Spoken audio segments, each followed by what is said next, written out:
At the tender age of 20, Tian, a student at Earth University, inadvertently merged with the fractured angel gene engine from the universe of Chao Xin Shui Yuan. Additionally, he became bound to a knowledge-sharing group encompassing myriad realms. This extraordinary combination of a pivotal golden finger and an auxiliary platform set him on a transformative journey from an ordinary mortal to a figure of mythic grandeur. Chapter 1. The mundane routine and the unexpected meteor shower. The night was as dark as ink, punctuated by a tapestry of stars. On the third floor of the boys' dormitory at Jiangxing University, only one window emitted a faint glow. Tian rubbed his weary eyes, stifled a long yawn, and gently swiped at his phone's screen. The final chapter of Deep Space's Edge finally displayed a status of read. Is that it? He mused, smacking his lips in disappointment. The author has left yet another plot hole unattended, and the laws of interstellar travel remain woefully unexplained. A mountain of instant noodle boxes cluttered his desk, alongside several open texts on Introduction to Astrophysics and Fundamentals of Quantum Mechanics scattered haphazardly.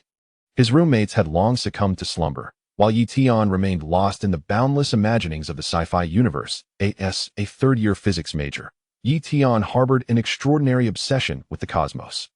Whenever his classmates engaged in discussions about games, romance, or prospective careers, he could invariably be found clutching a sci-fi novel or fixated on NASA's latest discoveries, his eyes alight with wonder. How splendid it would be to encounter advanced civilizations and explore the mysteries of the universe, just like in the novels. He often fantasized, followed by a self-deprecating chuckle. But first, I should tackle tomorrow's lab report. At that moment, an unusual brightness suddenly illuminated the outside world. It was neither dawn nor streetlights, but rather an extraordinary, increasingly intense glow. Tian, puzzled, lifted his gaze, and his mouth fell agape in astonishment. A meteor shower, countless luminous points streaked across the night sky, resembling a rain of diamonds bestowed by the heavens, illuminating the entire campus as if it were day. This was no ordinary astronomical phenomenon. These meteors radiated a rare spectrum of colors, their trajectories perplexingly intricate, with some even performing sharp turns in midair, defying all known celestial motion laws. Excited exclamations erupted from below the dormitory as many awakened students scrambled to capture this rare spectacle with their phones. Tian hastily donned his glasses and rushed to the window. Entranced, as a sci-fi enthusiast and physics student, he immediately recognized that this was no typical meteor shower.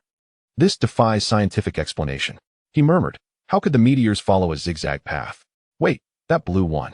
It seems to be slowing down. Most astonishingly, all the meteors appeared to converge towards Jiangxing University, as if drawn by some invisible force. Suddenly, a meteor no larger than a fingernail broke away from the cluster, hurtling towards Tian's window at an inconceivable speed. In a way, Tian stared, wide-eyed, at the approaching blue light. There was no shattering glass, no jarring impact. That tiny meteor penetrated the glass as if it were a phantom, seamlessly entering the room, and before Tian could react, it vanished directly into his chest.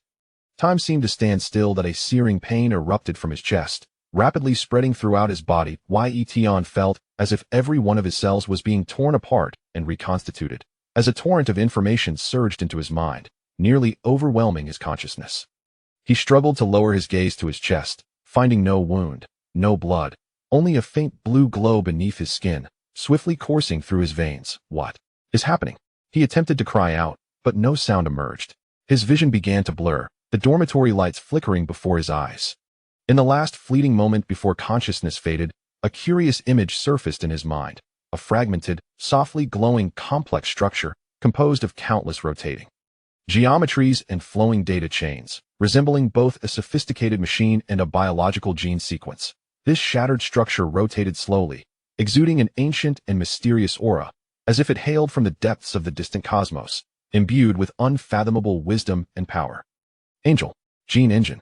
A few unfamiliar terms inexplicably surfaced in Tian's awareness, accompanied by an even stronger torrent of information. At last, he could bear no more, his vision darkening as he collapsed heavily onto the dormitory floor, losing consciousness. Outside, the meteor shower quietly dissipated, the night sky returning to tranquility as if nothing had ever occurred. Only Tian, unconscious on the floor, and the enigmatic structure within his mind, slowly beginning to mend itself, bore witness to the reality of the extraordinary events that had transpired. An unforeseen incident had already begun to alter Tian's ordinary life. Unbeknownst to him, this meteor shower was not a natural occurrence, but rather a component of a knowledge-seeding initiative traversing the multiverse. At this moment, the threads of countless worlds began to intertwine, and a chat group connecting myriad realms was quietly forming. The Tian was destined to become a pivotal element in this grand tapestry. Chapter 2. The Fractured Engine and the Unfamiliar Group Chat. The excruciating pain receded like a tide. Consciousness slowly surfaced from the abyss of darkness. Tian groaned softly and struggled to open his eyes. Before him lay the familiar ceiling, and beneath him, the cold floor. Had he truly spent the night on the floor? As he instinctively attempted to rise, he was astonished to find that a mere gentle push of his arm allowed him to stand effortlessly, devoid of the usual aches that accompanied sleeping on the floor. Moreover, he perceived that the entire world had transformed. His vision was astonishingly clear.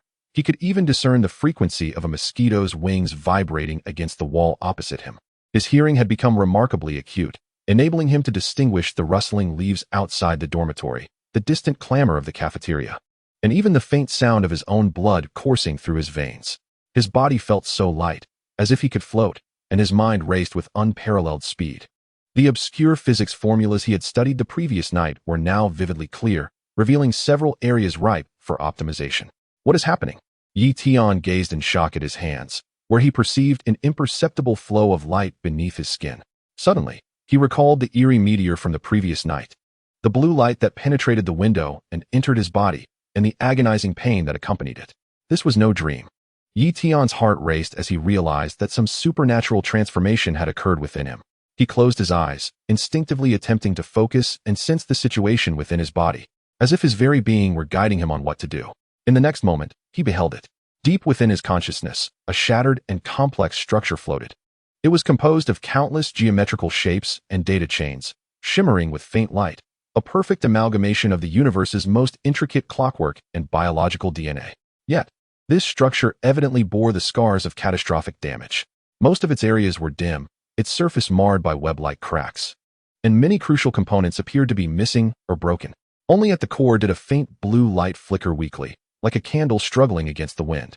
The entire structure slowly rotated, attempting to draw in feeble energy flows from the surrounding void for self-repair, but the progress was painfully slow.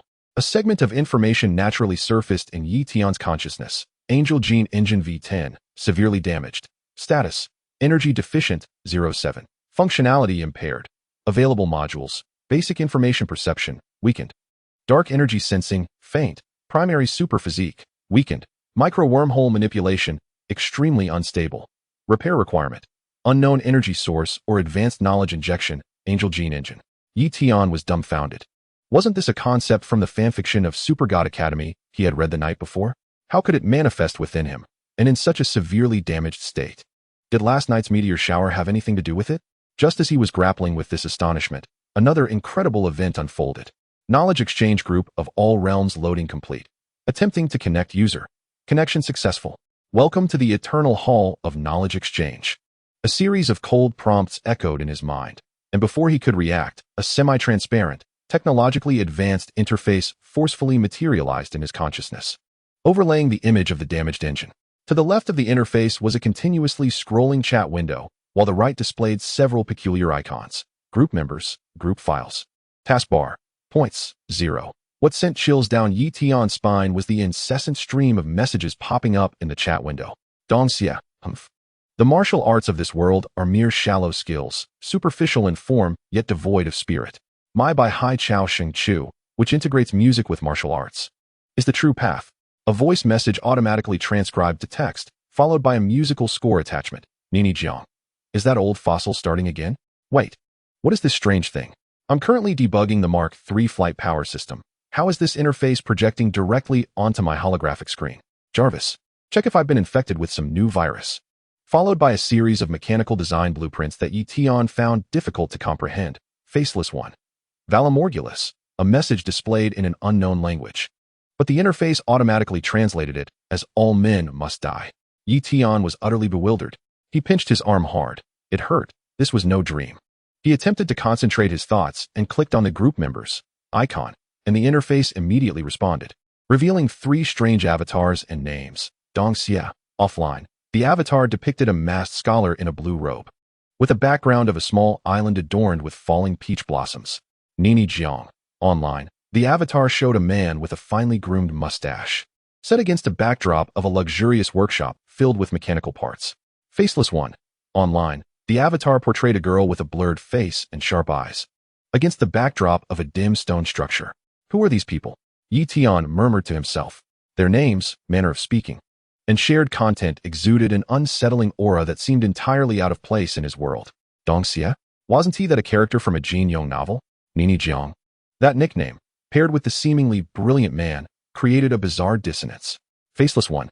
And that ominous phrase, all men must die. A ridiculous yet astonishing thought invaded Yi Tian's mind.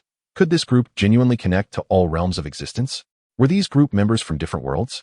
He suppressed the tumult within and glanced over the shared files. The musical score of by Hai Chao Xing Chu, the design blueprint for the Mark III flight power system. As a science fiction enthusiast and physics student, he instantly recognized the value of these items, especially the power system design, though merely a fragment. The technological concepts embedded within far surpassed those of his era. His heart raced with exhilaration. If this were all true, at that moment, the one named Nini Jiang spoke up again.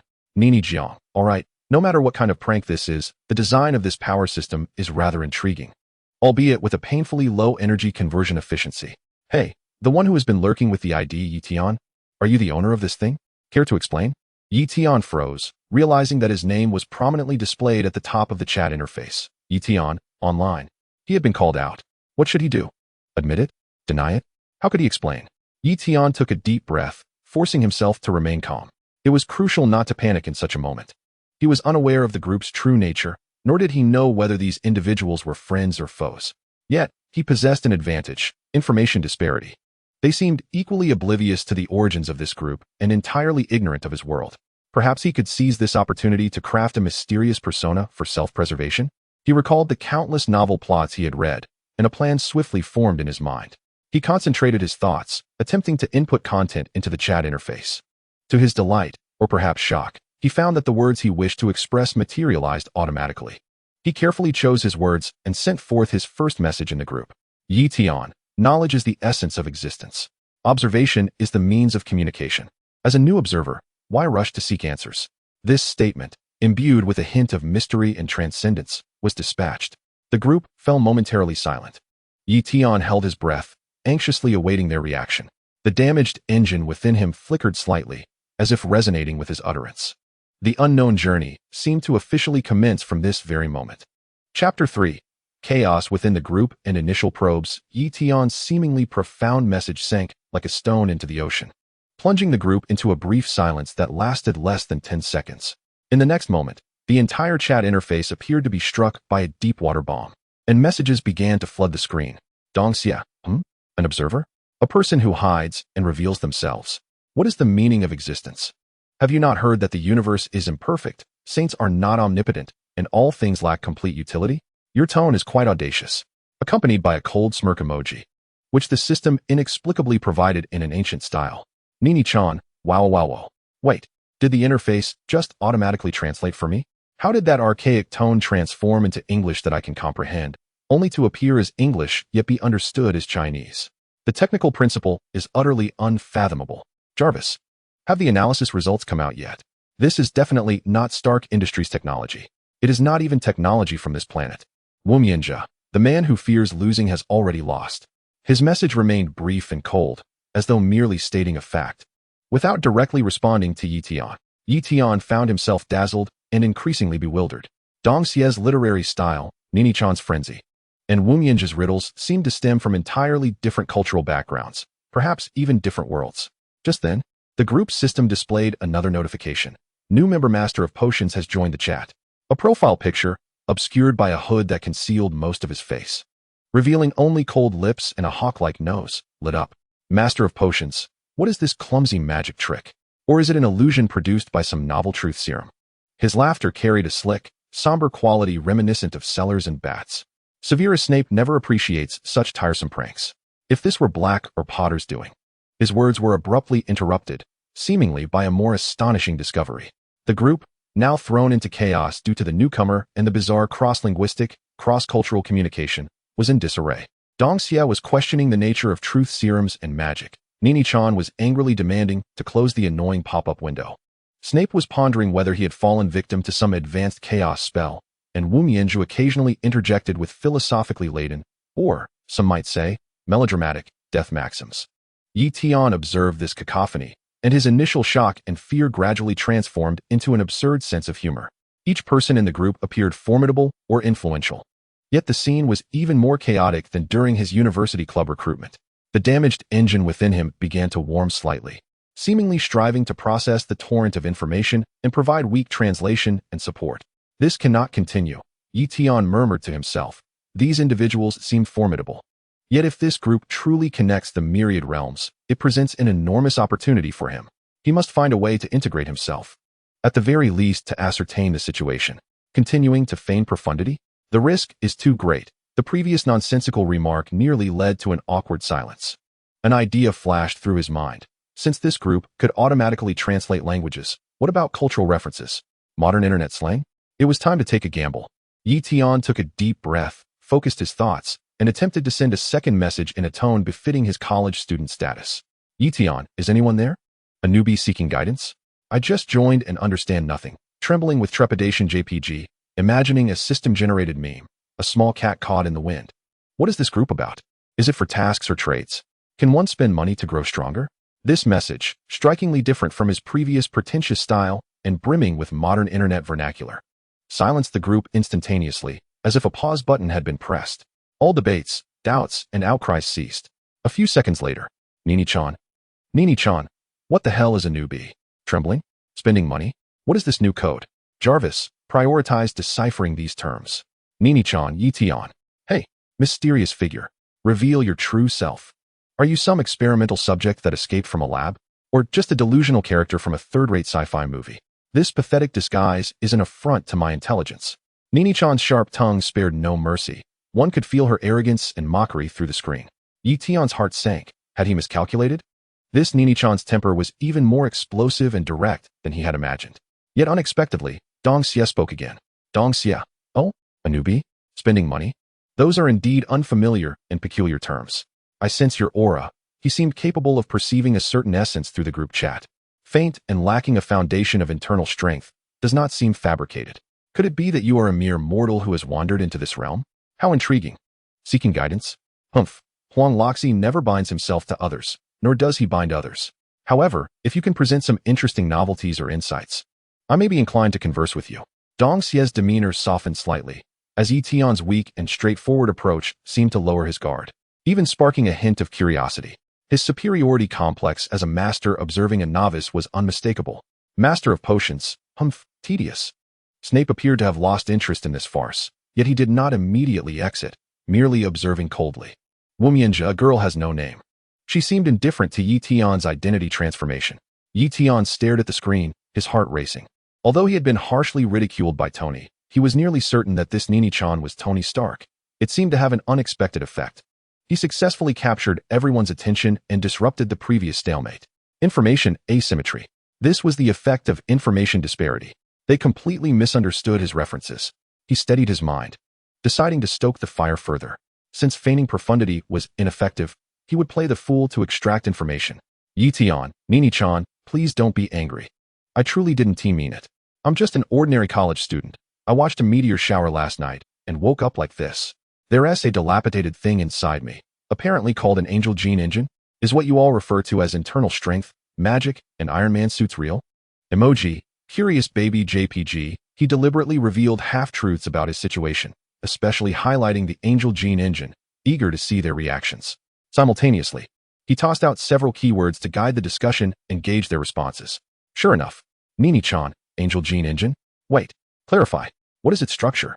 What is the energy source? Are there any design schematics? Tony's attention was instantly captured by this technologically infused term, his tone shifting from mockery to intense inquiry. The curiosity of a scientist overwhelming all else. Dong Xie, angel? Engine. Neither human nor machine, resembling both mechanistic artifice and bloodline inheritance? Unheard of. Young man, elaborate. Huang Yaoshi was also intrigued. He was most enthusiastic about such arcane skills and mysteries. Master of potions. Is it a special alchemical product? Or some form of bloodline refinement technique? Snape could not restrain himself from interjecting. The mention of the unknown had stirred his professional curiosity. Wu Meizhe remained silent. Yet his avatar glows, clearly paying attention. Yi Tian gazes at the screen, where the queries finally align, a faint smile curling at the corner of his lips. The plan is working. The initial chaos has subsided for now, and a dialogue surrounding him and the engine within his body is about to commence. He, seemingly the weakest novice, holds a card he has yet to fully comprehend, seated at this table leading to myriad worlds. Chapter 4. Shaping Identity and Revealing Talents. The barrage of questions on the screen threatens to overwhelm. Nini Jiang, young man. Speak. What is the structure of that engine? What principle governs the energy core? Dong Xia. Young lad. Do not withhold knowledge. Share what you know swiftly. Moyao Dashi.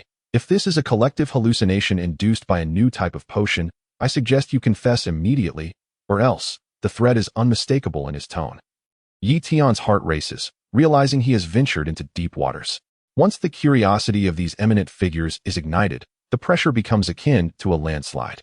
The damaged engine within him trembles slightly, as if warning him that his energy is insufficient to sustain prolonged high-load information processing. Should he explain directly? How could he possibly elucidate? He himself is in a fog. To claim that this contraption is derived from reading novels? He fears that in the next moment, he may be regarded as a fraud and summarily dismissed, or worse, captured by that Mayao Dashi to serve as potion material. Retreat? Absolutely not. The moment he shows weakness, the curiosity he has painstakingly aroused will swiftly morph into doubt and disdain, making it nearly impossible to integrate into this group and acquire knowledge. In a flash, Yi Tian recalls countless plot lines from the web novels he has read. In dire straits, the only path to victory lies in embracing risk. Since feigning ignorance nearly led to disaster, he shall do the opposite. He must cultivate an image that they cannot easily penetrate or explain through conventional wisdom. He is to leverage their confidence in their own worldview and their apprehension of the unknown. He takes a deep breath, focusing all his mental faculties, striving to recall the profound and enigmatic phrases from those science fiction works, while simultaneously drawing upon all the knowledge he possesses as a physics student. The engine within seems to grasp his intentions, the faint blue light pulsing momentarily, granting him clarity and focus. In the next instant, his message is sent, his tone markedly different from that of the previous novice. Yi Tian, in countless realms, civilizations are as fleeting as dust, a mere remnant, a smattering of starlight. What significance do they hold? His tone is detached and transcendent, bearing the weight of experience. Upon the utterance of this phrase, the flurry of inquiries in the group comes to an abrupt halt. Dong Xia. Realms? Civilizations as dust? Who exactly are you? Huang Yaoshe is evidently stirred by the grandeur of this perspective and the unfamiliar vocabulary, his tone tinged with uncertainty. Mayao Dashi remnants? Starlight? What a charade. Severus Snape snorts disdainfully, yet there is a hint of cautiousness in his demeanor. Yi Tian does not falter. He knows the pivotal moment has arrived. He must quell the most vocal and skeptical Nini Jiang. His thoughts race, searching for a way to sting the prideful genius scientist. Yi Tian, Nini Jiang.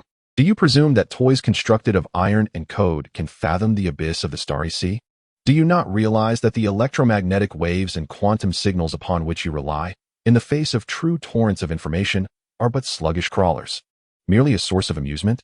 His words are anything but courteous, directly belittling Tony's most cherished technological creations. Indeed, Tony explodes in response. Nini Jiang, what? You deceitful scoundrel. Before her tirade can fully escape, Yi Tian gathers all his wits and knowledge, casting forth the bait he had meticulously prepared, or rather hastily assembled. Yi Tian, are you aware that information transmission need not rely on a medium? It may also be based on the superluminal correlations of quantum entanglement or utilize the microscopic fluctuations of space-time curvature to directly trigger energy-level transitions in a vacuum. Achieving instantaneous communication? Has your domain ever approached such a path? He deliberately speaks in vague terms, intertwining real cutting-edge physics conjectures with a plethora of impressive-sounding terminology, fundamentally proposing the possibility of superluminal communication. This statement acts like a silent incantation, its effect immediate. Nini Jiang. Tony's ID shows typing, blinking for a good 10 seconds without a single message emerging. Evidently, certain concepts within this statement, even if merely conjectural, have profoundly shaken Tony's existing scientific framework. Quantum entanglement? Superluminal actions? Vacuum excitation? These notions are not entirely foreign to him, yet their amalgamation pointing towards the ultimate goal of instantaneous communication articulated so nonchalantly by a mysterious individual, overwhelms him beyond imagination. Is he speaking nonsense? Yet some terminology is alarmingly precise. Jarvis is feverishly calculating this possibility. But the preliminary model indicates an unfathomable amount of energy and incomprehensible technology required. Tony's silence serves as the most potent catalyst. Dong Xia. Quantum entanglement? Space-time curvature? What profound martial principle or cosmic law is this? It can conjure existence from nothing and transmit messages in an instant? Huang Yaoshe is completely baffled. Yet this does not hinder his astonishment, interpreting it as some exalted cosmic secret. He instinctively reverts to addressing Yi Tian as Your Excellency. Ma Yao Dashi. Instantaneous communication? More sophisticated than apparition? No need for magical fluctuations? Severus Snape's attention is similarly captured, as a master of potions and spells. He is sensitive to modes of communication and ponders whether this is some unknown magic or something else entirely. Wu Mei Zhe remains silent, but the avatar continues to glow. Success. Yi Tian silently breathes a sigh of relief, his back now damp with cold sweat. That moment was akin to walking a tightrope. He had thrown out nearly every impressive physical term he could conjure. He dares not linger, seizing the moment to further shape his identity and steer the conversation in a favorable direction. Yi Tian. The grand principles of the universe are manifold and may lead to enlightenment.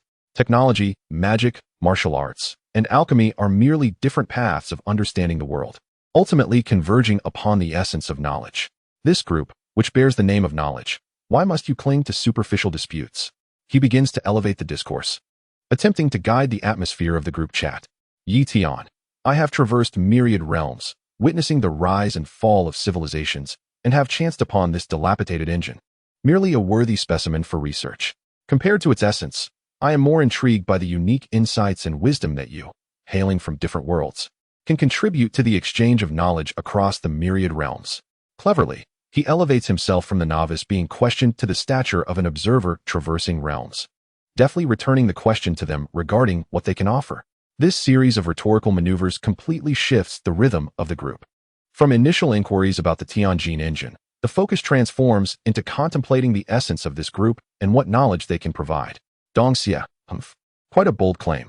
However, the grand principles of the universe being manifold does hold some merit. When it comes to the intricacies of martial arts and the transformations of Chimen Duanjia, my lineage from Peach Blossom Island is not inferior to any. Huang Yaoshe's pride is ignited as he begins to contemplate showcasing his own knowledge. Ma Yao Dashi. Unique insights? The precise ratios of potions, the mysteries of dark magic defenses, perhaps worthy of discussion.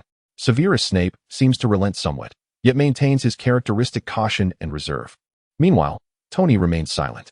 Yet, to others, his silence now appears as deep contemplation born from being momentarily subdued. Yi Tian observes the shifting winds and recognizes that his audacious move has, for the time being, paid off. A mysterious, transcendent, and erudite observer figure began to take shape, albeit with a fragile foundation that teetered on the brink of collapse. Yet, he had at least acquired the qualification to continue playing at this celestial gaming table. The damaged engine within him seemed to have absorbed a faint, ineffable energy due to his successful manipulation of information, and the blue light at its core appeared to stabilize ever so slightly. Chapter 5. The engine's initial response to the group chat interface gradually fell silent. The icon of Nini Jiang remained illuminated, yet it held a prolonged silence, seemingly ensnared in an infinite cycle of computation and contemplation regarding the concept of transcendent communication. Dong Xia and Ma Yao Dashi abandoned their previous aggressiveness, shifting instead to a cautious, probing exchange, deliberating on whether inner strength and potions could be combined, a topic that appeared utterly unrelated.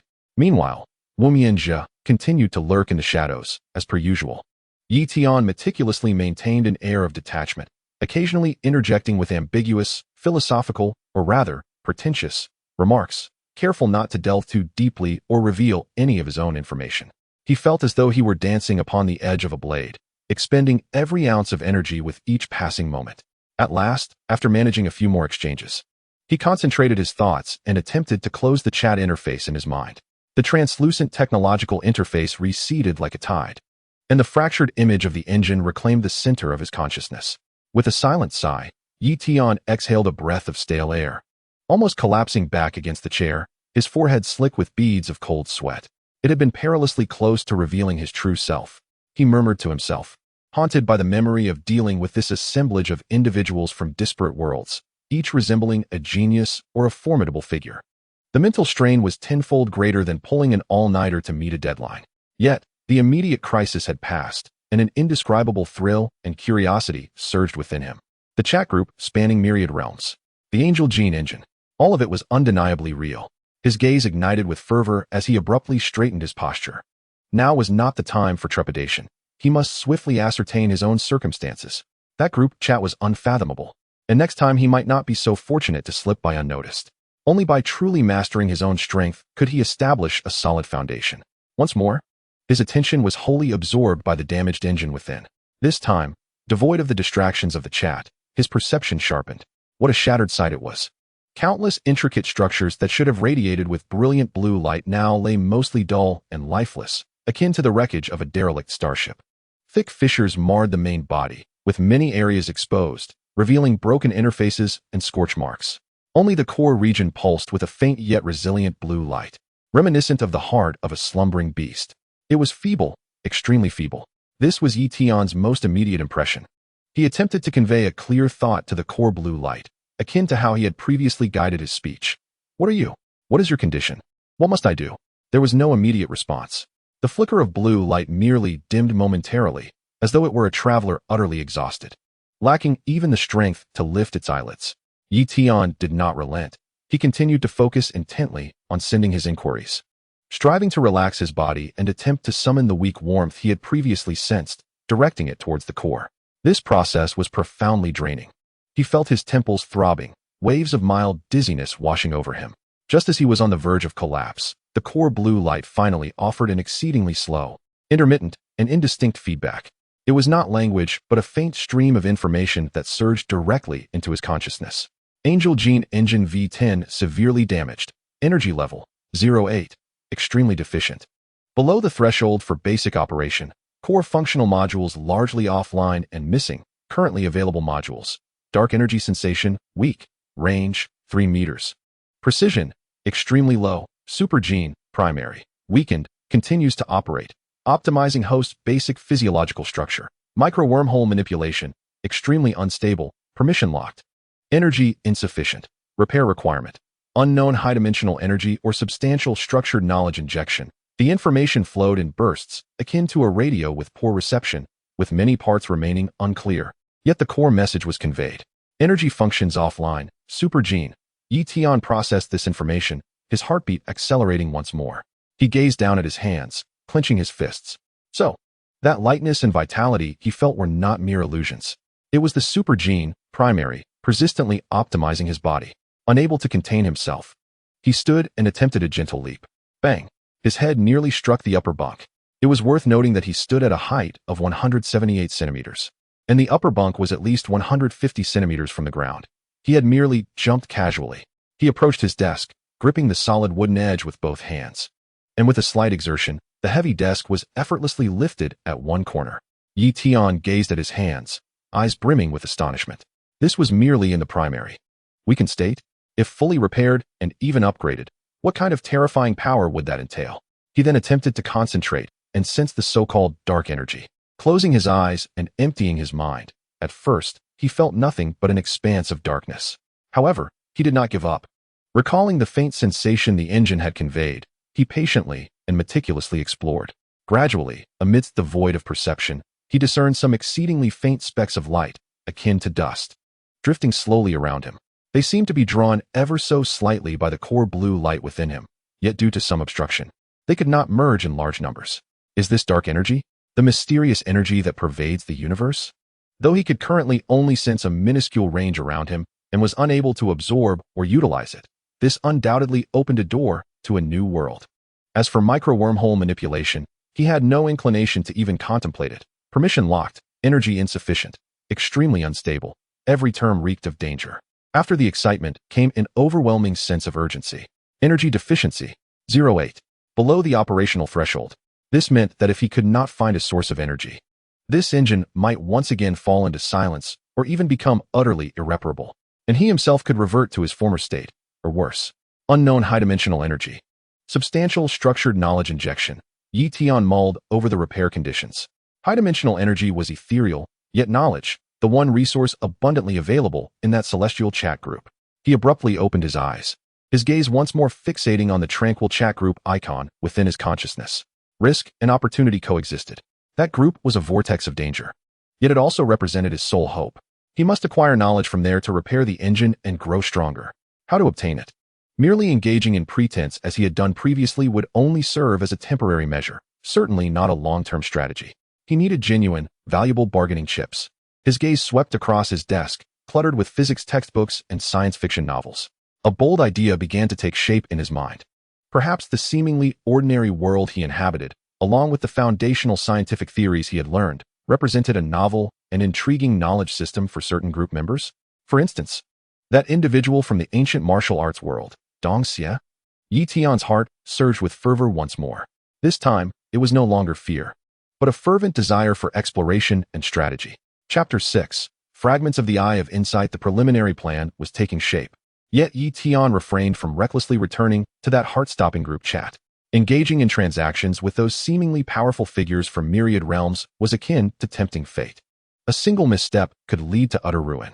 He required more information and, more critically, a deeper understanding of the true value of his own assets. His gaze once again fell upon the slowly rotating damaged engine within him. Beyond enhancing his physique and a faint sense of dark energy perception, what else could it offer? The module of the Eye of Insight, although marked as weakened, could it still function? With this thought, a fiery fervor ignited within Yi Tian's heart. If he could indeed acquire the ability to perceive the essence of matters and extract information, it would bestow upon him an unparalleled advantage. Whether in trading within the group chat or confronting potential crises in reality, he took a deep breath and resolved to conduct a test. The subjects of his examination were his 3 roommates, still lost in slumber. He first turned his attention to his closest roommate, Wang Tao. Wang Tao lay sprawled, mouth slightly agape, with a hint of drool at the corner, murmuring in his dreams about chicken legs not escaping. Yi Tian concentrated, directing all his thoughts to his eyes, while simultaneously striving to channel the faint flow of energy within him, attempting to infuse it into the concept of insight. This process proved more arduous than previous communications with the core. He felt a slight pressure in his eyes, and Wang Tao appeared to be shrouded in a delicate blue halo. Just hold on a little longer, he silently urged, his temples throbbing slightly. Name: Wang Tao. Status: mild hunger. Emotion: anticipating lunch, in the dream. A few exceedingly brief, even somewhat nonsensical lines of text flickered across his vision, akin to a poorly tuned television signal, before vanishing in less than half a second. Gasping, Yi Tian abruptly closed his eyes, overwhelmed by a wave of intense dizziness and nausea, as if he had spun in circles a dozen times. His brain throbbed as if pricked by needles. The blue light of the engine core within him dimmed slightly, and the energy levels appeared to have subtly decreased. The cost was substantial, yet an immense exhilaration surged within Yi Tian. He had succeeded, though it lasted only a moment and the information was fragmented, anticipating lunch. It confirmed the existence of the Eye of Insight's functionality. It could indeed extract information. After resting for a few minutes, allowing the discomfort to ebb slightly, he stubbornly attempted again. This time, he focused on the open textbook on quantum mechanics laid on the table. He concentrated, and once more, the contours of the book were enveloped in a faint blue glow. Item name: Fundamentals of Quantum Mechanics, 3rd edition. Material: paper, ink, glue. Condition: slightly worn. Page 125 with coffee stains. Information density: low. The text flickered and vanished again, the dizziness unabated. Yi Tian panted, frustrated by the superficial nature of the information. He sought the knowledge contained within the book, not details about coffee stains. Relentlessly, he tried extracting information from his phone, water cup, and even the wall, only to uncover similarly trivial and inconsequential data. Each attempt brought a burden to his mind and a slight drain on his energy. He realized the truth. The Eye of Insight was indeed severely damaged. It might barely achieve 1/10,000th of its potential, only managing to capture the most active and superficial information fluctuations, such as a person's immediate emotional state or the most evident physical attributes of objects. Moreover, it was exceedingly unstable, consuming considerable energy. To attempt reading an entire manual directly?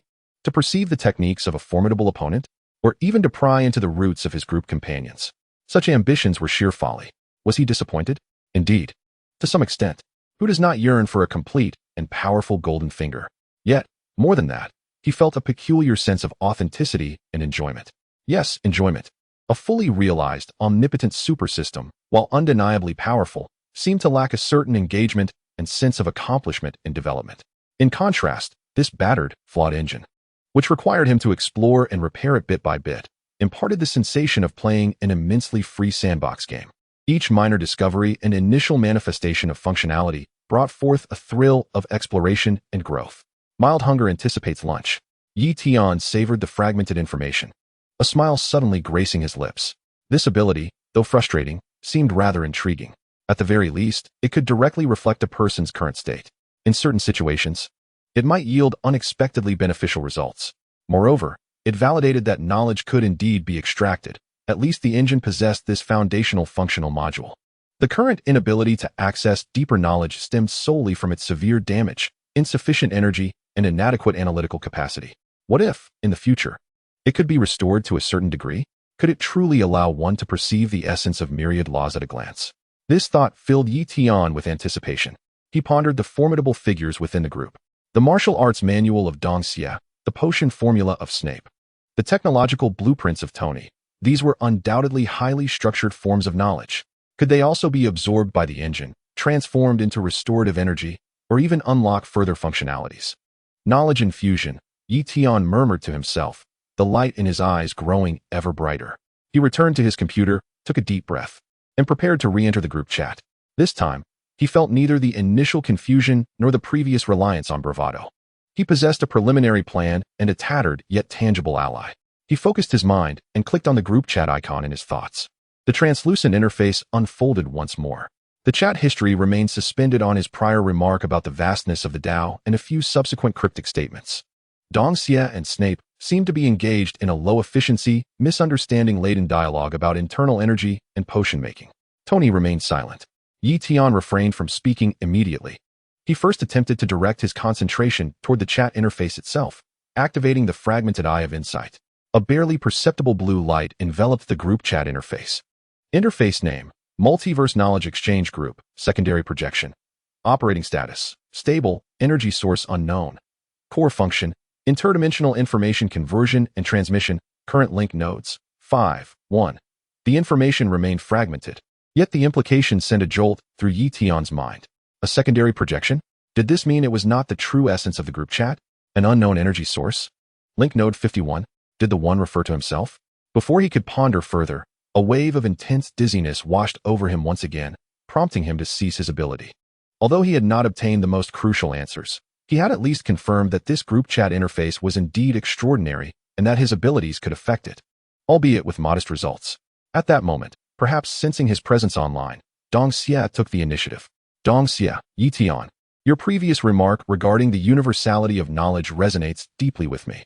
However, I wonder, during your travels across dimensions, have you encountered methods that harness the forces of nature through music or deploy mathematical principles to ensnare legions?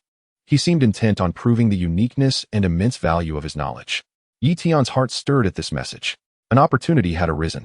Instead of responding directly, he shifted his gaze to the textbooks on his desk, Fundamentals of Music Theory and Mathematical Modeling, both of which were from his elective courses last semester. A bold thought, one that could potentially open the door to genuine transactions, rapidly formed in his mind. He began to input thoughts into the group. This time his words bore tangible fragments of knowledge from another realm. Chapter 7. The First Transaction with Huang Yaoshi. As Tian pondered how to demonstrate the value of fundamental music theory and mathematical modeling to Dong Xia without appearing overly deliberate, a faint notification echoed in his mind. Received a private chat request from Dong Xia. Do you accept? Private chat? Tian's heart raced, instantly sharpening his focus. The master of Peach Blossom Island, known for his aloof and eccentric nature, would not initiate a private conversation lightly. Taking a deep breath, he concentrated. Accept. A separate, more compact chat window unfolded in his consciousness, isolating him from the clamor of the main group. Dong Xia, esteemed sir. The same cold opening, yet lacking the ostentatiousness displayed in the main group, infused with a hint of inquiry. Tian, Master Huang. Tian maintained his crafted persona of an observer, responding in a calm and detached manner. A brief silence ensued, as if they were weighing each other's intentions. Dong Xia, what you mentioned earlier, that knowledge from myriad realms holds value, I shall tentatively believe. My by Hai Chao Sheng Chu, when fueled by inner strength to activate specific melodies, can disturb the mind and disrupt one's internal energy, a remarkable fusion of music and martial arts. Yet, in your observations across the realms, may I inquire if such techniques hold merit? He did not directly seek to acquire, but rather tested with a proud display and a rhetorical question, preserving his dignity while casting a bait. Before his words faded, a fragment of musical notation and a set of inner strength incantations were transmitted through the private chat window. The content was scant, merely the rudimentary aspects, yet it touched upon the core principles. Tian's heart leapt. Here it comes. He stifled his excitement and focused all his mental energy, silently invoking, "Engine, record, analyze." The damaged core of his engine flickered with blue light. Seemingly activated by this sudden influx of knowledge, its operational speed markedly enhanced. A faint suction emerged, gradually drawing in the information flow of the musical score and incantations. Unknown structural information flow received. Parsing attempt in progress. Energy consumption escalating. Preliminary analysis results. Application of special frequency, sound waves combined with biological energy, inner strength, to interfere with specific life frequencies. Information recorded. Partial structure usable for optimizing the eye of insight's perception accuracy of vital signs. Warning. Energy level has dropped to 0.7. The engine's feedback was intermittent, and the parsing was arduous, yet it was indeed operational. Not only had it extracted some useful elements, but it also pointed towards optimization. Tian felt a surge of certainty within. This path is viable. Now, it was his turn to present his bargaining chips. The opponent showcased the art of sound disruption, so he would delve into the essence of sound itself. He refrained from immediately transmitting the entire text of sound principles, which would be too ostentatious and risk exposure. Instead, he recalled the fundamental concepts of sound waves, frequency, and resonance from his high school and university physics, selecting the most basic and core aspects, organizing them in the simplest and most abstract language possible. Tian, the essence of musical principles lies in frequency and resonance. He got straight to the point, highlighting the core concept. Everything possesses its inherent frequency, and sound is no exception. Sound waves of differing frequencies can elicit varying resonances in different objects. He began to introduce physical concepts. Tian. The human body is composed of countless minuscule units, each with its operational frequency. Heartbeats, breaths, blood flow, and even thoughts all have their rhythms. He directed the concept towards the human body. If one were to match these critical rhythms with external sound waves, resonance could be triggered from the outside in. The effects could range from mere discomfort to significant damage. Why rely on inner strength if the frequency is just right? Even a glass cup can shatter at a sound SQ. This is one of the universal principles of nature, applicable across all realms. By employing the classic example of a glass cup shattering, he elevated a martial arts principle to the grandeur of universal law, exuding an aura of profundity and transcendence. He refrained from mentioning any specific formulas or data, merely elucidating the most fundamental physical principles. Yet he perfectly explained the underlying logic of Bai Hai Chao Xing Chu and other sound-based techniques. To enhance his persuasiveness, he even summoned a trace of his weak mental power, complementing it with the scant insights about life frequencies just parsed by the engine, transmitting a subtle, nearly imperceptible sensation of frequency and resonance alongside the text. On the other side of the private chat window, a profound silence lingered. On Peach Blossom Island, the previously indifferent gaze of the scholar in the green robe had vanished, replaced by an unprecedented gravity and astonishment. He repeatedly scrutinized the phrases sent by Tian. Frequency, resonance, inherent frequency. These terms felt foreign and convoluted, yet when combined with the subtle, essence-revealing sensation conveyed by Tian, and the analogy that even a glass cup could shatter at a sound SQ, a new door seemed to swing open before Huang Yaoshi. He had always believed the brilliance of Bai Hai Chao Xing Chu lay in the fusion of inner strength and melody, the pinnacle of martial arts. Yet at this moment, this observer revealed to him that behind it lay a more fundamental and vast principle of the universe. Inner strength might merely be a means to achieve resonance, rather than the essence itself. This cognitive dimensionality reduction delivered a shock far exceeding any contest of martial skills. After a long while, Huang Yaoshi finally exhaled a deep breath, the astonishment in his eyes gradually transforming into a fervent curiosity. Dong Xie, frequency, resonance, inherent frequency. He repeated these keywords, as if savoring an exquisite delicacy. Remarkable. This truly points to the great way. What I have learned in the past was merely the surface. Esteemed sir, your knowledge is indeed profound, and I am enlightened. His tone, for the first time, bore a distinct sense of respect and a hint of barely discernible yearning. Yi Tian's words, though seemingly devoid of specific techniques, illuminated for him a broader and more profound direction for research. The value of this insight far surpassed that of mere incantations. Yi Tian, the great way is simple. Knowing is easy, yet acting is difficult. Master Huang's ability to glimpse the path through music is indeed rare. Yi Tian appropriately acknowledged the insight, maintaining an air of superiority while subtly indicating that this was merely the beginning. Dong Xia, the insights gained today are immensely enlightening. Should you possess further revelations that pierce the essence, I am willing to exchange the essentials of Peach Blossom Island's martial arts or the techniques of Qi Men. He proactively proposed an intention for further transactions, raising the stakes to the essentials of martial arts and Qi Men techniques. The first transaction was a resounding success. Yi Tian suppressed the elation within and responded calmly. Yi Tian agreed. The ocean of knowledge is boundless. We shall each obtain what we need. Upon concluding the private chat, Yi Tian could no longer contain himself and vigorously clenched his fist. Success. He had exchanged fundamental physics knowledge for authentic martial arts inner techniques. Though only a fragment, its significance was monumental. More importantly, the engine had successfully recorded and parsed knowledge from another world. Although it consumed energy, it proved the feasibility of knowledge infusion. He gazed at the glaring status bar of the engine displaying energy level 07. A sense of urgency washed over him once more. He must acquire more knowledge and expedite the repair of the engine. His gaze shifted towards the other silent or bickering avatars on the group list. A path to plunder knowledge across myriad realms lay beneath his feet. Chapter 8. The fuel of the engine, the joy of success, surged within Yi Tian. Yet he quickly compelled himself to regain his composure. The completion of the transaction was merely the initial step.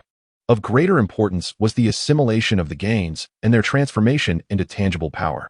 He once more immersed his entire consciousness within himself, closely monitoring the engine that had absorbed the fragmentary information of Bai Hai Chao Xing Chu. The blue light at the core of the engine was far more active than usual, with the fractured geometric shapes and data chains swirling at an unprecedentedly slow pace. Reminiscent of rusted gears receiving a modicum of lubrication, though still stiff, they had finally begun to operate. The progress was painfully sluggish, yet the energy consumption persisted. On the status bar, the glaring energy level 07 began to flicker ominously, as if it might plummet to an even lower abyss at any moment. Yi Tian's heart raced. This was akin to walking a tightrope. What if the knowledge had not been fully analyzed and the energy was exhausted first? He held his breath, as though guarding a flickering candle in the wind, directing all his focus towards the engine's feeble operation. Time ticked away, second by second. Analysis complete. Acquired. By Hai Chao Xing Chu Basic Melody Disturbance Model. Incomplete. Information recorded in knowledge base. Optimization plan generated. Slightly enhances the eye of insight sensitivity to biological emotional fluctuations. The prompt indicating the completion of the analysis arrived. Yet the anticipated energy depletion did not occur. On the contrary, at the instant the analysis concluded, the core blue light, which had been on the verge of extinguishing, appeared to be infused with an almost imperceptible but undeniably real new vitality. It brightened slightly, though faintly, and stabilized. Energy level 072, a figure almost negligible in value pulsated. Yet it caused Yi Tian's eyes to widen in astonishment, nearly prompting an exclamation. Not a decrease, but an increase. Though it was a mere 0.02, its significance was entirely different. He fixated on the slowly rotating engine, immediately noticing a more subtle change at the edge of the core area. A crack finer than a hair seemed to be healing just a tad. It was nearly imperceptible, but it was indeed a sign of repair. Knowledge, once analyzed, not only optimizes functionality but also feeds energy, repairs damage. A stunning realization struck Yi Tian like a bolt of lightning. Why was there a requirement for substantial structured knowledge injection for the engine's repair? So it was. Knowledge from another world serves not merely as a tool for utilizing this angel gene engine, but as fuel for its self-repair. It is the energy that advanced civilizations employ to drive this incredible creation. The ancient adage knowledge's power took on a profoundly new and literal interpretation at this moment. A tremendous exhilaration coursed through Yi Tian's body like an electric current, rendering him almost unable to contain his excitement. He had finally discovered a clear and unequivocal path forward. No longer did he need to futilely seek some elusive high-dimensional energy. A clear and visible avenue lay before him, ripe for the plundering of knowledge from myriad realms. The more advanced and vast the knowledge acquired, the faster the engine repaired itself, the greater the energy feedback, and the stronger he would become. This was a perfect positive feedback loop. At that moment, he recalled having obtained a small amount of points upon completing that minor task. What were these points? The currency of the group system? Could it also be? A thought flickered through his mind, and he attempted to concentrate his intent, communicating with the engine. Absorb points. Convert to energy. The instant the command was issued, the status bar underwent another transformation. Points. 1. Energy level. 0723. It had increased by 0.003. Though minuscule, the efficiency was far inferior to direct knowledge analysis, yet it was indeed convertible. Points were a form of merit or contribution acknowledged by the group system, and they too could be transformed into the most fundamental energy by the engine. This undoubtedly provided another avenue for energy replenishment, albeit seemingly insignificant at present. Knowledge, energy, repair. This formula was imprinted indelibly in Yi Tian's mind, becoming the core principle guiding all his actions. The previous confusion, anxiety, and disorientation vanished in an instant. His objective had never been so clear: leverage the platform of the Myriad Realms chat group at all costs to acquire knowledge, whether through transactions, plundering, or task completion. Every action that could fill the engine with knowledge was an opportunity he must seize. He gazed at the serene chat interface in his consciousness, his gaze becoming fervently intense. It was no longer a treacherous vortex, but an entirely open treasure trove brimming with limitless energy and power. Dongxia, Stark, Snape, Arya, and potentially more group members to come. Each might perceive one another as interlocutors, competitors, or even adversaries. Yet in Yi Tian's eyes, every one of them was a walking reservoir of knowledge, ripe for exploitation. Calming his exhilaration, he turned his gaze back to the private chat window. Having just completed the transaction with Huang Yaoshi, it was essential to solidify this promising start. Yi Tian, Huang Island Master, earlier we discussed frequency resonance and gleaned some insights. The frequency of all things can be quantified. If precise values are assigned and supplemented with specific algorithms, we might deduce a more efficient resonance path, far surpassing the trial and error of experience. However, this is a matter of mathematical finesse, not something to be conveyed in mere words.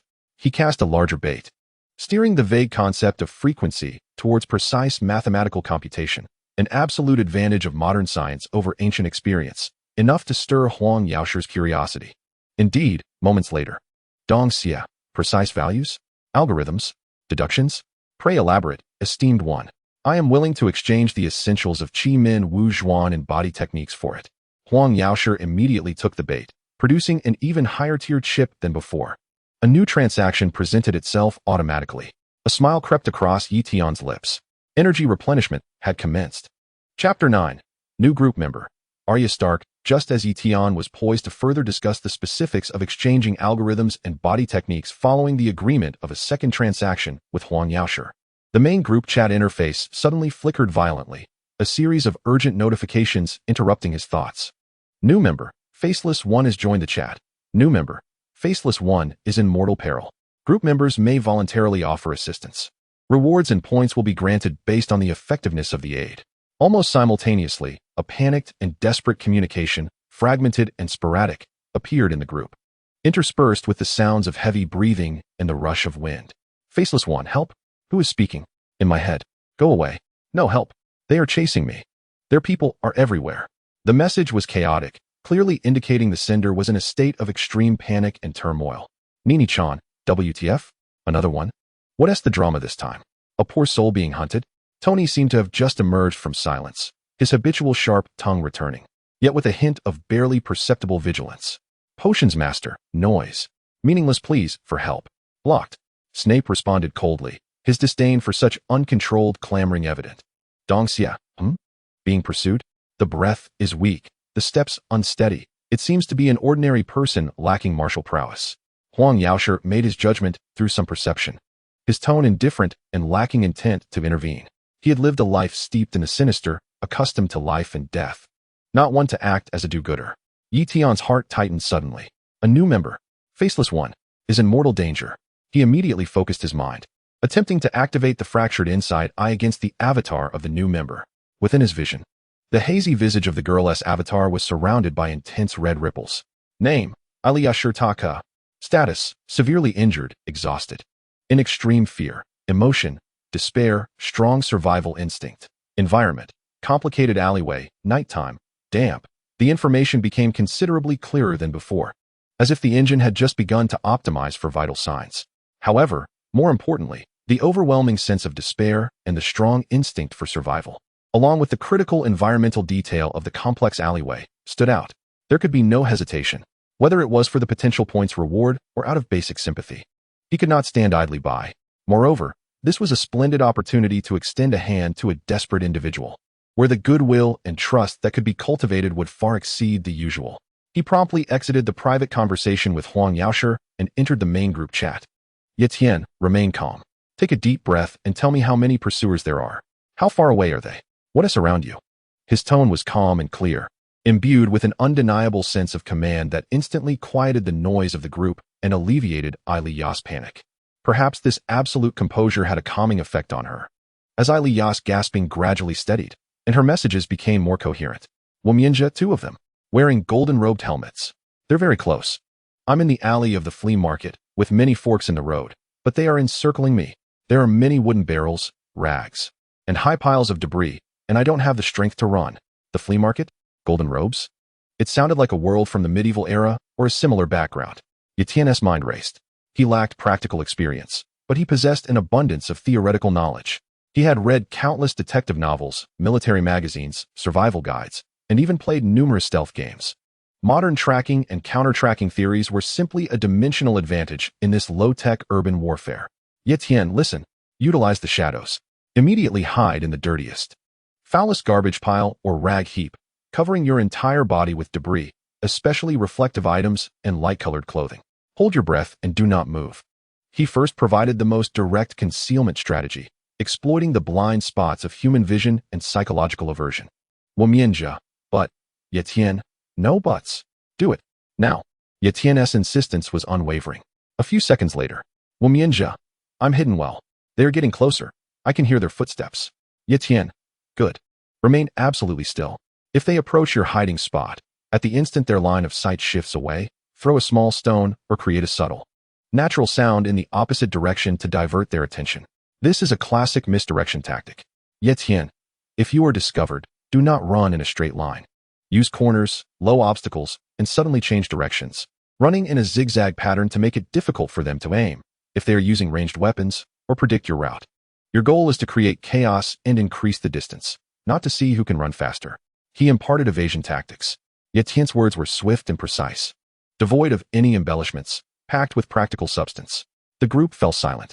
Even the mocking Tony and indifferent Snape paused, seemingly listening to this sudden remote rescue. Womianjia, the footsteps are fading. They seem to have been drawn away by a sound from the other side. Yao's voice trembled with disbelief and a hint of choking relief. Tian, do not emerge immediately.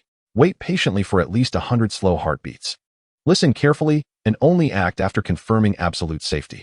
He provided follow-up action guidelines to prevent rashness from thwarting their efforts. Womianjia, thank you. I don't know who you are, but thank you. A tremendous sense of gratitude practically overflowed through her words. Ding. Assistance mission completed. Based on the effectiveness of the assistance, you have gained group points, 50 points. The notification sound rang out, and the points were credited. 50 points. Far exceeding that last minor task. Tian slowly exhaled, only then realizing that his palms were clammy with sweat. Instinctively, he attempted to convert the points he had just earned into energy. Points, 50. Energy level, 0, 773. A faint yet distinct flow of warmth surged into the engine core, visibly raising the energy level a notch. Although still minimal, this sensation was intoxicating. More importantly, the inside eye seemed to have captured something. A new piece of information flashed by. Womianjia Yaoshi Taka's fondness for you has significantly increased. Gratitude and trust, preliminary, success. Not only had he earned points and energy, but more crucially, he had sown the seeds of trust in the heart of a distressed individual from a foreign world. Dongxia, it's a rather practical and clever adaptation. Though it lacks grandeur, it is barely adequate for survival in dire straits. Huang Yaoshi commented, his tone still prideful, yet seemingly acknowledging Tian's earlier performance. Nini Jiang, a basic tactical evasion guide based on environmental utilization and psychological misdirection. Inefficient. But the thought process is somewhat clear. So, dear observer, are you also skilled in such hide-and-seek games? Tony began his habitual critique again, but there seemed to be a hint of inquiry in his skepticism. yet Tian chose to ignore their remarks. He gazed at Lia's still glowing avatar, aware that this was merely the beginning. This girl hailed from a perilous world, and her entry into this group might signify something extraordinary. A preliminary trust might yield unforeseen rewards in the future. Knowledge is omnipresent. Chapter 10. The comical initial test of the micro-wormhole successfully guiding Lia to safety and gaining 50 points lifted Tian's spirits immensely. His energy level rose to 773. Although still precarious, it was no longer in the imminent danger of extinguishing. An impulse to experiment burgeoned within him. The micro-wormhole manipulation, which had long been locked due to insufficient energy and instability, loomed like an enticing forbidden fruit, continually stirring his curiosity. Wormholes. Spatial jumps. This was the pinnacle of abilities in countless works of science fiction. Even the most rudimentary object transportation would signify a transcendence beyond the confines of three-dimensional space. What if, just what if, he could attempt it now with a slight increase in energy? Even moving just a piece of paper would be a qualitative leap. An overwhelming desire drowned out the rational warnings. Yet Tian took a deep breath, his gaze fixated on the most ordinary black gel pen on his desk. A clear target. Small in size and light in mass, it was the perfect object for his initial experiment. He concentrated all his energy, diving back within to carefully communicate with the damaged engine core. Initiating micro-wormhole manipulation. Target, the pen on the desk. Displacement, 10 centimeters. The command was issued, and the faint blue light in the engine core flared brightly, then began to flicker at an unprecedented frequency. Warning, insufficient energy. Forceful activation is high risk. Calculating spatial coordinates. Computational load is excessive. Calculating target material structure. Energy consumption is rapidly escalating. Constructing micro-wormhole bridge. Stability is extremely low. A series of blinding red warnings flashed through his consciousness. Yet Tian, having already embarked on this irreversible path, gritted his teeth and pressed on, pouring in the freshly acquired energy with fervor. He felt as if his brain had been thrown into a high-speed centrifuge. A wave of dizziness hitting him like a freight train. The temples throbbed violently, as if countless needles were piercing simultaneously. His entire strength was being swiftly drained, leaving him even weaker than after 3 consecutive sleepless nights. His vision began to blur, and a sharp ringing filled his ears. The pen on the table seemed to respond to his call, and the surrounding space began to warp in a peculiar manner. The pen's body became indistinct, as if obscured by a rippling layer of water. Had he succeeded? A flicker of exhilaration surged within Tian. In the next moment, a faint sound, akin to a bubble bursting, echoed. The pen abruptly vanished from the table. Almost instantaneously, it reappeared about 5 centimeters away from its original position. Indeed, it had moved from point A to point B. The distance, 5 centimeters. The method of movement, not a smooth glide across the surface, but rather as if a clumsy magician had performed a poorly executed trick, making it disappear and then reappear. The process was so brief it could almost be overlooked, leaving one to question if it had been an illusion. Yet, for this monumental leap of 5 centimeters, Tian had paid a hefty price. He stifled a groan as darkness enveloped him, a powerful dizziness and weakness crashing over him like a tidal wave. His legs buckled, and he slid off the chair, landing heavily on the ground. His forehead instantly beaded with cold sweat, breath quickening and growing labored. He felt as if he had just completed a marathon, utterly drained of spirit, lacking even the strength to lift a finger. His mind was a chaotic muddle, buzzing incessantly, waves of nausea washing over him. Sitting on the floor, gasping for air, he stared blankly at the pen that had moved a mere 5 centimeters, a sense of absurdity flooding his thoughts. Was this the essence of micro-wormhole transport? After expending such tremendous effort, nearly exhausting the energy he had just acquired, was this truly the outcome? 5 centimeters. A mere flicker? The cost-benefit ratio was appallingly low. It would have been far simpler to reach out and grab it himself. The core engine within him dimmed to its nadir, even weaker than before, flickering as if it might extinguish at any moment. The numbers on the status bar fluctuated mercilessly. Energy level, 0701. A failed and ludicrous attempt had nearly drained the entirety of the energy converted from those 50 points, even incurring a slight loss. Coughing involuntarily, Tian felt his throat dry and his body uncomfortable. The after-effects were rather severe. Just then, perhaps the forced operation had stimulated some deep repair mechanism within the engine. A more detailed, yet despairing piece of information flooded into his consciousness. Micro-wormhole manipulation, extremely unstable. Current maximum manipulation distance, theoretical radius of 1 meter, actual influenced by precision and stability. Approaching 0. Current maximum transportable mass, theoretical value of 10 grams, actual influenced by precision and stability. Approaching 0, energy consumption, extremely high. Each attempt requires the minimum unit of energy. Stability, extremely low, may cause spatial coordinate shift, material structural damage. Energy rebound.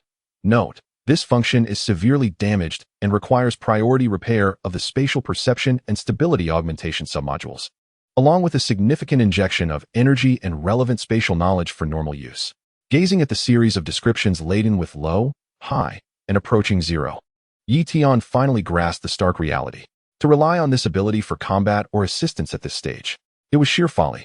Its only current utility appeared to be, in extreme circumstances, moving small objects like keys or paper, all while risking his own fainting. Not worth the trouble. Indeed, growth has no shortcuts. Especially for abilities that involve the supreme laws of space, they were utterly beyond his current meager accomplishments.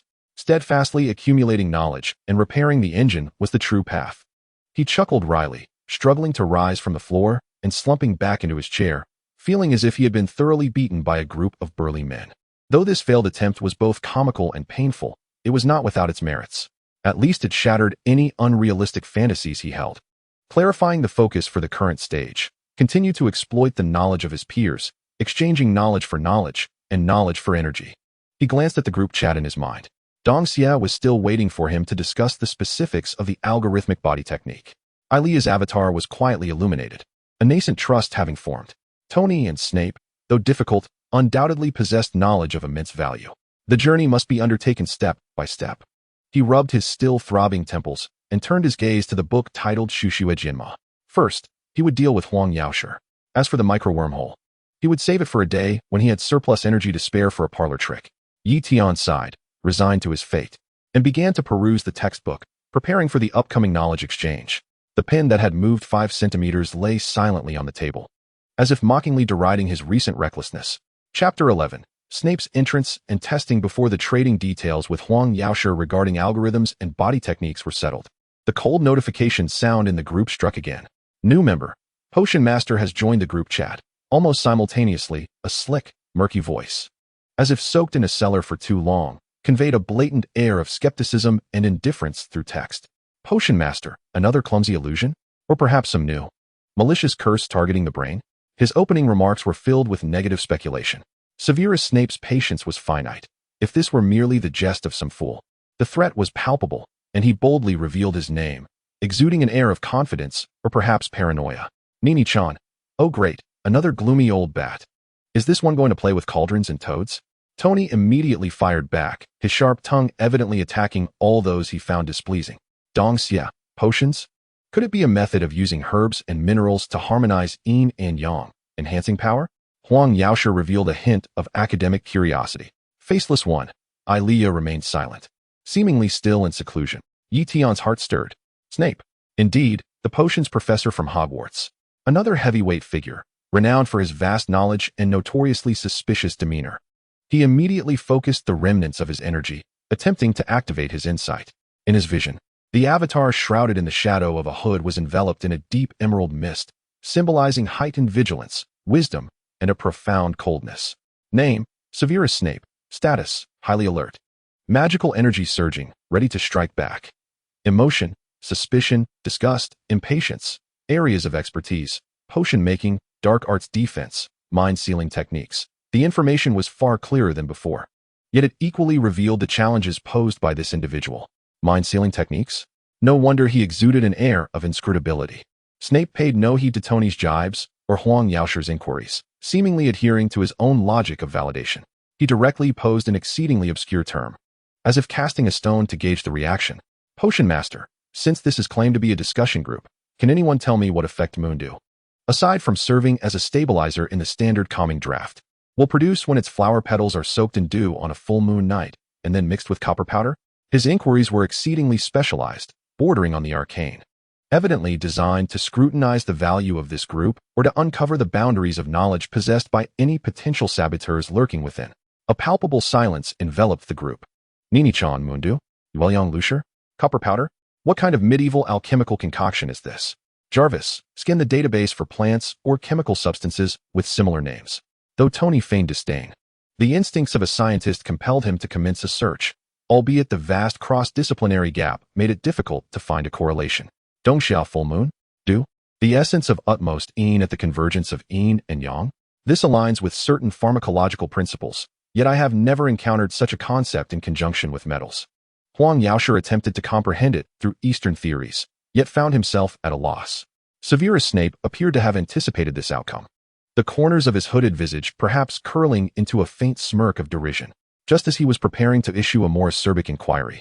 Even contemplating severing this mental distraction altogether, Tian interjected, "Moonlight thistle. Its floral core is rich in a unique photosensitive alkaloid, which can absorb and convert specific wavelengths of lunar energy. The dew on a full moon night serves as its energy carrier. When mixed with copper powder," Tian paused momentarily, seemingly deliberating his choice of words. "Copper acts as a catalyst, and under specific energy conditions, it can evoke the latent moonlight energy stored within the floral core, producing a brief, unstable fluorescence effect, along with volatile compounds that can subtly disrupt mental perception. This concoction could be utilized to craft low-grade illusion potions or counter-tracking powders, yet its efficacy diminishes rapidly as the lunar energy wanes." He provided an answer that was not entirely fabricated. The moment Snape posed his question, Tian instinctively seized his phone and hastily searched for moondew. Although he did not find a perfect match for a magical plant, he discovered several real plants with similar names or descriptions, swiftly perusing their chemical compositions and photosensitive properties. He boldly integrated these fragmented bits of information into a magical hypothesis, specific energy conditions, disruption of mental perception, and articulated it with a scientific rigor reminiscent of a potionology thesis abstract. He even intentionally paused mid-sentence, substituting magic for specific energy conditions, aligning better with his role as an impartial observer. Silence ensued. The silence emanating from Snape was more profound than Tony's earlier quietude. After a lengthy pause, words slowly materialized. "Master of potions, fluorescence effect disrupting mental perception." He echoed the key terms from Tian's statement, seemingly engaging in a meticulous scrutiny. This point is not documented in the standard 1,000 magical herbs and fungi, but it is not entirely implausible. Some ancient, obscure manuscripts appear to contain vaguely similar descriptions. His tone remained somber, yet the previously aggressive skepticism had somewhat abated. Tian's answer was not mere babble. It touched upon a potentially real, yet seldom acknowledged niche of knowledge. It even provided him with new avenues for research. Catalyst? Energy decay. This slightly exceeded his expectations. Master of potions, an intriguing hypothesis. Though the terminology is peculiar, referring to the scientific jargon, the reasoning is not wholly foolish. It seems this group is not solely populated by boisterous trolls and ignorant muggles. He begrudgingly acknowledged a sliver of value in this group, while indiscriminately dismissing the others once more. "Nini-chan, hey, who are you calling a troll? Dongxiao muggle? What does that mean? Your words are rather uncouth, sir." Snape disregarded the protests from Tony and Huang Yaoshe. "Master of potions, so observer. From which realm did you glean knowledge of such esoteric applications?" He began to direct his inquiries specifically at Tian, probing for deeper insights. Tian inwardly acknowledged the shrewdness of this bat-like figure. He was indeed not easily trifled with, and one question had already placed him back in the hot seat. Yet, he remained unperturbed. Since the other party began to inquire about the source, it indicated that his response had garnered preliminary approval, and its value had been recognized. Tian, knowledge is like stars, scattered across myriad realms. Wherever there exists, information must remain. What I have witnessed is but a mere ripple in the boundless torrent of information. Once again, he resorted to a generalized, almost cliched response, attributing everything to the vastness of knowledge while avoiding any revelation of his own origins. Mr. Snape's dedication to potionology is indeed impressive. Perhaps we may exchange further insights regarding the transformative properties of material essence in the future. He proactively introduced a broader, more fundamental topic, material transformation, which lies at the heart of potionology and subtly points towards the realm of modern chemistry. Attempting to capture Snape's interest and convert this probing into a potential exchange, Snape lapsed into silence once more, seemingly weighing his options. Tian understood that he had successfully navigated this initial inquiry. In the mind of this master of potions, his identity as an observer now bore an additional layer of mystery and intrigue. Though the process was fraught with peril, yet another world of knowledge had revealed its subtle seams to him. He glanced at the still dim engine within him.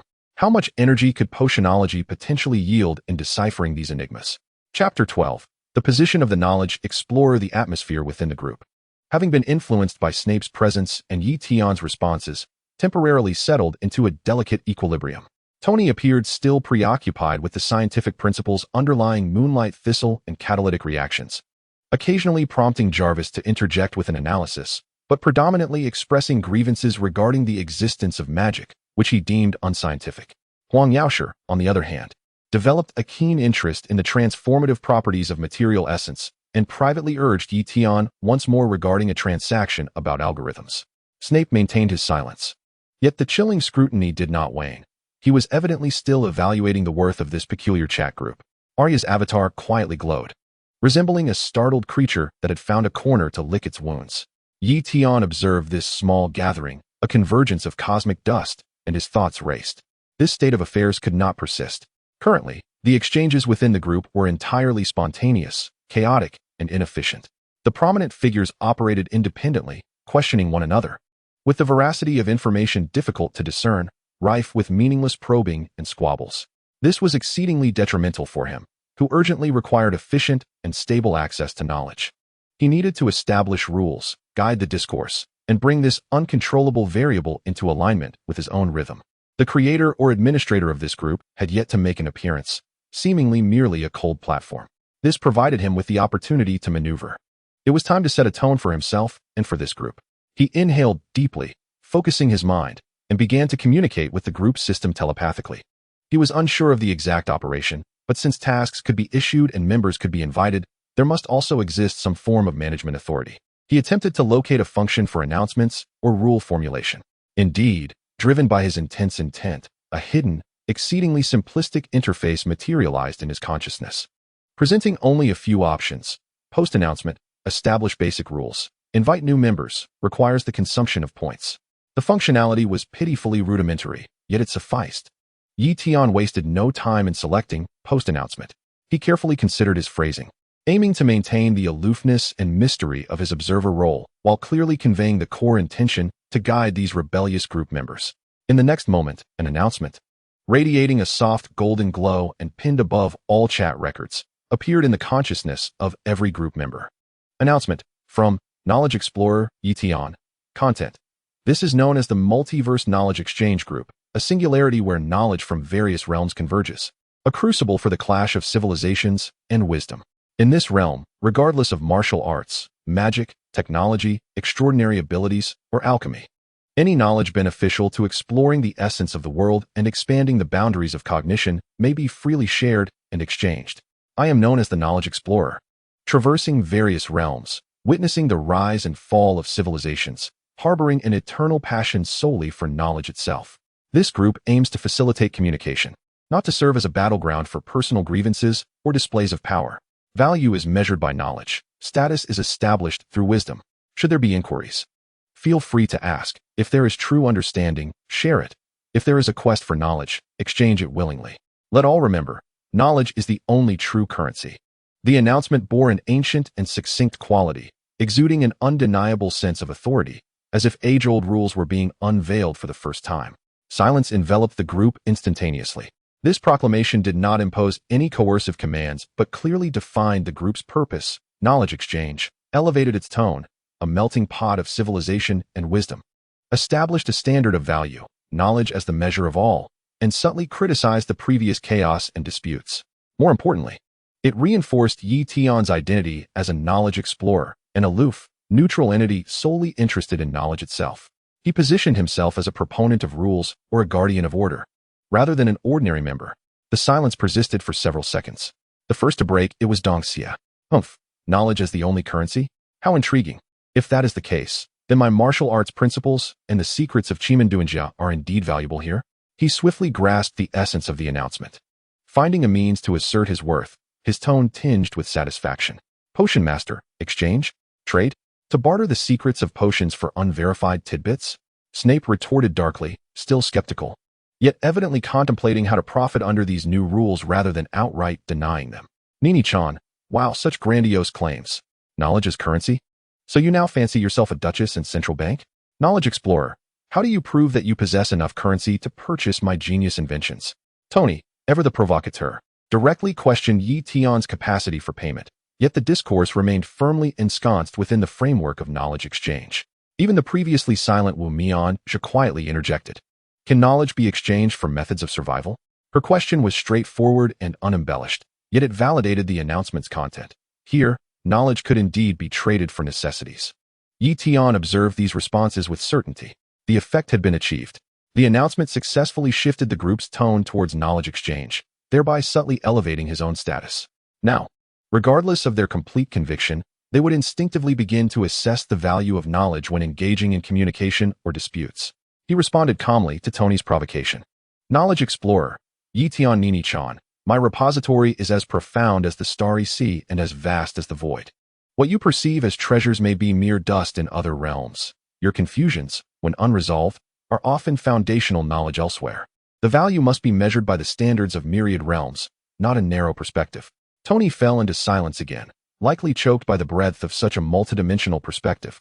Pondering the implications with Jarvis. Seizing the moment, Tian tentatively employed another function, establishing fundamental rules. The rules he set forth were simple. 1. Prohibit meaningless insults and attacks. 2. Encourage knowledge sharing and discussion. 3. Transactions must be mutually agreed upon, with the group system offering simple notarization. He discovered this ancillary feature. The rules were similarly disseminated in announcement form, clear and concise. Having accomplished this, Tian exhaled slowly. He felt akin to a creator bestowing the initial laws upon a nascent world of chaos, albeit a miniature version, a subtle sense of control surging within him.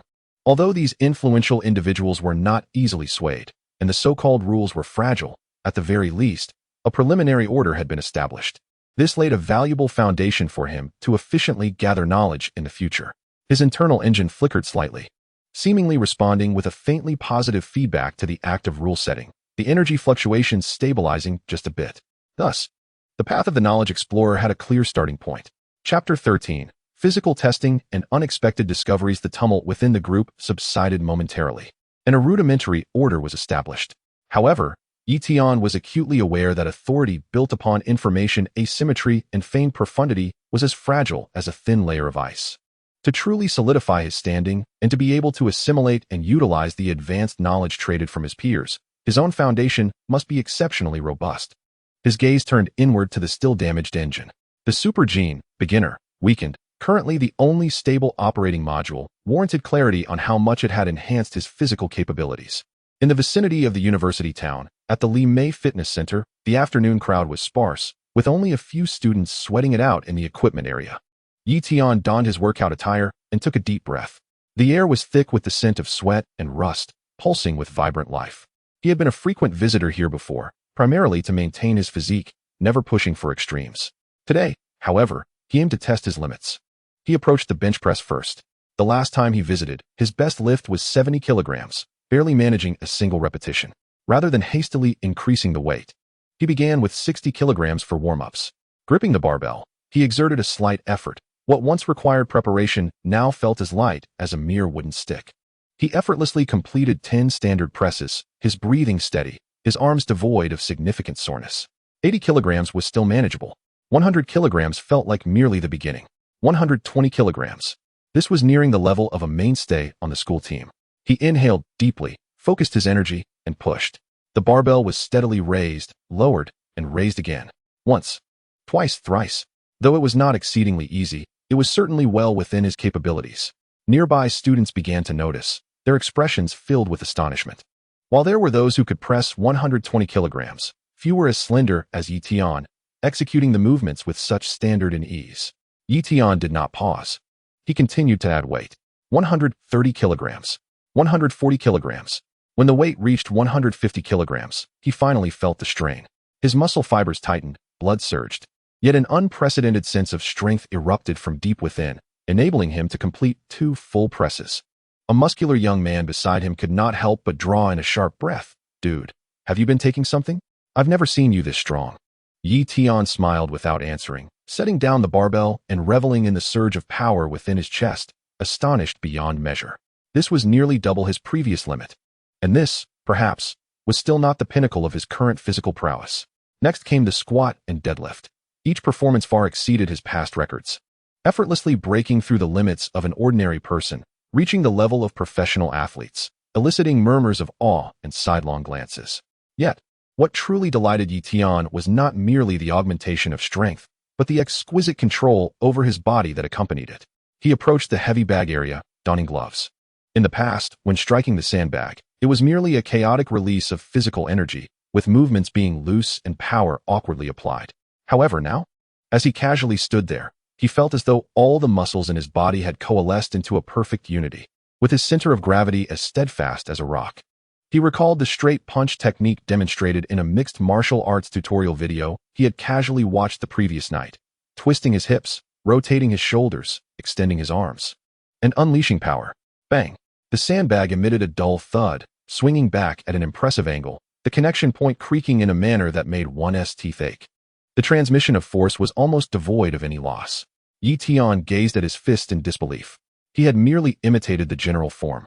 Yet the fluidity of his power application and the precision of his rhythm suggested he had practiced it thousands of times before. Unwilling to accept this phenomenon, he attempted the low sweeping kick, the side kick, and even several simple wrestling maneuvers shown in the video. With each attempt, his body swiftly adjusted to the optimal posture for power generation, and the speed at which muscle memory formed was astonishing. Although his movements were far from perfect, the fluidity of learning, as if he were a natural-born fighter, was palpable. This was not merely a matter of strength and speed. It was an instinctual understanding deeply rooted in his genetic makeup regarding how to efficiently utilize his body. This super gene was gradually manifesting, optimizing his neural reflexes, muscle coordination, and athletic learning capabilities. A thought flashed through his mind like lightning. If he could learn combat techniques so swiftly, then in the future, what about the martial arts and movement techniques traded from Dongxia, the stealth and assassination skills acquired from AI Liya? Or even more miraculous abilities possibly obtained from other worlds? Could the engine assist him in rapidly comprehending and mastering these physical skills, just as it did with knowledge? This discovery held significance that surpassed mere increases in strength. It implied that his efficiency in absorbing and digesting skill-related knowledge from group members would far exceed that of ordinary individuals. He suppressed his excitement and refrained from drawing attention to himself any further. After completing the basic physical fitness tests, he departed from the gym. As he walked back to his dormitory, the setting sun elongated his shadow. He felt the surging power within him and the sense of control akin to directing his own limbs, a profound confidence blossoming within him. The body is the foundation of revolution, and it is also a vessel for all knowledge. Now, this vessel is being continuously reinforced and optimized. As the anticipated transaction with Huang Yaoshi regarding algorithms and movement techniques approached, he grew increasingly eager. He not only sought knowledge, but also wished to explore whether he could truly wield the techniques from another world through this initially modified body facilitated by the engine. Along with that astonishing learning capability, the core of the engine, that flicker of blue light, seemed to sense his determination, pulsating slightly. Energy level, 0705. Although energy remained scarce, the path ahead had become vividly clear. Chapter 14. Tony's Technological Challenge. The brief tranquility within the group did not persist for long. Especially for Tony Stark. A genius accustomed to being the center of attention and in control of everything. Being suppressed by an enigmatic observer with a few boastful remarks was simply an intolerable provocation. He fell silent for a while, evidently utilizing Jarvis's capabilities, attempting to analyze Tian's background from various angles, even possibly trying to reverse trace the source of this group chat. However, there was no doubt that all of this was in vain. The complexity of the multiverse chat group was far beyond the comprehension of his current technological level. Unable to crack it technically, he resolved to confront it through knowledge. Tony's inherent pride would not permit him to retreat. I Jiang, Knowledge Explorer. Very well, Mr. Mysterious Multiverse Scale. The tone laced with obvious sarcasm. Since you claim your knowledge pool is as vast as the starry sea, how about solving a practical little problem? This should be more meaningful than empty rhetoric about rules and currency. He prepared to strike. Jiang. The latest Mark series armor developed by Stark Industries experiences slight toughness degradation at certain joints where the Edmund alloy variant connects with internal nanofiber sensors in extreme cold environments, such as high-speed maneuvers in the stratosphere or outer space. While it does not affect the main structure, it results in a 0.003 second delay in motion feedback, which can be fatal for high-precision combat. Tell me, how can we resolve this microscopic material fatigue issue in low temperatures without increasing weight or altering the main material composition? He presented a highly specialized materials science and engineering challenge, even providing precise data. This is one of the genuine technical bottlenecks he currently faces. Upon the question's emergence, both the knowledgeable and the uninformed in the group fell silent. Dong Xia, low temperature? Material fatigue? This is the flaw of inanimate objects, not my expertise. Huang Yaoshi outright stated it was beyond his knowledge. Master of potions, sounds like an issue with the stability of some inferior alchemical product. Perhaps adding northern ice marrow or moonlight moss to balance the energy might help. Severus attempted to apply potion theory, but was completely off track. Faceless One, utterly unable to comprehend. The pressure instantly concentrated on Tian. He stared at the long string of specialized terms and specific parameters, feeling a sudden chill at the back of his head. Edmund alloy, nanofiber sensors, microscopic material fatigue. This was entirely beyond the knowledge reserve of a junior physics student. He would need to look up information just to grasp the problem itself. To respond directly? Absolutely impossible. Should he reveal any ignorance, all the mystery he had constructed would vanish in an instant. Yet, he could not remain silent, nor could he refuse. Otherwise, it would be seen as a sign of weakness. In a flash, Tian forced himself to calm down. He recalled the engine's feedback about the importance of thought processes over answers, along with his identity as an observer. While he might not understand the specific technology, he was well-versed in scientific methodology and adept at leveraging information gaps for strategic advantage. He refrained from answering immediately, deliberately allowing the silence to linger for several seconds to create an illusion of deep contemplation. Meanwhile, he rapidly recalled the foundational theories of materials science and boldly directed his thoughts toward a realm entirely unfamiliar to Tony. Knowledge Explorer, Tian. Low temperatures lead to toughness degradation and energy transmission delays. He reiterated the core of the question, indicating his understanding. Intriguing. Your approach remains confined to repairing within the established material framework, seeking to optimize formulas or processes, akin to trying to keep an ice cube intact in flames. He began by critically assessing the limitations of Tony's thought process. Indeed, Tony was incensed by this evaluation. Jiang repair? This is the most precise material science. Do you have any idea how stable the molecular structure of Edmund alloy is? Knowledge Explorer, Tian. Stability is also a form of constraint. Why must one be so fixated on forcing materials to adapt to low temperatures rather than altering their state of existence? He posed a guiding question. Jiang. Change in state of existence? What do you mean? Heating? That would increase energy consumption and thermal signals. Or are you suggesting the quantum tunneling effect? That requires even greater energy levels. Tony rapidly thought along the technological tree but dismissed all his ideas. Knowledge Explorer, Tian. Not at all. I once witnessed a cultivator in another realm encounter a similar dilemma when forging artifacts under extreme cold conditions, where the spiritual materials experienced a drastic decline in spiritual efficacy. The method employed was neither to reinforce the materials nor to apply external heat, but to inscribe a micro-constant temperature array at the core of the material.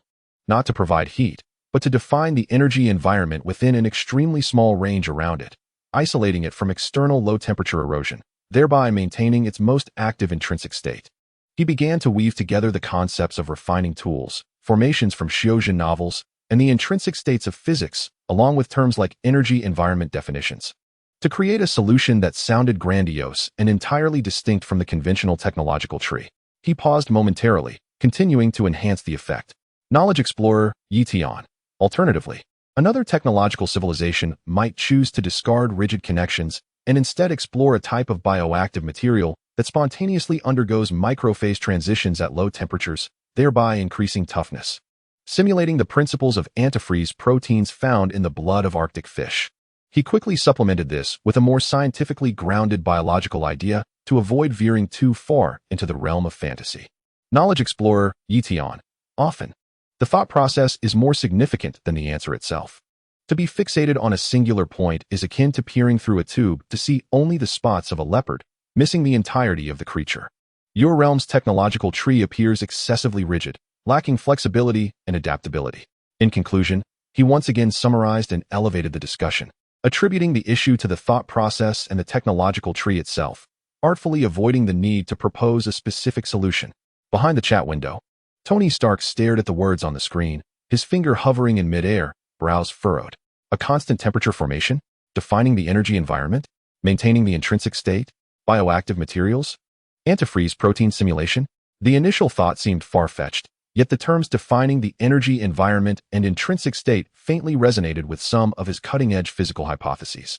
The second idea was more aligned with biology. Stark Industries had indeed not delved deeply into the field of biological materials. Jarvis's voice broke the silence. Sir, the other party has not provided any concrete solutions. Their statements are replete with metaphors and unverified assumptions. Be quiet, Jarvis. Tony interrupted the AI unusually. He was presenting a thought process that entirely leapt outside the existing technological framework. He was indeed struck by the notion that the thought process is more crucial than the answer. Had he not always relied on imaginative ideas and innovations to break conventions? Why, then, was he fixated on a technical dead end this time? The other party was correct. Stark's technological tree might, in certain respects, indeed be too inflexible. Jiang, defining the energy environment? Bioactive materials? He repeated the key terms, the sarcasm in his tone dissipating, replaced by a weighty contemplation. While it sounds like a blend of science fiction and fairy tales, the angle is indeed somewhat intriguing. He begrudgingly acknowledged this point. He ceased his aggressive probing and did not pursue further details, evidently beginning to contemplate the two wholly unfamiliar directions proposed by Tian. Observing Tony's reaction, Tian secretly exhaled a sigh of relief. Another hurdle cleared, although perilous. He had once again maintained his prestige through the differential in information across systems and a macro perspective, perhaps inadvertently opening a new door to Tony's world. Knowledge explorer, Tian. All things possess their principles, and technology is merely one of them. If one can integrate and learn from each other, that is the true path. I hope you take heed. He left behind this final cryptic remark and ceased further dialogue, concluding perfectly. A potential crisis was thus resolved without a trace. Tian wiped the cold sweat from his brow, feeling more exhausted than pushing 150 kilograms in the gym. Dealing with these magnates truly demanded unwavering vigilance. Chapter 15. The quiet joining of Gu Yi with the silent intellectual duel with Tony still lingering. Tian was secretly regulating his slightly fatigued mind due to the heightened tension, while the damaged engine within him operated at low power, attempting to restore the meager energy of 0705. In the group chat interface, Tony fell silent, evidently digesting the fantastical notions of defining energy environments and bioactive materials. Huang Yaoshe urged for a detailed algorithm breakdown in private chat. Snape continued to emanate a forbidding aura. Arya remained silent. Everything seemed to have temporarily returned to a fragile equilibrium. At that moment, without any warning or system notification, a brand new avatar silently appeared at the bottom of the member list. It was a simple icon, a mysterious rune radiating a gentle orange-yellow glow. Its structure complex yet harmonious, as if containing some cosmic truths, quietly floating against a starry background. Beside it, the name read, Supreme Mage. There was no announcement of a new member joining, no curious inquiries, and not a hint of energy fluctuation. This new member blended seamlessly into the environment, as quiet as a whisper. No one in the group seemed to immediately notice this silent addition. Tony was lost in thought. Huang Yaoshe was in private chat. Snape was indifferent, and Arya was concealed. But Tian felt an immediate chill run down his spine. The instant that avatar illuminated, his feeble, dark energy sensation module jolted, as if a stone had been cast into a tranquil lake, causing the once slowly drifting, dust-like dark energy particles to become chaotic, as if disturbed by some invisible force field, forming an exceedingly faint yet real energy vortex around the area of the new avatar. Moreover, his damaged eye of insight flickered uncontrollably, attempting to gaze toward that new avatar. Status. Emotion. Warning. Perception obstructed. Information blocked. Counterattack risk, extremely high. The feedback received was filled with harrowing question marks and warnings. It felt as though he was not attempting to perceive a mere existence, but rather delving into an unfathomable abyss of the universe or a flawless, absolute mirror. An indescribable sense of overwhelming pressure, stemming from the realms of life and cognition, surged back through that failed perception link, silently washing over him. Ugh! Tian emitted a stifled grunt, his complexion paling momentarily, hastily cutting off the energy supply to the eye of insight, his heart racing wildly. Terrifying. Utterly terrifying. What sort of existence is this? Merely attempting to perceive it nearly invited a backlash? Even the engine had issued the highest level warning. The deep internal power of Dongxia, the formidable technology of Tony, the enigmatic magic of Snape, the exquisite stealth of Arya. These were all within Tian's realm of understanding and even manipulation due to the information differential. But this Supreme Mage was entirely different. It represented a fundamental, dimensional disparity, like comparing a firefly to the bright moon, a brook to a vast ocean. He sensed from the gentle rune and the title of mage that it was likely female, stood there quietly, without any movement or words, yet seemed to be the absolute center of the entire chat space, rendering all information, energy, and rules transparent and submissive before her. Tian even felt an illusion that his previous cryptic announcement and the sharp exchanges with Tony, along with all his inner calculations and anxieties, were utterly transparent to this being, laid bare without concealment. Who is she? Where does she come from? Why has she arrived? How much has she seen? Countless questions poured over Tian like ice water, dissipating the momentary pride he had felt after dealing with Tony. The true superpower had entered the scene, and it was in such an absolutely low-key yet profoundly shocking manner. No one in the group remained aware. Tony seemed to have returned to his senses from contemplation and began his habitual scrutiny. I Jiang, Knowledge Explorer. The concept of biological active materials you proposed is somewhat intriguing in theory. However, when it comes to practical application, he began to elaborate on the technical difficulties. Previously, Tian might have strained his mind to engage with him, but now, all his attention was captivated by that silent, Izuan Fashi. He found himself somewhat distracted by Tony's provocations. He forced himself to remain calm, carefully refraining from attempting to sense that being. Instead, retracting all his claws and spiritual fluctuations like the most cautious prey, minimizing his presence to the utmost degree. He even hesitated to speak more in the group chat, fearing it would draw unwarranted attention from that entity. Jishir Tansuaja Tian. The idea has been presented.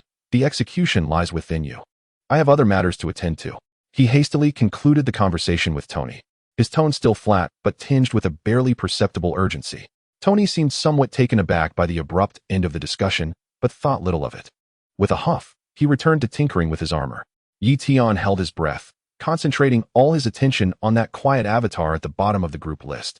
She was still there, like an ancient deity seated at the end of time, silently observing the cycles of creation and destruction in the universe, devoid of sorrow or joy.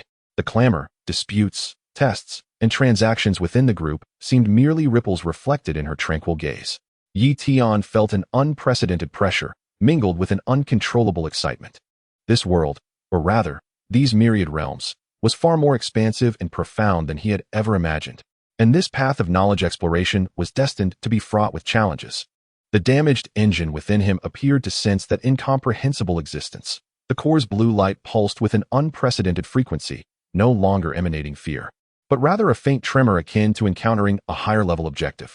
Energy level 0707. Under the invisible pressure, it seemed to operate with even greater effort. Chapter 16. The first group task released. The quiet arrival of the Izuan Fashi felt akin to a deep water bomb detonating in Tian's heart, its aftershocks lingering. He reined in his spirit, daring not to exhibit any flamboyance, even temporarily setting aside private chats with Huang Yaoshe, existing in a state of acute vigilance and observation, with most of his focus anchored on that eerily silent starry rune avatar. In the group, Tony appeared to have temporarily set aside the issue of low-temperature materials, instead engaging in a debate with Jarvis regarding an optimization plan for a certain energy core, messages flying rapidly. Snape continued to emit a low-pressure aura that kept others at bay. Huang Yaoshe, waiting for Tian's detailed algorithm, seemed somewhat dissatisfied, sarcastically mocking in the main group for his unreliability, while Ilea remained persistently silent, as if she had never existed. This strange equilibrium persisted for approximately half an hour. Just as Tian hesitated over whether to continue addressing Huang Yaoshe, the cold notification sound of the group system unexpectedly echoed in his mind. Detection of the existence of a member, Wumianjia, with a sustained survival requirement. Efficient recovery of physical strength. Currently releasing a small group task. Answer questions and provide feasible solutions. Task requirements. The solution must be operational and adaptable to the environment and conditions of the task issuer. Task rewards. Based on the effectiveness and adaptability of the solution, a reward of 3,050 group points will be granted. A task announcement shimmering with pale blue light clearly presented itself in the consciousness of all group members. Positioned just below the golden group regulation announcement previously released by Tian. Had the task system finally been triggered? Tian's spirits lifted, temporarily pushing aside his apprehension towards GUI. This was undoubtedly good news. It signified an additional stable channel for acquiring points, apart from voluntary trades and assistance rewards. And points meant energy. Almost instantaneously after the task was issued, the group began to respond. Nini Jiang, recover physical strength? What's difficult about that? Just inject a dose of high-concentration adrenaline stimulant, or try the latest Stark nutritional concentrate. I guarantee you'll be bouncing back to life immediately. Side effects might just be rapid heartbeat or a few nights of mild insomnia. Tony was the first to respond, as ever proposing a technological brute force solution, entirely disregarding the issue of adaptability. Mo Yao Dashimph. A standard Shungu Ling or stimulant would do the trick. If injuries are severe, you might need to use Phoenix Tier, of course, provided you can obtain it and afford the cost.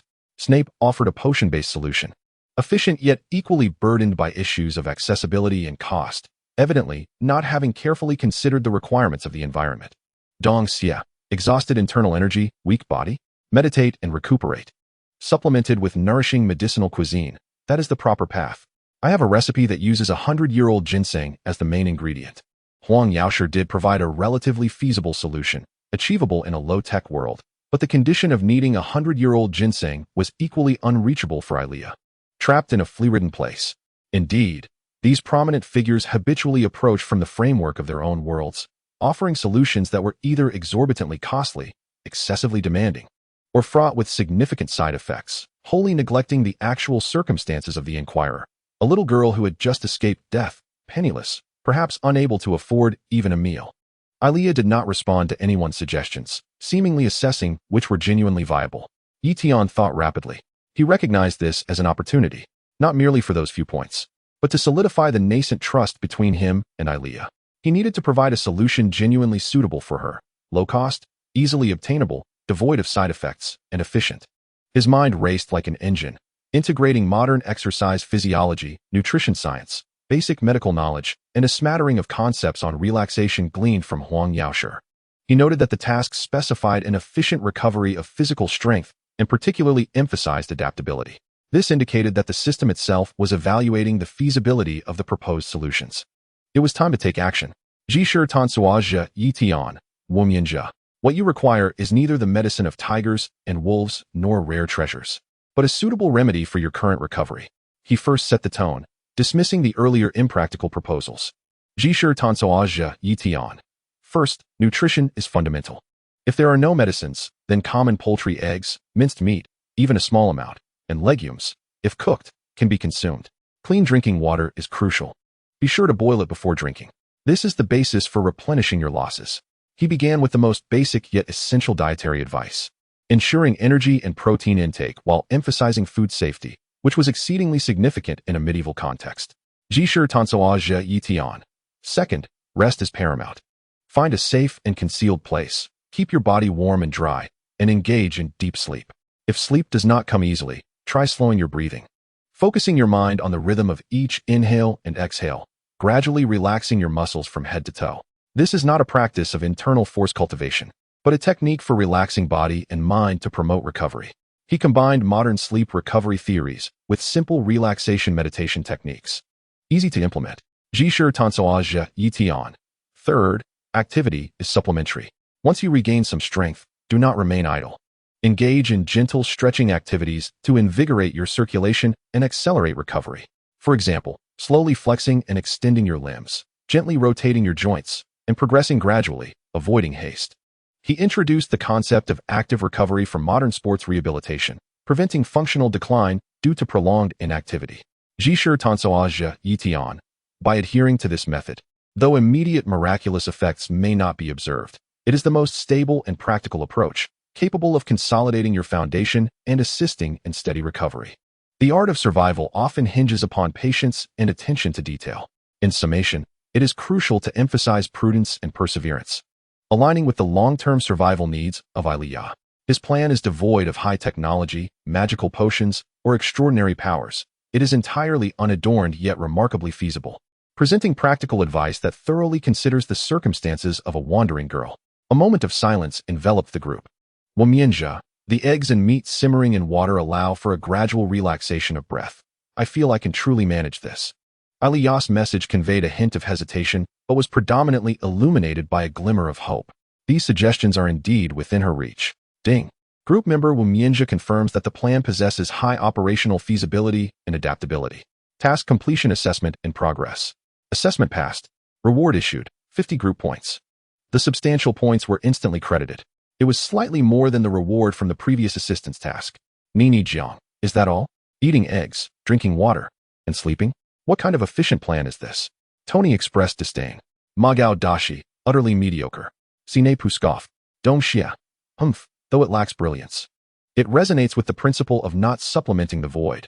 It is indeed a remedy for the ailment. Huang Yaoshi offered an unusually objective remark, yet Tian chose to disregard their comments and promptly attempted to convert the points into energy. Points 50, energy level, 0.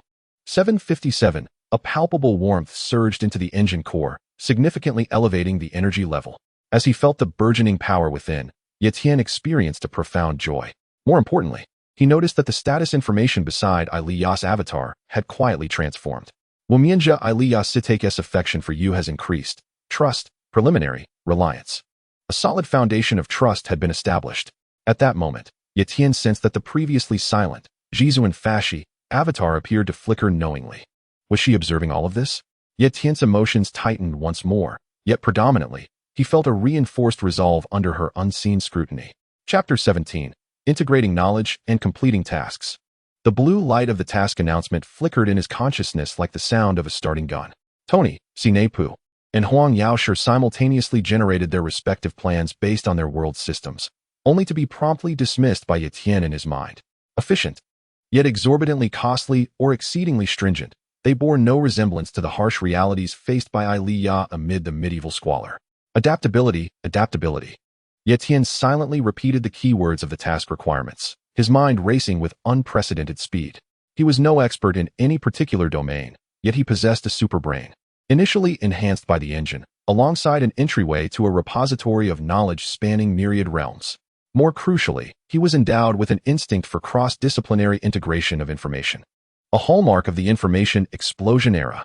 Restoring core vitality entailed energy replenishment, efficient rest, and the avoidance of secondary injuries. He swiftly grasped the core framework of the issue.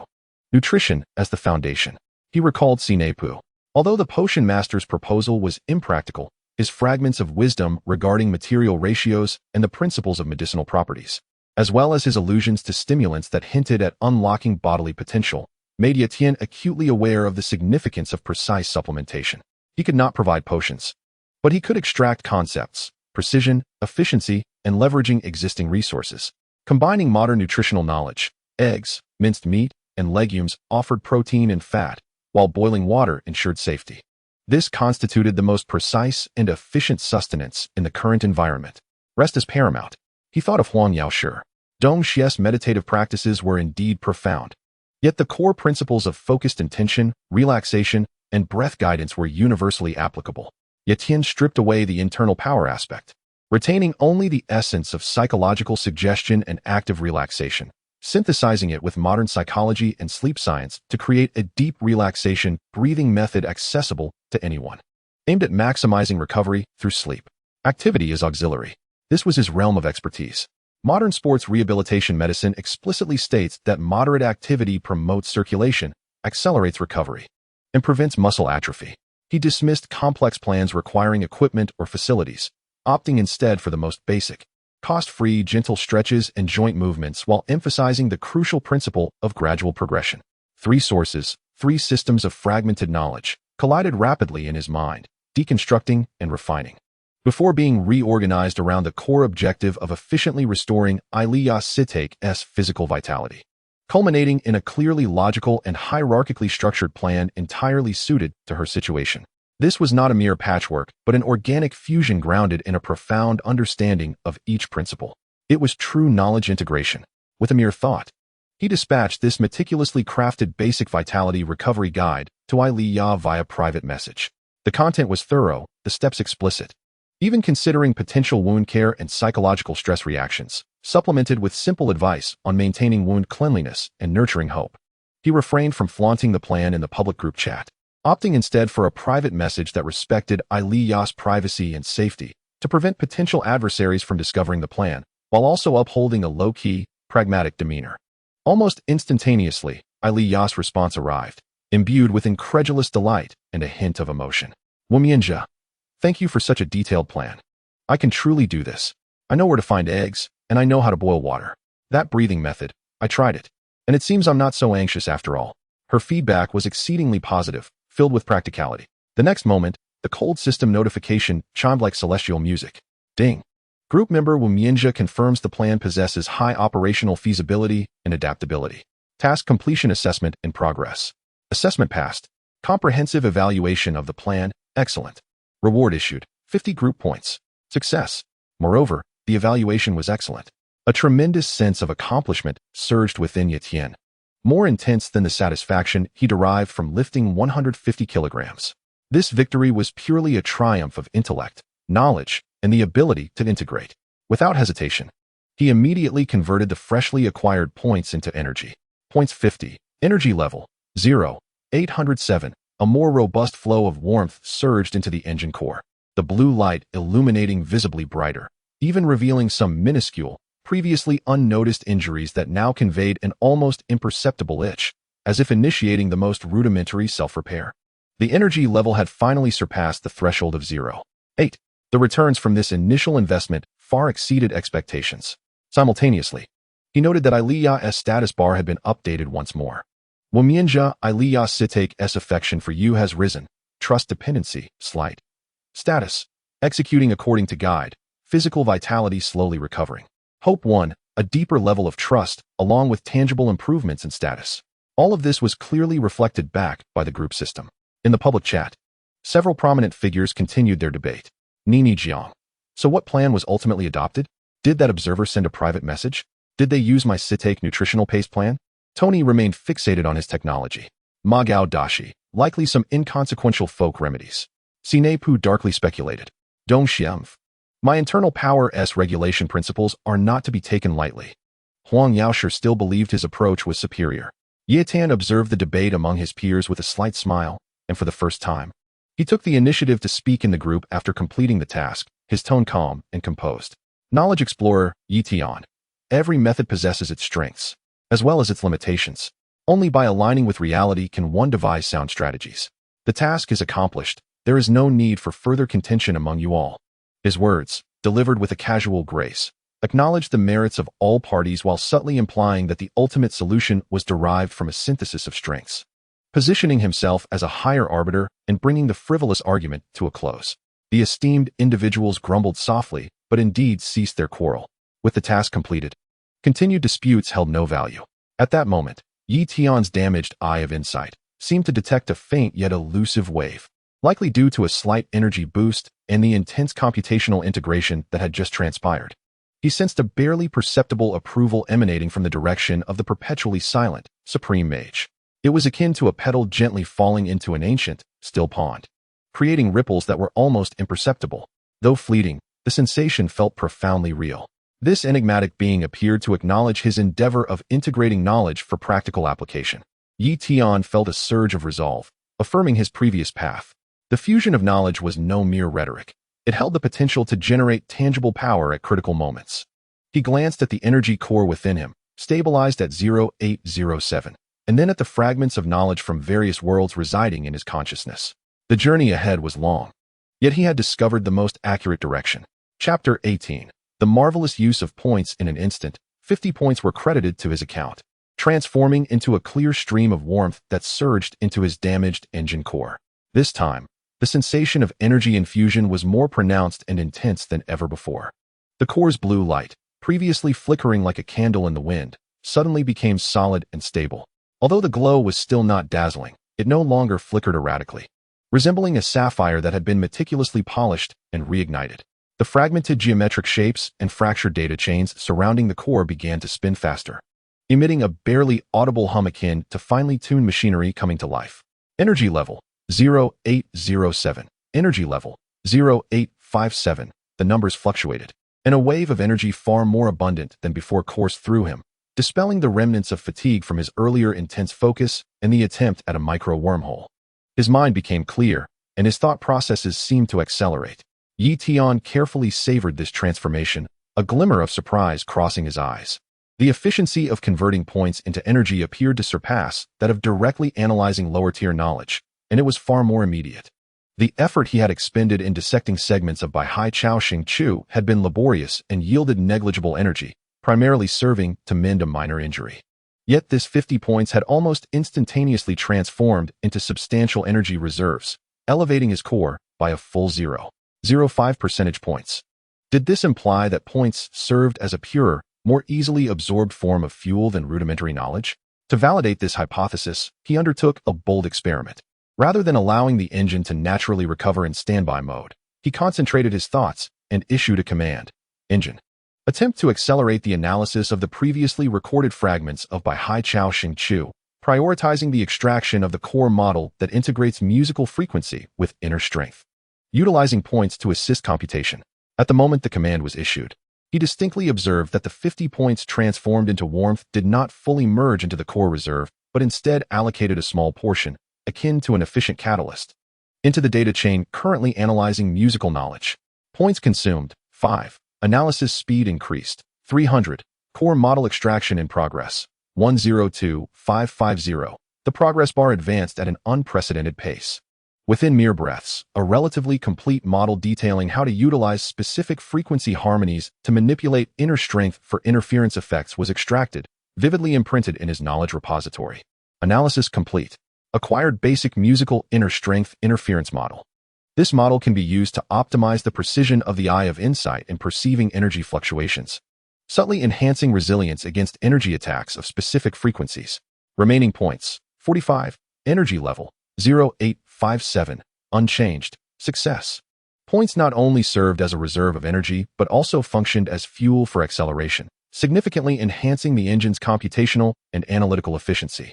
Moreover, throughout this process, the primary energy level remained unaffected.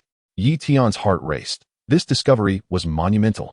It meant that in the future, when he acquired higher-level, more complex knowledge, if relying on the engine's slow analysis proved time-consuming or even unfeasible, he could entirely expedite the process through the consumption of points. This undoubtedly amplified his efficiency in assimilating advanced knowledge. The concept of charging felt akin to invigorating the engine. Tian found the most fitting metaphor. Points represented electricity. Energy levels signified battery capacity, and consuming points to accelerate analysis equated to directly using electricity to power high-consumption computational programs. The motivation to acquire points surged with unprecedented intensity. Completing tasks, assisting fellow group members, and even potential future avenues for acquisition must be ardently pursued. He cast a glance at the group list.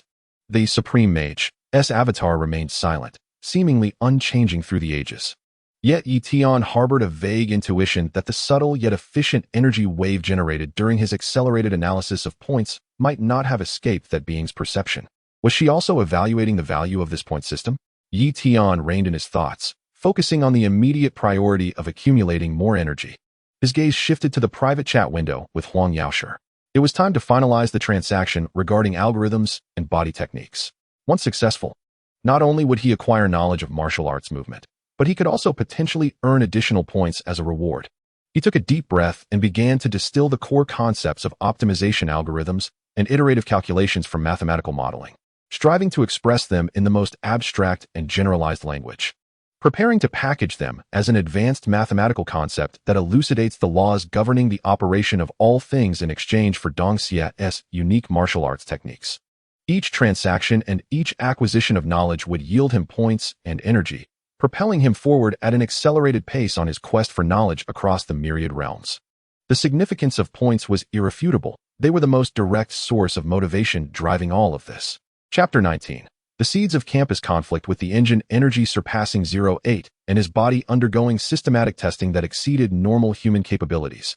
Coupled with the recent successful completion of a group task yielding substantial points, Tian found himself in a state of subtle exhilaration. Although a lingering wariness towards the Supreme Mage persisted deep within, his tangible growth brought with it a sense of grounded assurance.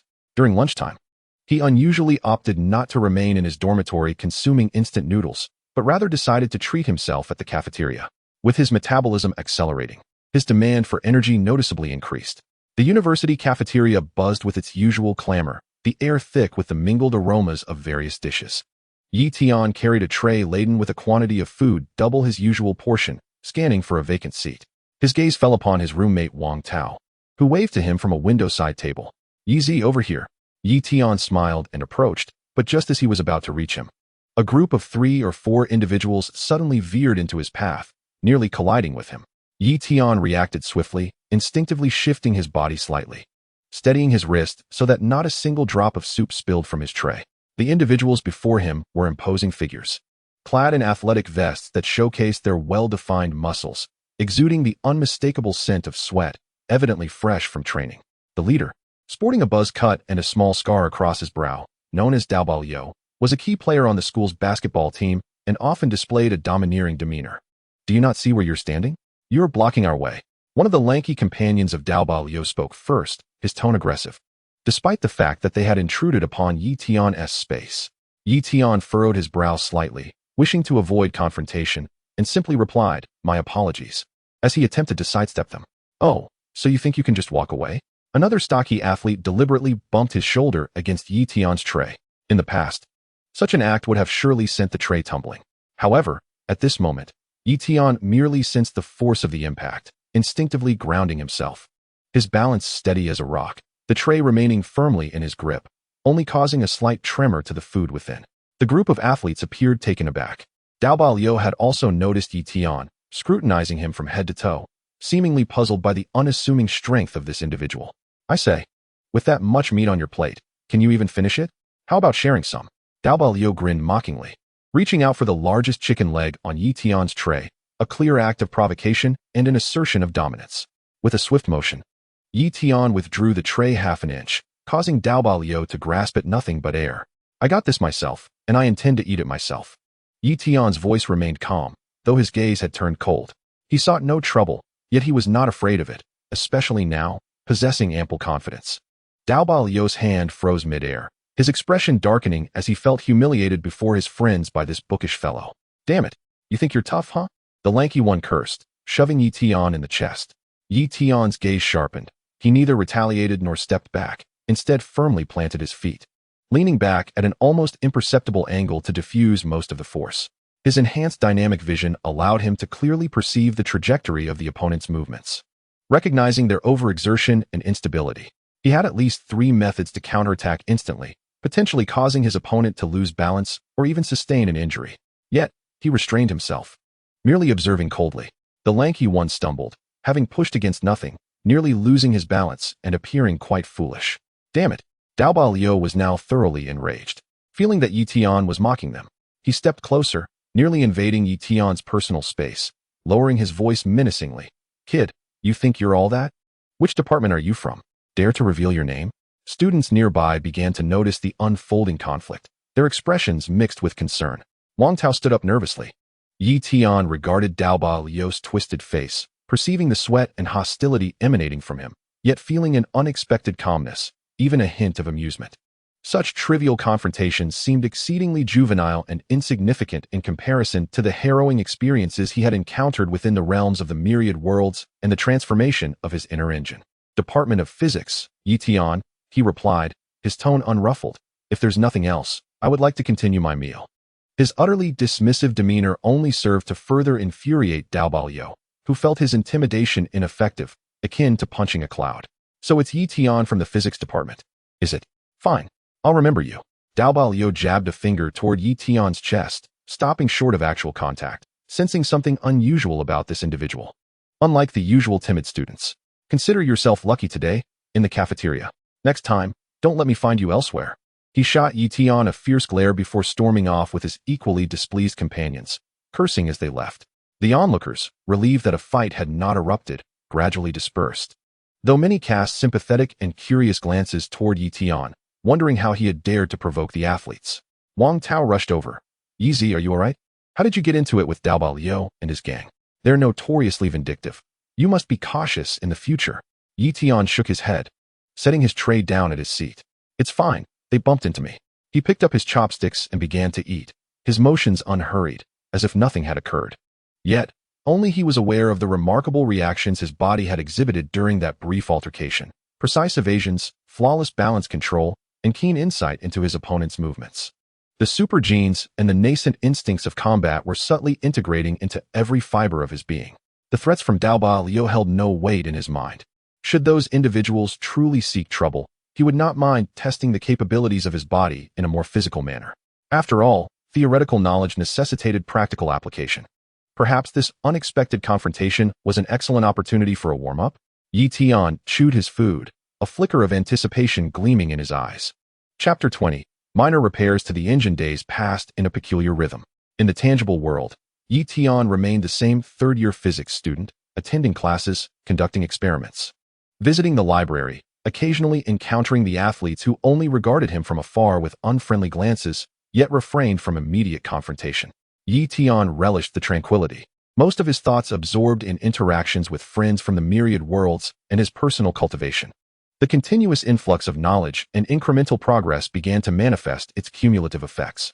One night, after the dormitory lights were extinguished, Tian sat cross-legged on his bed, his consciousness once again delving into his inner self. The damaged core of the angelic engine still appeared in a pitiful state, marred by spiderweb-like cracks and broken interfaces. However, compared to its initial state of near extinction, there were subtle improvements. The central point of blue light was no longer feeble and flickering as if on the verge of extinguishment. It had solidified slightly, now resembling a stable light core the size of a mung bean. Although still diminutive, it emitted a soft yet resolute glow, akin to an undying beacon amidst an endless wasteland. The fragments of data and geometric structures rotating around the core seemed to move with increased speed, their operations less strained and more fluid. Even in some exceedingly minute corners, one or two slender cracks, thinner than a hair, appeared to show signs of healing, nearly imperceptible unless one looked closely. Energy level 0902. The energy reserves were finally approaching the critical threshold of 1. This marked a significant milestone, indicating that the engine had escaped its initial state of extreme peril, gaining a thread of meager but relatively stable operational capacity. Tian could distinctly feel his control over his body enhancing further. Strength, speed, and reflexes remained at an extraordinary level. Yet the sensation of seamless coordination was even more pronounced, as if his body had truly become a harmoniously integrated whole, responding to his will with immediate power. What delighted him even more were the subtle changes in the two functional modules. He attempted once again to activate Insightful Eye on his slumbering roommate, Wang Tao. Concentrating deeply, energy gradually flows into his eyes. Name, Wang Tao. Status, deep sleep. Slight nasal congestion. Emotion, calm. Dream, appears to be enjoying hot pot. Health tip, early stage of mild cold. Recommended to supplement vitamin C. The information remains fragmented, yet its emergence seems to accelerate slightly, and its duration has extended by a fraction of a second, even presenting a vague health tip. Although still unstable, the mild dizziness following its use has diminished, with the success rate improving from a mere 1 in 10 to approximately 2 or 3 in 10. Is it due to an abundance of energy? Or has the engine's algorithm for interpreting life information undergone a subtle optimization after analyzing by Hai Chao Xing Chu and Basic Physical Recovery Guide? Tian speculates with exhilaration. This slight enhancement may seem trivial, yet at critical moments, it could capture a vital piece of information. He shifts his gaze to the pitiful pen on the table. The painful lesson from micro-wormhole transportation remains fresh in his mind, yet he resolves to test it once more. This time, he exercises greater caution, mobilizing only a fraction of energy, with the goal of moving the pen a slight distance. Focusing intently, he locks onto the target, calculates coordinates, and constructs a passage. The space once again generates a faint distortion, causing the pen to blur momentarily. The sound this time feels slightly more solid than before. It resembles a needle dropping onto the table rather than the burst of a bubble. The pen vanishes, only to reappear about 10 centimeters to the side and behind its original position. Distance moved, 10 centimeters. This is double the previous distance. Although still a meaningless span and accompanied by notable dizziness and mental fatigue, it is a significant improvement compared to the near-fainting exhaustion experienced last time. Energy level 0899. Consumed 0003 energy, slightly less than the previous expenditure. Stability appears to have experienced a minuscule enhancement. At least this time the coordinate shift is not absurd. The pen did not end up on the bed or inside the wall. Effective. Truly effective. Tian suppresses his excitement, exhaling slowly. Though the progress is almost pitiable, it undoubtedly signifies an immensely important signal. It proves that his direction is entirely correct. Continuous knowledge acquisition and point infusion are indeed gradually repairing this damaged engine, restoring its functionality bit by bit. Quantitative changes lead to qualitative transformations. As long as he perseveres, There will come a day when the eye of insight can pierce through the essence of all things, and the micro-wormhole can traverse the realms. This tangible feedback from his incremental growth is far more uplifting than any hollow encouragement. It clearly reassures Tian that every effort he invests is not in vain. Every cautious step in group discussions, every instance of knowledge integration and digestion, and every acquisition of points is solidifying his foundation. He glances at the group chat interface in his consciousness. Dong Xie is still diligently studying the algorithm concepts he provided, occasionally sending snippets of insights regarding body movements as a form of advance payment. Snape seems to have developed some interest in the transformation of the essential properties of matter, but remains reluctant to share genuine potion knowledge. Tony continues to grapple with low-temperature materials, occasionally voicing complaints. Arya's avatar shows a status of physical recovery good, undergoing basic training. And that supreme mage remains as silent and unfathomable as the starry sky. All of this serves as sustenance for his engine repair and continuous strengthening. The path is laid out. He merely needs to proceed steadily. Tian gathers his thoughts, no longer dwelling on the minute progress before him. He redirects his attention to a private chat with Huang Yaoshe. It is time to exchange substantial algorithm insights for the essentials of Qi Min Wu Zhuan body techniques. Each transaction, each acquisition, contributes to that ultimate qualitative change. The core of the engine, glowing blue, seems to stabilize further due to his determination. Chapter 21. Arya's reward and the secret of stealth. The joy from the engine's repair to 0902 has yet to subside when a faint private chat notification sounds in Tian's consciousness. Originating from Faceless One, Arya Stark. Tian's heart stirs. He gathers his slightly buoyant emotions from his recent strength improvements and accepts the private chat request. He possesses considerable patience and a subtle concern for this resilient girl from Westeros. Faceless One, thank you for your guide. My strength is recovering rapidly, and my wounds have not become infected. Thank you. Her words remain succinct, but the previous panic and despair have dissipated, replaced by a sense of groundedness and sincere gratitude. Knowledge Explorer, Tian. It was a mere effort. The way of survival lies in the adept use of all available resources. You have done well. He maintains a gentle yet detached tone, affirming her efforts. After a brief silence, Arya sends another message, this time imbued with a cautious intent to reciprocate. Faceless One, I don't have gold or gems, but I remember some things from the flea market in King's Landing. An old woman taught me about a few herbs and their uses. She said her ancestors came from the children of the forest. Additionally, while I was hiding from pursuers at night, I discovered some methods to move quietly and remain hidden in the shadows. I don't know if this is of any use to you. She sends several fragmented descriptions of specific herbs, their appearances, harvesting seasons, and rough methods for grinding them for topical application or decoction. Following this, she shares insights on utilizing terrain shadows, adjusting breathing rhythms, and even masking footsteps with the sound of the wind. The content is scattered, entirely experiential, and carries a childlike innocence in its description, yet exudes a raw and practical wisdom honed in a harsh environment. Tian gazes at these words, his expression gradually becoming focused. He does not regard them with any disdain. Quite the opposite, he understands that this first-hand knowledge, born from life and death situations, often cuts straight to the essence far more effectively than many profound theories. The engine records and analyzes this information. He immediately issues commands while rapidly comprehending the implications.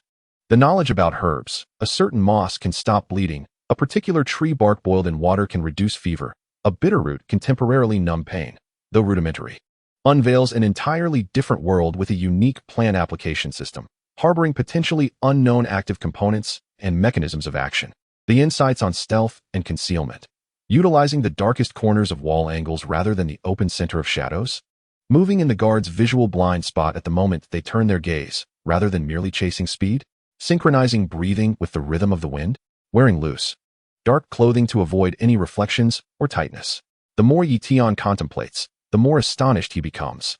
These seemingly simple insights, at their core, emphasize reducing one's signal characteristics, leveraging environmental backgrounds, seizing timing and rhythm, and creating cognitive illusions, strikingly parallel the infiltration tactics of modern special forces, psychological invisibility techniques, and even the design principles of optical camouflage.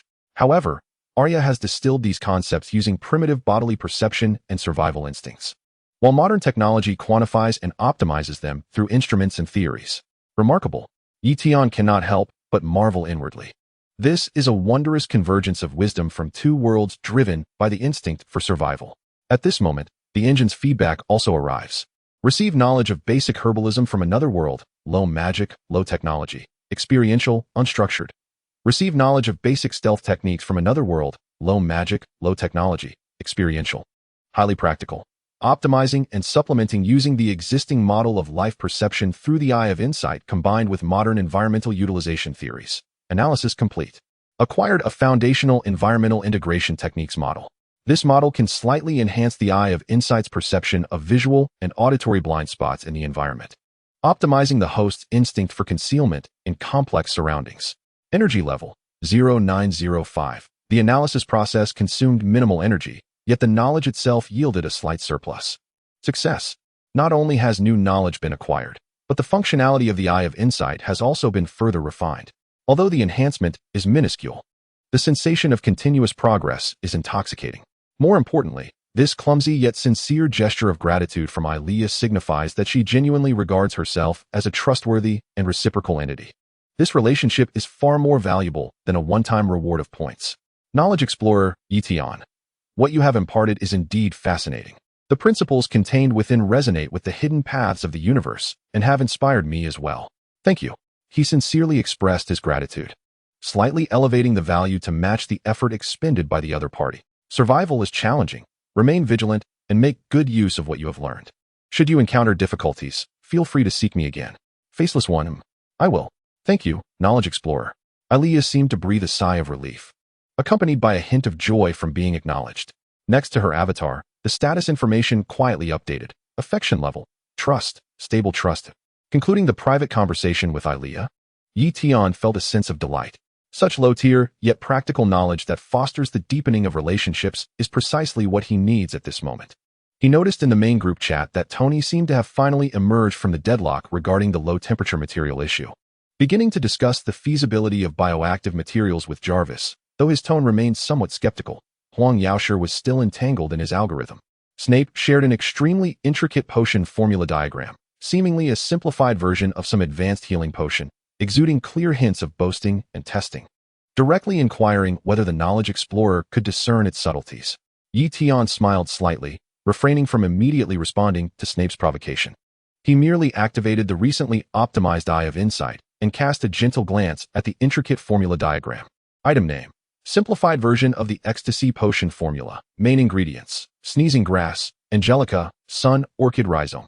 Refining difficulty: stirring must be done counterclockwise for 7.5 turns, and the heat must be instantly reduced to a gentle flame after adding moonlight thistle powder. Effect: the drinker experiences intense happiness and pleasure. Excessive consumption may lead to addiction to illusions and frivolous behavior. Remarks: the formula lacks a critical neutralizing agent, armadillo bile, resulting in pronounced side effects. Suspected intentional omission for testing purposes. A series of information flashed through Tian's vision more clearly and swiftly than ever before, capturing the key points successfully, especially the last phrase suggesting an intentional omission for testing, which felt as if it had directly pierced through Snape's thoughts. The enhancement of the Eye of Insight has produced immediate results. Tian understood the implications, but chose not to expose them. He merely responded lightly in the group. Knowledge Explorer, Tian. In potion crafting, even the slightest deviation may lead to catastrophic errors. While pursuing efficacy, one must also consider balance. What say you, Mr. Snape? His words held deeper meaning, highlighting the precision of potion making while subtly hinting at the importance of balance, as if having seen through something, yet leaving room for interpretation. After sending this message, he refrained from further observation. He knew that with Snape's suspicion and intelligence, he would undoubtedly ponder the deeper significance of his words.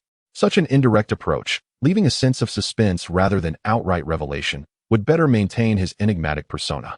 Feeling the stability of the energy core at 0905 within him, alongside the newly acquired knowledge of herbalism and stealth techniques, Tian was filled with anticipation for the future. Engaging with these friends from myriad worlds felt akin to unearthing a series of uniquely styled knowledge mines. And his Minoress journey had only just begun.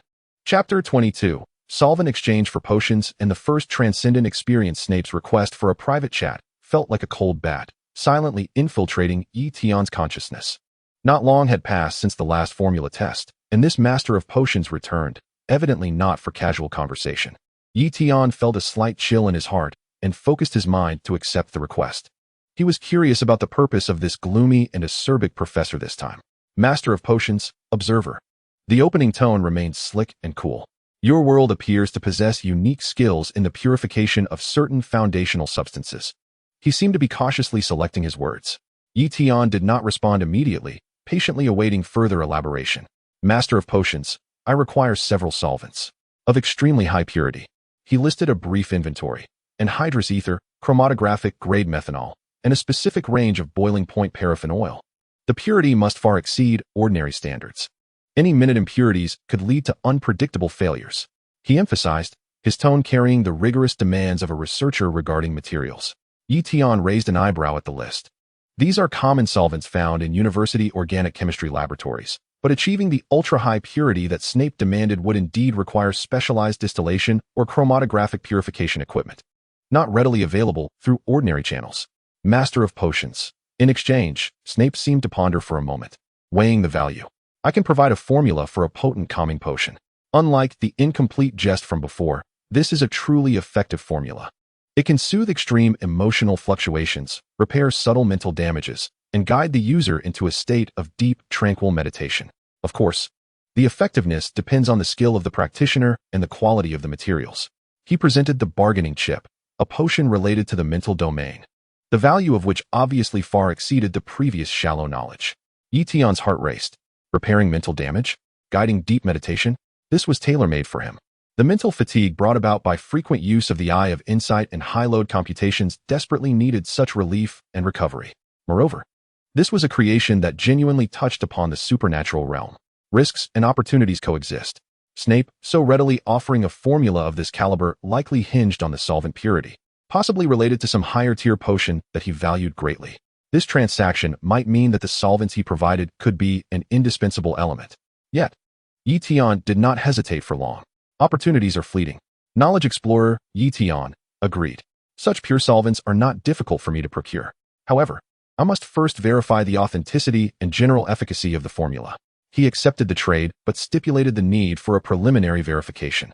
Consistent with his cautious demeanor, Snape seemed to anticipate this, quickly sending over the first half of the formula, which included the main ingredients, a general refining process, and descriptions of the final effects, deliberately omitting the most critical stirring techniques, the precise timing for heat adjustments, and the addition method for a catalyst known as Moonlight Thistle Dewdrop. Master of Potions, this is a gesture of goodwill. The remaining portion will be provided upon receipt of the items I require. His calculations were evident, showcasing the formula's authenticity while retaining control over the crucial core. Tian swiftly skimmed through the first half of the formula. The engine promptly conveyed feedback. Received incomplete potion formula information. Preliminary assessment indicates a correlation involving subtle mental energy guidance and synergistic effects of alkaloids, with a high degree of credibility regarding the expected outcomes. Feasible. Tian resolved within. Knowledge Explorer, Tian, certainly. Please wait a moment. Exiting private chat. Tian immediately set to work. The chemistry laboratory at Jiangxing University, where he was situated, was equipped with advanced chromatographs and precise distillation apparatus. As a student from the physics department, he ordinarily lacked the authority to utilize these resources, yet he recalled that Professor Wang, who managed the laboratory, was an aficionado of science fiction and was currently troubled by the purification of solvents for a paper on the synthesis of novel materials. Tian had fortuitously encountered the preprint of that paper on an academic forum and remembered a potential data flaw within. This was an opportunity. Without delay, Tian tidied the instruments slightly before heading directly to the chemistry department's laboratory. Upon locating Professor Wang, he did not outright request the solvents, but cleverly broached the topic under the guise of seeking guidance, subtly referencing the paper and delicately pointing out the possible data flaw while suggesting another reference for consideration.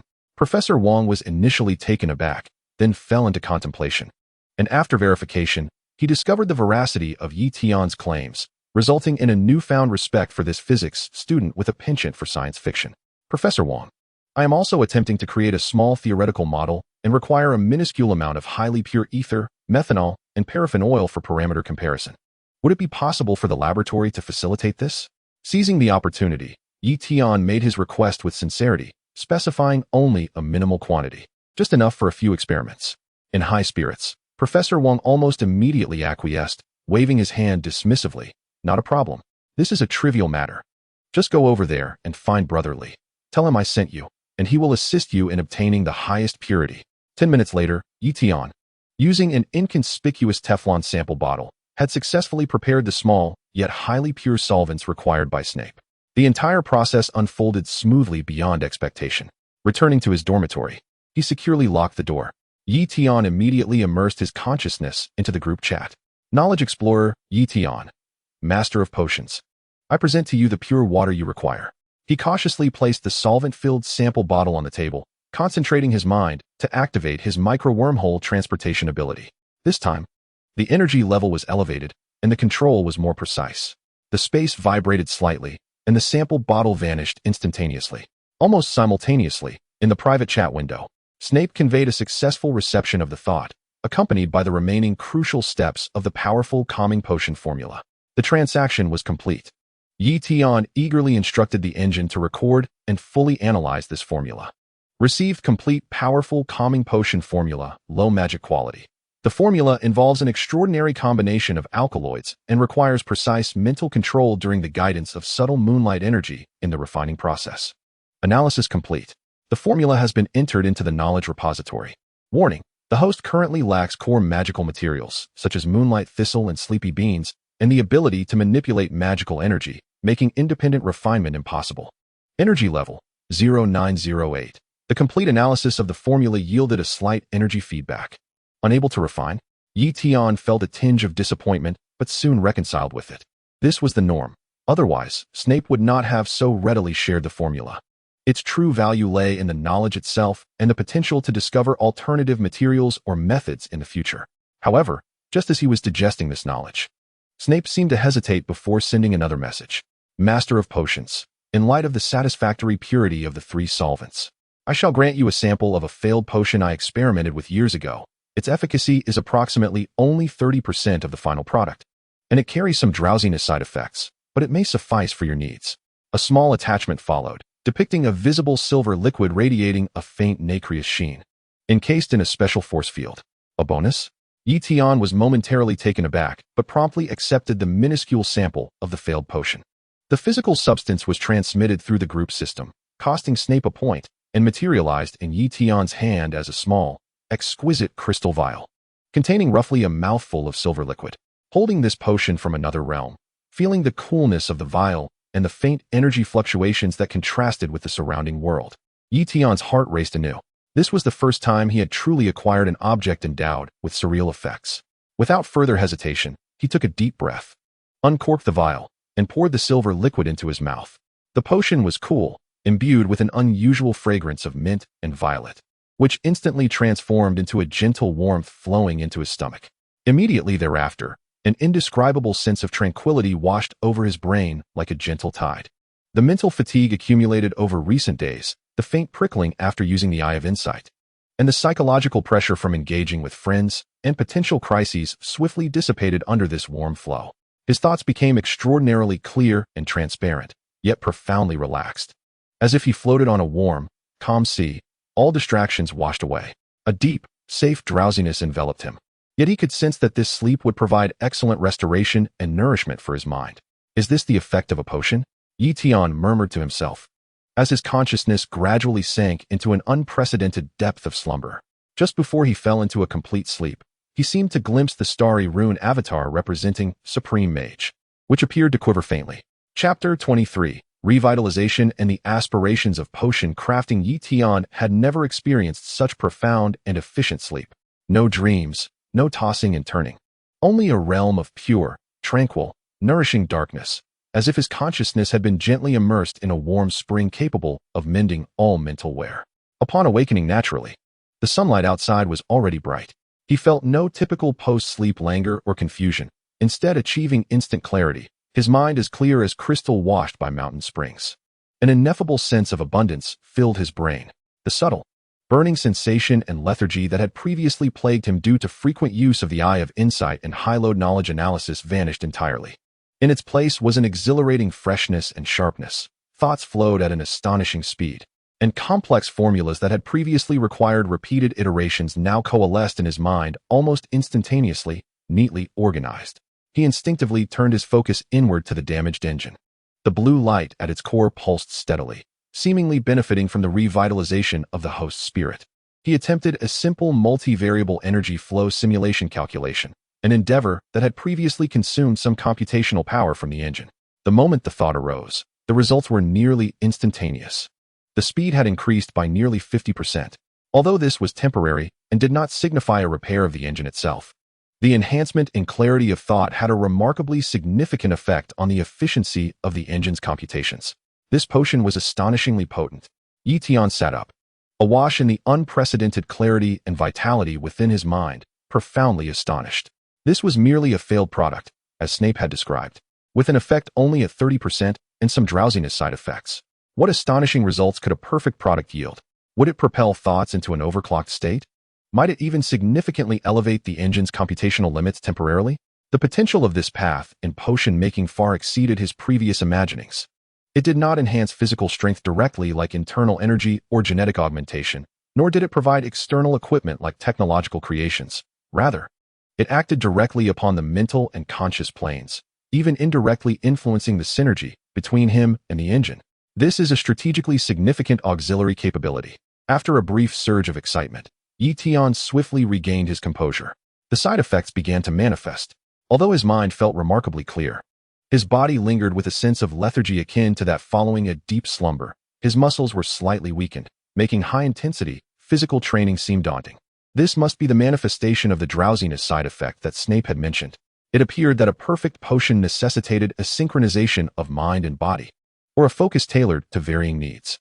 Tian pondered quietly, deepening his understanding of the intricacies of potion making. He picked up the now empty small crystal vial, his fingertips gliding over the peculiar, non-industrial patterns etched upon its cool surface. It once contained power from another realm. Desire surged within him, wild and untamed like rampant weeds. It was not merely potions. There were also the internal martial arts from Dongxia, Tony's cutting-edge technology, Arya's stealth techniques, and potentially even more wondrous resources from myriad worlds. The chat group he belonged to held value far beyond a mere platform for knowledge exchange. It was a treasure trove leading to infinite possibilities. Each unique resource could yield unexpected and significant enhancements in specific areas. The urgency to acquire more was unprecedentedly intense. He no longer regarded his fellow group members solely as providers of knowledge. Instead, he perceived them as unique nodes of abundant resources from distinct worlds. How could he more effectively and reliably obtain these resources from them? Through trade, fair or seemingly fair exchanges. Snape required high-purity solvents. What of the others? Would Tony be interested in certain rare elements or special alloys? Might Huang Yaosher need more precise observational instruments or computational tools? Arya could potentially require more efficient healing potions or more discreet camouflage materials. He even contemplated the silent, supreme mage. What might such an entity require? Knowledge about other universes? Methods for stabilizing time and space? His thoughts opened up suddenly. Previously, he had been more of a passive responder or exchanged knowledge packaged in modern terms. But now, he could proactively understand their needs, leveraging the resource advantages of his modern technological society to procure precisely what they required in exchange for supernatural rewards unattainable through monetary means. This was indeed a lucrative cross-disciplinary venture. A spark of brilliance flickered in Tian's eyes as he immediately set to action. He refrained from hastily inquiring in the group, as that would be too overt. Instead, he first accessed the knowledge base of the engine, meticulously re-examining his communication records with each group member, attempting to discern their potential needs or areas of interest. Simultaneously, he began to contemplate how to utilize the resources at his disposal, such as the recently acquired knowledge of the calming potion formula, which, even if not yet concocted, held immense value for deeper strategic planning. Just then, Tony Stark seemed to have finally emerged from his laboratory, becoming active once more in the group. Nini-chan. Okay, I admit. Bioactive materials are somewhat intriguing. However, controlling phase transitions at low temperatures is a significant challenge. Knowledge Explorer. The concept you mentioned regarding defining energy environments. Do you have any more specific examples? For instance, is it possible to achieve localized energy field stabilization using purely technological means, devoid of any arcane circles? He was evidently still fixated on Tian's earlier insights that had piqued his interest, stubbornly attempting to fit them into his technological framework. Were it not for his current state, Tian might have found this troublesome. But now, invigorated and quick-witted, he felt his mind racing. He smiled slightly, opting not to answer directly, but instead to cast a new, more pointed bait. Knowledge Explorer, Tian. Technology is not omnipotent. Sometimes, it is by transcending the framework that one discovers the essence. Nini-chan, have you ever considered that energy can not only be controlled but also guided, or even soothed? For instance, certain frequencies of sound waves or specific resonances of crystalline structures might achieve a similar effect to defining environments, leading to stabilization. He cleverly replaced the concept of arcane circles with the more physical notions of sound waves and crystal resonance, keeping Tony intrigued while subtly steering the conversation towards the potential need for special materials. As anticipated, silence enveloped Tony's end as he began to contemplate the feasibility of sound wave stabilization and crystal resonance. Tian satisfiedly withdrew his attention. See, the demand was emerging. If Tony truly became interested in specific crystalline structures, could artificial crystals, piezoelectric materials, and even natural high-purity quartz in the real world become valuable trading chips? Streams of thought converged clearly in Tian's mind, extending and weaving into a blueprint for more effectively engaging in mutually beneficial exchanges with his myriad group companions. That small vial of failed potion not only rejuvenated his mental fatigue, but also served as a key, unlocking the door to a broader path of trade. He was filled with an unprecedented sense of anticipation and motivation for the future. Chapter 24, Circuits and Mystical Arts. A favor the clarity of mind brought by the calming potion lingered on, and Tian felt as though his brain had been purged of its cache, optimized in its algorithms, with every thought flowing seamlessly. As he immersed himself in this delightful state, mapping out the future of interdimensional trade, a private chat request arrived, tinged with a hint of irritation and obstinacy. From Dongxia, Huang Yaoshi. Tian raised an eyebrow. This proud master of Peach Blossom Island would not easily reveal such emotions unless faced with a truly vexing dilemma. He promptly accepted the private chat. Dongxia Observer. His opening was still marked by his characteristic aloofness, yet a barely perceptible urgency marred that perfect isolation. Recently, I have been devising a formation known as the 9 Palace 8 Trigrams Bewildering Formation, which relies on the flow of celestial energy, establishing 8 gates to manipulate the energy of the Earth's veins, confounding the mind and trapping foes within a confined space. He first habitually boasted about the intricacies of his knowledge. Dongxia. However, there lies a significant obstacle. The core of the formation requires a focal point to gather and maintain the energy nodes from all directions, ensuring a continuous flow and self-sustaining cycle. I have attempted to utilize precious jade, runes, and even infused inner strength, yet the consumption is excessively high, rendering it unsustainable. Furthermore, stability is lacking, and even slight external disturbances can lead to energy dissipation, nullifying all prior efforts. He finally addressed the crux of the issue, his words brimming with the frustration of a genius confronted with a knowledge barrier. Have you, with your travels across various realms, encountered any techniques or extraordinary objects capable of sustaining the stability of such delicate energy nodes over time? Energy nodes?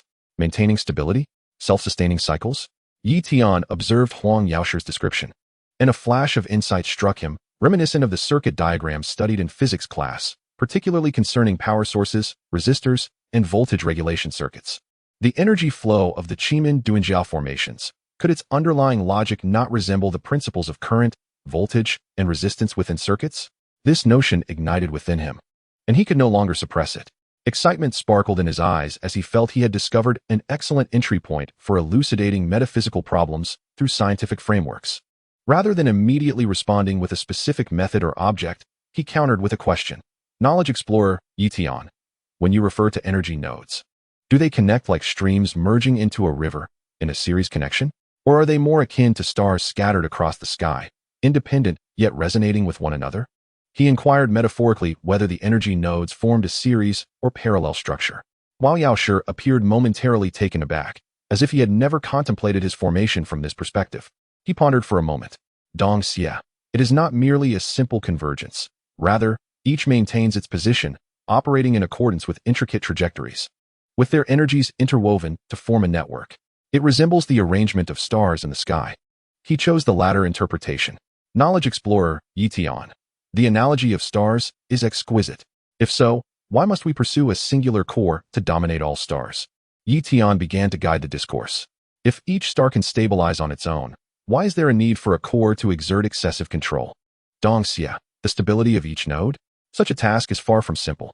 The primal energies of heaven and earth are not lifeless.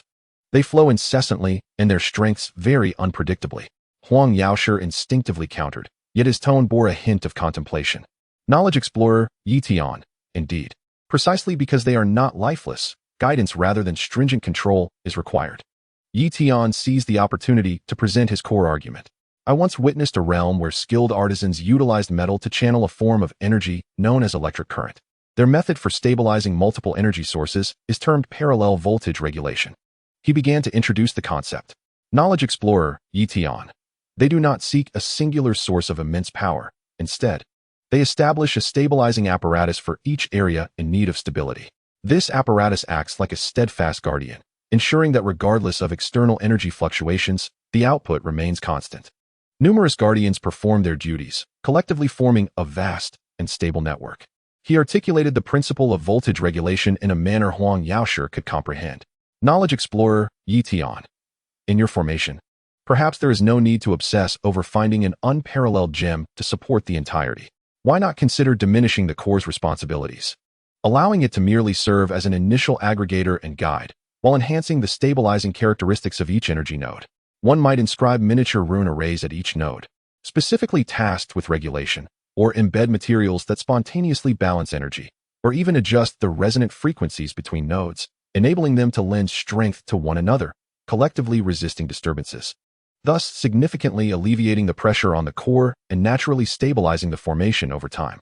He seamlessly integrated the concept of voltage regulation into the improvement of formations. On the other end of the private chat, a prolonged silence ensued.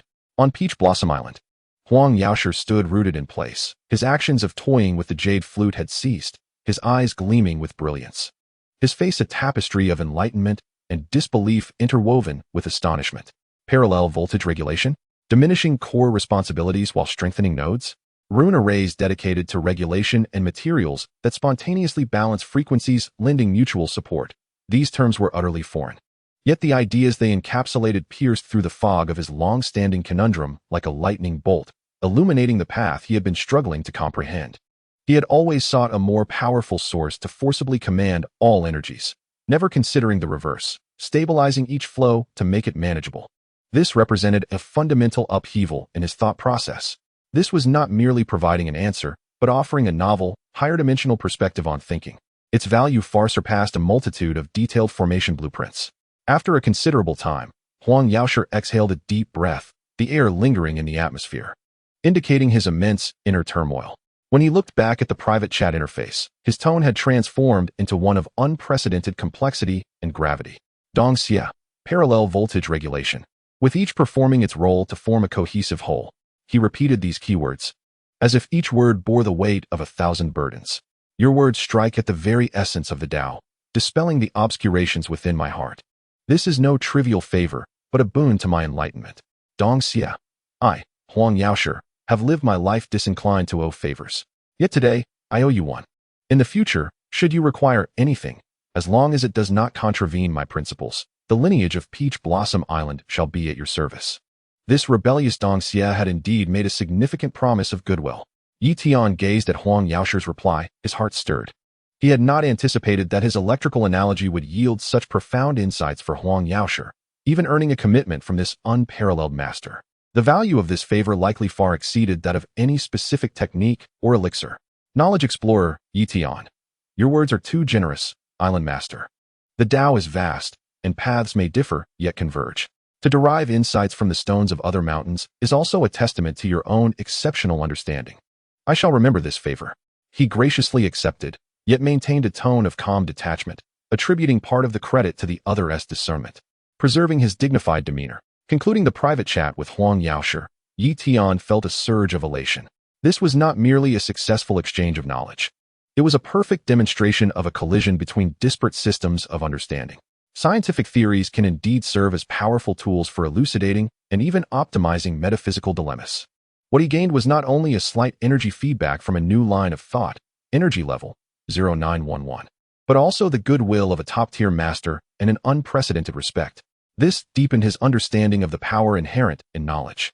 As he savored the success of this exchange, Within the group chat, the long silent, supreme mage, avatar seemed to flicker ever so slightly, akin to a quiet observer finally offering a silent nod of approval for the splendid performance on stage. Tian felt a stirring in his heart. This true heavyweight seemed to have been observing all along. What might her thoughts be regarding this scientific approach to deciphering the abstruse? Chapter 25. The gaze of observation. With the transcendent sensation from his exchange with Huang Yaoshi still lingering, Tian decided to temporarily leave his dormitory. Taking a stroll around the campus to refresh his mind and invigorate his slightly lethargic body due to the effects of the potion. The afternoon sunlight streamed through the sparse clouds, casting a leisurely ambience over the campus. Students meandered about in small groups, some hurried to classes, while others sat on benches, enjoying the rare tranquility. Tian blended into the scene, relishing the long-forgotten essence of an ordinary university student's daily life. The extraordinary sense of power within him and the secrets linking myriad realms in his mind rendered him with a peculiar sense of detachment, as if he were donning a mask to partake in a silent drama. Habitually, he headed toward the convenience store to buy a bottle of water. As he passed by a small grove near the western perimeter of the school, a subtle sense of incongruity pierced his heightened awareness like a tiny ice shard. His steps did not falter, and his expression remained unchanged, yet his peripheral vision operated like the most delicate radar, swiftly pinpointing the source of the dissonance. On the sidewalk outside the school gate, two men clad in ordinary gray jackets appeared to be conducting routine patrols. Their strides were steady, and their gazes seemed casually scanning the surroundings, indistinguishable from typical municipal workers or security personnel. However, even without activating his enhanced perception, Tian's instinctive awareness, honed through multiple optimizations, allowed him to seize upon the unusual details in an instant. Their scanning exhibited a remarkably discrete, programmed pattern. It was not aimless, rather. At several fixed points, their focus lingered for fleeting moments, almost imperceptibly, such as the old transformer box at the school gate, the microwave antenna atop the physics lab, and even the damp earth in the depths of the grove that few noticed, emanating faint traces of energy. These were locations Tian had previously disturbed to test the stability of micro-wormholes or dark energy sensing, though the fluctuations were minuscule, and he had deliberately dispersed or concealed them afterward. It was evident that they still left exceedingly subtle traces, undetectable by ordinary individuals or even standard instruments. As these two individuals cast their eyes over the various points, their gaze transformed instantaneously into that of a hawk, pupils contracting ever so slightly, as if an invisible detector had heightened its sensitivity to acutely read something. Though this moment was fleeting and they soon returned to normal, it did not escape the keen observation of Tian, who was presently focused. What sent a chill through him was when one of them, while glancing at the transformer box, seemed to reveal the faint outline of a minuscule, non-civilian-grade metallic earpiece peeking from the inner collar of his jacket. The other, appearing to casually rest his hand in his pocket, exhibited a small section of a black watch band at his wrist, the material and thickness of which were far from ordinary. They were not mere staff members. They had come with a specific purpose. They were detecting residual energy. Had they finally arrived? Tian felt his heart sink slowly, yet he maintained an outward calm, even naturally retrieving a bottle of mineral water from a small supermarket fridge, twisting off the cap and taking a sip. The cold liquid coursed down his throat, soothing his heartbeat, which had quickened due to his sudden alertness. He did not leave immediately. Instead, he feigned interest in the community activity poster by the roadside, using the reflective metallic frame to continue observing them discreetly. The duo lingered near the school's outer wall for approximately 10 minutes, during which they appeared to converse in low tones through their earpieces. Then, one of them extracted a palm-sized, thicker-than-usual device resembling a tablet from his tool bag and seemed to perform some form of scanning directed at the transformer box, with faint points of light and curves flickering across the screen. After completing this task, they exchanged glances and shook their heads slightly, as if they had not located the strong signals they sought. Subsequently, they turned around, as if concluding a routine inspection, and walked away along the sidewalk, blending seamlessly into the crowd until they vanished from sight.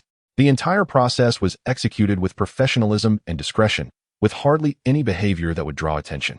Yet, the hairs on the back of Tian's neck bristled. He understood that this was by no means the conclusion. Rather, it was merely the commencement. These individuals were most likely the peripheral operatives from the department that Wang Tao had previously mentioned, renowned for handling anomalous phenomena.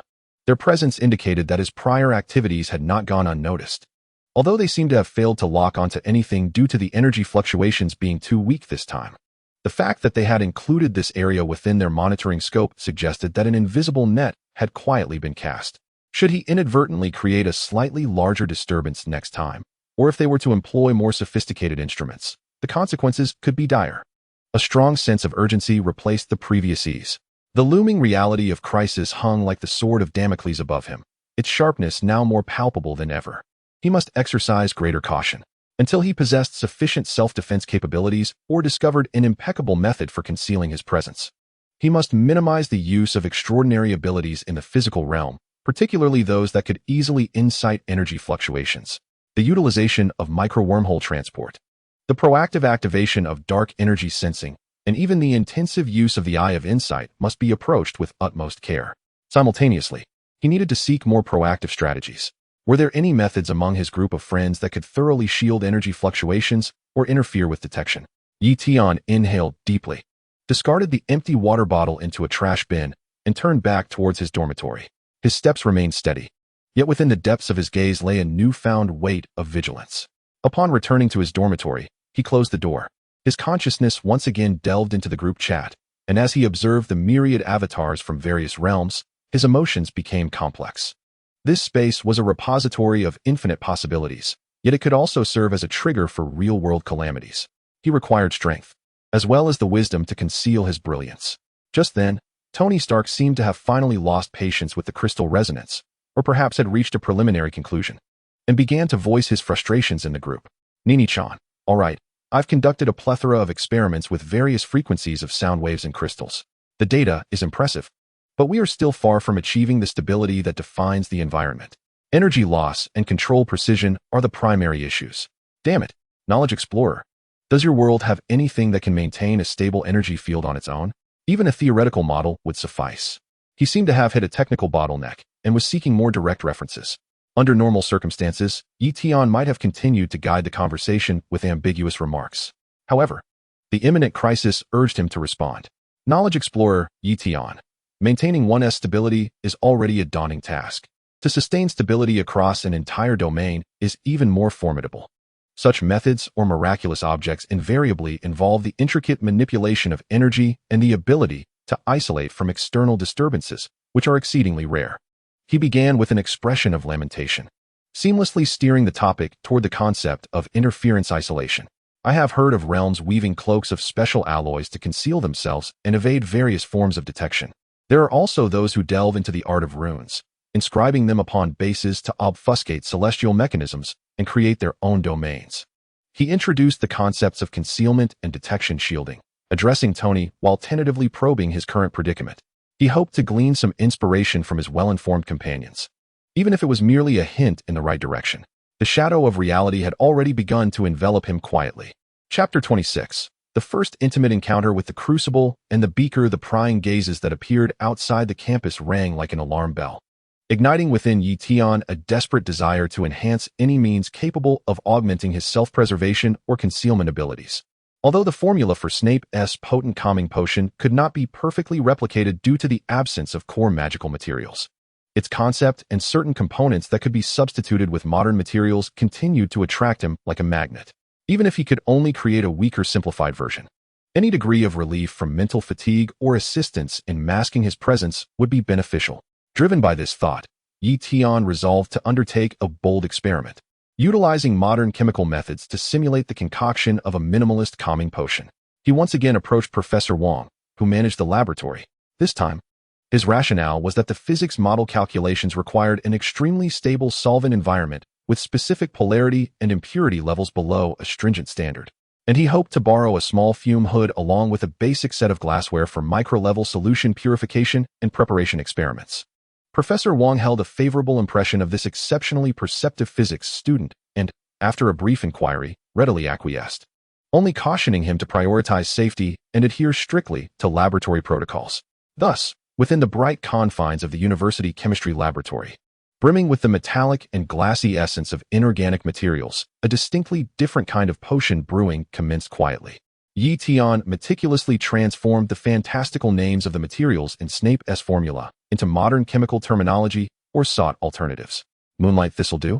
He could only tenuously substitute it with ultra-pure water obtained through double distillation to represent its concept of purity. Sleeping powder? He located a plant extract powder with mild sedative effects, though its active components and magical properties were worlds apart. The likes of dragon liver and phoenix marrow were best left unconsidered and ignored altogether. He opted for certain auxiliary mineral powders and pH adjusters mentioned in the formula, which he could find high-purity counterparts for in the chemistry lab. Clad in a white lab coat, gloves, and goggles, Tian took a deep breath. Feeling less like a mysterious alchemist and more like a student preparing for a high-stakes chemistry exam. The first step was to heat and stir, as the formula required a gentle simmer while stirring clockwise for 7.5 revolutions. Tian switched on the magnetic stirrer, setting a gentle heating temperature and stirring speed. He observed the rotors swirling the solution in the round-bottom flask, feeling an overwhelming sense of awkwardness as this precise temperature and speed control instrument entirely stripped away the mystical feel of tactile judgment and timing. The next step involved precise addition. The formula required the gradual addition of moonlight thistle dew drop by drop until the solution displayed an iridescent pearlescent sheen. Tian fixed his gaze on the transparent liquid in the flask for so long that his eyes began to ache, yet he could discern no such sheen. Relying instead on temperature and time to estimate, he cautiously added a drop of ultra-pure water using a micropipette. With a soft hiss, the solution instantly became somewhat cloudy, releasing a few small bubbles. Failure. Tian's lips twitched as he documented the failed attempt, cleaned the flask, and began anew. On his second try, he adjusted the temperature of the dewdrop addition. This time, no bubbles formed, but the solution darkened, emitting a faint, unpleasant sour aroma. During the third attempt, while adding the plant extract powder, he endeavored to replicate that mystical sensation of mental control. However, as he concentrated, his hand trembled, leading to an excessive addition of powder, which caused the solution to immediately congeal into a small, awkward, gelatinous mass. One failure after another ensued. A flask shattered due to excessive heating, and a conical flask was rendered useless from uneven temperature fluctuations. A myriad of failed products, each varying in color, was discarded. The laboratory was suffused with an array of bizarre odors, drawing the curious gazes of passing graduate students who peeked in at this physics undergraduate seemingly wrestling with a fundamental solution. A sense of defeat loomed over Tian like a dark cloud. He realized that potion crafting was far from a mere exchange of materials and mimicking steps. The instinctual grasp of energy, material properties, and timing was something that modern precision instruments could hardly replicate. Behind Snape's nonchalance lay countless years of experience and a possible affinity for magic. Was he to simply give up? Unwilling to concede, he stared at the once again cloudy solution and gritted his teeth. He focused his mind, communicating with the engine within. Engine, overclocking. Based on all the previous failures, combining theoretical effects of the formula, he would reverse engineer the most rational material ratios, timing, and mixing conditions. Prioritize maintaining the stability of molecules that induce tranquility. Commands issued. Points began to deplete like a flowing stream. 10 points. Constructing simulation environment. 15 points. Importing failure parameters for deviation analysis. 20 points. Attempting optimal solution combination simulation. The engine's core blue light flickered rapidly. Massive computational power was mobilized to process these complex chemical variables and ambiguous biological targets at an unprecedented speed. Minutes later, as 15 more points were consumed, totaling 60 points, the engine relayed a stream of information. Simulation complete. Obtained a composite pathway. Estimated success rate, 174. Recommended plan. Reduce target efficacy expectations to 5 of original formula. Use the base liquid from failure product number 4, maintaining a temperature of 675 degrees Celsius. Reduce the dosage of plant extract B7 to 38 of the original plan. Under specific vortex conditions, add the substitute solvent at a rate of 1 drop per second for a total of 3 drops. Immediately place in an ice water bath to rapidly cool to 4 degrees Celsius, allowing to stand until separation, then decant the upper clear liquid. An extremely complex, albeit somewhat unconventional operational procedure. The success rate was dismally low, yet it represented the optimal solution under current computational constraints. Tian hesitated not for a moment and immediately proceeded. He concentrated fully, akin to performing a delicate surgical operation, strictly controlling temperature, speed, and dosage. Each step was precisely replicated according to the engine's simulation results. When the final drop of substitute solvent was added, the liquid in the flask exhibited an extremely unstable, murky state reminiscent of an oil-water mixture. He promptly immersed it in the ice-water mixture. To his astonishment, after the drastic cooling, the solution did not congeal, but rather slowly separated into two distinct layers. The lower layer contained a small volume of dark sediment, while the upper layer revealed an exceedingly faint, almost colorless transparent liquid that refracted a delicate, soft sheen reminiscent of dawn in the light. A subtle, almost imperceptible blend of mint and herbal fragrances wafted gently, instilling a sense of calm. Preliminary detection detected trace amounts of a tranquilizing alkaloid combination, relatively stable structure. Refinement result determination. Simplified tranquilizer potion affects approximately 50 of the original failed product, 15 of the original formula, successfully refined. Success. Although the effects were pitifully weak, nearly negligible, this was indeed a verifiable success in refinement. A tremendous sense of accomplishment dispelled all fatigue and frustration. This marked his first triumph in transforming knowledge from another world into a tangible product in the real world through his own hands, intellect, and the engine's formidable calculations. He carefully collected the scant few milliliters of the upper clear liquid in the smallest glass sample vial, as if cradling a priceless treasure. Though it was but a trivial step, it proved a viable path ahead, even in the absence of magical materials. Through technological means and immense computational power, he could potentially replicate some miracles from myriad realms. With this vial encapsulating countless failures and significant points spent, Tian departed the laboratory. Though physically exhausted, his spirit soared with exhilaration. He eagerly anticipated experiencing the effects of the simplified tranquilizer potion, which bore a mere efficacy of 15. The sense of crisis in reality seemed to wane slightly due to this small success. Strength was gradually accumulating through his diligent efforts. Chapter 27. Accelerated Mastery. Combat Training under Engine Guidance. The vial of self-crafted, minimally effective tranquilizer potion, ultimately diluted cautiously by Tian, yielded negligible results, akin to a cup of strong calming tea, yet its symbolic significance far outweighed its meager efficacy, affirming his capacity to translate theoretical knowledge into practical output. Nevertheless, the pressures of reality remained unrelenting. The prying gazes from outside felt like needles in his back, reminding him that mere concealment and evasion were ultimately inadequate. Possessing sufficient strength was the fundamental assurance for weathering any storm. His super genes endowed him with a physique far surpassing that of an average person. Yet without the requisite skills to harness this power, it was akin to a child wielding a sledgehammer, ineffectual against foes and likely to harm oneself. Systematic enhancement of practical combat abilities was imperative. This conviction solidified within him. Tian returned to the Li Mei Fitness Center, yet this time, his purpose diverged sharply from previous limits testing. He devised a detailed and rigorous training plan. In the strength area, he no longer pursued maximum single weight, but focused on enhancing explosive power, endurance, and muscle control. He lifted immense weights effortlessly, and after a series of high-intensity workouts, he merely broke a light sweat. His muscles glistened under the lights with a metallic sheen, prompting astonished glances from the seasoned gym-goers who had long frequented the fitness center. Yet this was merely foundational. The true core lay in learning combat techniques.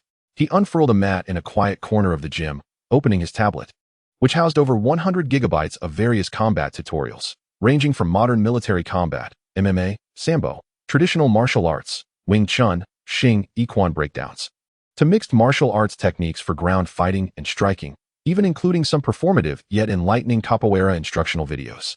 The sheer volume of information is vast and intricate, often requiring years of dedication for an ordinary individual to master even a single discipline. However, Tian is no ordinary individual. Drawing a deep breath, he opens a tutorial on military Magiashu, where the instructor is demonstrating a swift and fierce knife-disarming counterattack maneuver. Tian watches intently, while deep within his consciousness, he issues commands to the engine. Engine, record the current video footage. Establish a dynamic model. Analyze the force application trajectory, center of gravity transformation, and timing angles. Compare with my physiological structure to identify the optimal imitation path and adjust my movements in real time. The engine confirms the directives and begins recording the Magiashu counterattack technique model A37, establishing a dynamic simulation to analyze the musculoskeletal movement chain for optimal force application angles, subsequently generating real-time action correction parameters. The engine's blue light flows steadily as its immense computational power activates. Tian rises and begins to emulate the movements depicted in the video. Initially, his actions appear somewhat stiff and awkward, lacking fluidity. Yet, at the moment of deviation, Immediate feedback from the engine arrives, not in words, but as exceedingly subtle neural electrical signals stimulating muscle bundles, correcting his spatial awareness. For instance, when his punch deviates by 37 degrees from the optimal trajectory, a tiny muscle group beneath his right scapula receives a faint electrical stimulus, prompting it to subconsciously contract and adjust. When his center of gravity tilts too far backward, signals are sent to his ankles and core muscles to maintain stability. If his sequence of force application is incorrect, relevant muscle groups receive subtle cues to delay or advance their exertion. This sensation is extraordinarily wondrous, as though an invisible, supremely skilled martial arts master stands behind him, meticulously correcting each minuscule error with the utmost precision. His learning speed skyrockets to an unfathomable level. A complex combination technique that would require an ordinary person numerous repetitions to merely grasp the form, Tian often masters after only 3 to 5 iterations. With the engine's nano-level real-time corrections elevating the accuracy of his movements to over 90%. It is not merely a semblance, it embodies the spirit of the technique. With fluid force application, stable center of gravity, and precise timing, he resembles an indefatigable, perfect replication machine, voraciously absorbing various martial arts techniques, the direct ferocity of Magiashu, the short bridge power of Wing Chun, the explosive force of Xingyiquan, the ground entanglement techniques of Brazilian Jiu-Jitsu, all meticulously recorded, analyzed, and optimized by the engine, then imprinted into his muscle memory and instinctive movements through neural feedback. Others in the gym gradually take notice of this extraordinary individual in the corner. Tian strikes the air with lightning speed, practices peculiar footwork and evasive maneuvers, and suddenly drops to the ground to execute complex locking techniques. His movements grow increasingly fluid and swift, exuding a captivating, lethal elegance. His gaze, focused and cold, suggests he is not merely practicing but engaging in a genuine battle. Whispers circulate among the onlookers, astonished by his prowess, questioning the speed of his Brazilian Jiu-Jitsu cross-lock technique and the enigmatic nature of his footwork. Yet, Tian remains wholly immersed in his own world. Sweat begins to soak through his workout attire, not from exhaustion, but from the intensive neural engagement and muscle adjustments. Throughout the afternoon, he absorbs knowledge like a sponge, memorizing dozens of core techniques from over 17 different martial arts disciplines. Though he is far from achieving true mastery, the vast database and nascent muscle responses he has developed already surpass those of any seasoned martial arts enthusiast. As he concludes his training, Tian exhales a plume of warm mist, slowly clenching his fist, feeling the surging power within him now guided by a newfound, efficient methodology, instilling an unprecedented sense of security. If he were to encounter the likes of Scar Lu again, Tian's eyes narrow. He feels confident in his ability to neutralize them in mere seconds using pure technique, without revealing his extraordinary strength. Yet he knows this is insufficient. The real threats may arise from factions possessing more bizarre abilities or advanced equipment. Martial skills are merely foundational. He requires swifter, stronger methods, mastering techniques that defy conventional reasoning. Wiping the sweat from his brow as he exits the gym, the setting sun casts a long shadow behind him. His gaze sweeps over the seemingly tranquil street outside the school, sharp as an eagle's. Potential conflicts loom like dark clouds overhead, and he is resolutely forging his claws and fangs against time. With the engine's assistance, he embarks on an unprecedented, accelerated path of martial arts training. Chapter 28. Asymmetric divergence and Stark's renewed silence. The muscle soreness resulting from high-intensity, efficient combat training dissipates rapidly under the supergene's robust recovery capabilities, leaving behind a profound sense of strength tamed effectively. Upon returning to his dormitory, Tian prepares to access the engine to review the combat data recorded that afternoon, optimizing several details of force application when a message from Ni Jiang flashes eagerly in the group chat, showcasing a design. Having seemingly overcome a minor technical hurdle or simply seeking amusement, Tony Stark shares an exceedingly intricate design diagram. Though only a partial view, the precision of the structure, the fluid lines, and the accompanying annotations of energy flow vector symbols exude an industrial beauty that transcends time. Ni Jiang. Image. Partial design diagram of the Mark I early leg propulsion energy transmission structure. Take a look, everyone. Although it is merely an early, rough prototype, the simplicity and efficiency of this energy guidance circuit would put the so-called top-tier military products on the market to shame. This is true artistry, accompanied by a smug virtual expression. Upon the revelation of the image, the group chat erupts with reactions. Dongxia, humph. mere mechanical trinkets devoid of the profound essence of martial arts. Huang Yaoshi's habitual disdain for technology is evident, though he seems to have lingered on the structure for a moment. Magic Potion Master, a heap of metal lacking aesthetic appeal, as Snape remains consistently acerbic. Perhaps the intricate structure reminds him of a particular potion formula. Faceless One, Arya remains silent, possibly unable to comprehend. Tian too is captivated by the design diagram. It indeed reflects a genius concept, utilizing the simplest mechanical structure to achieve energy conversion and directional propulsion. Brimming with Stark's ingenuity, an explosion of brilliance under extreme constraints in a cave. In the past, he might have merely marveled at its intricacy. However, now as his gaze traverses the energy transmission pathway, the engine within him, stabilized at an energy level of 0911, instinctively begins rapid calculations. Receiving unknown technological creation, early version, energy transmission structure model. Commencing simulation of energy flow, calculating node resistance and energy dissipation points. Simulation complete. 3 significant energy loss peaks identified. Total transmission loss rate estimated at 173. Primary cause, symmetrical flow design generating turbulent interference during high-speed energy flow. Materials insufficient fatigue resistance to high temperatures leading to increased microscopic deformation and resistance. Optimization plan calculation in progress. Generating suggestions. Adopt asymmetric gradient flow channel design to enhance fluid dynamics performance, or introduce stage performance energy buffering rectification structure. A cascade of analytical results floods Yi Tian's mind. He did not even need to make a request for the engine. Driven by its formidable information processing capabilities and instinct for goal optimization, had already scrutinized the impressive schematic.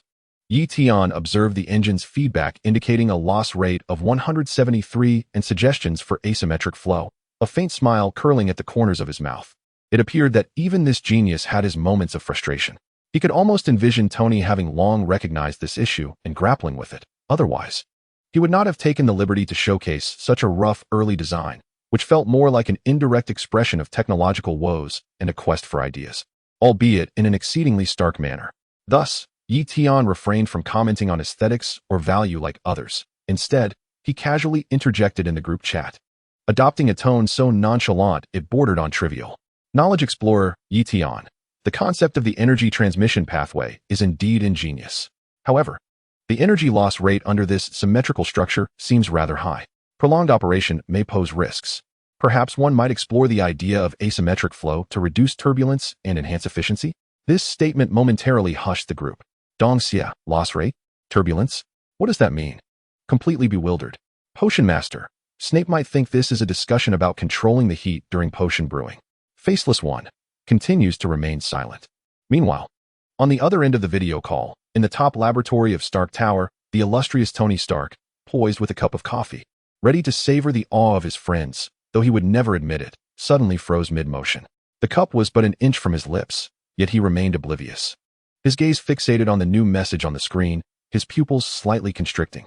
The words high loss rate and asymmetric flow sliced through the core issue he had deliberately chosen to ignore in this early design, the very problem that had caused him considerable distress. He had considered asymmetric designs, but that would entail a complete reconstruction of the energy circuit, an immense computational task compounded by the lack of reliable theoretical models, rendering deep exploration impractical under the extreme conditions at the time. He had even described the design itself as crude. Yet this enigmatic, damnable observer had perceived it all at a glance. Had he immediately highlighted the asymmetric flow, a direction Tony subconsciously deemed plausible? How could this be possible? Jarvis's voice timely interjected. Sir, preliminary simulations based on the proposed concept of asymmetric flow indicate that under specific parameters, the estimated energy transmission loss rate could be reduced by approximately 58 percentage points. This direction exhibits a degree of theoretical feasibility. Thud. The coffee cup Tony held finally plummeted onto the expensive carpet, the brown stain rapidly spreading. Yet, he paid it no mind. A complex whirlwind of emotions surged within him. A mix of anger at having his secret laid bare, astonishment at the insight into unknown technology, and an indescribable excitement and frenzy at encountering someone who could truly comprehend his genius concepts and even pinpoint flaws. Nini-chan, who the hell are you? He nearly roared, this time forgetting all pretense. How did you figure that out? Asymmetric flow? What is your basis? Has your world solved the issues of turbulent interference in high-speed energy flows and material deformation? He bombarded with questions, his tone laced with incredulity and an almost obsessive curiosity. Tian observed Tony's nearly explosive reaction, feeling a surge of satisfaction within. This was precisely the effect he desired. Knowledge Explorer, Tian. The laws of the myriad realms lead to the same destination. The flow of energy also adheres to principles. Understanding the subtle from the obvious. That is all. He once again resorted to his well-worn, all-encompassing response, attributing everything to insight, effortlessly countering Tony's frenzy. While this improvement may enhance efficiency, it remains a mere sidetrack. The source of energy is the fundamental essence. Your perspective should extend further into the future. He even took the liberty to advise Tony, reminding him not to focus solely on transmission, for the energy source is key, thus maintaining his elevated stance. After saying this, he did not wait for Tony's response, but promptly muted the incessant notifications of the group chat. He knew it was enough. The seed of asymmetric flow had been sown, sufficient to keep the obstinate genius Tony Stark entangled in calculations and experiments for quite some time. Meanwhile, he had once again, in silence, precisely struck at the other's pride and successfully fed him a technical concept that was virtually costless for himself. The sensation of manipulating great figures from the myriad realms through the disparity of information and the engine's computational power was undeniably addictive. Tian smiled. His spirits lifted as he redirected his focus back to reviewing his combat data. On the other end of the laboratory, Tony stared at the screen displaying the phrases "the source of energy is the fundamental essence and should extend further into the future," his expression fluctuating dramatically before he slammed his fist on the table. "Jarvis, calculate all the possibilities of asymmetric flow for me immediately, and increase the computational resources allocated to the miniaturization of the arc reactor." He would never admit to being swayed. Yet that did not hinder him from promptly acting in accordance with the other's line of thought. The avatar of Supreme Sorcerer remained silently suspended at the bottom of the list, as if that brief yet captivating technical exchange was merely an inconsequential ripple in the boundless ocean of time. Chapter 29. The 2-meter boundary and tactical germination time flew by at an astonishing pace within a rhythm of strict self-discipline. By day, Tian continued to be the low-key physics student, attending classes, visiting the library, and occasionally engaging in grueling combat training at the gym. By night, he transformed into a knowledge explorer, cautiously navigating the celestial group chat and absorbing nourishment. The continuous accumulation of points, primarily from the simple group tasks occasionally completed by Aaliyah and the few modern suggestions he provided, and knowledge analysis flowed like a gentle stream, steadily nourishing the damaged engine within him. His energy level stabilized and gradually climbed, finally surpassing the threshold of 1, reaching energy level 1037. This seemingly trivial enhancement brought about tangible changes. The most direct manifestation was in the previously vexing and ludicrous micro-wormhole manipulation. In his dormitory, Tian held his breath, focusing intently on an ordinary sticky note on his desk. Target: the wardrobe door approximately 2 meters away on the other side of the room. There was none of the heart-wrenching strain from his initial attempts, nor the severe dizziness that followed. Instead, he simply concentrated, immersing his consciousness into the engine, clearly constructing spatial coordinates and mobilizing energy. A low, stable sound of spatial fluctuation resonated deeper than before. The surroundings of the sticky note shimmered slightly, as if veiled by a rippling curtain of water, and in the next moment, it vanished. Almost simultaneously, the sticky note reappeared intact and precisely on the wardrobe door 2 meters away, as if gently placed by an invisible hand. Success. Distance: a stable 2 meters. Margin of error: nearly 0. It was affixed to the door rather than falling to the floor or embedding into the wall. Consumption: energy level decreased by 0.0001. With a mental burden akin to swiftly solving a complex mathematical problem, slightly fatigued, yet entirely within the realm of endurance, no longer impacting normal activities. Stability: significantly enhanced. The spatial fluctuations were weak and concentrated, no longer easily triggering subtle disturbances in the surrounding environment. Tian slowly exhaled, his eyes sparkling with excitement. From nearly fainting at the initial 5-centimeter movement to now steadily transferring 2 meters with almost no side effects, this progress was transformative. He practiced repeatedly, and the results were consistently gratifying. The maximum distance appears to be temporarily constrained to approximately 2 meters. Any attempt to exceed this threshold results in an exponential increase in instability and energy consumption. This 2-meter boundary seems to delineate a clear limit based on his current energy levels and spatial control. Yet, this limitation is still sufficient. Yi Tian gazed at the note affixed to the wardrobe door, his mind racing not with thoughts of extending the distance, but rather on how to transport this 2-meter micro wormhole into practical application. As this thought took root, a plethora of imaginative ideas surged forth. For ambush and distraction, at a critical moment, could he instantaneously transport a small handful of sand or pepper right into his opponent's line of sight? Or even directly shift a fine needle to a vulnerable point near the wrist of an armed adversary? For defense and blocking, at the instant an opponent's fists or feet strike, could he instantaneously move a small, hard piece of armor to intercept the point of impact? Or perhaps slightly deflect the tip of an opponent's weapon by a few millimeters along its trajectory? For movement and evasion, although he could not transport himself, could he remove a small stone that suddenly appeared beneath his feet while dodging, ensuring stable footing? Or render a tile beneath his opponent's feet momentarily slick? For acquiring tools, could he instantaneously move a specific item, such as a pen or a small knife, from a drawer 2 meters away to his hand? Each idea quickened Yi Tian's heartbeat. This was no longer mere sleight of hand. It was a genuine capability imbued with tactical value, though the range was extremely limited. If wielded skillfully, it could create a decisive advantage in the heat of battle. He even began to simulate these concepts alongside the combat techniques he had studied that afternoon. For instance, during a feigned left punch, could he transport a small steel ball to the reflex point near his opponent's right knee, disrupting their balance and creating an opportunity for a genuine strike? The engine recorded these tactical notions, establishing simulated combat scenarios for feasibility analysis and optimization. Yi Tian promptly issued the command. The engine's blue light flowed steadily, initiating complex tactical simulations based on his physical data, combat skill library, and the precise parameters of the micro wormhole. Tactical simulation initiated, analysis in progress. Plan A, sand distraction success rate 87, expected effect, temporary blinding distraction, timing is crucial. Plan B, needle to acupoint success rate 32, requires high precision and knowledge of acupoints, not recommended for now. Plan C, armor piece transport success rate 65, requires prediction of attack trajectory, demands extremely high reaction speed. Plan D, tool acquisition success rate 98, most stable application. A series of data feedback provided him with clear references. Immersed in this creative thinking, Yi Tian continuously refined various tactics based on the 2-meter limitation. He even began consciously adjusting his combat training, incorporating more elements that required instant judgment and delicate manipulation to adapt to the application of the micro wormhole.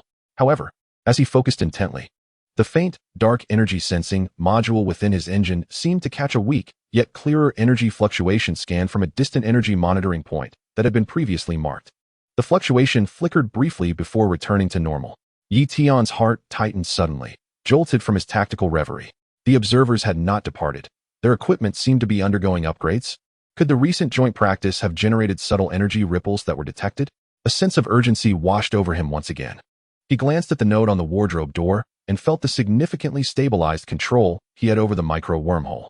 Progress brought joy, but it also ushered in greater peril. He needed to master these abilities swiftly and discover a method to completely conceal himself.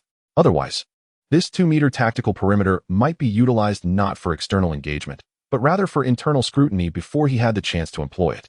The path to strength demanded relentless diligence. With a grave expression, Yi Tian resumed the monotonous yet essential practice of stabilizing the micro wormhole, striving to minimize energy fluctuations with every transport, rendering them more subtle. This 2-meter boundary served both as a protective shield and a persistent challenge to transcend.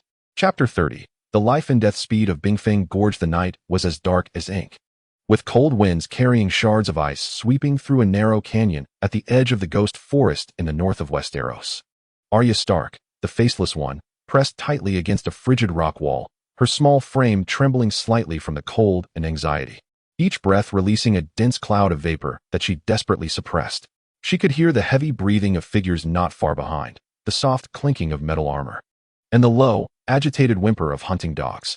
At least 5 people, possibly more. Were they a patrol from the Night's Watch, or hounds sent by House Bolton? She was uncertain, only aware that their tracking skills were formidable. Despite her maneuvers through the terrain, she had failed to completely shake them off. The canyon ahead seemed blocked as well, leaving her trapped within this narrow icy gorge. Despair coiled around her heart like a cold, venomous snake. She recalled her father's brutal demise, her scattered family, and the tumult of her journey. Was she to perish here, like a lost animal, vanishing silently? No, absolutely not. The fierce instinct for survival prompted her to bite down on her tongue, the sharp pain dispelling her momentary panic. Almost instinctively, she directed her last glimmer of hope towards the solitary and incredible channel of assistance residing in her mind. Faceless One, Knowledge Explorer, help. I'm in a canyon. I'm surrounded. About 5 or 6 people, with dogs. The rock wall is slippery, and it's high on both sides. I'm hiding behind a large stone. But they're about to search me out. Please. Her message was filled with terror and urgency, the biting cold and despair palpable through her words. This sudden plea for help splashed into the dormant group chat like icy water into a hot pan, instantly igniting it. Nini-chan, WTF? Being chased again? Who is it this time? Do you need me to airdrop a mini-stun grenade? Oh shoot, I forgot that ridiculous function doesn't work. Tony was the quickest to respond, still clinging to his tech-driven approach, albeit with a hint of helplessness. Dongxia, humph, hiding and ambushing, relying on numbers, cowardly scoundrels. If I had a bow and arrow, I could leverage the terrain to take them down one by one. Huang Yaoshe proposed a remote sniping solution. But distant water could not quench immediate thirst. Potion Master, if you need a powerful invisibility potion, bring your own materials. Prices are negotiable. Severus Snape was ever so pragmatic and somber. Upon witnessing Arya's plea for help, Yi Tian's mind was instantly devoid of distractions. Combat data, micro-wormhole practice, external surveillance, all were cast aside. The engine, operating at peak capacity, began to absorb environmental information. He roared within his consciousness. Command confirmed. Receiving environmental data. Canyon terrain, narrow, smooth high walls, surrounded on both sides. Pursuers 57, equipped with hunting dogs. Accessing knowledge base. Basic stealth techniques, provided by Arya. Fundamentals of psychology, group behavior. Acoustic principles. Terrain utilization. Establishing emergency breakout model to calculate optimal path. Simulating pursuer behavior patterns. Accelerating point calculation. 20 points. 30 points. Points were consumed like burning fuel. The engine operating with unprecedented power, the blue light blazing fiercely within his consciousness. Almost 10 seconds after Arya's call for help. While Tony and the others were still voicing their opinions, Yi Tian's response emerged like a cold directive, swift and precise. Knowledge Explorer, Yi Tian. Arya, stay calm. Listen to me and follow the steps. Message 1. Immediately, near the stone where you are hiding, find a few smaller stones and throw them forcefully in the direction from which you came, creating the sound of your attempt to break through. Aim to throw them further. Message 2. Once you have done this, do not hesitate. Sprint towards the front of the canyon at your fastest speed for about 20 steps. Then immediately turn left. There should be a depression and shadow in the rock wall over there. Press yourself against it, hold your breath, and wrap yourself completely in dark clothing, especially covering your face and hands. Message 3. No matter what happens behind you, absolutely do not move. Do not make a sound until I tell you to move. This is an exceedingly perilous plan. The essence lies in creating a diversion and psychological deception. Utilize the echo effect of the canyon to amplify the sound of the thrown stones, misleading the pursuers into believing the target is attempting to retreat. Exploit the moment when human attention, and that of hunting dogs, is suddenly diverted, creating a brief observational blind spot and negligence towards the originally designated search area. Use darkness and shadow for ultimate concealment. At this moment, Arya's trust in Yi Tian has become almost instinctual. She hesitates not at all. She immediately gropes for a few frozen, hard stones and throws them backward with all her might. The stones soar through the night sky, landing on the ice several dozen meters away, producing a clear and jarring sound of rolling and collision. In the narrow canyon, this sound is magnified several times. Behind, there's movement. Quick, don't let her escape. Foolish dog, sniff over there. The clamorous shouts and hurried footsteps of the pursuers, along with the barking of the hunting dogs being led to turn, immediately follow from behind. Now is the moment. Arya, like a startled fawn, suddenly darts out from behind the stones, sprinting towards the darkness ahead with the fastest speed she has ever achieved. The cold wind whips across her cheeks, her heart pounding as if it might burst from her chest. 1 step, 2 steps, 10 steps, she desperately counts. The noise from behind seems to briefly recede. 20 steps. She abruptly halts, her eyes frantically searching the left rock wall, and indeed, there is an inconspicuous shallow depression shrouded in shadow. She nearly rolls into it, immediately pulling her now dark cloak up to tightly wrap herself from head to toe, curling into a ball, holding her breath, her teeth chattering. Almost the moment she completes this, the chaotic footsteps and swearing voices approach from the direction she just fled. Damn it, no one here, just stones. Stop fooling around. Where's the dog? Why isn't it barking? It seems the scent is a bit muddled here. Split up and search. She can't have gone far. She's somewhere nearby. The flickering light of the torches sweeps past less than a meter from Arya's hiding place. She can distinctly hear the heavy breathing of the night's watchmen and the crunch of their boots on the ice. The hunting dogs sniff around her, emitting confused whines. In her extreme fear, Arya's mind becomes razor-sharp, entering a state of oblivion, her heartbeat and breathing fading to near cessation, her body temperature plummeting as she merges with the icy rocks. The pursuers search back and forth nearby for several minutes, their curses incessant. Yet they fail to discover the target that is so close at hand. Damn it! Could she really have escaped? Let us check ahead. Damn this cursed weather. The footsteps finally begin to recede, and the light of the torches disappears into the depths of the canyon. Arya remains utterly still until Tian's voice echoes in her mind once more. Knowledge Explorer, Tian. All right, they've moved away. Slowly start to move. Don't rush to run. Keep warm, and find a safe place to hide thoroughly. Only then does Arya finally take a deep breath, nearly collapsing, the cold sweat soaking her undershirt. Cautiously, she peeks out, confirming that the canyon is empty, save for the howling wind. She is still alive. Faceless one, they're gone. Thank you for saving me once again. Her message conveys a sob of relief and immense gratitude. I think I may have touched something hard in that crevice. Like an ancient metal box with carvings of an ice wolf. Tian, upon reading Arya's message, slowly exhales, feeling a layer of fine sweat form on his back. The high-speed calculations and tense deductions of the last few seconds were no small drain. Knowledge Explorer, Tian. It's good that all is well. Keep the items safe. It may pertain to your heritage. Be cautious in all matters. Ending the call, Tian leans back in his chair, feeling more exhausted than after an entire afternoon of combat training. Yet his heart brims with an indescribable sense of fulfillment. Knowledge not only exchanges for energy, but can also, from afar, determine life and death. Meanwhile, the avatar of the Supreme Mage flickers imperceptibly once more, this time within the serene starry runes. There seems to flit a glimmer of recognition. Chapter 31. The Gift of the Ice Wolf and the Secret of Dragon Steel. In the cold rock wall depression, Arya has curled up for quite some time, until the howling cold wind completely swallows the departing footsteps and barking of the night's watchman. And until her limbs have grown somewhat numb from the cold, she cautiously and very slowly begins to move her almost stiff body. The feeling of exhaustion after a near escape intertwines with the bone-chilling cold, causing her to shudder involuntarily.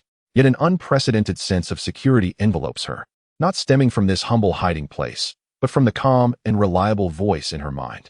She peeks out once more, vigilantly scanning the pitch-black silence of the canyon, confirming that it is indeed safe, before exhaling a long, trembling breath of white mist. She is still alive. Once again, thanks to the guidance of the Knowledge Explorer, she has extricated herself from dire straits. A profound sense of gratitude washes over her like a warm current, momentarily dispelling the chill in her body. She recalls that in her extreme tension earlier, she seemed to have touched something in the rock crevice. Cautiously, she extends her hand again to probe into that gap, her fingertips brushing against a cold, hard, somewhat rough-edged metallic object. She pulls it out with effort. It is a palm-sized metal box, ancient in style. Its surface covered with thick layers of ice and wear, yet faintly visible are the carvings of a blurred emblem, that of a proud, howling ice wolf. The sigil of House Stark. Arya's heart leaps, and her breath catches. In this desolate northern wilderness, at the edge of the haunted forest, an ancient box engraved with an ice wolf. How did it end up here? What might it contain? Is it a relic of a missing Night's Watch uncle? Or perhaps a long-forgotten secret of her family? She does not dare to open it immediately, merely clutching the box tightly in her hand. Its cold touch, however, brings her a strange warmth and sense of belonging. This is the first time since her flight that she has so directly encountered something closely related to her family. This unexpected discovery, combined with the gratitude for her rescue, makes her feel that mere verbal thanks are far from sufficient. She recalls the only item on her person that might catch the eye of that mysterious and powerful Knowledge Explorer. It is a shard of a Valyrian steel dagger, one of her most cherished possessions, taken from the assassin of her father before she left King's Landing. That dagger had unexpectedly broken during her subsequent hardships. Yet she has carefully preserved the largest fragment, a symbol of her revenge and a link to her past. It is unbreakable, weightless, and imbued with mysterious power. Perhaps this learned observer would be intrigued by such a peculiar metal? Resolutely, Arya once again immerses her consciousness into the group chat. She did not mention the Ice Wolf box, as it belonged to her personal secrets and hopes. She poured all her heart into that shard of the dagger. Womienja, knowledge explorer. Thank you. I owe you my life once again. Her words remained succinct, yet her gratitude was profoundly sincere. I possess nothing of great value. This is the only way I can repay you. Please accept it. Accompanying her message, she sent 2 items. One was a clear image of the dull, yet subtly rippling Valyrian steel shard. The other contained all the characteristics of this metal, which she focused on recalling and describing.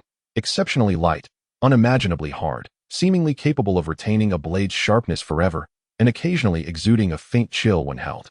She could not transmit the actual object, as it required an expenditure of points beyond her means, but could only relay this information.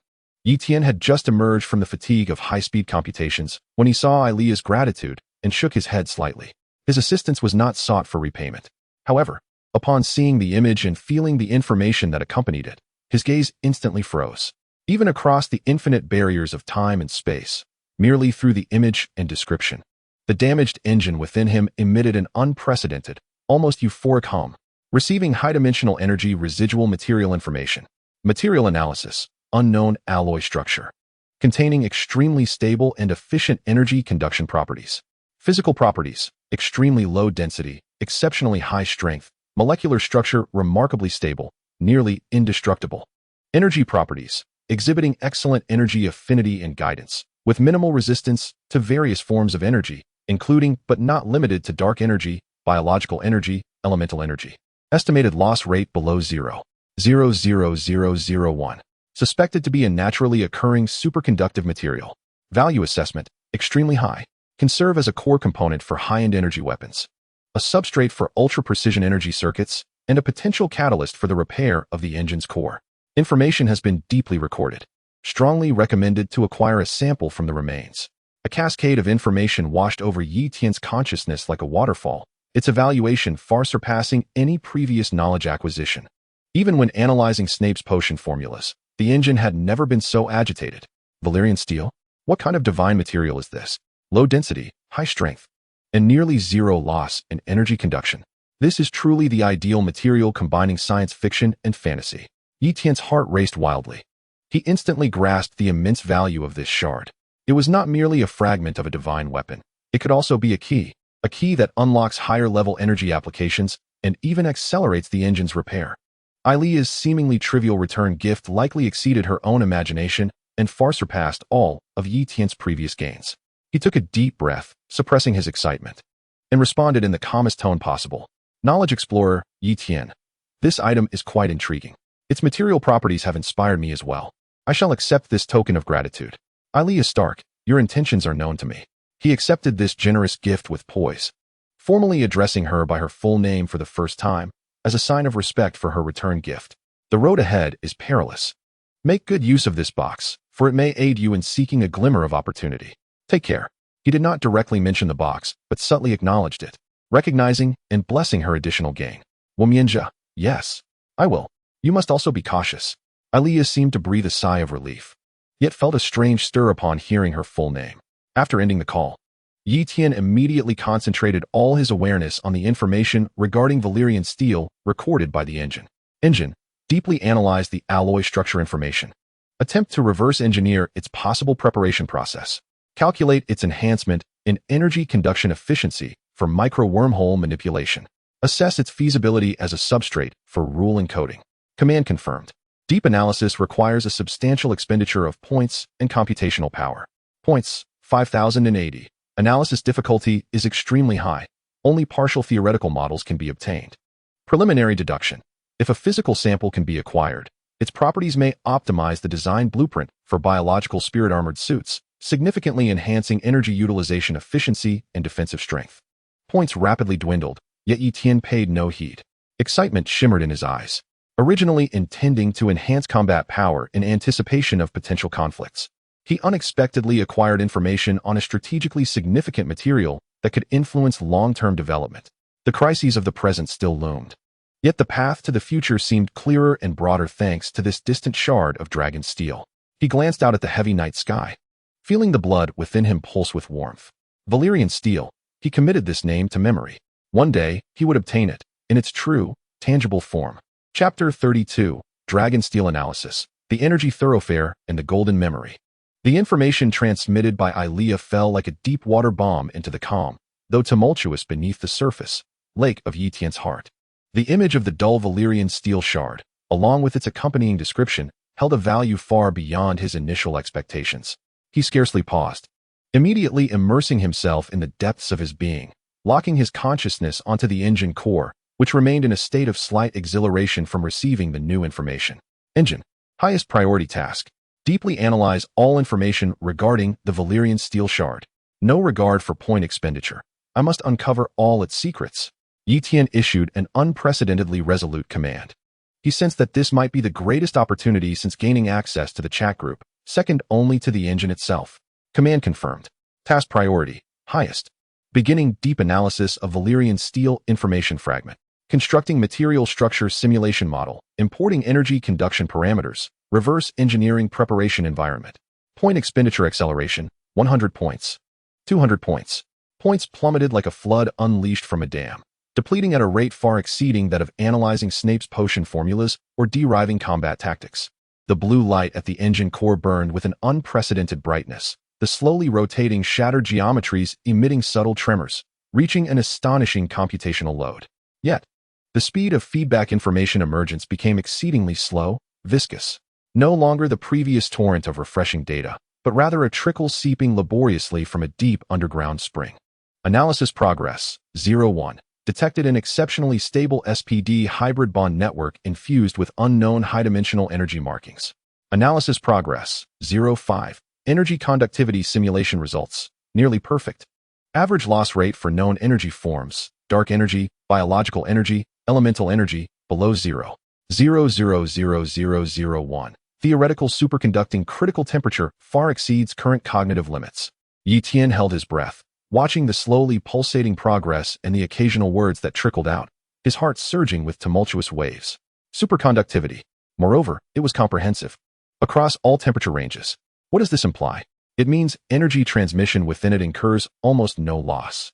It signifies that it can serve as the most perfect energy conduit and vessel, whether for crafting energy weapons, constructing efficient energy circuits, or reconnecting fractured energy pathways during engine repairs. Its value is immeasurable.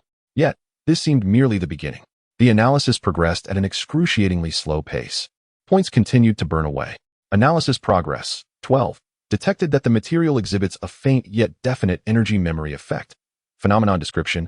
This alloy, when subjected to a specific energy field, such as high-frequency energy impacts, strong magnetic fields, or mental energy infusion, undergoes adaptive microadjustments in its internal microstructure, partially retaining the characteristics of that energy field. This results in a more efficient response to similar energy fields, enhancing its conductivity further, and even exhibiting a certain affinity and amplification effect. The concept of energy memory effect. Yi Tian was almost ready to exclaim. This characteristic is akin to the enchanting enchantments of magical legends and the nurturing concepts found in cultivation practices. A weapon crafted from this material, if infused with a specific type of energy, such as fire, lightning, or a certain inner force, magical power, over time, could it grow increasingly attuned to this energy, even spontaneously attracting and amplifying it? Would an armor, if subjected to a certain type of attack over time, gradually develop resistance or even a tendency to reflect such attacks? This transcends the realm of ordinary materials, taking on a hint of magical growth equipment. It is not only an ultimate energy conductor, but also a living material embryo capable of learning and evolving. Analysis progress, 27. Preliminary inference. The birth of this alloy may involve extreme high pressure, prolonged tempering with the energy of the Earth's fiery veins, or similar high-energy environments, and the fusion of some powerful bioactive essence, dragon blood, and collective belief concepts. The preparation process is irreproducible, but structural characteristics can be referenced. Conclusion. Valyrian steel is a unique magical alloy, tentative name, that combines extreme physical properties, perfect energy conductivity, and a faint energy memory effect. It serves as an almost perfect core material for crafting high-end energy equipment, precise energy nodes, and rule rune carriers. It holds immense application value for repairing engine energy transmission systems. Warning: in-depth analysis requires physical samples and more energy support. Current analysis is based on fragmented information, with completeness below 17. Total points consumed, for 85. Nearly 500 points have been exhausted, and the analysis progress ultimately stagnated at 31. The engine's humming gradually subsided, and the blue light stabilized, indicating that the limits of information analysis under the current conditions had been reached. Tian slowly opened his eyes. The daylight outside the dormitory window had brightened significantly. He had maintained this pose, fully engaged in analysis for an entire night. Yet, he felt no fatigue. Rather, his eyes sparkled with an eerie brightness, and his face was flushed with excitement. Treasure. This is true treasure. The value of Valyrian steel far exceeded his imagination. It was not only the super material he had envisioned, but also a treasure of forging that contained the potential for growth. Almost a living entity. Biomechanical armor. Tian murmured, as an idea from earlier resurfaced in his mind. Utilizing Tony's nanotechnology, Snape's concept of active cultivation, and forging techniques to create a set of armor with the potential for growth. What if Valyrian steel were used as the core energy conduit and primary structural material for this armor? That armor would no longer be merely a technological creation. It could grow, adapt, and even breathe energy. It would become a part of his body, a true external energy organ. This thought left Tian exhilarated. He even began to contemplate whether he could harness the energy memory of Valyrian steel to attempt to carry and stabilize the conflicting rule runes and energies from different worlds, laying a physical foundation for true knowledge integration in the future. The direction ahead became infinitely clearer with the emergence of this metal. Acquire it. He must obtain a physical sample of Valyrian steel at all costs. This thought became the most intense obsession in Tian's mind at that moment. Although Arya could not provide physical samples for now, since this metal existed in her world, there would surely be opportunities in the future. He restrained his excitement and cautiously encrypted all the data regarding Valyrian steel obtained from the engine, storing it deep within the knowledge repository as the highest secret. Just then, a notification sound from the group chat rang out. Nini-chan, Knowledge Explorer. I conducted 731 simulation experiments on that asymmetric diversion you mentioned last time, and it's quite intriguing. However, material fatigue fractures under extreme energy flows remain a deadlock. Do you happen to have any, particularly durable metal formulas on your side? Tony seemed to have stayed up all night, his tone weary and tinged with frustration at encountering difficulties. And he reached out again.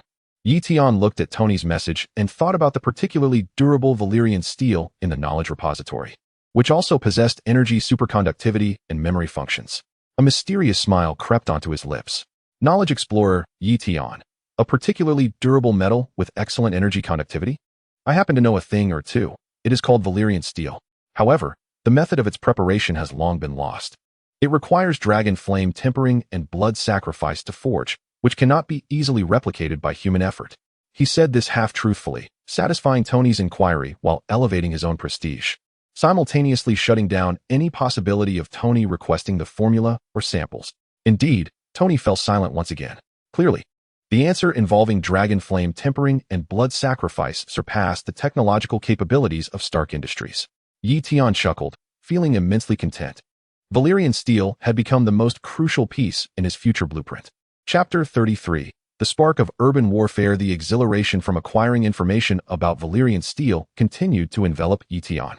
In the following days, he devoted nearly all his spare energy to two pursuits. First, repeatedly simulating various applications of this extraordinary metal in different scenarios using the engine. Second, training his combat skills and micro-wormhole control precision more fervently to lay a solid foundation for the potential acquisition and utilization of this material in the future.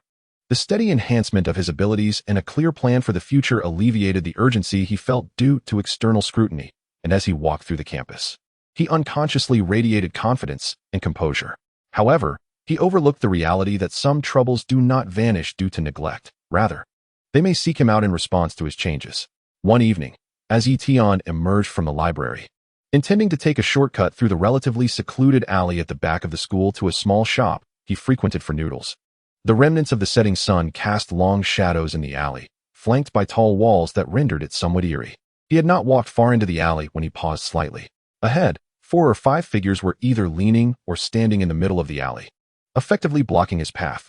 The leader, a tall individual with a buzz cut and a small scar on his brow that appeared somewhat menacing in the sunset, was none other than Scarlu. The others were sports students who usually associated with him, each with a muscular build, crossing their arms and wearing malicious smirks. Clearly having prepared for this encounter, Tian frowned slightly, instantly understanding the situation. This was a continuation of the conflict from the cafeteria, having lost face. They were here to settle the score. He instinctively scanned the surroundings. The alley was narrow, which was disadvantageous for multiple assailants, but also limited his own escape routes. It seemed as though figures were shifting at the far end of the alley as well, indicating that his retreat might also be blocked. Oh, isn't this the physics department's top student? What brings you to such a secluded path alone? Aren't you afraid of running into trouble? Scar sneered, slowly advancing with his companions, encircling Yi Tian in the center. Yi Tian maintained a calm demeanor, halting his steps, and his gaze swept across the group. Trouble was not what he noticed, but rather a few dogs blocking the way. Hey, who the hell are you cursing at? A tall, slender athlete immediately approached with a stream of curses, raising his hand as if to shove Yi Tian's shoulder.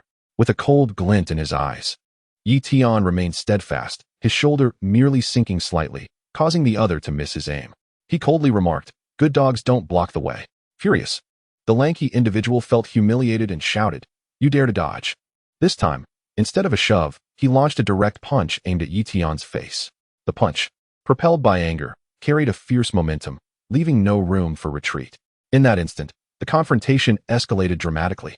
In the past, Yi Tian might have instinctively blocked or retreated in response to such an unexpected punch, likely suffering the consequences.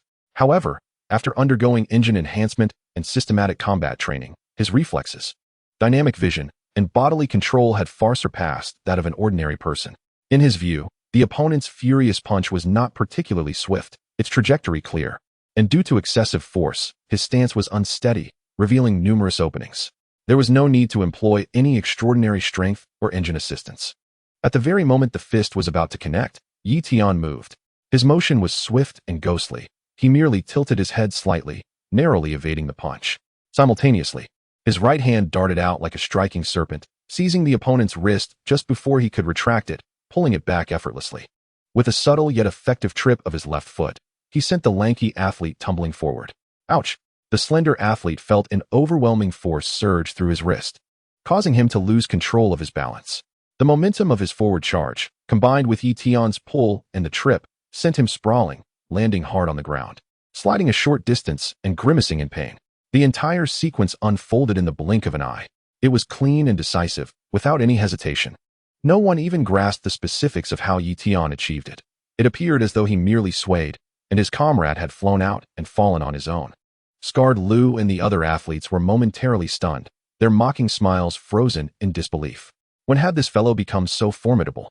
That move was clearly practiced, and his technique was astoundingly sharp. Scarred Liu's expression darkened instantly, feeling the weight of humiliation. He growled, "Damn it, let's all take him down. Finish him." The remaining three, including Scarred Liu, no longer hesitated, roaring as they charged from both sides. Fists and feet flew, creating a whirlwind of strikes that blocked all avenues for Yi Tian's evasion. In the narrow alley, a chaotic melee erupted in an instant.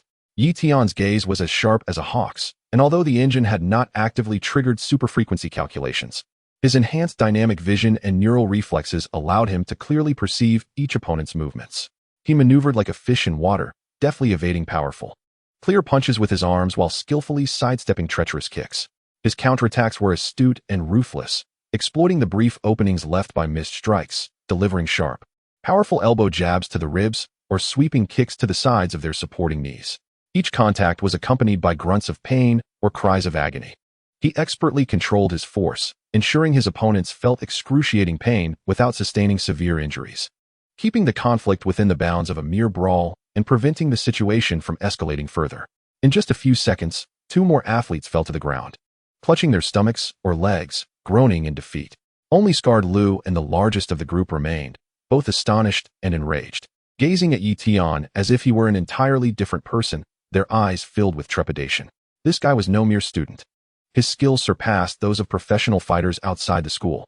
Scarred Liu's eyes reddened with fury as he suddenly produced a hidden, newspaper-wrapped baton from behind him, tearing off the wrapping to reveal a gleaming metal baseball bat. "You bastard!" he roared, swinging the bat down aimed straight for Yi Tian's head. If he connected, the consequences would be catastrophic.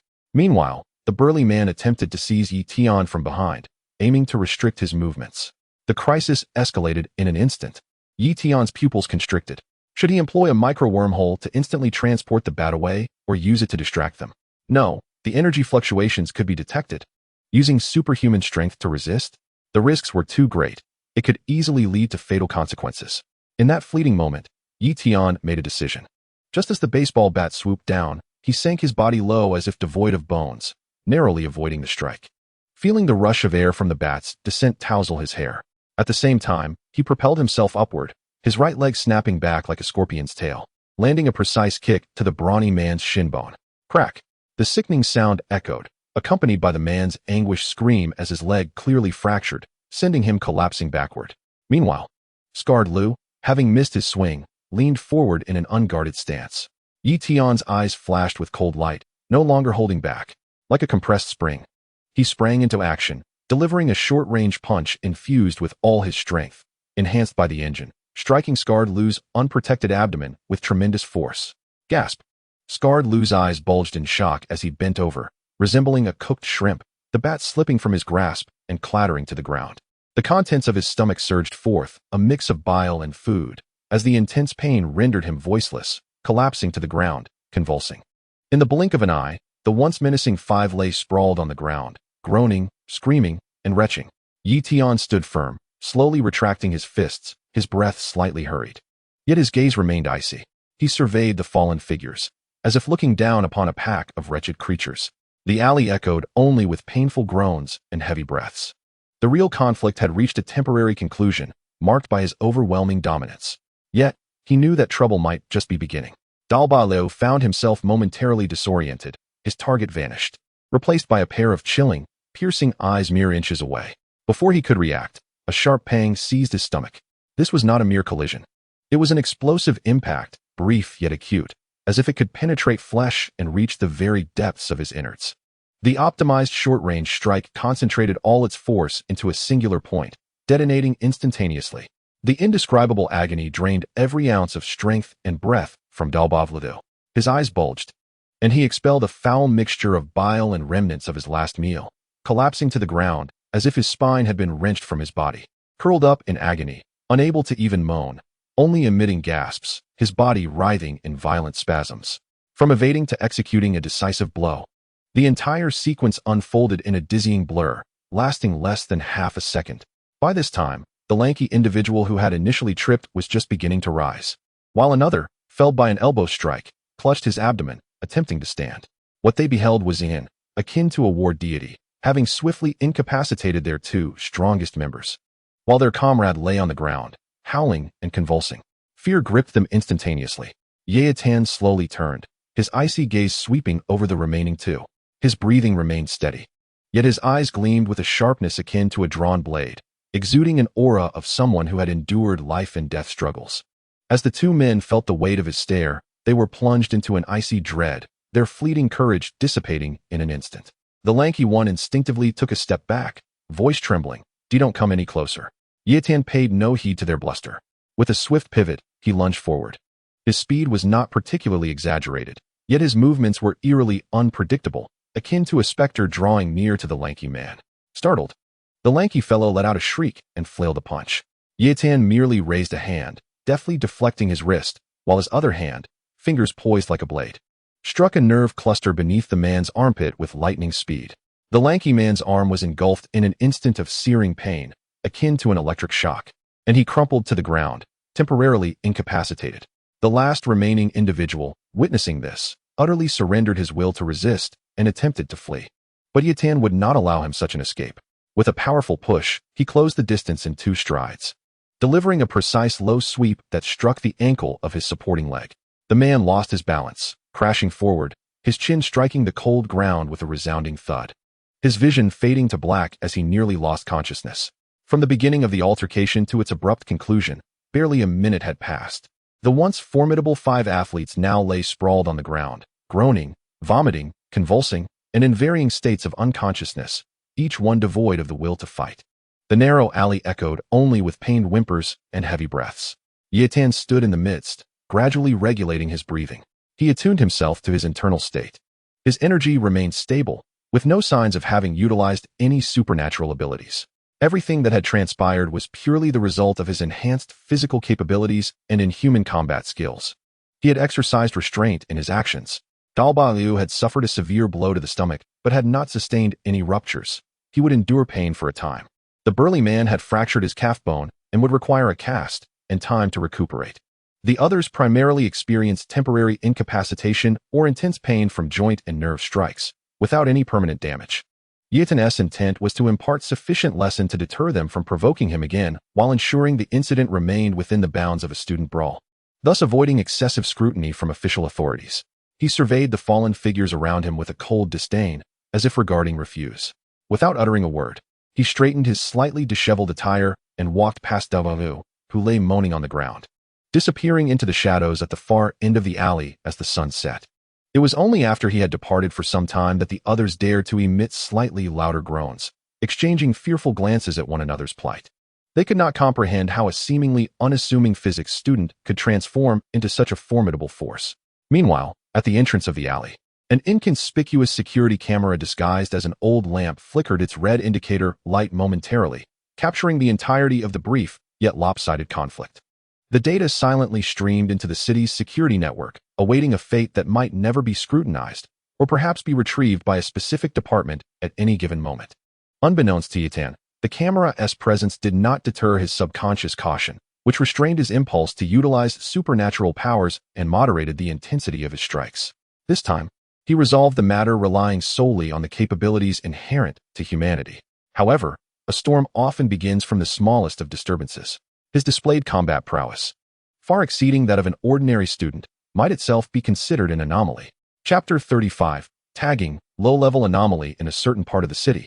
Deep within a building unconnected to any public municipal department, the air was thick with the low hum of server clusters and the distinct, slightly sweet odor of coolant. On a massive circular screen, streams of data cascaded like a silent waterfall, the majority of which originated from surveillance cameras scattered across the city, their algorithms filtering out potential anomalous events for final human verification. This was one of the peripheral information processing nodes of the Observer Organization located in Jiangqing. Duty Officer Li Wei stifled a yawn, rubbing his somewhat dry eyes.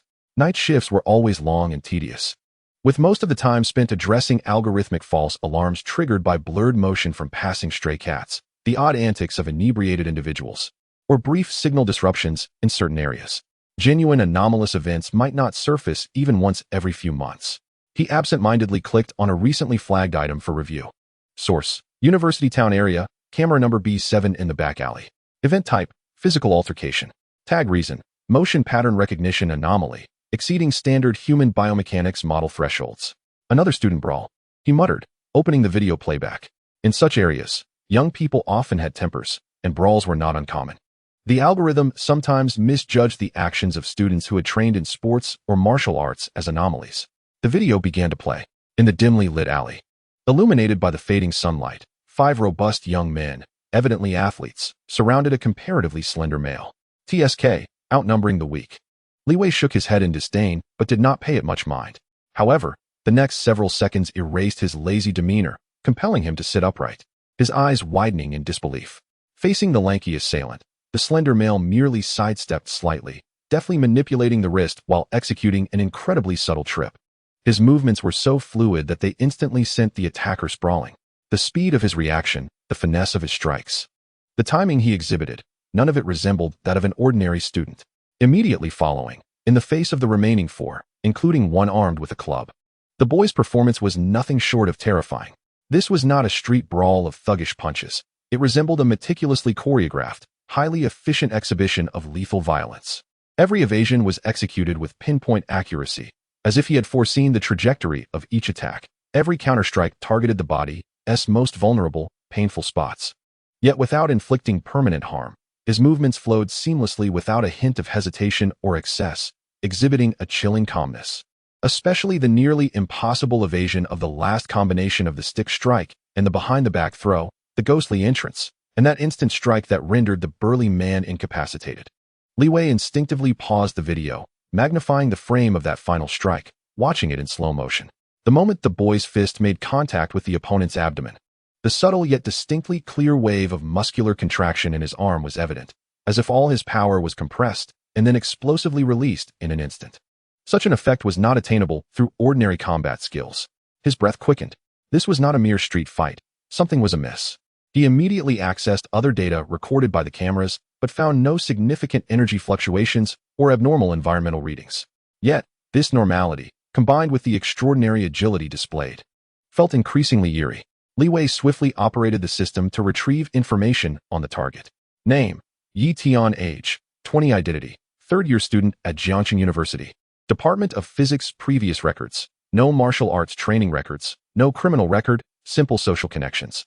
A university student with a clean background and no combat training suddenly exhibiting hand-to-hand combat abilities comparable to elite special forces, or perhaps even surpassing human limits. Without hesitation, Li Wei submitted a review report within the system. Reviewer: Li Wei, ID 737. Incident number: CB71104. Review conclusion: anomaly confirmed. The subject exhibits extraordinarily high-intensity hand-to-hand combat capabilities that are inconsistent with standard human biomechanics, with efficiency, reaction speed, and striking techniques far exceeding normal human limits. No significant energy-associated phenomena detected yet.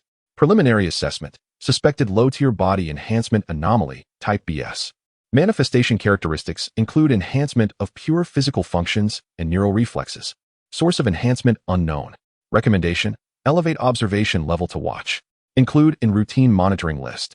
Further in-depth analysis of behavior patterns and background tracing is advised to investigate triggers of enhancement events. After submitting the report, the system automatically generated a new encrypted file. File number: BS1104, Jiangxing. Codename: temporarily vacant. Name: Yi Tian. Risk level: low. Tentative. Status: under observation, almost simultaneously. This freshly minted file and the accompanying video clips were pushed to the terminal of Dr. Tian, the higher-up responsible for anomaly event analysis in the Jiangxing area. Holding a cup of coffee, Dr. Tian opened the push notification and observed Yi Tian's precise and agile movements in the video, particularly the slow-motion close-up of the final strike. Her brow furrowing slightly as a hint of profound interest flickered in her eyes. Pure physical enhancement? No energy leakage? Intriguing. She took a sip of her coffee, tapped on her terminal, and approved the elevation of the observation level, intensifying the monitoring of his daily behavior patterns, particularly his social relations, recent activities, and any contact with special items or locations. I want a detailed report. The order was given. An invisible net silently tightened a notch. Yi Tian remained unaware that his seemingly restrained performance, confined within human parameters, had successfully attracted the formal attention of those he had long endeavored to evade. The observer organization had already marked him in their records.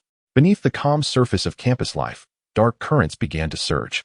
Chapter 36. The alarm and casual conversation. The incident in the alley left little shadow in Yi Tian's heart. To him, it felt more like a successful test of his training results, proving that even without using extraordinary abilities, he possessed sufficient self-defense strength. This sense of grounding even alleviated some of his worries about being scrutinized by the outside world. In a relaxed mood, that evening, when he saw Tony boasting in the group chat about his improvements to a certain joint lubrication system of his battle armor, Yi Tian, feeling playful, decided to share the afternoon's event as an amusing anecdote. Knowledge Explorer, Yi Tian. Today, I encountered a few stubborn rocks blocking my path, incessantly making noise, and had to clear them out slightly. Observing their fallen postures validated several striking techniques I had previously grasped. Quite interesting. He described the fight incident in an extremely roundabout and pretentious manner. Upon sending the message, it immediately sparked a reaction. Nini-chan, huh? Clearing out stubborn rocks? Are you referring to using your primitive limbs to engage in physical intimacy with another group of primitives? Oh my god. This is even more childish and inefficient than when I was 8 and used a wrench to communicate with the school bus bodyguard. Can't you develop some high-tech, non-contact methods? Like releasing a high-frequency sound wave to induce collective diarrhea? Tony's response was the quickest, as always, filled with a disdain for such inefficient hand-to-hand combat. Faceless one, being followed and clearing them out is quite normal. As long as you're alive. Arya's reply was straightforward, embodying the cold realism of Westeros. In her tumultuous life, such conflicts were probably as routine as eating and drinking. She was more concerned about the outcome. Yi Tian was still alive. East Heretic, humph, engaging in combat, and then reviewing the post-fight? Winning is winning, losing is losing. From your description, it seems your footwork still clings to small, subtle changes, lacking the grand scope of movement. If supplemented by my Lingeo steps or sweeping leaf leg techniques, why would there be a need to engage in close combat? In an instant, I could take their heads from 10 paces away. Huang Yaoshi's focus was on the technical aspect, habitually critiquing and belittling Yi Tian's displayed inferior skills while simultaneously flaunting the superiority of his own unique techniques. He regarded the fight itself as trivial, more akin to commenting on a lackluster martial arts performance. The reactions of the group were largely within Yi Tian's expectations. Tony's mockery, Arya's indifference, Huang Yaoshi's proud critique. He chuckled, preparing to say something further. Just then, that ominous ID, rarely participating in such trivial discussions, emerged. Potion Master, an amusing pastime. Snape's opening line dripped with sarcasm. So, tell me, great cleaner, after you employed your validated techniques to make those stubborn rocks fall in amusing postures, did you adequately manage the aftermath? Ensuring they wouldn't return with more people or troublesome official forces? Ensuring there were no unnecessary witnesses? Ensuring no physical evidence pointing back to you was left, such as bloodstains or unique teeth dislodged in the scuffle? Snape's words struck like a cold serpent, stealthily piercing Yi Tian's slightly relaxed nerves. The notion of managing the aftermath doused his light-hearted mood like a bucket of cold water. He had been so focused on testing his strength and reveling in the thrill of overpowering that he had not deeply contemplated this issue. He had merely controlled his strength to avoid causing serious injuries that could lead to significant social incidents. But had he overlooked the possibility of retaliation from those thugs? Though individually they were not strong fighters, what if they gathered more people or resorted to underhanded methods? More critically, Snape had mentioned official forces. Yi Tian's heart raced. He recalled the mysterious observers outside the school and the potential existence of surveillance cameras in that alley. He had not thoroughly checked for cameras at that time. Was his displayed fighting ability, far surpassing that of an ordinary student, itself an anomaly? Would it attract the attention of those individuals? Severus Snape has long navigated the precarious boundaries of Hogwarts regulations, deftly maneuvering between the Death Eaters and the Order of the Phoenix. Possessing an almost instinctual acuity and caution in concealing himself and managing his affairs, his admonition is by no means unfounded. The Master of Potions asserts that sheer violence is often the least effective and most fraught method of resolution, unless one can ensure the complete eradication of all traces. Snape darkly adds, as if imparting some arcane wisdom, that a meticulously concocted potion of forgetfulness or a perfectly timed confundus charm is far more advantageous than breaking 10 ribs. Of course, for a brute like you who resorts solely to brute force, this may be somewhat challenging to comprehend. Tony seems to be stirred by Snape's words, evoking some unpleasant memories, such as being kidnapped by the 10 Rings, and unusually refrains from retorting, merely grunting in response. Huang Yaoshi dismisses the notion, stating that if it is a nuisance, one should simply eliminate it, finding Snape's insidious methods rather contemptible. Aaliyah remains silent, seemingly contemplating Snape's words, perhaps having experienced the consequences of mishandling a situation. Yi Tian gazes at the screen, a fine sheen of cold sweat forming on his back. Snape is indeed correct. He has been too careless. Satisfied merely with testing his strength, he has overlooked the complexities and potential rules of the real world. This conflict may very well have sown the seeds of future peril. Yi Tian expresses his gratitude for the insight, acknowledging his oversight. He realizes that even in clearing away stubborn obstacles, one must be cautious not to soil one's shoes.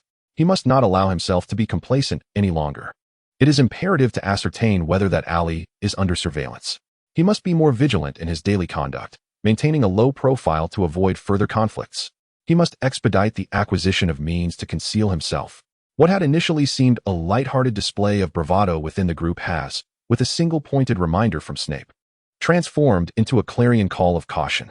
Yi Tian recognizes that while knowledge from the heavens may empower him, the wisdom and vigilance required to navigate this world safely demand a different caliber of understanding, one that may sometimes arise from the peculiar, even dangerous personalities within the group.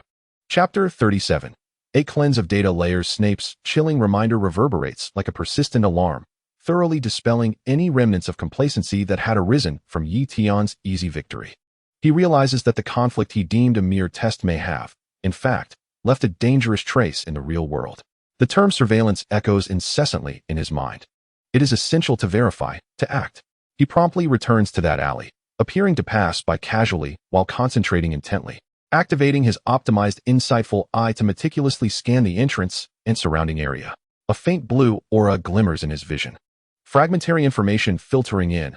Item: old street lamp. Additional component: concealed wide-angle surveillance camera, model 3 billion Guatemalan quetzales. Municipal security standard, status, operational data transmission, wireless encrypted signal.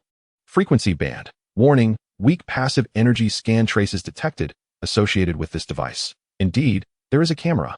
Moreover, its associated system possesses basic energy scanning capabilities. While it is likely for routine environmental monitoring, combined with his extraordinary abilities, it could raise suspicions. Tian's heart sinks. He does not linger and promptly returns to his dormitory. Deleting the records? No, that would be too conspicuous. A precisely timed absence of records pertaining to a specific event would itself be the greatest anomaly. Those observers are far from fools. They will undoubtedly notice. His aim is to obfuscate, to render the record unreliable and questionable, thus diminishing its value as evidence, if not allowing it to slip through the cracks of stringent scrutiny. This necessitates a more sophisticated approach. Tian takes a deep breath and sits before his computer. His expertise in hacking is not profound, limited to basic courses from university and a modicum of personal interest. Yet at this moment, he possesses a formidable auxiliary engine, along with fragmented knowledge recently acquired from his group members, which he has yet to fully assimilate. For instance, snippets regarding information encryption and protocol structure mentioned during the debate between Tony and Snape. Engine, assist in computation. Objective, access the historical record storage of the specific surveillance camera, ID, B7 Ali 3 billion Guatemalan quetzales. Search for records around the evening of today at X hour X minute. Requirements, discretion. Avoid triggering high-level alarms. Instruction confirmed. Commencing scan for wireless frequency identification encryption protocol, WPA3 Enterprise Mixed Mode. Calling upon fundamental cryptographic knowledge to simulate legitimate device characteristics in handshake packets. Point consumption, 10 points 15 points. Warning, risk of intrusion exists. The engine's blue light flows steadily. Powerful computation begins to brute force and simulate access. Lines of code scroll rapidly across the screen as countless data packets are sent and received. Tian's fingers fly across the keyboard, inputting key commands and scripts to bypass firewalls, guided by the engine. This process is far more tense than a physical altercation. Beads of sweat form at his brow, and each slight response from the firewall sends his heart racing. It is akin to walking along the precipice of a cliff. At last, after expending nearly 40 points, the engine reports. Access successful. Permission level. Guest, temporarily borrowed device ID authentication. Obtained read-only access to the specified camera's historical records, lowest level. Read-only access? Tian frowns. This cannot be altered. Engine, analyze the file storage structure and backup mechanisms. Search for exploitable vulnerabilities or redundant write areas.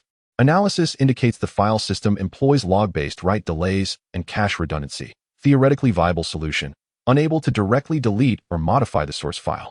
But it is possible to induce verification errors at the storage node for that time period by bombarding it with high-frequency, low-intensity, erroneous data packets. And attempt to overwrite processed frame data in the cache layer, leveraging the system's self-healing mechanism with a success rate estimation of 413. An exceedingly complex and perilous plan, utilizing the system's minor flaws and delays to execute precise data pollution. Execute. Prioritize discretion. Generate covering data. Timestamp display delay of 5 minutes. And dynamically blur critical conflict frames to simulate packet loss and visual errors caused by signal transmission interference. Generating cover data packet and calculating injection timing. Point acceleration, 25 points. Commencing injection, Tian holds his breath, watching a series of seemingly meaningless codes flicker on the screen. He can feel the engine engaged in a silent yet fierce duel with the distant server, where each collision of data packets could determine whether he would be discovered. This process lasts nearly 10 minutes. When the engine finally reports, injection complete. No anomalous intrusion records found in system logs. Preliminary detection indicates data errors in the target file. Tian almost collapses against the back of his chair, feeling more exhausted than after 10 brawls. He immediately attempts to access the video file again, using the device ID permission. The video plays, but the timestamp displayed is 5 minutes later than the actual time. As the playback reached the critical segment where the conflict occurred, the visuals became exceedingly unnatural, exhibiting severe motion blur and color distortion, as if subjected to intense signal interference. The actions of the individuals were entirely indiscernible, reduced to mere indistinct shadows in motion, followed by a vague scene of several figures collapsing, rendering the specifics of the event utterly unrecognizable. Perfect.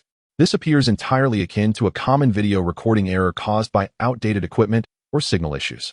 Even under scrutiny, it is highly probable that it would be dismissed or given low priority due to the unreliability of the data, unless substantial resources were allocated for the recovery of foundational data, which typically pertains only to significant incidents. Tian meticulously erased all traces of local operations and exited the access point.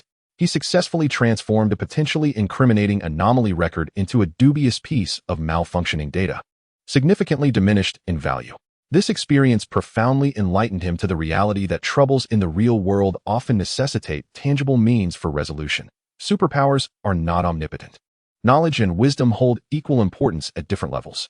He cast a glance at his depleting energy reserves and the nearly exhausted points accrued for this operation, feeling a pang of regret, yet deeming it immensely worthwhile. Caution is, and always will be, the finest safeguard.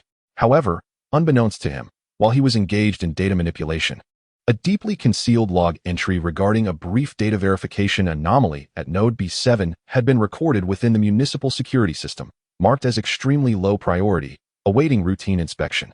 The storm may have temporarily bypassed, but a faint spark of electricity had already been ignited. Chapter 38. E-Class Anomalies and Encrypted Traffic in Jiangxing. At the underground node of the Observer Organization, Dr. Chen held a cup of coffee that had long since cooled, her keen gaze scanning the split-screen display of data before her.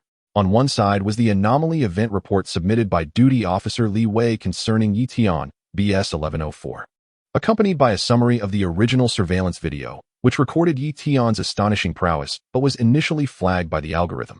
On the other side was the complete original surveillance record retrieved from the municipal security system's backend for the corresponding time and location. Her fingers lightly tapped on the terminal, first playing the summary video provided by Li Wei. The footage showcased Tian's swift and decisive combat movements, far surpassing the ordinary, particularly the slow-motion replay of his final punch, which exhibited an unusual concentration and explosive force. Indeed anomalous. Typical characteristics of Type BS, pure physical enhancement, Dr. Chen murmured, her focus unwavering. Although this type of anomaly is not deemed the most hazardous, its subtlety and uncertainty often warrant greater scrutiny. She then accessed the original file pulled directly from the municipal system. However, the video that played caused her to furrow her brow slightly. The timestamp displayed a time 5 minutes later than that in Li Wei's summary. This alone constituted a minor discrepancy. More crucially, when the playback reached the core segment of the conflict, the visuals deteriorated drastically, plagued by unnatural motion blur that engulfed the entire view, with severe color distortion as though subjected to intense electromagnetic interference. Only indistinct shadows were visible in motion, followed by figures collapsing, with the specifics of the process and action details entirely indiscernible. Dr. Chen set her coffee cup down, leaning forward, replaying, pausing, and magnifying those blurred segments. She attempted to employ the organization's enhancement algorithms for processing, but all that resulted was a chaotic mosaic. This interference pattern did not resemble a natural malfunction, yet there were no evident signs of deliberate tampering, at least not according to the standard detection protocols of the municipal system. Data verification error? Signal transmission failure?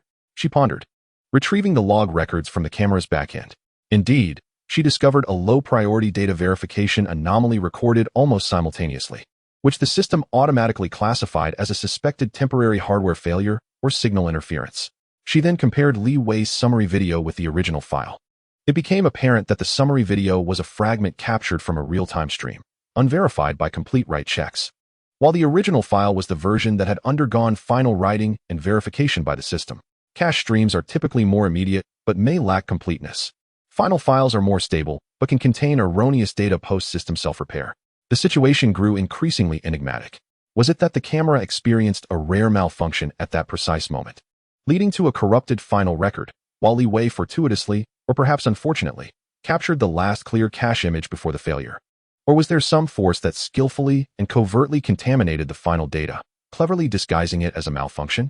Dr. Chen leaned toward the former possibility, as the technical difficulty of precisely altering the foundational data of the municipal security system within a short time frame, without triggering high-level alarms, seemed exceedingly high, unlikely to be executed by a recently awakened low-tier physical enhancement anomaly. This appeared more akin to the handiwork of a technical team. However, if it were indeed the latter, then the danger posed by BS 1104 and the potential implications would necessitate re-evaluation. After a moment's deliberation, Dr. Chen made a preliminary judgment. She updated Tian's file with the following information. Event review. Surveillance records contain significant data errors, rendering them ineffective as evidence to confirm anomalous behavior. Current assessment adjustment. The possibility of anomaly cannot be entirely ruled out, but the reliability of evidence is in doubt. Risk level remains low. Event classification, suspected E-class, mild suspicion, anomaly event. Processing recommendation, no immediate release or enforcement measures. Increase passive monitoring level 2, of his routine activity zones. Enhance routine screening of his online activities and communication records. Continue observation and gather more behavioral pattern data. E-class represents the organization's internal classification for anomalies, typically indicating weak signs that cannot be confirmed, necessitating ongoing attention. This classification effectively downgraded Tian from a suspected anomaly target to an ordinary individual requiring slight vigilance. Orders were issued. The organization's direct focus on Tian seemingly diminished. There would no longer be analysts closely monitoring his surveillance streams, nor would individuals be dispatched immediately to investigate. However, the invisible web had not been retracted. It had merely become more clandestine and extensive. In the university district, particularly around the dormitories, classrooms, libraries, gyms, and even the eateries frequented by Tian, cleverly disguised surveillance cameras, environmental energy sensors, and even specially modified smart trash bins capable of collecting faint biological signals had their data collection frequency and upload priority subtly increased. The organization did not expect to uncover anything immediately. This was merely a routine, standardized operation concerning all E-class subjects, akin to casting a vast net, awaiting a day that may never yield a catch. Yet, unbeknownst to them, as they intensified passive monitoring, Tian's damaged engine, its faint, dark energy sensing module, seemed to capture the exceedingly subtle, unnatural energy scanning fluctuations in the surrounding environment with increasing frequency and intensity. Warning: continuous low-intensity environmental scanning detected. With increasing source points and fixed patterns, suspected systematic monitoring network. Recommendation: maintain a low-energy state. Avoid anomalous activities. The engine transmitted vague warning information. Tian was acutely aware of this, and his actions grew more cautious, striving to confine all ability tests and anomalous behaviors within the confines of his dormitory or the shielding range of the engine. On the surface, the turmoil seemed to have subsided. The athletes, feeling guilty and fearful, dared not make a scene or retaliate. Yet Tian understood that he had merely retreated from a potentially explosive situation to a relatively safe distance for observation. The crisis had not been resolved. It had merely transitioned into a more covert phase of silent conflict. Unbeknownst to him, during a fleeting moment when he briefly connected to the Multiverse chat group for a quick browse, an unusual encrypted data stream emanated from his dormitory network, one that conventional protocols could not decipher. Although minuscule to the point of being nearly negligible, it was fortuitously captured by an algorithm newly deployed by the organization to detect abnormal communication patterns. This stream was marked as unknown protocol encrypted traffic, originating from Tian's dormitory. The volume was minimal, the content indecipherable, suspected to be either game data or encrypted software packets. This record was automatically categorized under the E-level subject's daily abnormal behavior records in the system, failing to trigger any immediate alarms. It simply lay quietly in the vast database, awaiting a future day when it might be reassociated and analyzed by a more advanced intelligent algorithm. The eye of the storm remained tranquil for the moment, yet the air was suffused with invisible sensors. In the dormitory, the lights blazed brightly. Tian sat quietly at his desk, his books spread open before him. Yet he had not turned a single page. His gaze lacked focus, seemingly penetrating the walls to gaze into an unknown distance. The recent events, the alley conflict, surveillance crisis, data manipulation, and organizational characterization, played in his mind like a revolving lantern. The initial exhilaration and thrill of proving his strength had long since cooled, replaced by a heavy sense of reflection and apprehension. Snape's chilling reminder echoed in his ears, and the harrowing 10-minute operation in the municipal network's backend remained vivid in his memory, coupled with the relentless warnings from the engine regarding the bolstered surveillance network surrounding him. He realized he had made a grave error, one seemingly minor yet potentially fatal. He underestimated the complexity and latent dangers of the real world. Possessing power did not equate to the liberty to squander or display it at will, especially when one's wings were not yet fully formed and one resided in an environment where hunters might lurk. Each unnecessary exposure could invite unpredictable scrutiny and trouble. Having formidable strength is fundamental, yet the wisdom to conceal that strength and reveal one's fangs only when necessary is of greater significance. Tian silently summarized this lesson. The incident had imparted a vivid lesson. Possessing a sword is insufficient.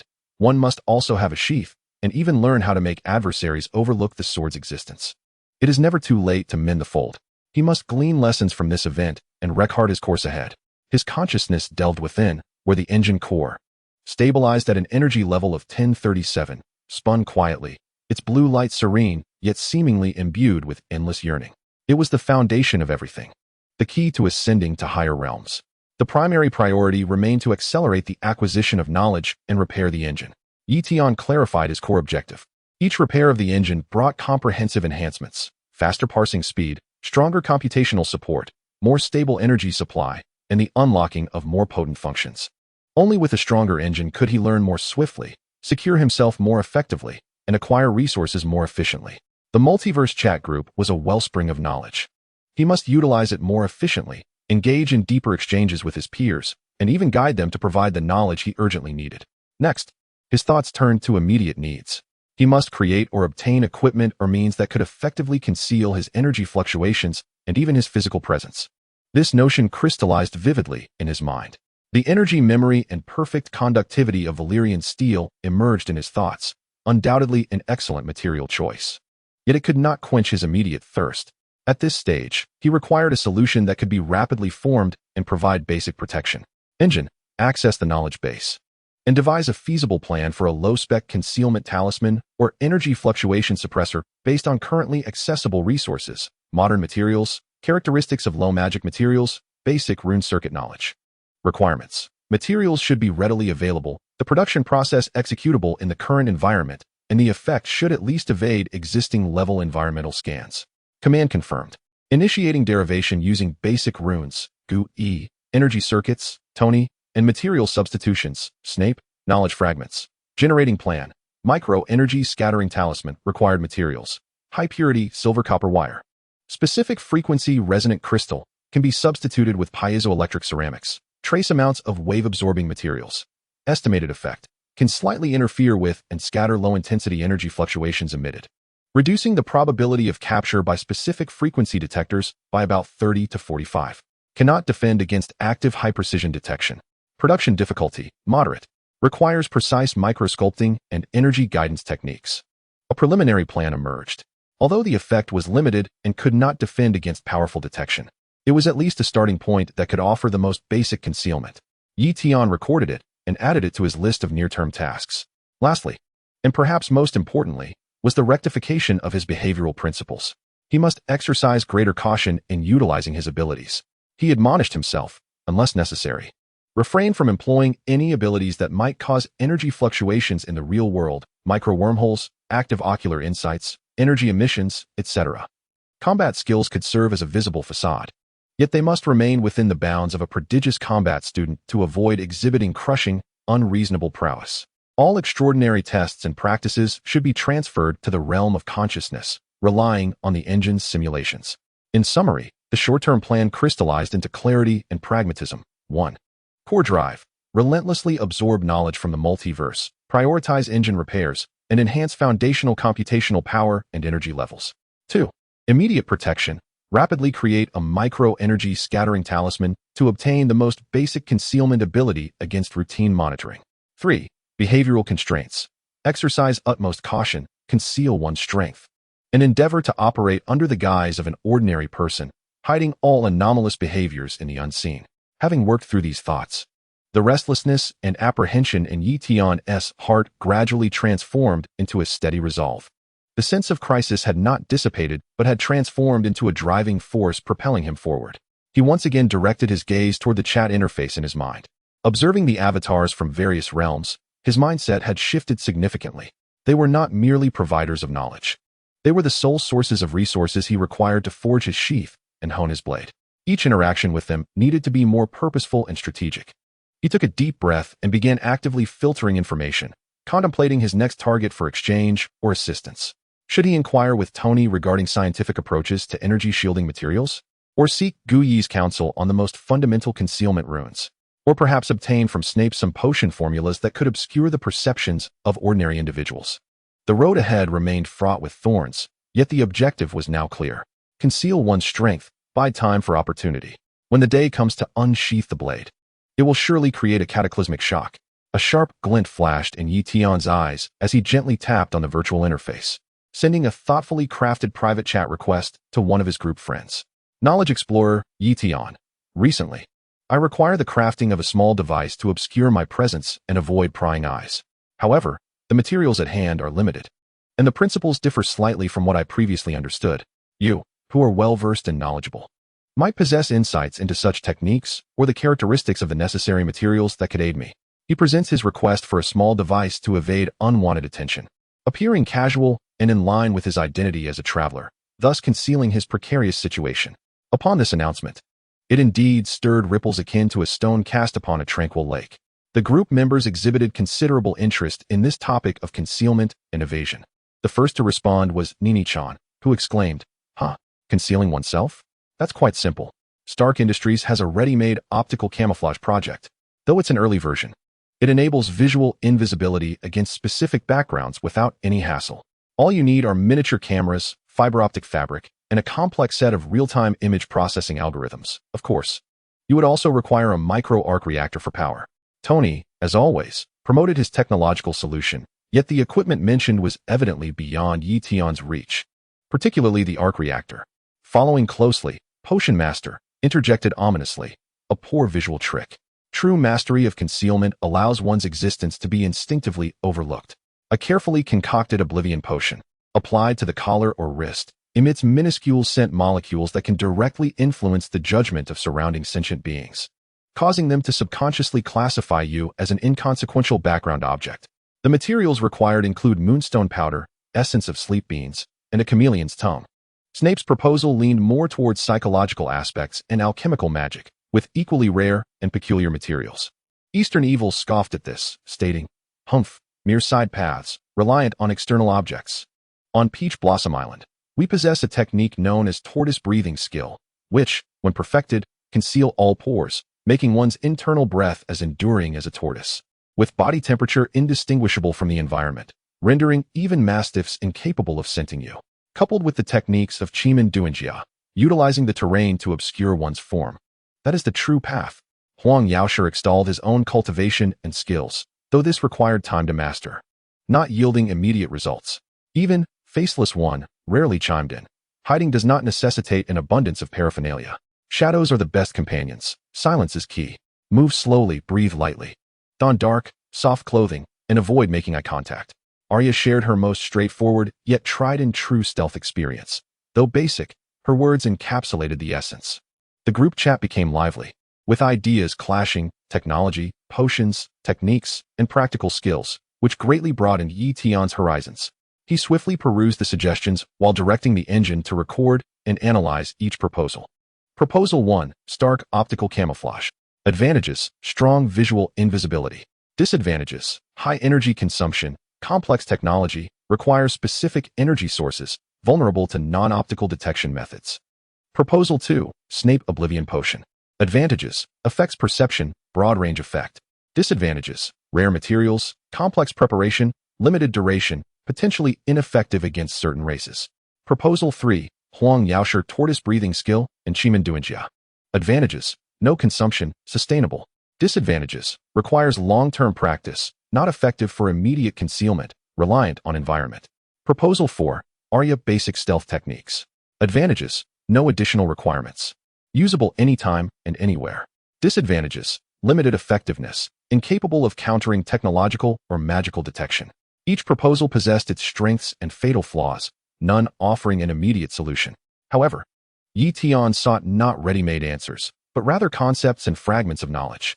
From Tony's proposal, he gleaned that energy supply was a critical bottleneck and grasped the concept of multi-spectrum invisibility. From Snape's idea, he extracted a method to directly influence perception through volatile substances.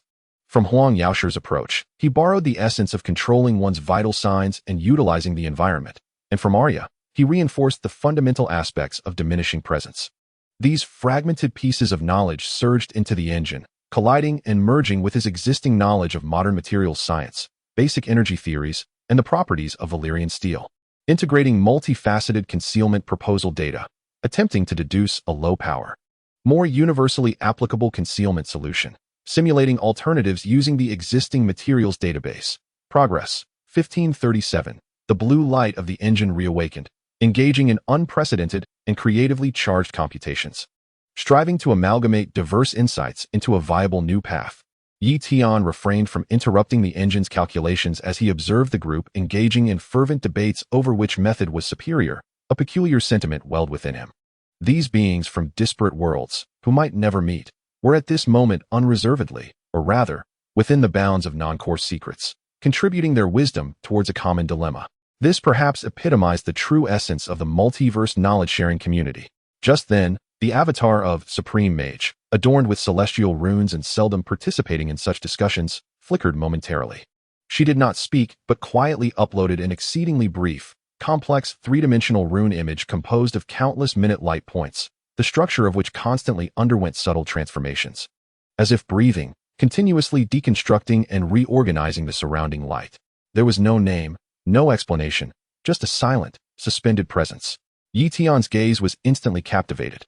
The engine's analysis function promptly initiated an intense scan. Detected ultra-high-level concealment spatial leap-related rune fragments, extremely incomplete. Structural complexity far exceeds current analytical capabilities. Forced analysis would require immense energy, yielding only a basic structural model and core concepts of distorted light and perception deflection.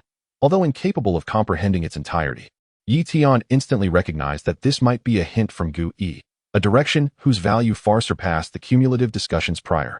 He carefully stored this precious rune model. Knowledge Explorer, Tian. Thank you all. The myriad paths indeed possess their unique marvels. I have greatly benefited. He expressed his gratitude to the group, his tone markedly sincere. Having gathered ample ideas and inspiration, Tian exited the group chat, his mind already brimming with thoughts. The next step was to utilize this wisdom from across the realms, combined with readily available materials, to optimize and forge that minuscule energy-dispersing talisman. The spark of wisdom from the multiverse had ignited the first flicker of starlight in reality. Chapter 41. The Forge of Knowledge. The birth of feasible solutions. The group chat interface gradually fell into silence, the discussions among friends regarding concealment techniques reaching a temporary pause. Yet within Tian's mind, a tempest of thought far more intense and intricate than the group chat had just commenced. The wondrous ideas emerging from the multiverse swirled like a kaleidoscope of vibrant fragments in the depths of his consciousness. Tony's optical camouflage, Snape's oblivion potion, Huang Yaoshi's tortoise-breathing technique, Arya's stealth insights, and even the fleeting glimpse of Gu-yi.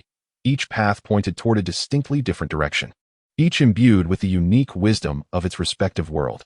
However, hope was swiftly followed by the coldness of reality. Engine, highest priority task. Conduct feasibility simulations and analyses for all acquired concealment proposals, based on the current global environment, available resources, and my own energy levels. I must engage in a careful selection and deduction process. Tian, without a moment's hesitation, immediately issued commands to the damaged engine within him. At this moment, it served as his most formidable furnace, designed to refine the intricate and multifaceted ores of knowledge. Command confirmed. Initiating multifaceted scheme simulation analysis. Plan A, Stark optical camouflage simulating the construction of an energy demand calculation for a micro-arc reactor technology alternative energy source, high-energy battery, unable to meet sustained operational requirements. Materials, optical fiber fabric, micro-camera array, are exceedingly difficult to acquire. Industrial foundation does not support feasibility rating, extremely low. Plan B, Snape's neglected potion simulating material analysis, moonstone powder, sleep bean essence, chameleon tongue. In this world devoid of magic, material activity cannot be guaranteed. The effectiveness of alternative chemical simulations sharply declines to nearly negligible levels and may produce harmful side effects. Feasibility rating, extremely low. Plan C, Huang Yaoshi's turtle breathing technique. Qimen Duanjia importing the technique model to simulate the training process with an estimated minor success timeframe of 73 years, based on the host's current constitution and computational assistance. This cannot meet immediate demands. Feasibility rating, low, effective in the long term. Plan D, Arya's basic stealth technique has been recorded, yielding constant effects but unable to respond to energy and technological scans. Feasibility rating, moderate, as a basic supplement. Plan E, Gu-yi's rune structural analysis attempts failed due to insufficient energy, only basic structural models recorded. Feasibility rating, unable to assess. A series of simulation results poured down like cold water. Almost all seemingly powerful plans were rendered unfeasible at this stage due to limitations in energy, materials, environment, or time.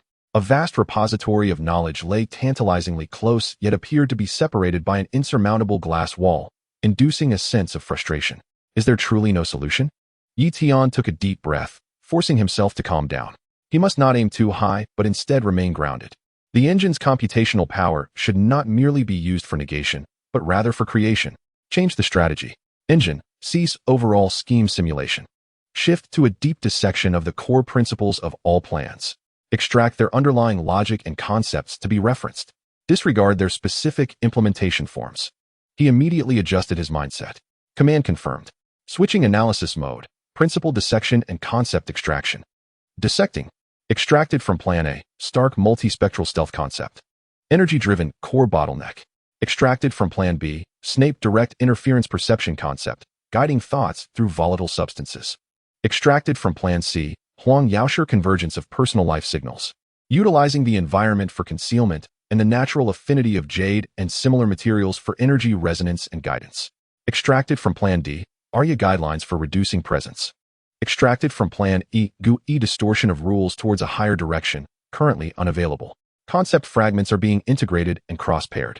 The engine's blue light flickered in an unprecedented manner. It was no longer merely parsing or simulating, but rather engaging in a creative weaving. It extracted those concepts stripped of specific forms like threads, attempting to graft them onto the knowledge accessible to Tian in this world. Suddenly, the engine's computational frequency surged to a new level. Potential fusion nodes discovered. Concept B, interference perception, and Concept C, convergence of signals, modern materials science, wave-absorbing materials for specific frequency resonators, new direction. Combining point. Snape's potion directly impacts biological perception through volatile substances, but this realm cannot realize that. Could the thought be transformed? Instead of directly affecting living beings, create a micro-force field capable of absorbing and scattering specific energy bands, including biological waves and detection waves. Referencing Huang Yaoshe's theory, jade possesses excellent energy conductivity and can serve as a foundational carrier. Referencing modern technology, RF-absorbing materials can absorb electromagnetic waves, and piezoelectric ceramics can process vibrations of specific frequencies. Deriving a new scheme, construct a micro-amulet, using natural jade as the base. Inscribing a miniature composite circuit, combining a minimalist energy guiding rune with a wave-absorbing material structure. Driven by the host's weak energy or environmental energy to continuously generate a subtle scattering field. Interfering with and absorbing low-intensity energy detection and biological perception scans aimed at the host. A brand new prototype, blending concepts from multiple realms, gradually took shape under the engine's furious computational support. It abandoned Tony's extravagant full-spectrum optical invisibility and Snape's esoteric chemical perception interference, opting instead for a clever compromise focused on disrupting and absorbing those detection signals most likely to expose him, whether from instruments or biological entities. Plan F, provisional name micro-effect multiple signal scattering amulet, core principle, energy scattering, signal absorption, perception interference. Primary materials, high-quality jade, energy carrier, and guiding substrate. Special wave-absorbing coating, absorbing specific electromagnetic wave bands, piezoelectric ceramic sheets, processing energy frequencies, silver-copper wires, precision circuit. Energy demand, extremely low, can rely on the host's daily dissipated energy or environmental energy for sustenance. Effect estimate, can effectively reduce the probability of being discovered by passive energy scans by approximately 50, subtly interfering with the subconscious perception of nearby intelligent beings, making it easier for them to overlook the host. Unable to defend against active high-intensity detection. Production difficulty, high. Requires precision microsculpting, material handling, and energy circuit drawing skills. Feasibility rating, moderate to high. Although the required materials are special, they can be obtained through specific channels or alternative sources in this world. This is it. Excitement ignited in Tian's eyes. Although the effect is not absolute invisibility and the production difficulty is substantial, this is undoubtedly the most feasible scheme under current conditions. It perfectly embodies the core of knowledge integration, not merely rigidly applying concepts, but rather distilling their essence, combining them with reality, to create something unique and most suitable for oneself. Engine, deeply optimize this plan.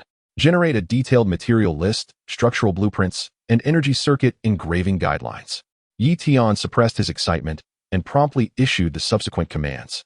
He understood that the long journey had only just begun, and the real challenge lay ahead in the production. Optimizing, point consumption, 30 points, generation complete. Knowledge base updated. Feeling the freshly minted design blueprint, encapsulating the wisdom of myriad realms. Within his mind, Tian let out a long sigh of relief. The thought process was clear, and the blueprint was in his hands. Next, it was about how to translate this theoretical feasibility into tangible creation. Sourcing materials and honing skills would be yet another journey filled with challenges. Yet his gaze remained resolute. Drawing strength from knowledge and transforming that power into practical means through wisdom. This is his path. Tian rose, his gaze sweeping across the window. The night had deepened, yet he felt as if he could already see the rare materials scattered across the corners of the city, waiting for him to collect. The hunt was about to begin. Chapter 42, Seeking Jade and Gold. An enlightenment in the material science of all realms. The design blueprint, named Micro-Effect Multiple Signal Scattering Amulet, resembled the most intricate construction plan. With every detail crystal clear, yet it also presented unprecedented practical challenges regarding materials. The core requirements of the blueprint demanded two key materials. First, high-quality jade to serve as an energy carrier and guiding substrate. Second, a special metal with excellent energy shielding and absorption properties. These two materials were far beyond what an ordinary hardware store or jewelry shop could supply. They needed to meet the exceptionally demanding energy characteristic parameters deduced by the engine. Tian did not act rashly. He deeply understood the adage that sharpening one's axe does not delay the work of chopping wood, particularly when there are gaps in his own knowledge. Blindly searching would be akin to fishing for a needle in the ocean. It was imperative to delve deeper into these materials, especially their characteristics under the various rules of different worlds, as this might yield alternatives or inspiration. Tian immersed himself in the group chat, resolved to once again utilize the insights of the celestial masters present, rather than directly requesting materials, which would be too costly and risk exposing his needs. He opted for a more indirect approach, one befitting a seeker of knowledge. He expended 50 points of credits. As this inquiry involved specific substances, the cost was higher, and posed a meticulously worded question in the group. Knowledge Explorer, Tian. All things in heaven and earth embody their essence. Recently, while observing the wondrous objects from various realms, I felt a sudden inspiration. In the realms you inhabit, what are the similarities and differences between those stones that can gently harbor and guide energy, and those metals that can isolate and dissipate specific energies? Under the overarching principles of the Tao, what commonalities can be discerned? He elevated the question to the level of the characteristics of all things and the principles of the Tao, presenting it as a philosophical or academic discussion rather than a desperate plea for materials. The potency of the credits and the open-ended nature of the inquiry successfully attracted the attention of the relevant group members. The first to respond was Eastern Evil, Huang Yaoshi. He was well versed in pharmacology and the intricacies of the arcane, with considerable knowledge of gemstones. Eastern Evil, stones that harbor and guide energy? The 100 jade produced by my Peach Blossom Island is one such example. Its nature is gentle, warming to the touch, with an inner breath flowing like a stream into the sea, remarkably smooth, capable of nourishing the spirit and enhancing the flow of inner strength. It is an exquisite material for crafting jade flutes and as a focal point in formations. In my observation, the key aspects of such gemstones lie in their smoothness and purity. The fewer impurities there are, and the clearer the veins, the more effective their guiding properties. The common principle may lie in resonance and bearing, able to resonate with energies of specific frequencies and supported by their solid structure. Huang Yaoshi's response was imbued with the essence of Eastern martial arts and culture, highlighting the energy affinity of gemstones, the requirement for purity, and introducing the concepts of resonance and bearing. Shortly thereafter, Potion Master, Snape, who pursued material science with utmost diligence, interjected coldly. Potion Master, metals that isolate energy? At Hogwarts, mithril is often used to craft advanced potion cauldrons, as it effectively isolates the interference of extraneous energies generated during potion brewing, preventing contamination of the potion's properties. Conversely, another unattractive metal known as anti-magic iron can brutally dissipate the effects of most directed spells. Their commonality?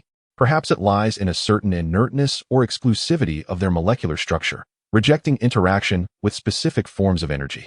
Of course, compared to such lifeless materials, active biological materials that can absorb and transform energy, such as certain dragon heart tendons, are far superior choices, alas. Snape's input, viewed through the lens of magical material science, elucidated the characteristics of isolation and dissipation in metals, mentioning molecular structure properties, and even hinted at the superior biological materials. all while maintaining his usual air of gloom and ostentation. Even Nini-chan, Tony Stark was drawn to the topic. Nini-chan, wow, discussing materials science? This is my forte. Energy conduction and shielding? The atomic structure of vibranium is almost entirely non-vibrating, allowing it to absorb kinetic energy, heat, and vibrational energy, making it nearly a perfect energy shield and conductor depending on how you use it. Certain high-density titanium-iridium alloys, arranged in a special lattice, can reflect specific energy bandwidths like a mirror. Commonality? It undoubtedly lies in atomic arrangement and electron transition patterns. Science. This is the truth. Tony's response radiated confidence from the technological side, directly introducing vibranium, a material of extraordinary properties, and advanced alloys, elucidating the physical essence at the atomic and electronic levels. The responses from the celestial friends opened 3 windows facing different directions, allowing Yi Tian to glimpse the splendid landscape of material science through various worldviews. Engine. Record and analyze all information. Extract keywords, energy resonance, purity, molecular structure, inertness and exclusivity, atomic arrangement, electron transitions. Cross-reference with the known materials database of this world. Yi Tian promptly commanded. Command confirmed. Information input in progress. Analyzing Huang Yaosher's information. Emphasizes gemstone energy affinity, resonance, purity, structural integrity. Analyzing Snape's information. Provides 2 modes of metal isolation, mithril inertness, and dissipation, anti-magic iron exclusivity, mentioning molecular structure properties. Analyzing Stark's information. Provides examples of energy absorption, vibranium, and reflection, special alloys, emphasizing microscopic physical structures, atoms, electrons. Commencing comparison and filtering of materials with similar characteristics from this world's materials science database. The engine's blue light flashed feverishly, mobilizing vast amounts of material data for fuzzy matching with the concepts recently acquired from the celestial realms. Minutes later, feedback arrived.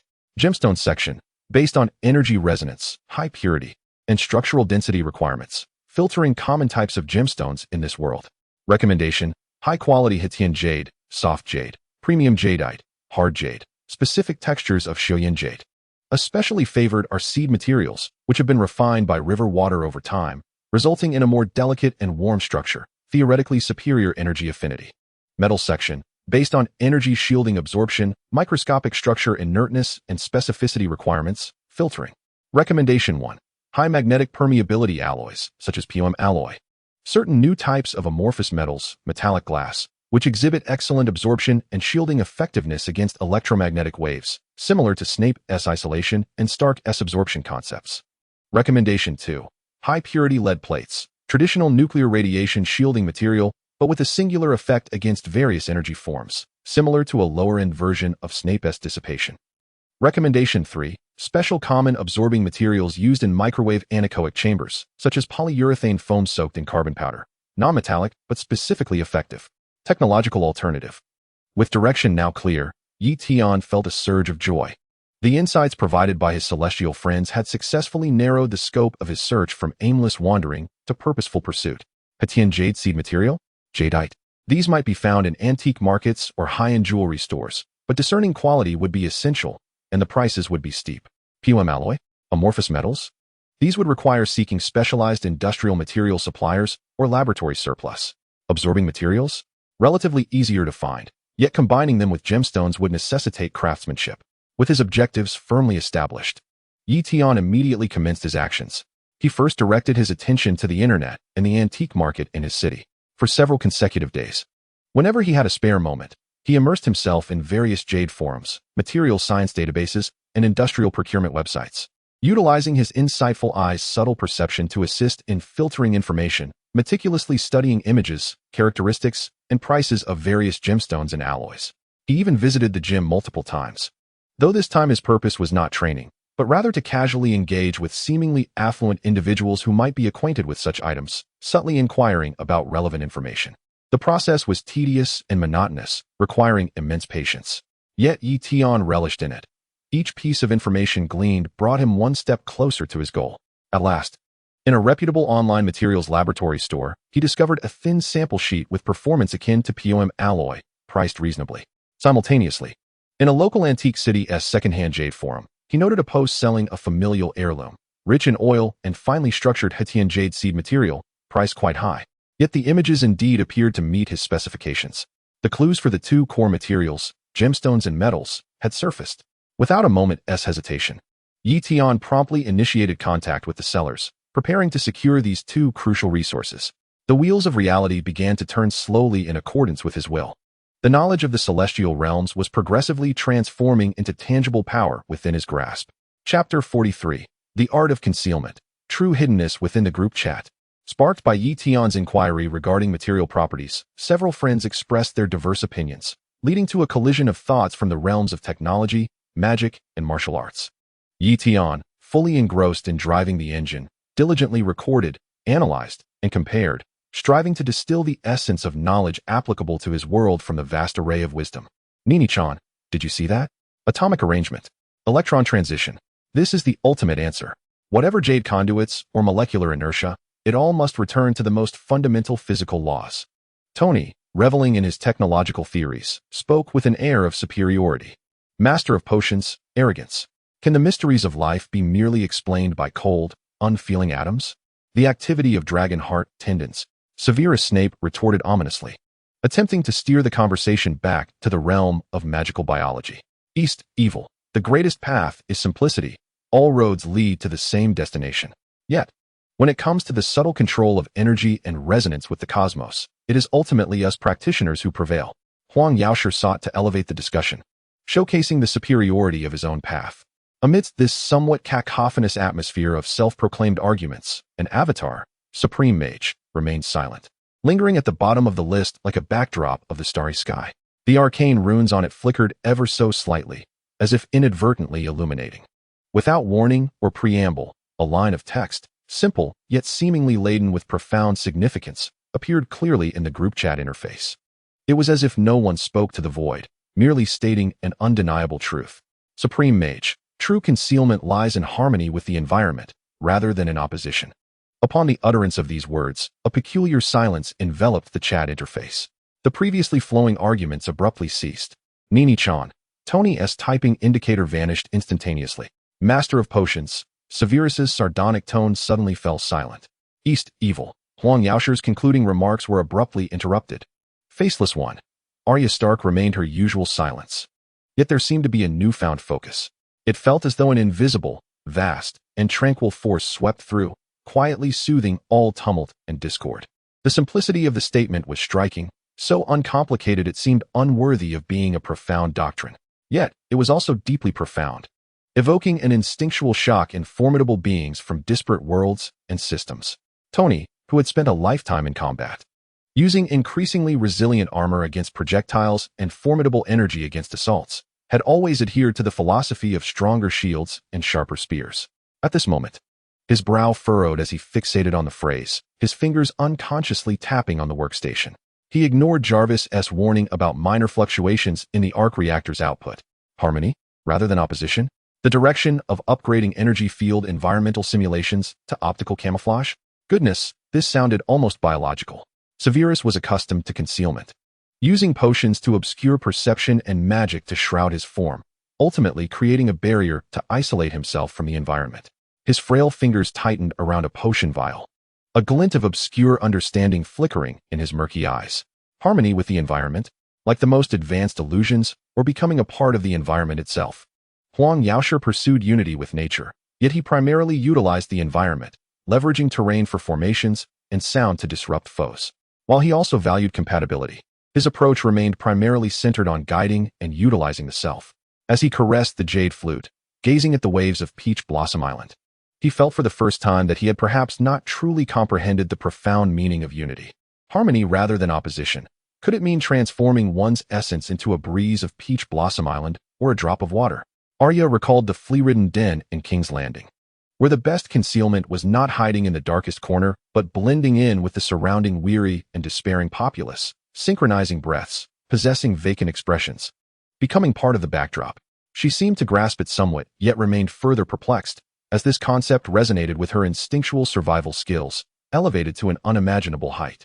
And Tian, upon hearing those words, felt a resonating hum in his mind, as if a great bell had tolled, or pure spring water had flowed into his heart. All his previous thoughts, whether interference, scattering, or absorption, were fundamentally forms of opposition. Opposing detection waves, opposing biological perception. He aimed to craft a shield to fend off external spears. Yet, the words of Gu Yi casually pointed towards an entirely new direction, akin to a dimensional shift. Do not oppose, but integrate. Not to raise a shield, but to become the air, the light, a natural part of the environment itself. The disparity in this realm was beyond mere differences. It was a chasm. Engine. Record this statement. Highest priority. Reassess the design approach for the micro-effect multi-signal scattering talisman. Integrate the concept of harmonious coexistence with the environment. Tian nearly shouted his directives, overwhelmed with excitement. Command confirmed. Recording the words of the Supreme Mage. True concealment lies in harmony with the environment, rather than in opposition. Beginning deep analysis. Recalculating Plan F to attempt reducing opposing energy output while enhancing simulation and synchronization capabilities. Difficulty of derivation has sharply increased. More data on environmental energy field simulations is required. Direction of optimization has shifted from interference of detection signals to simulating environmental background signals. Estimated effect. Theoretical concealment efficiency is significantly enhanced, but energy control precision requirements increase by 300. And the energy resonance and adaptability requirements for the base material, jade, increase by 500. Conclusion. Conceptual leap in levels. Implementation difficulty has surged. Current plan serves as a transitional phase toward the ultimate goal. Although the engine's feedback indicated immense implementation challenges, Tian felt not a shred of discouragement, but rather an extraordinary thrill. Direction was more crucial than effort. The words of Gu Yi had opened a door to the true path of advanced concealment. This was worth more than acquiring 10 ready-made artifact blueprints. This transcended mere equipment crafting. It was an endeavor to practice a state approaching the Tao. Silence lingered within the group for a full minute. Ultimately, it was Tony who first shattered the stillness, his tone unusually devoid of its typical levity, infused with contemplation and subtle astonishment. Nini-chan, all right, this statement carries some weight. Jarvis, take note of this for the feasibility study of future armor's environmental adaptability system. Severus and Huang Yaoshe refrained from further comment, seemingly lost in their own reflections. The avatar of Gu Yi dimmed once more, as if it had never spoken, leaving behind those words, which resonated deeply for all seekers of the path of concealment. Echoing quietly in the group chat, Tian inhaled deeply, suppressing the excitement within. His goals had risen to greater heights, and the path had become more arduous. Yet at this moment, his gaze shone brighter than ever before. The quest for jade and metals was no longer merely to forge a talisman, but to embark on the first step towards a harmonious existence with the environment. His yearning for that piece of Hitian jade and special alloy had intensified. He would seek them out and endeavor to touch the realm known as harmony. Chapter 44. The Path of Harmony. From opposition to simulation, Gu Yi's words resonated like a stone cast into the still waters of his heart, the ripples far from settling. Instead expanding within Tian, provoking deeper contemplation and upheaval. The dormitory was quiet, and Tian closed his eyes in meditation, repeatedly savoring the phrase, true concealment lies in harmony with the environment, rather than in opposition. Each word seemed to bear the weight of 1,000 burdens, starkly contrasting with all his previous contemplations and the plans conjured by the engine's calculations. He murmured to himself, grappling with the notion of resistance against harmony. The design concepts replayed clearly in his mind. To forge an amulet capable of creating a force field to disrupt, absorb, and scatter energy waves that sought to detect him. Essentially, this involved erecting an invisible, perpetually active shield around him, ever ready to deflect incoming spears. This was a taut, depleting state, inherently adversarial. In contrast, the path pointed out by Gu Yi represented a profound relaxation and integration, not a matter of blocking, but rather making oneself invisible by blending seamlessly with the surroundings. Not shielding one's own signals, but rendering them indistinguishable from the ambient noise of the environment. The disparity in this realm was akin to the difference between heaven and earth. Understanding this, Tian abruptly opened his eyes, his gaze sparkling with clarity, not the sharp glint of a blade, but rather a tranquil enlightenment. His previous line of thought had faltered. True concealment does not entail vanishing, but rather existing in a manner that is utterly natural, akin to air, sunlight, or the earth beneath one's feet, rendering one impervious to scrutiny. With this realization, he immediately recognized the core flaw in his earlier plan. Once activated, the amulet itself could become a faint yet persistent source of aberrant signals. While it might be effective against ordinary detectors, to a true master, Such a continuous act of resistance would stand out like a small shield raised in the dark. A complete adjustment was imperative, an overhaul. Engine. Terminate all optimization calculations for Plan F. With harmony with the environment as the highest principle and simulating the background signals as the core concept, reevaluate the amulet's design. Tian commanded without hesitation, even if it meant that the points in computational power previously consumed would be rendered nearly futile. Command confirmed. Terminating optimization of Plan F, establishing new task, reconstruction of concealment plan based on environmental harmony concept, redefining objective, non-adversarial shielding, but rather adaptive simulation. Initiating scan to record current environmental energy background radiation baseline, low-frequency electromagnetic waves, microscopic particle fluctuations, weak energy fields of the Earth, etc., to establish an environmental energy characteristic spectrum model, calculating new plan, adjusting the host's energy fluctuations, including life field, thought waves, engine low-power dissipation energy, to achieve a high degree of consistency with the environmental background radiation spectrum. Plan G, tentative name Environmentally Adaptive Synchronization Amulet. Core principle, synchronization of energy fluctuations, spectrum simulation, dynamic adaptation. Operational mode, passive monitoring of the background energy field, dynamically fine-tuning the amulet's output, allowing the host's energy characteristics to blend into the background noise rather than cover or interfere. Energy demand, extremely low, only for environmental monitoring and fine-tuning, almost without adversarial consumption. Estimated effect, theoretically significant enhancement of concealment, making it more difficult to be identified as anomalous. However, it requires extremely high sensitivity to environmental perception, precision in energy microcontrol, and stringent requirements for the material, jade, spectrum response width, and adaptability. Production difficulty, extremely high. Requires engraving ultra-precise environmental sensing circuits and dynamic adjustment runes. Feasibility rating, moderate, conceptually correct, but demanding on materials and craftsmanship, challenging the limits of current technology. The engine's feedback was cold and objective, highlighting the astonishing difficulty of the new plan. Yet, this did not dishearten Tian. Instead, it invigorated him further. The direction was correct. No matter how arduous, it was far more valuable to tread a challenging path of righteousness than to sprint recklessly down a misguided one. Synchronization, simulation. Adaptability. Tian repeatedly savored these keywords. This demanded that the amulet cease to be a rigid device, evolving instead into a living entity with the faintest perception and reaction capabilities. It needed to sense changes in its environment in real time and dance in synchrony with them. This undoubtedly imposed near-excessive demands on the jade, serving as both the energy substrate and guiding core.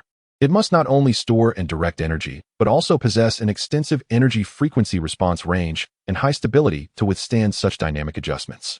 Likewise, the metallic components intended for shielding and absorption might also need to transition from mere absorption to a more complex frequency-selective reflection and transmission to align with the overall simulation. The challenge of sourcing materials thus escalated to a new level. Could that piece of Tian jade still meet the requirements? Would the special alloy necessitate a reevaluation? Tian felt no fear. Instead, a flame of challenge ignited in his eyes. He understood that once successful, he would not merely acquire a piece of concealment equipment, but rather elevate his comprehension of energy manipulation, taking a significant step toward a higher realm. He glanced once more at Gu Yi's faded portrait, filled with gratitude. The Supreme Mage's seemingly casual remark had saved him countless potential detours in the future, directly pointing to the entrance of a higher dimension. The weight of this guidance was invaluable. Collecting his thoughts, Tian etched all the details and requirements of the new Plan G deeply into his mind. The original plan was disrupted, yet the goal became clearer and more grandiose. He needed to reassess that piece of Tian jade. Perhaps he should search for a gem of higher quality and greater spiritual essence. The selection of special alloys also needed to lean towards materials with unique frequency response characteristics. The endeavor remained, but its significance had transformed entirely. He was no longer merely seeking materials for a shield, but rather finding the most suitable cornerstone for a bridge that could connect heaven and earth, achieving harmonious resonance. Tian inhaled deeply, feeling as though a new window had opened in his mind, revealing a broader and more wondrous world of energy. The forthcoming quest for materials would be a genuine gold rush, testing not only his financial resources, but also his insight and fate. He rose to his feet. His gaze once again cast out the window. The city lights shimmered on, yet in his perception, they ceased to be mere chaotic light pollution. transforming instead into a vast ocean of background energy frequencies, awaiting his interpretation and integration. He was about to embark on a journey to explore the vessels that could dance with this ocean. Chapter 45. The Gold Seeker. Transactions of scraps and powders having clarified the stringent demands of the new Plan G, Tian was neither intimidated nor disheartened. Instead, it sparked an even stronger resolve within him. The stark reality of being a struggling student loomed over him. He could not afford to splurge on top-tier jade and rare alloys. However, he possessed a unique advantage: the information disparity from the Tian group chat and the engine that, though damaged, still surpassed its time. His strategy was clear: to exchange the least amount of resources for the most promising raw materials, and then to compensate for any inherent deficiencies in the materials through the engine's computational power and his skills. His first destination was once again the largest antique and second-hand market in Jiangxing. It was a chaotic place, rife with both genuine and counterfeit items. Yet it was the only possibility for unearthing hidden treasures. He bypassed the pristine, well-lit storefronts, diving directly into the crowded stall area. His gaze akin to a precise scanning device as it swept over the stalls piled with old items and purported ancient jade. The air was thick with dust, sweat, and a faint trace of rust. The calls of vendors and the incessant bargaining of customers filled the atmosphere. Tian summoned his slight insight, focusing all his mental faculties to sense the exceedingly faint energy fields emanating from each item on display. Most objects exuded a lifeless aura. Occasionally, a few antiquities radiated a subtle warmth from their accumulated essence, yet their energy intensity fell far short of the requirements, while their prices soared exorbitantly. As moments ticked by, Tian's heart grew heavier. High-quality jade proved indeed to be an elusive treasure. Just as he was on the verge of giving up and preparing to examine the industrial alloy scraps, his gaze inadvertently swept across a stall in a corner. The vendor, a middle-aged man with a furrowed brow, had an assortment of porcelain shards, copper coins, and a pile of dull, clearly discarded jade fragments haphazardly piled up, giving the impression that the stall had not been open for quite some time. Instinctively, Tian activated his insight eye to scan the pile of jade scraps. Most of it remained stubborn rock, yet in an inconspicuous corner, a small piece no larger than a fingernail, with a surface marred by some roughness and cracks, emitted a faint but exceptionally pure and gentle energy response. This energy response was exceedingly weak, even less than the jade stone previously sold by an online acquaintance. But its nature was remarkably pure, exuding a reserved and easily guided softness that subtly resonated with the high adaptability and good resonance required by the new Plan G. This was it. Despite its poor quality, small size, and numerous flaws, the Colonel's slight spirit might be just what he needed. Tian suppressed his excitement, casually approached, rummaged through the pile of scraps, and finally picked up the small stone, inquiring in a nonchalant tone, "Boss, how much for this pile of broken stones? I want to practice my carving skills." The vendor, who had been yawning out of boredom, perked up upon hearing someone express interest in the seemingly worthless junk. Yet fearing a high price might scare off potential customers, he feigned indifference and replied, "Hey, it's all just junk that nobody wants. If you're really interested, take it all for 50 yuan. Tian's heart soared with joy, but he feigned hesitation on his face. 50? For this pile of stones? How about 20? I'm just using them to practice. I won't feel bad if they break." After a round of utterly unskilled haggling, Tian ultimately acquired the small pile of jade scraps, including his target, for 30 yuan.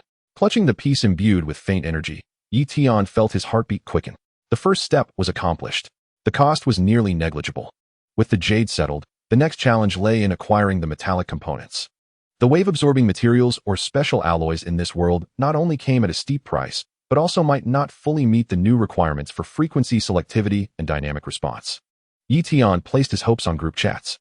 He needed a metal that inherently possessed concealment or energy-adaptive characteristics, even if just a trace.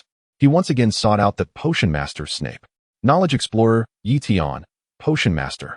Previously, when discussing metals that shield perception, I recalled an intriguing substance. In my realm, there are several active solvents that exhibit remarkable efficacy in extracting certain specific herbal essences and might enhance potion stability. He threw out a bait, referencing some efficient extractants and stabilizers from modern chemistry that might inspire potion preparation. Might I inquire if you could graciously provide a small quantity of that anti-magic iron powder for my consideration? I am willing to exchange it for some solvent samples and preparation methods. Snape replied promptly, clearly intrigued by the active solvents. Potion Master, active solvents? Describe their nature. He remained cautious. Tian immediately detailed the properties of several commonly used organic solvents, such as DMF and DMSO, he had prepared in advance, particularly their exceptional solubility and stability with plant alkaloids and certain organic compounds, using as elaborate language as possible. After a brief silence, Snape seemed to assess the value. Ultimately, Potion Master, very well. The anti-magic iron powder is of little use to me, yet its nature is unruly and difficult to melt and shape, leaving only a small residue. I can exchange it for 3 samples of your solvents and preparation essentials. He agreed rather readily, yet also pointed out the metal's shortcomings, difficult to process, only available as powder. Knowledge Explorer, Tian, agreed. The transaction was concluded. Tian returned to the chemistry lab, leveraging Professor Wang's connections to acquire a small amount of DMF, DMSO, and another stabilizer at a minimal cost, carefully repackaging them before transmitting them through the group system. Moments later, he received a small box made of some black keratinous material, containing approximately a spoonful of dull, matte, cold-to-the-touch gray-black metal powder that seemed to absorb the surrounding heat. Received anti-magic iron powder, low magic inferior quality. Detected strong energy exclusivity and weak adaptive structural stability. Difficult to process by conventional means. Warning: this powder is extremely sensitive to energy. Rough energy infusion may lead to drastic changes in properties or failure. It was accomplished. Although the quantity was small and of poor quality, the characteristics met his requirements, and that faint adaptive trait was an unexpected delight. Tian carefully stored the jade scraps and metal powder, filled with a sense of achievement. Total expenditure: 30 yuan, a small amount of laboratory scrap reagents, and a bit of credits. He successfully procured the embryos of 2 essential materials within an extremely limited budget, while their quality was subpar and fraught with issues. This was precisely the moment to test his capabilities. The next step was to transform these seemingly inconspicuous items into the foundational stone for the harmonious path of concealment through the wisdom of the engine and his own hands. The challenge was only just beginning. Chapter 46. The Foolish Old Man Moves Mountains. The dilemma of intentional carving on the desk in his dormitory. The 2 meticulously procured materials lay quietly, the small gray-white jade scrap, no larger than a fingernail, marred with cracks, and a spoonful of dull, cold anti-magic iron powder. Lacking precision laser engraving machines, high-temperature melting furnaces, or sterile workstations, Tian possessed only a pair of fairly nimble hands, a partially functional angel engine, and an indomitable spirit. The profound truths pointed out by Gu Yi lay before him, yet he wielded the most primitive and crude tools, creating a striking contrast that instilled in Tian a peculiar sense of mission. He was determined to use these humble materials and clumsy methods to touch the threshold of the highest path of concealment. The first step was to process the anti-magic iron powder. The design blueprint required that this energy-exclusive metal be uniformly embedded or mixed into the jade's energy conduits in specific proportions and structures, forming a composite structure capable of both guiding its own energy and simulating adjustments to external energy detection. How to combine the powder with the jade? Tian held his breath, focusing intently on that spoonful of anti-magic iron powder. He cautiously activated his micro-wormhole transport capability, attempting to isolate a minuscule cluster barely discernible to the naked eye and precisely transport it to the intended position on the jade surface. A faint vibration rippled through space. However, the powder's energy exclusivity posed a significant obstacle at that moment. The instant the wormhole's energy made contact with the powder, it produced a strange slip and dissipated, making it exceedingly difficult to capture and control. On his first attempt, he exerted too much force, causing a small clump of powder to splatter and scatter across the desk. On the second attempt, he exerted too little force, resulting in the energy being unable to effectively envelop the powder, leaving it motionless. The third attempt yielded a tiny success. Yet during the transfer process, the powder lost control and scattered due to the weak energy fluctuations. Merely the first step, and he had failed 3 times.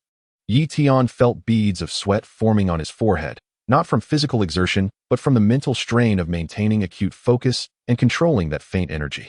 He had to pause and rest momentarily before attempting again. Each failure meant wasting the already scarce powder and draining his mental energy. After enduring more than a dozen failures, consuming nearly 1/5 of his precious magic restraining iron powder, Tian finally grasped a faint hint of the technique.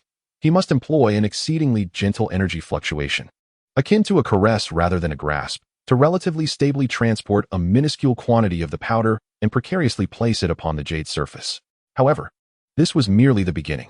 The powder could not adhere on its own, It required an exquisitely subtle energy to imprint it onto the jade's surface. Tian once again centered his focus, extending his right index finger, where he gathered an almost imperceptible trace of bioelectric energy to avoid external detection. He endeavored to guide that tiny particle of powder, akin to wielding an invisible chisel, to embed it into the jade's surface following the intricate patterns predicted by the engine. This process was 100-fold more intricate than microsculpting. He needed to maintain the energy output of the micro-wormhole to stabilize the powder while simultaneously directing his mental energy to effectuate the imprinting, all the while remaining acutely aware of the jade's internal, faint energy flow, ensuring that its core essence remained undisturbed.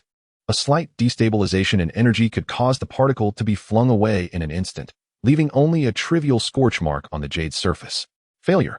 Again, if the imprinting energy was even slightly too strong, the already inferior jade surface would bear a fine crack. Failure. His heart bled with despair. Sweat soaked Tian's back. His temples throbbed violently, and his mind was assailed by sharp, stabbing pains, signs of mental exhaustion.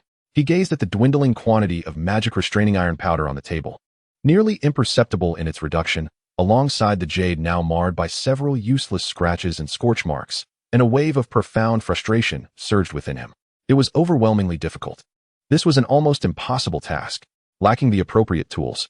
Relying solely on this makeshift micro-wormhole and his feeble mental strength to execute such precise operations was akin to moving mountains. He even contemplated giving up, wondering if there were any easier methods. Yet, the words of Gu Yi and the optimal plan devised by the engine served as a beacon, preventing him from lowering his standards. He understood that any compromise would significantly diminish the final product's effectiveness, perhaps even undoing all his prior efforts. He could not yield. Clenching his jaw, Tian retrieved the last bottle of minimally effective calming potion from his drawer and took a small sip. The cool liquid offered a slight tranquility, temporarily soothing the sharpness of his mind. Once more, he turned his gaze toward the materials, his eyes regaining their resolve. Lacking tools, he would wield his will as a chisel. Lacking a furnace, he would summon his mental strength as flame. If he failed once, he would try 10 times. 100 times. 1,000 times. He ceased to pursue single success, instead breaking the entire process down into countless minuscule steps. Focusing solely on completing one minuscule action at a time, restarting upon failure, and resting momentarily when mental exhaustion set in before continuing. Time sped by amidst these repeated failures and minuscule advances. Outside, the daylight brightened, transitioned to the glow of lamps, and eventually deepened into the stillness of night. On the table, nearly half of the magic restraining iron powder had been consumed. The small jade surface was now adorned with a dense array of patterns, so minute that careful scrutiny was required to discern them, formed by the embedded metallic powder, a disjointed, crooked prototype of the intended design. He was still far from completing the entire energy channel. Tian's complexion was as pale as paper, yet his eyes sparkled with an alarming intensity, filled with bloodshot veins. His mental energy had been completely depleted, his head pounded as if it might burst, and he could scarcely summon the basic energy needed to maintain the micro-wormhole. He understood that today, as efforts must come to an end. Gazing at the rough and incomplete runic base, having accomplished less than 1/10 of his goal, Tian did not succumb to discouragement. Instead, a weary yet satisfied smile appeared upon his lips. Although progress was slow and the process painful, he was indeed transforming that seemingly impossible blueprint into reality, piece by piece. Through his own hands and will, every failure was a lesson, and every tiny success represented a breakthrough. He meticulously stored away the remaining materials, treating them as the most precious treasures of the world. Then, lacking even the strength to wash up, he collapsed onto his bed and almost instantly fell into a deep slumber, seeking to mend his overexerted spirit. In his dreams, he seemed to be endlessly repeating the tedious, failure-laden embedding motions. The path to harmony was, from the very beginning, strewn with the most arduous thorns. Chapter 47. The Breath of the Stubborn Stone. A first attempt, the intense headache and weakness brought on by mental exhaustion ebbed away like a receding tide, only to surge back as Tian regained consciousness, manifesting as a dull throbbing pain and an exhaustion that penetrated to his very bones. Struggling to sit up from his bed, he found that the sun was already high in the sky. The countless failures and the minuscule progress from the previous night replayed in his mind like a film. The rough, disjointed patterns, the moments when the powder had burst away, and the jade's mournful cries all coalesced into a heavy burden weighing on his heart. Yet, there was no time for despondency. Yi Tian took a deep breath and returned to his desk, his gaze falling upon the materials that bore the weight of his hopes and setbacks. He took out the nearly ineffective calming potion once more, sipping a small amount, feeling the faint coolness slightly ease the sharpness of his mind. Onward. Those simple 2 words encapsulated an immense determination. Lacking better means of recovery, he could only rely on sheer willpower to endure. The process remained a hellish cycle of repetition and torment. Yi Tian concentrated what little mental energy remained, carefully activating the micro-wormhole, gingerly capturing the rebellious magic-restraining iron powder, and transporting it to the designated location, guiding the faint energy with his fingertip to perform atomic-level imprints. Failure. Failure. Still failure. His mental energy drained rapidly like a leaking bucket. Sweat once again soaked his attire, and the pounding in his temples echoed like a drum. Yet the focus in his eyes intensified with each passing trial. Each failure deepened his understanding of the subtle control over energy and the characteristics of the materials. He began to learn how to soothe the recalcitrant powder with gentler intentions, how to strike the jade's internal structure with more precise frequencies, seeking the most harmonious resonance points. Progress was agonizingly slow, often regressing. On one occasion, a misstep nearly obliterated a small segment of the already completed pattern, leaving him drenched in cold sweat. Requiring a full 30 minutes of rest to gather the courage to continue. Time slipped by imperceptibly amidst these tedious, painful, yet intensely focused repetitions. 1 day, 2 days passed. He scarcely slept or ate, devoting all his time to this monumental endeavor, aside from essential classes and outings, which he undertook with heightened caution to conceal his activities. The lights in his dorm often burned late into the night. His complexion grew increasingly pale, and his eyes sank into their sockets. Yet those eyes continued to blaze with fervor. Finally, on the 3rd night, when the last trace of magic-restraining iron powder was perfectly imprinted into the final pattern of the jade with an instinctive, precisely calibrated energy vibration, a faint hum resonated from within the jade. The once ugly stone, marked by a chaotic array of crooked, uneven dark metallic lines, suddenly glimmered faintly, as if those disordered, unseemly patterns had, in that moment, been imbued with an inner connection, forming a rough yet complete, closed loop. Had he succeeded? Yi Tian's heart leapt violently, nearly bursting from his throat. He held his breath, cautiously cradling the slightly warm stone in his palm, as if it were a fragile dream. He could sense the faint spiritual essence within the jade, slowly circulating along the rough metallic textures, achieving a delicate and dynamic balance with the exclusive properties of the Jingyo. The crucial moment arrived, infusing energy to activate it. Yi Tian concentrated all his remaining mental strength, cautiously drawing out an energy flow from the engine that was so weak it was nearly indistinguishable from the ambient background radiation, and slowly injecting it into the pendant in his hand. The moment the energy flowed in, the pendant trembled violently, its surface patterns illuminating anew, clearer than before. The Jingyo seemed to come alive, beginning to breathe lightly, greedily absorbing this energy and operating according to some inherent law. Subsequently, an extremely faint, intangible force field, which Yi Tian could perceive distinctly, quietly expanded from the pendant, enveloping him like a small soap bubble. It was here. Yi Tian immediately activated the perception module of the engine, carefully attuning himself to his own changes. Detected fluctuations in host energy. Rate of energy dissipation decreased by 123. Dissipated energy spectrum undergoing slight adjustments. Alignment with current environmental background radiation increased by 87. Effect. Probability of passive energy scanning detecting the host reduced by approximately 15 to 20. Ineffective against high-intensity active detection. No impact on visual, auditory, or other physical observations. Warning. Energy conversion efficiency of the amulet is low, structure unstable, estimated continuous operation time, 71 hours. It worked. Although the effectiveness data appeared pitifully meager, and despite its unseemly appearance and short lifespan of only 3 days, it was undeniably effective. It truly transformed the profound concept of harmony with the environment into tangible results. It was not a confrontation, but a soothing and fine-tuning, making his dissipating energy fluctuations quieter, more ordinary, and more in tune with the background. An indescribable sense of immense achievement and ecstasy surged through Yi Tian, washing away all his fatigue, frustration, and anxiety from the past few days like a volcanic eruption. He had succeeded. With a collection of scraps, a broken engine, and an indomitable spirit, he had forged the wisdom of the heavens and a supreme concept into reality in this world. He tightly grasped the rough, unsightly pendant still warm from his body. Feeling the faint yet real concealed force field, his fingers trembling with excitement. This was not the end, nor was it even a qualified finished product, but it marked an incredibly significant beginning. It was a breakthrough from 0 to 1. It was irrefutable proof of the correctness of his path.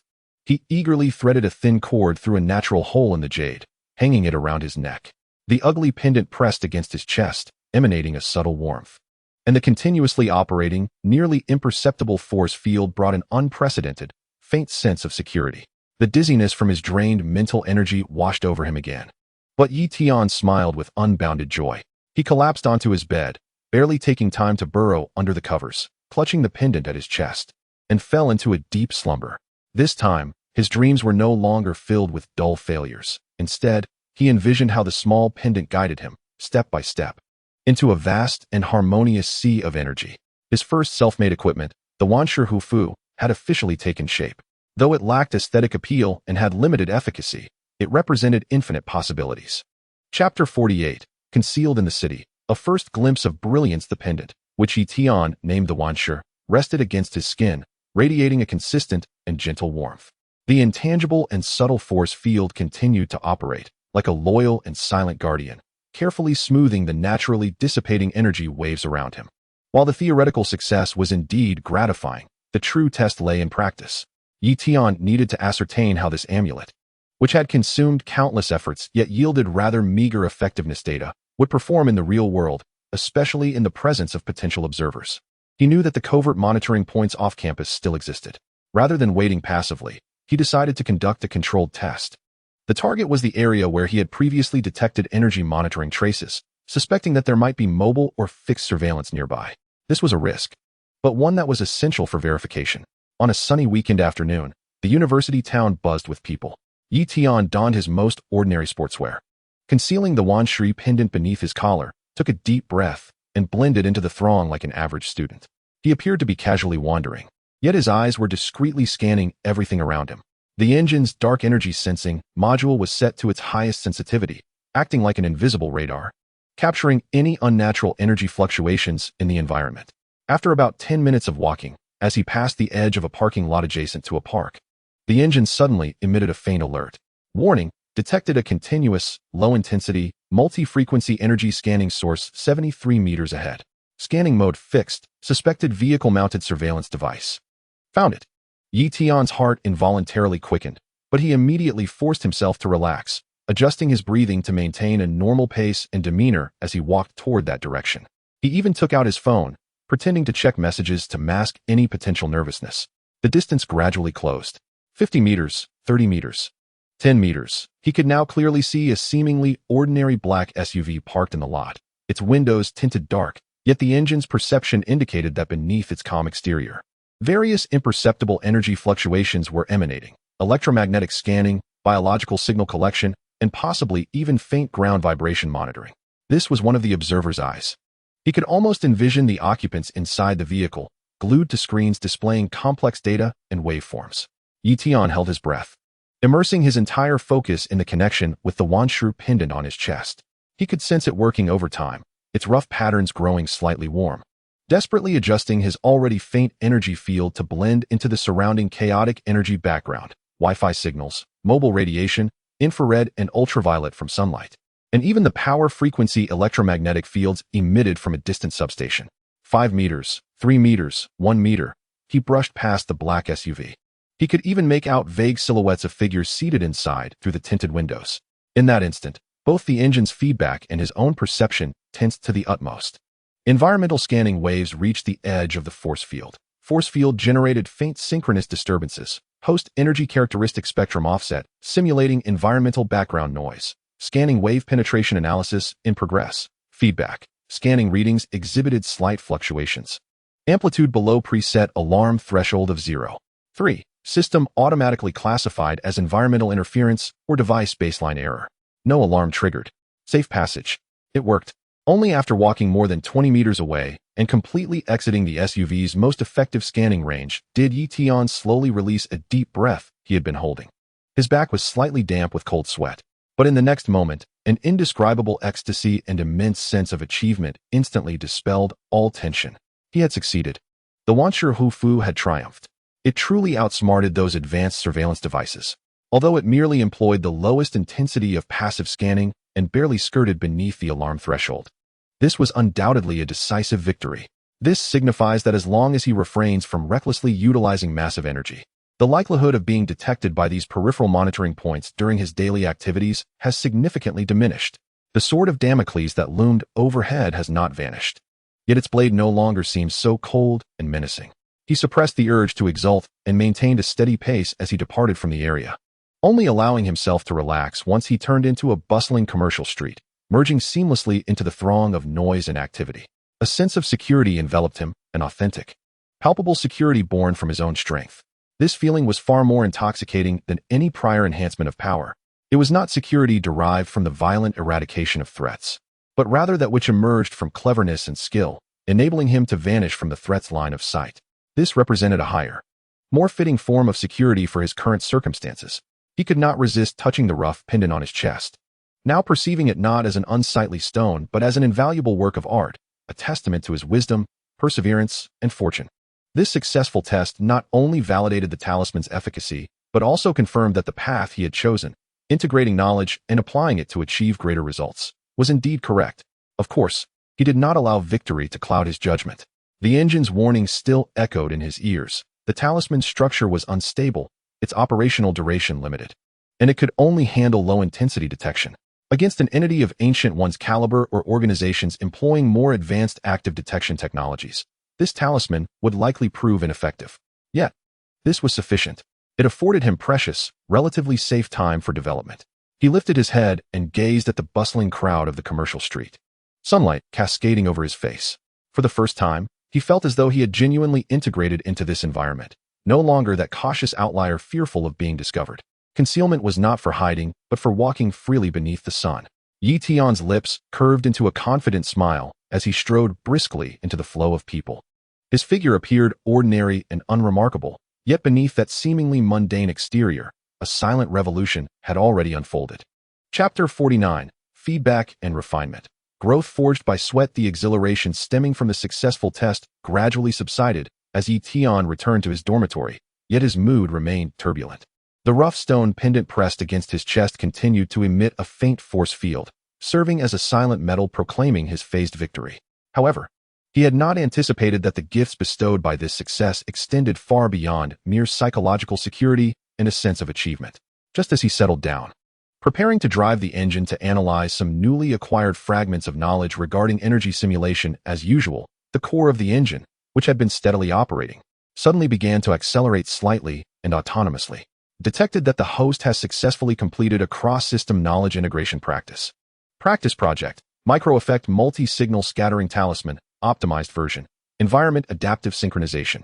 Practice process record, incorporating materials science, jade, magic restricting iron, energy science, energy conduction, simulation.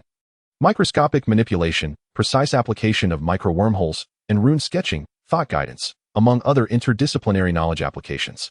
Practice result. Successfully created a low-tier extraordinary artifact with practical efficacy.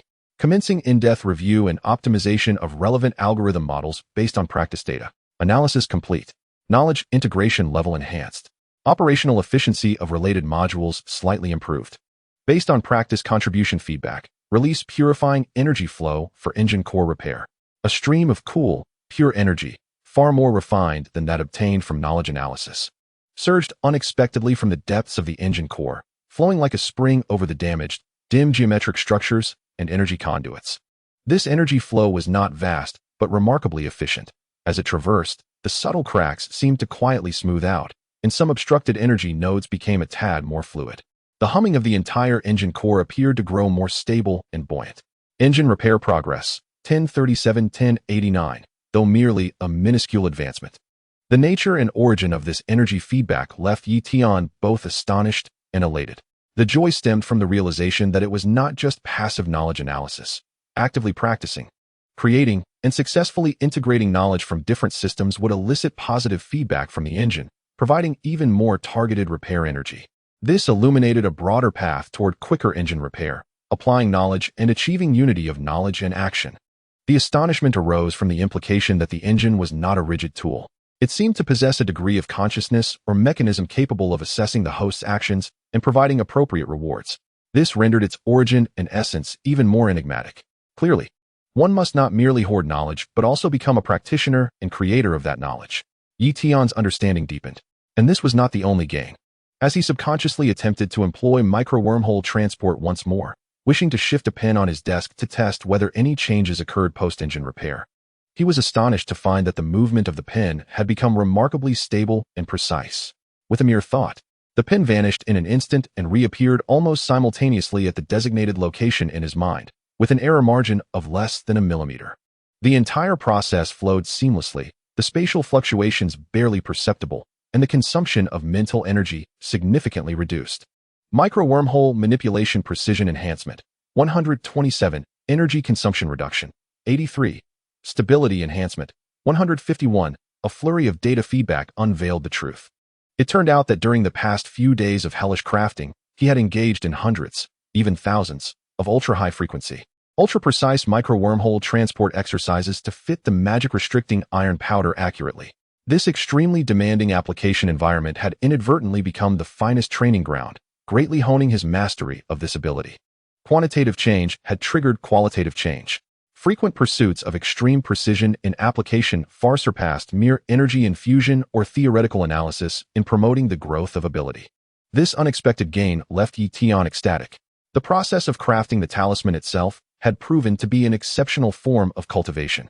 He could not help but repeat the practice of micro-wormhole transport, savoring the seamlessness and precision akin to an extension of his own will. Previously, he could only stably transport objects over a distance of 2 meters. Now, he sensed a hint of loosening in that limit. The sense of sluggishness and instability when manipulating objects at greater distances had also diminished considerably. His power had, unbeknownst to him, taken a small step forward. Although the talisman itself was limited in effect and soon to exhaust its energy, the added value derived from its creation, the advancement of engine repair progress and substantial enhancement of micro-wormhole manipulation, held greater long-term significance, even surpassing the talisman itself. Yi Tian caressed the pendant on his wrist, which was nearing the completion of its mission, his eyes devoid of any regret, instead brimming with gratitude and spirited determination.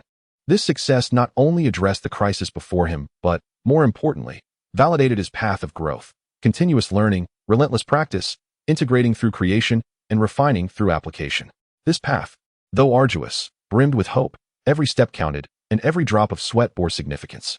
He gazed into the vast repository of knowledge in his mind, his gaze growing ever more fervent. The rough stone was merely the beginning. Next, he is determined to create stronger, more exquisite artifacts that embody the power of knowledge integration.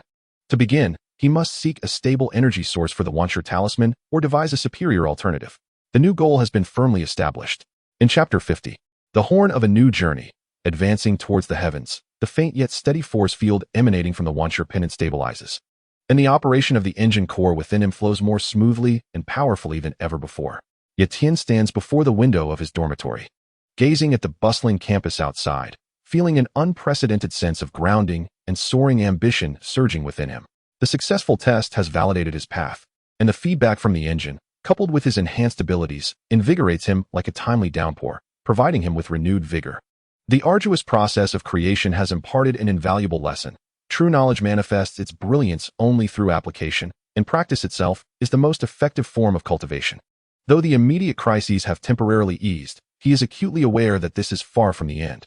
The Wancher talisman has limited effects and is on the verge of depletion. The engine's restoration has barely surpassed 1, and the control range of the micro-wormhole remains narrow.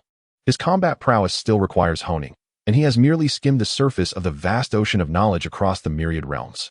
He yearns for more knowledge, more points, more resources. As he contemplates how to utilize the group chat more efficiently, whether to continue exploring stealth technology or pivot towards offensive or defensive knowledge, the group chat interface in his mind suddenly flickers violently without warning. As a wave of grander, more solemn intent sweeps through. Announcement from the Knowledge Exchange group of the heavens and worlds detected convergence fluctuations in multiple members' world lines, issuing a collaborative task. Rift Tracker, task description. A rift in an unknown dimension has recently exhibited unusual activity. Its dissipating energy waves have disrupted numerous connected worlds, including, but not limited to, low magic realms, modern technological realms, martial arts realms. The source of the energy disturbance pulse must be located, and at least 3 distinct energy spectrum characteristics documented. Task requirements. Collaboration is mandatory. At least 3 members must provide abnormal energy fluctuation data from their respective worlds to be calibrated by the group system, with the member contributing the highest task points performing the final data integration and source calculation. Task rewards. Basic participation reward. 500 points for each member providing valid data. Data integration reward. 2,000 points. With a random selection of one piece of knowledge related to spatial energy, intermediate. Special discovery reward. If the potential causes or stabilizing structural information of the rift can be further analyzed. Additional generous rewards will be granted, unlocking special point privileges. Task deadline. 72 hours. Group standard time. Risk warning. The task process may interact with energy from unknown dimensions, posing certain risks. Please participate with caution. The emergence of this task announcement is akin to a boulder cast into a tranquil lake, instantly stirring up tumultuous waves within the group. Nini Jiang, wow, 2,000 points. And there's a spatial knowledge reward? Jarvis.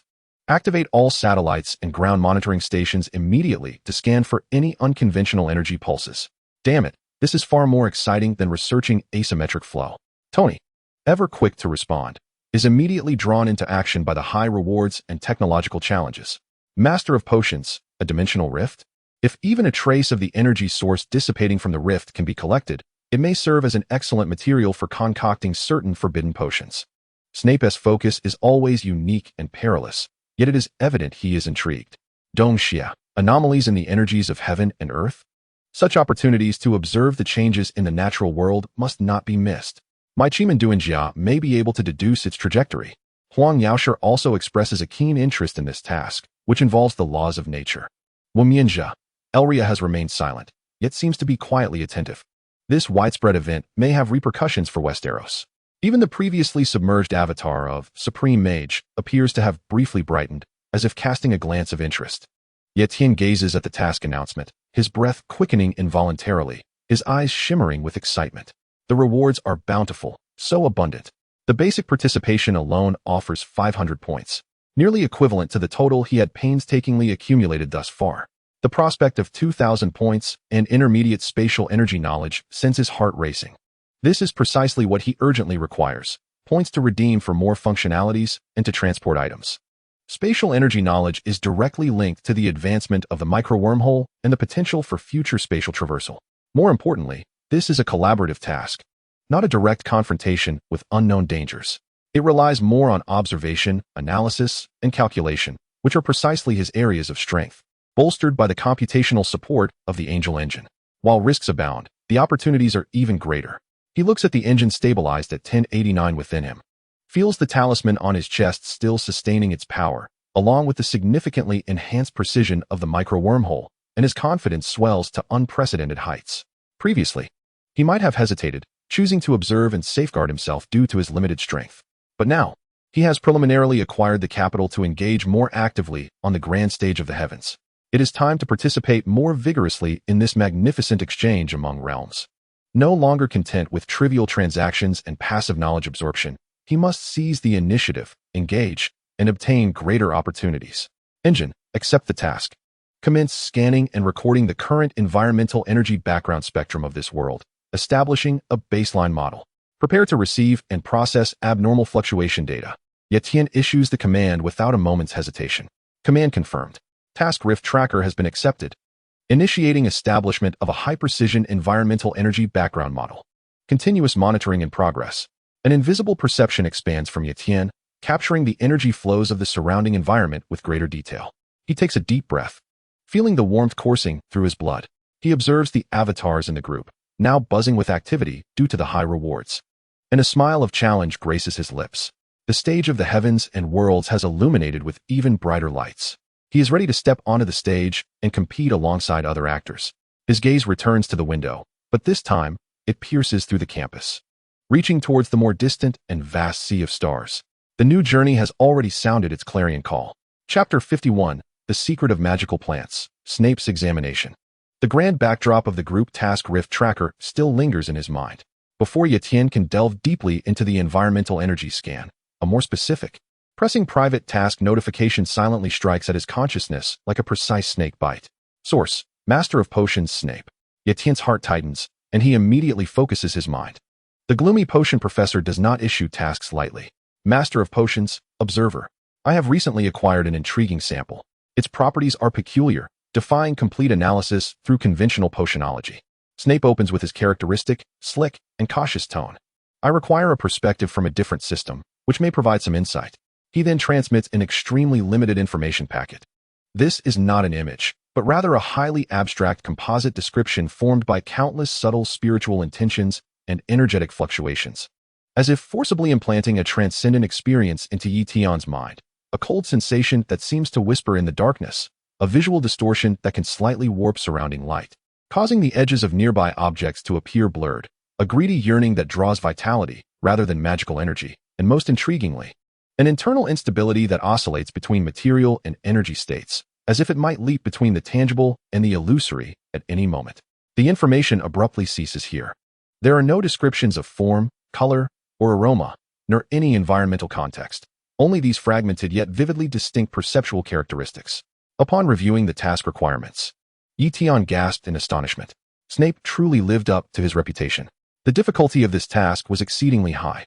The clues provided were incredibly abstract and unconventional, entirely bypassing easily referenced fields such as morphology, and instead directing attention towards energy and essence. This necessitated that the analyst possess exceptional abstract thinking, theoretical energy perception, and the ability to draw analogies across different systems. Although the reward was substantial, 800 points being highly enticing, and Snape's alchemical knowledge invaluable, the risk of failure was equally great, permanent blacklisting.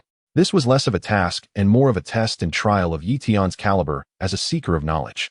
Had this been earlier, Tian might have hesitated or even retreated. However, after successfully crafting the stubborn stone talisman and receiving feedback from the engine, both his strength and confidence had grown. His immediate reaction was one of seizing an opportunity. This was a splendid chance to delve deeply into the characteristics of advanced magical plants and to glimpse the mysteries of potion making and even alchemy. Snape's alchemical knowledge query might hold value far exceeding those 800 points.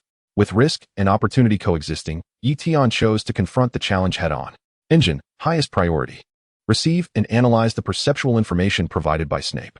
Invoke the database of all relevant knowledge, botany, energy science, modern physics, especially quantum mechanics and phase transition theory, chemistry, and even psychology regarding perceptual distortions. Conduct cross-comparisons and possible deductions. Points allocation. Without a moment's hesitation, Tian issued the command. He understood that conventional thinking could not unravel this enigma. He must leverage his greatest advantage, the engine's formidable computational power and the vastness of the knowledge repository. The confirmation of the command echoed, and the analysis of the abstract perceptual information stream commenced. The information reconstruction simulated the cold sensation's energy signature, simulated the light distortion field effect, simulated the life-drawing characteristics, and simulated the phase instability state. The multidimensional knowledge model was invoked for fitting. During the deduction process, points consumption totaled 5080.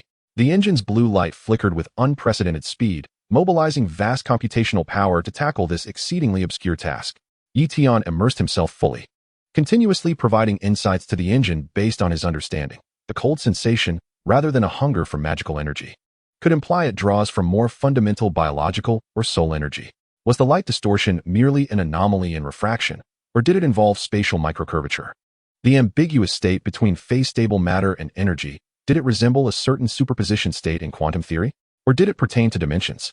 What, then, was the nature of this composite of characteristics? A parasite? An alchemical catalyst? Or a living spatial anchor? Countless questions and hypotheses collided in his mind.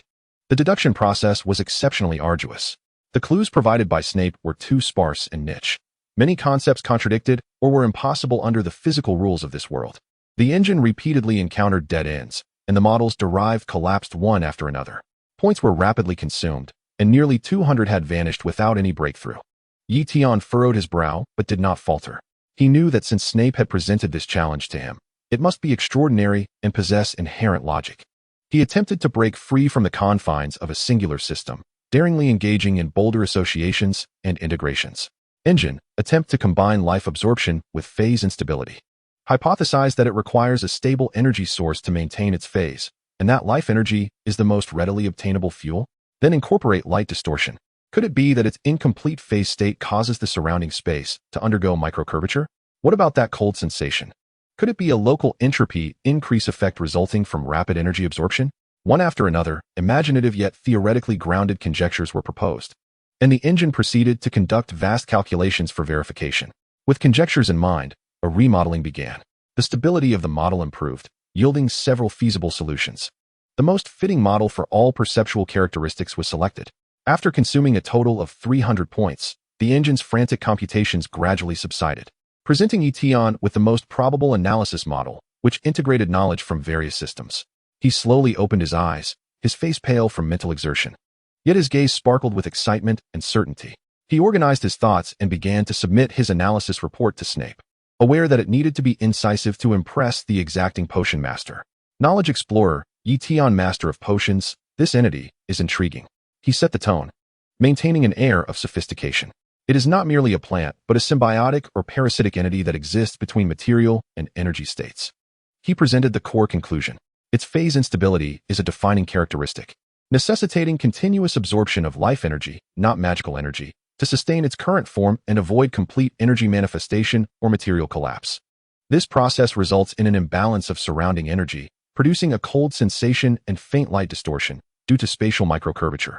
He connected the four characteristics into a logical loop. Its potential uses include, firstly, as an excellent specimen for studying the conversion of life energy. Secondly, possibly serving as a catalyst or stabilizer for advanced potions involving space and phase transitions, utilizing its properties. And thirdly, it could potentially be refined into a unique energy absorption or spatial interference device.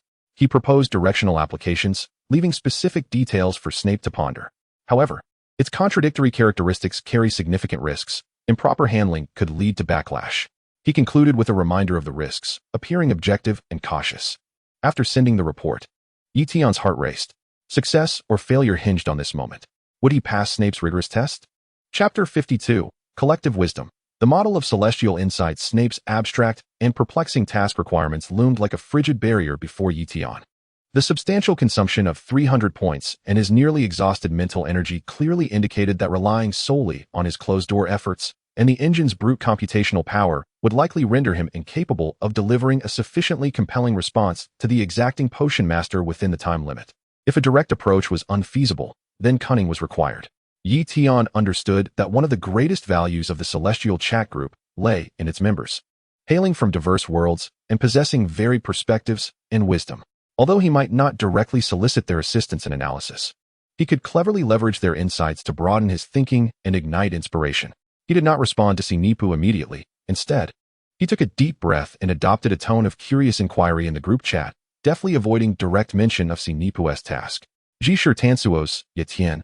Recently, I came across a peculiar entry in the dusty archives, its characteristics elusive and difficult to substantiate.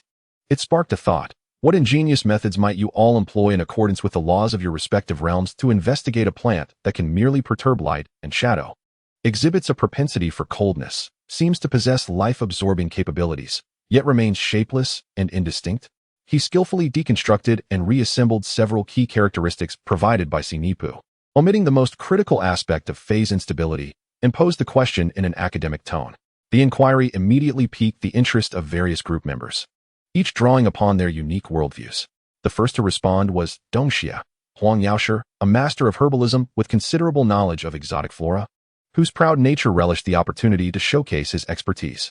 Dongxia, humph, concealed yet obvious, indistinct in form, such as the lesser path. All things possess spirit and essence. Should I attain the true transmission of my qi-gazing technique, I would need no sight to observe the flow of its energy, discern its yin and yang, and assess its vitality. Whether it is a spiritual plant or a demon flower, whether it nourishes or extracts, one glance is all it takes.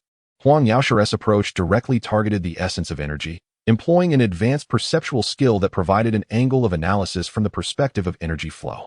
Following closely, Womian's Ilea surprisingly offered her insights, rooted in the harsh realities of survival. Womian's, uncertain of its appearance? There are many such entities in the forest. Do not touch them with your hands. Throw stones to observe their reactions. Or capture a small creature and send it forth. Watch from a distance. Is it alive or dead? Is its movement swift or slow? That will reveal much. Ilea's method, primal and ruthless, contained the wisdom of direct probing and observation, suggesting a way to assess responses and impacts through external stimuli. Even Nini Jiang, Tian's attack was drawn to the puzzle-like nature of the inquiry, interjecting with enthusiasm. Nini Jiangha, isn't this simple? Emit a beam of low-power broadband scanning waves, passing through everything from radio waves to gamma rays. Analyze its transmission, reflection, and absorption spectra. If safe, procure a sample and conduct a thorough examination using mass spectrometry and nuclear magnetic resonance. Data. What we need is data. Any characteristic will reveal itself under the scrutiny of data. Tian's attack provided the most classic technological approach of violent scanning, emphasizing comprehensive data collection and instrumental analysis. Even the previously silent Jizuan Fashi avatar flickered imperceptibly once more, transmitting a succinct thought, not a specific method, but a concept. Observe its reflection and see if it corresponds with the entity itself. Gui's words remained enigmatic yet sent a shiver through Ye Tian. Reflection? Does it refer to projections in other dimensions, or the disparity between its true essence and appearance? This undoubtedly pointed to the most critical phase issue. The diverse suggestions from group members opened windows to various analytical methods. Although most of their proposed techniques were not directly applicable to Ye Tian's world, the underlying thought processes and exploratory perspectives provided him with immense inspiration.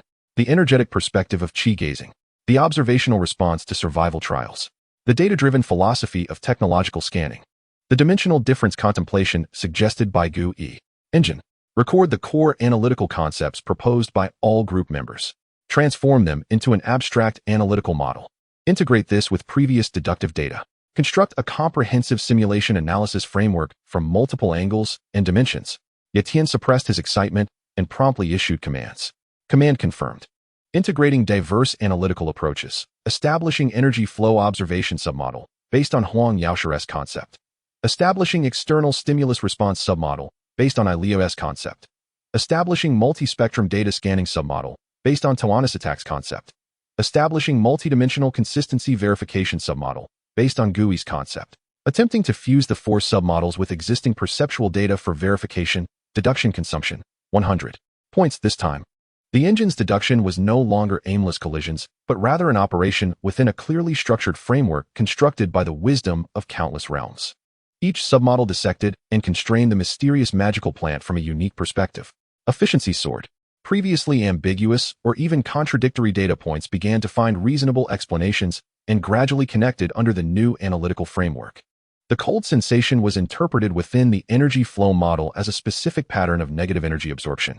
The light distortion exhibited in the multi-spectrum model revealed characteristics beyond mere refraction, suggesting spatial wrinkling. The life absorption in the stimulus response model generated several potential triggering mechanisms and efficiency ranges, while the critical phase instability received unprecedented attention in the multidimensional verification model. Its manifestation closely linked to Gui's reflection concept. Although he still could not entirely grasp the full scope of that plant, a far clearer, more three-dimensional, and logically coherent analytical report was being astonishingly constructed. A gleam flickered in Ye Tian's eyes, his fingers trembling slightly with excitement. He was no longer merely a passive responder, but had transformed into a skilled conductor, weaving the notes of wisdom from myriad realms into a symphony of puzzle solving. Harnessing collective intelligence, integrating knowledge. This was the true essence of a knowledge explorer.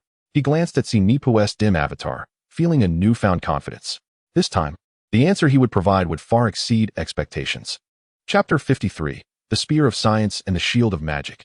Establishing the testing framework, the diverse thoughts offered by his friends across realms resembled scattered pearls. And Ye Tian's task was to string these pearls into a logically rigorous and practically viable analytical necklace using his intellect and the engine's computational power. He did not rush to act, but sat in quiet contemplation for an extended period, his mind racing as he integrated Huang Yaoshi's energetic perspective, Ilios observational stimuli, Tian's attacks data scanning, and Gui's cryptic reflection hints with the scientific experimental methodologies of his world.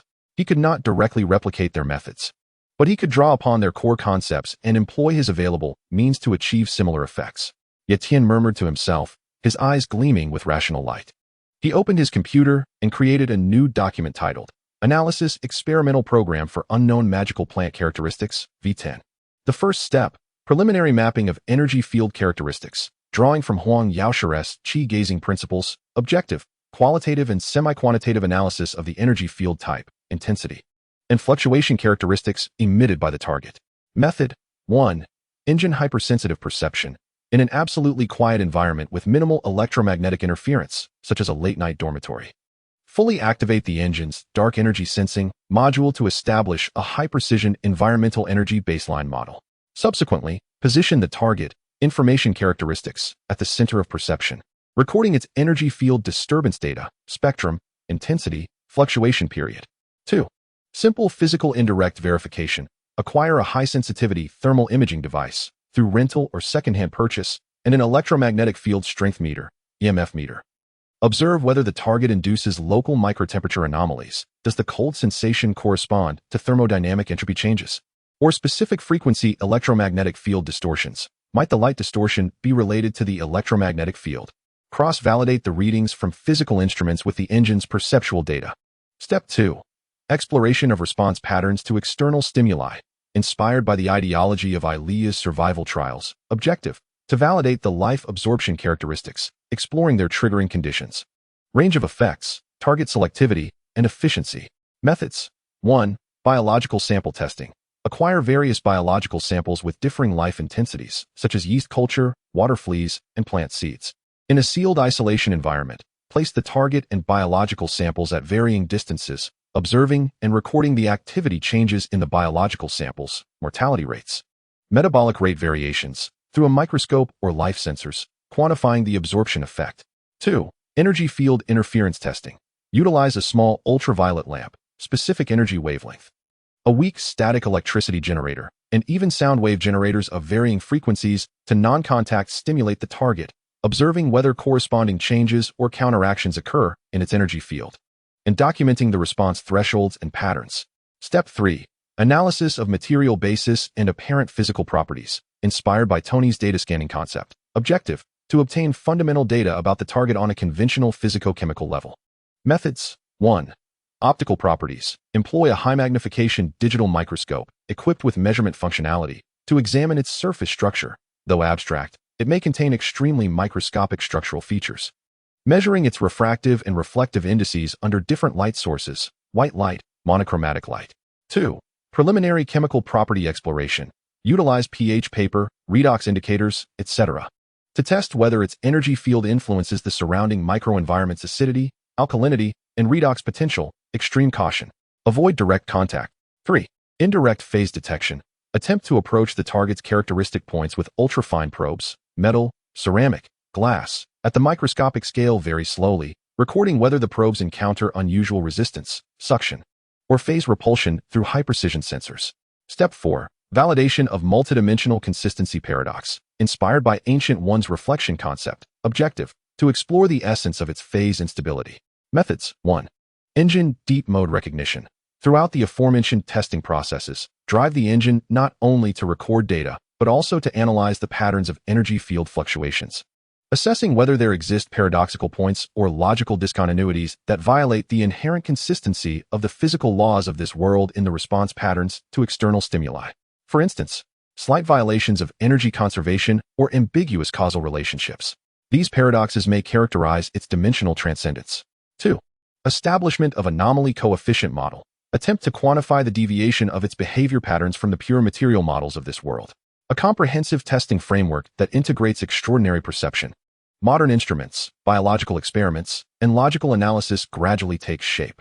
It cannot perform gamma-ray scans like Tony, nor can it directly observe like Huang Yaoshe, much less watch dimensional reflections like Ancient One, but it maximally utilizes all resources available to Tian, transforming abstract tasks into executable, repeatable, and verifiable steps. With a clear mindset, Tian immediately commenced action. He once again drew upon the meager living expenses he had left, scouring both online and offline electronic markets and chemical reagent stores, using his student ID and Professor Wang's business card to meticulously procure or rent the necessary equipment: a second-hand portable EMF meter, an old yet functional industrial endoscope-style high-definition microscope with LED light source, a box of yeast powder, some dried water fleas, pH paper, and several ultrafine probes made from different materials, such as tungsten wire and glass fiber.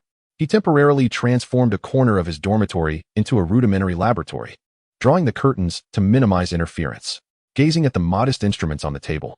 In stark contrast to the grand analytical framework infused with the wisdom of myriad realms in his mind, Tian could not help but smile wryly.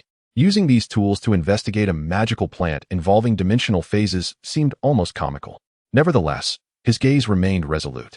The spirit of science does not reside in the opulence of equipment, but in rigorous methodology, logical reasoning, and bold validation.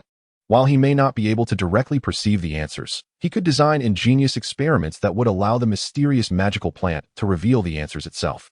With everything prepared, Tian took a deep breath, his gaze falling upon the complex information flow simulated by the engine, representing the magical plant. Next, he would execute this plan step by step, wielding the spear of science to uncover the mysteries behind the magical shield. The experiment commenced officially. Chapter 54. Whispers in the Leaf Veins. Panning for gold in the data dust, just as Tian had readied all the rudimentary equipment and prepared to conduct virtual tests on the information flow simulated by the engine. A private chat window flickered once more, this time from Potion Master Snape. A minuscule attachment transfer request arrived, accompanied by a cold and brief note. Potion Master. This is a fragment of a young leaf from that plant, with over half of its vitality lost. Handle with care. If contaminated or damaged, the task will fail immediately. Tian's heart sank, and he promptly agreed to receive the transfer. In the next instant, a faint spatial fluctuation passed through, revealing a minuscule leaf, roughly the size of a quarter of a fingernail, tightly encased between two layers of transparent crystal sheets, similar to glass slides, appearing in the culture dish he had prepared. The leaf exhibited a dim, almost light-absorbing dark green hue, with edges tinged by an unnatural, slightly curled blackened margin, as if scorched by some form of energy.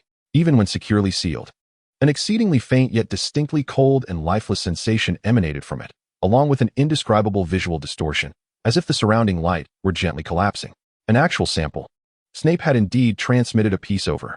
Although merely a fragment and significantly diminished in vitality, its value far surpassed that of abstract informational descriptions. The pressure intensified, yet it also exhilarated Tian further. He inhaled deeply, donned gloves, and with the care befitting a surgical procedure, delicately placed the encapsulated leaf fragment at the center of the laboratory. The engine would monitor the entire process. He activated Inside Eye, Weak Mode, and Dark Energy Sensing, establishing real-time, dynamic monitoring centered around the leaf sample. Command confirmed. Monitoring initiated. Energy level, 1089. Analysis commenced in earnest. Tian meticulously followed the steps of his design plan. First step, energy field mapping. He extinguished all lights, tightly drew the curtains, and created a dark, silent environment. He fully activated the engine's perception while turning on the second-hand EMF meter.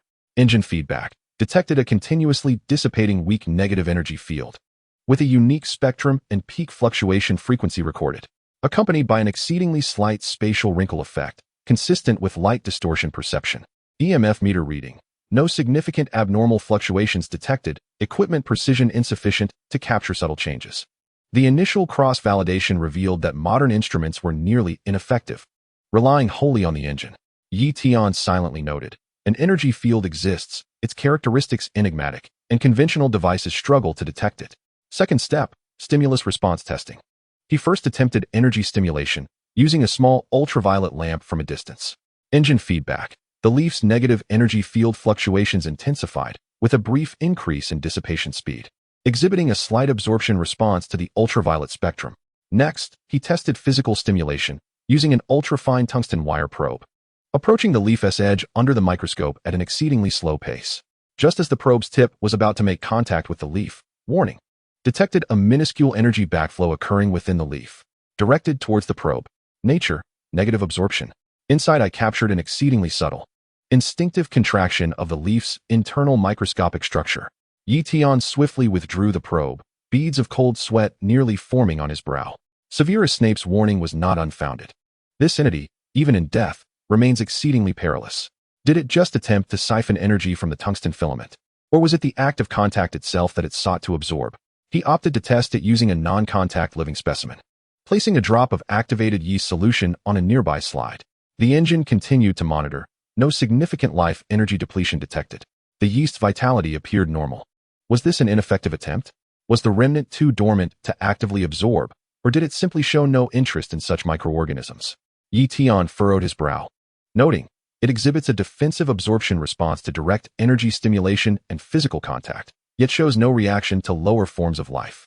Should higher life energy tests be conducted? The risks are too great. Postpone. The third step involved analyzing the physical and chemical properties. Under the microscope, the structure of this leaf was perplexing.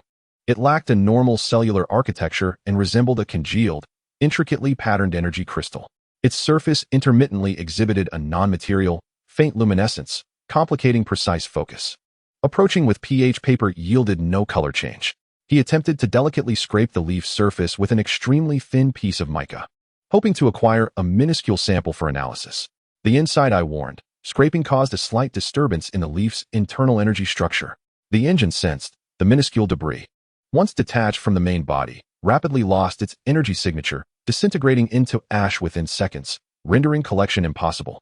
Tian was taken aback. This entity could not exist once separated from its host. Its physical and energy forms were highly integrated, perhaps even suggesting that energy shaped matter. He recorded, the physical structure is anomalous, non-cellular. The bond between matter and energy is exceedingly tight, making separation and extraction impossible. The process was cumbersome and fraught with setbacks. Most tests yielded results that were either ineffective, failures, or warnings. Modern instruments proved largely useless, relying entirely on the engine's extraordinary perception and the inside eye's microscopic capture to painstakingly gather information. The integral was slowly depleting, used to sustain the engine's high-intensity analytical mode. Just as Tian began to feel a wave of fatigue and frustration, preparing to take a brief respite, he urged the inside eye one last time to meticulously scan every fine detail of the leaf's surface.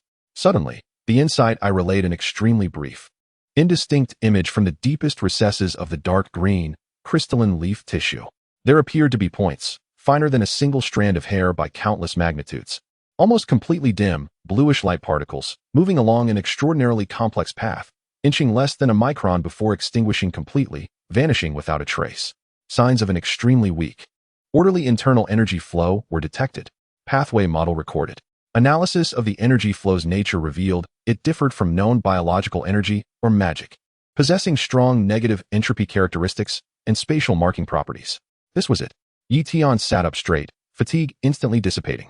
Although it was merely a fleeting glimpse that vanished swiftly, the evidence of this internal ordered energy flow and its enigmatic attributes were undeniably groundbreaking. It confirmed that this plant was not a mere lifeless object, even in its remnants. It harbored an intrinsic energy system. This system was likely the very core of its phase instability and capacity for life absorption. Amidst the dust of data, he finally unearthed his first nugget of gold. Though it was but a trivial fragment, it illuminated a path forward.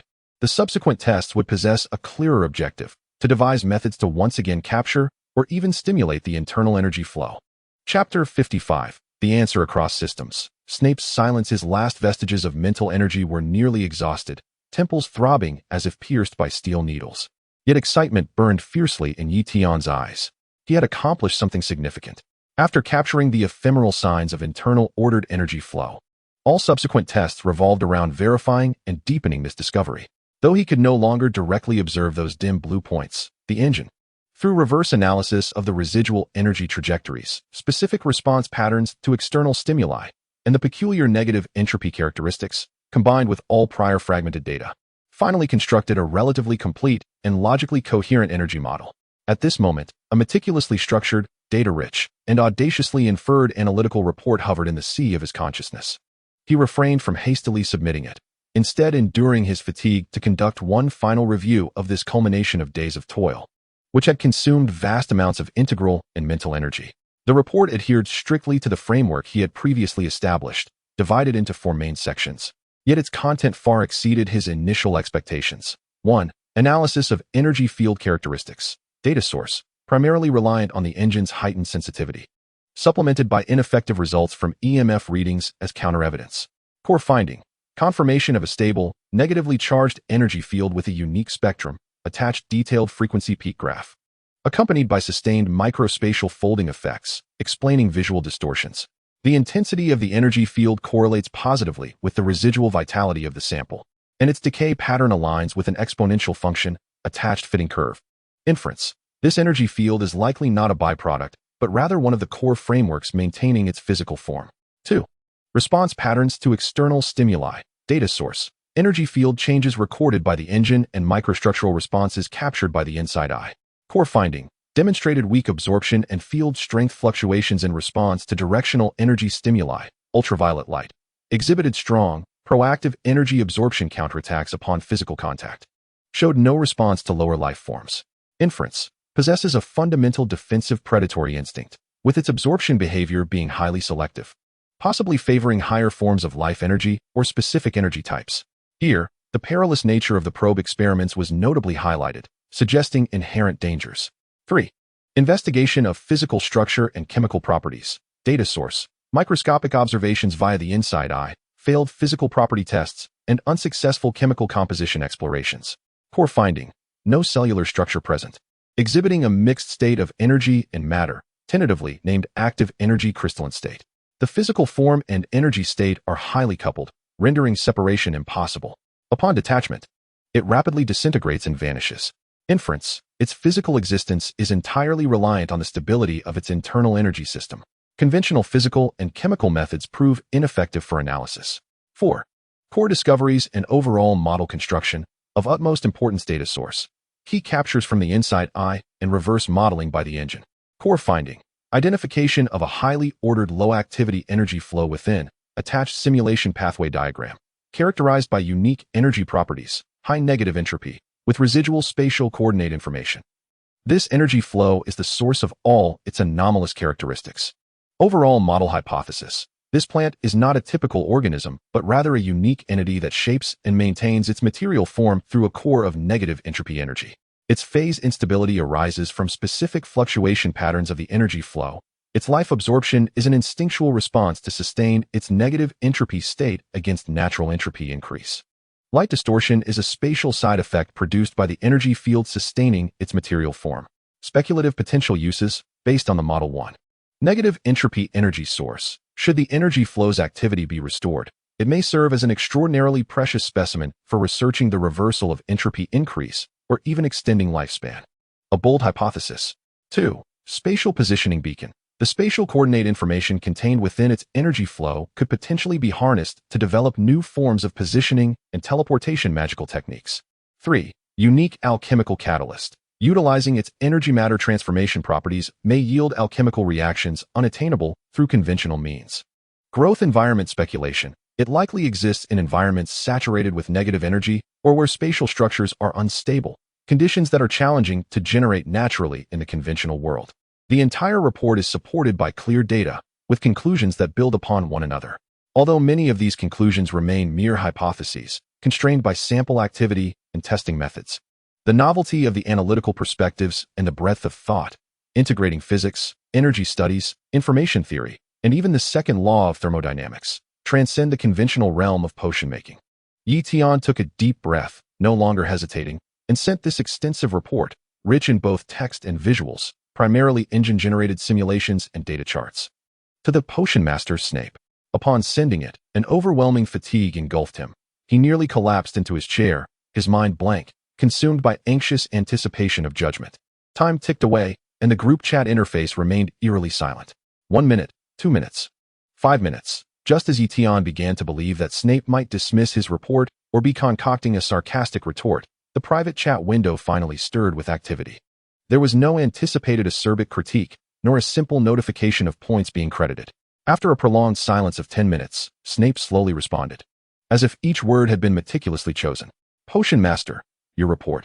He paused, seemingly in search of the right terminology. Discards all traditional classifications based on morphology and medicinal properties. Potion Master, no apprentice, nor even a professor, has ever approached the study of a plant from the perspectives of energy dissipation patterns, entropy counteractions, or spatial coordinate residues. His words conveyed a complex mix of emotions, confusion, scrutiny, and an unmistakable astonishment akin to discovering a new world. Potion Master, while your hypothesis on the crystalline state of active energy and the negative entropy core model lacks direct evidence, and some of your inferences may border on the whimsical, a typical Snape-style diminishment, Potion Master, the analytical approach is indeed unique. Particularly noteworthy is your speculation about the internal energy flow containing spatial information and how you correlate its instability with energy fluctuation patterns. Another long silence ensued. Ultimately, Snape sent his final evaluation, succinct and restrained, yet for him, it was nearly the highest form of acknowledgement. Potion Master, useful. Almost simultaneously, the notification sound from the group system rang out crisply. Ding. Congratulations on completing the Potion Master's private analysis task. Reward, 800 points. Reward, 1 alchemical knowledge QA session with the Potion Master, limited to 5 minutes. Success. Tian gazed at the word useful and the credited points. A wave of immense accomplishment dispelling all fatigue, nearly causing him to leap from his seat. Not only had he completed the task, but he had also garnered the recognition of this exacting Potion Master through a wholly unfamiliar, yet scientifically infused extraordinary thought process. Though the road ahead remained long, this was undoubtedly a milestone victory. He suppressed his excitement and fixed his gaze intently on Snape's avatar. The moment had come for him to redeem the 5-minute QA reward. What questions should he pose to maximize this hard-won opportunity?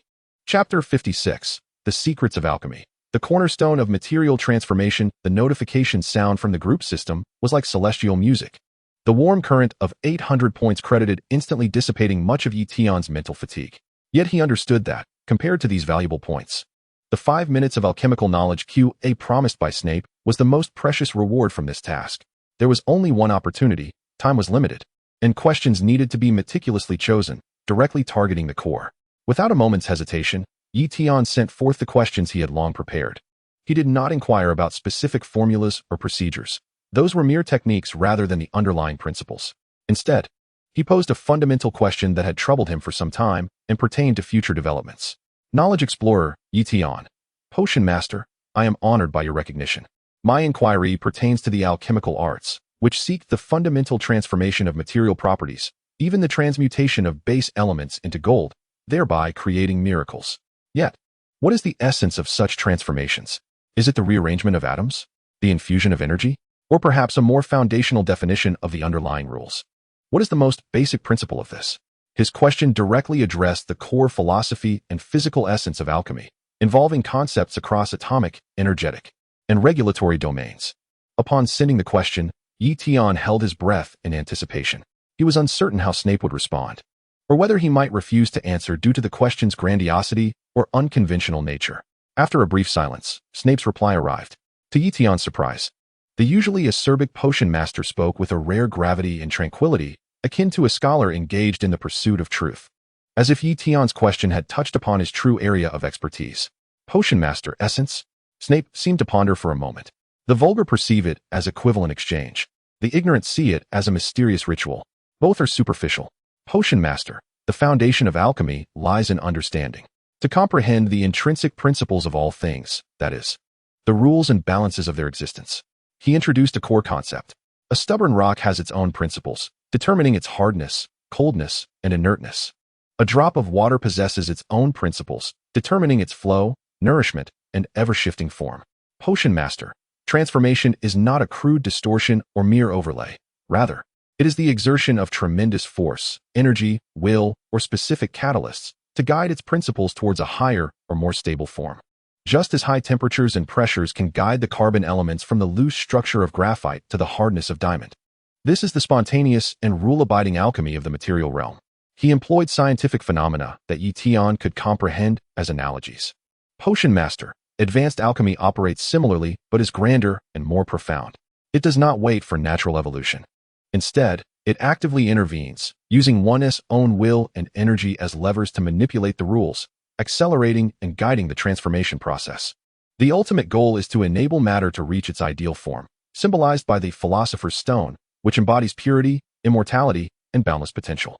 He revealed the ultimate objective of alchemy. Potion Master, thus, in response to your inquiry, the rearrangement of atoms and the infusion of energy are merely superficial manifestations of the forces displayed during the guiding process. The essence lies in the interference and reshaping of the intrinsic rules, principles, of matter. As for the definition of rules, Snape paused, his tone deepening. That is nearly the domain of the divine, not easily accessible to human endeavor. Perhaps only the legendary sacred artifacts or certain ancient covenants can momentarily distort local rules. Potion Master, remember, all transformations must adhere to a deeper balance. Blindly pursuing transformation while neglecting balance will inevitably lead to destruction.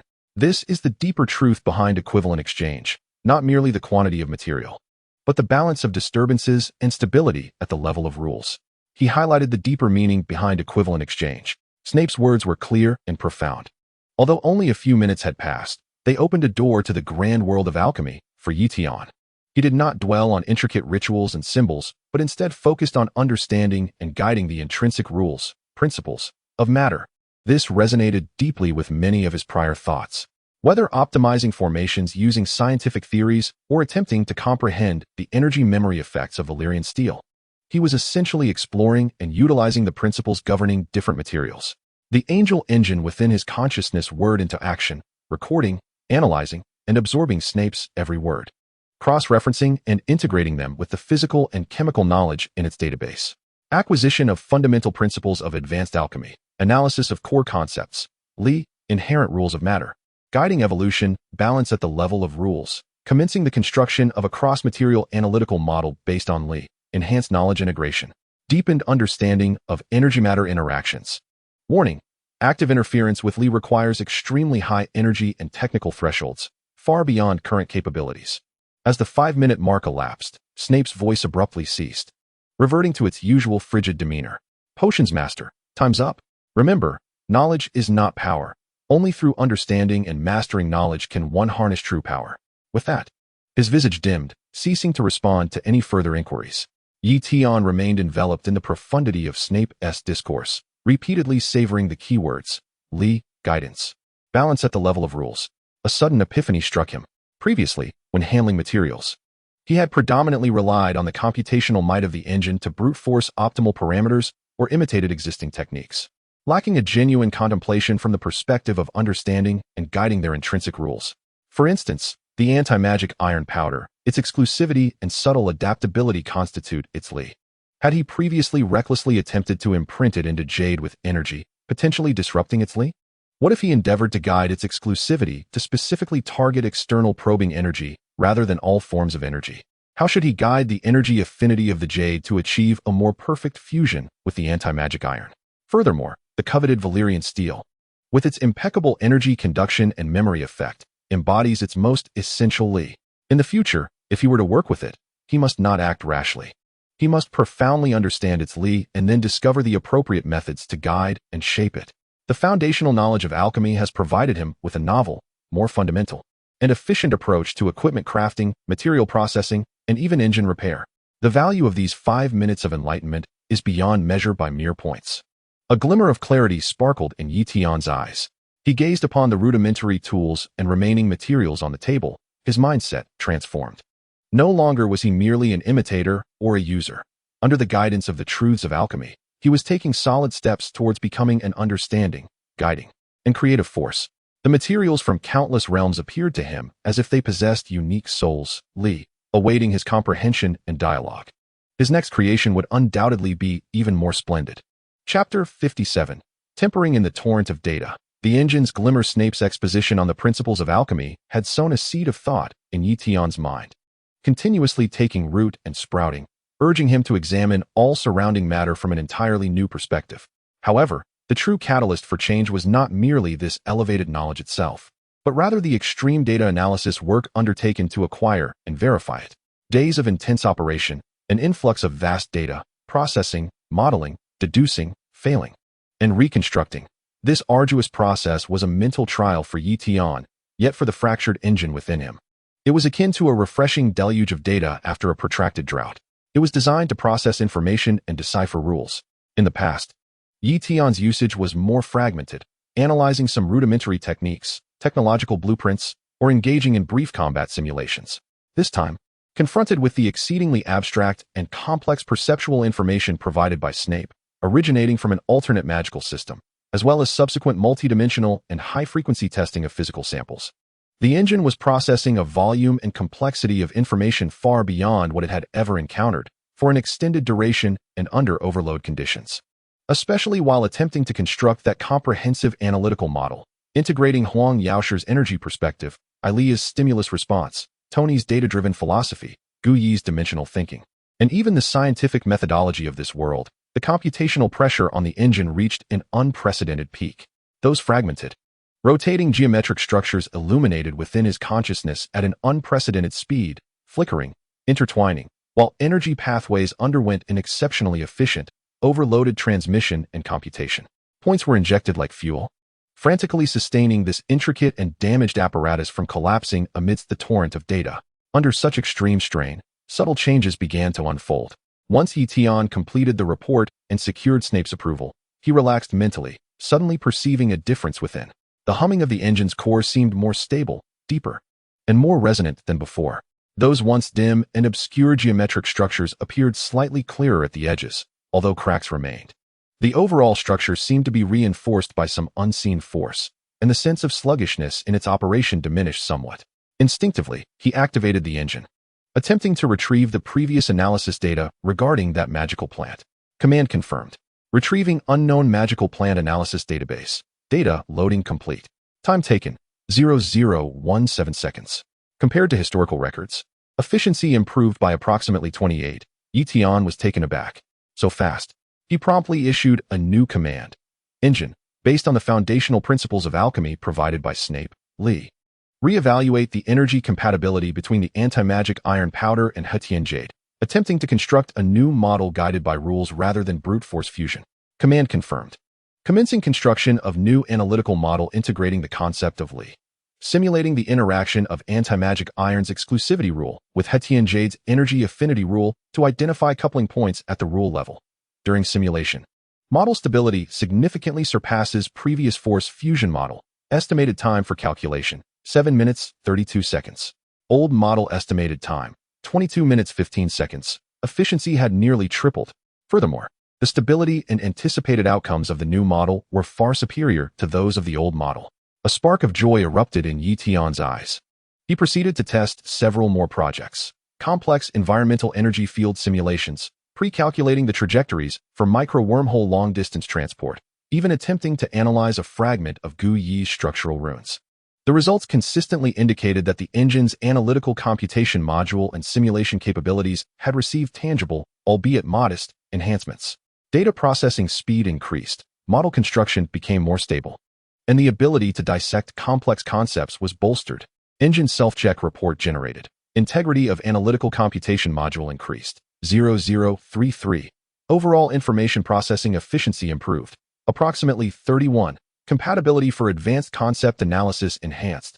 Detected a slight improvement in the ability to analyze abstract concepts such as rules, dimensions, and entropy.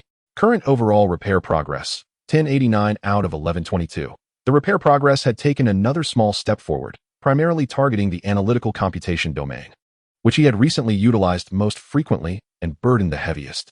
I understand now, Tian murmured to himself, a look of realization gracing his face.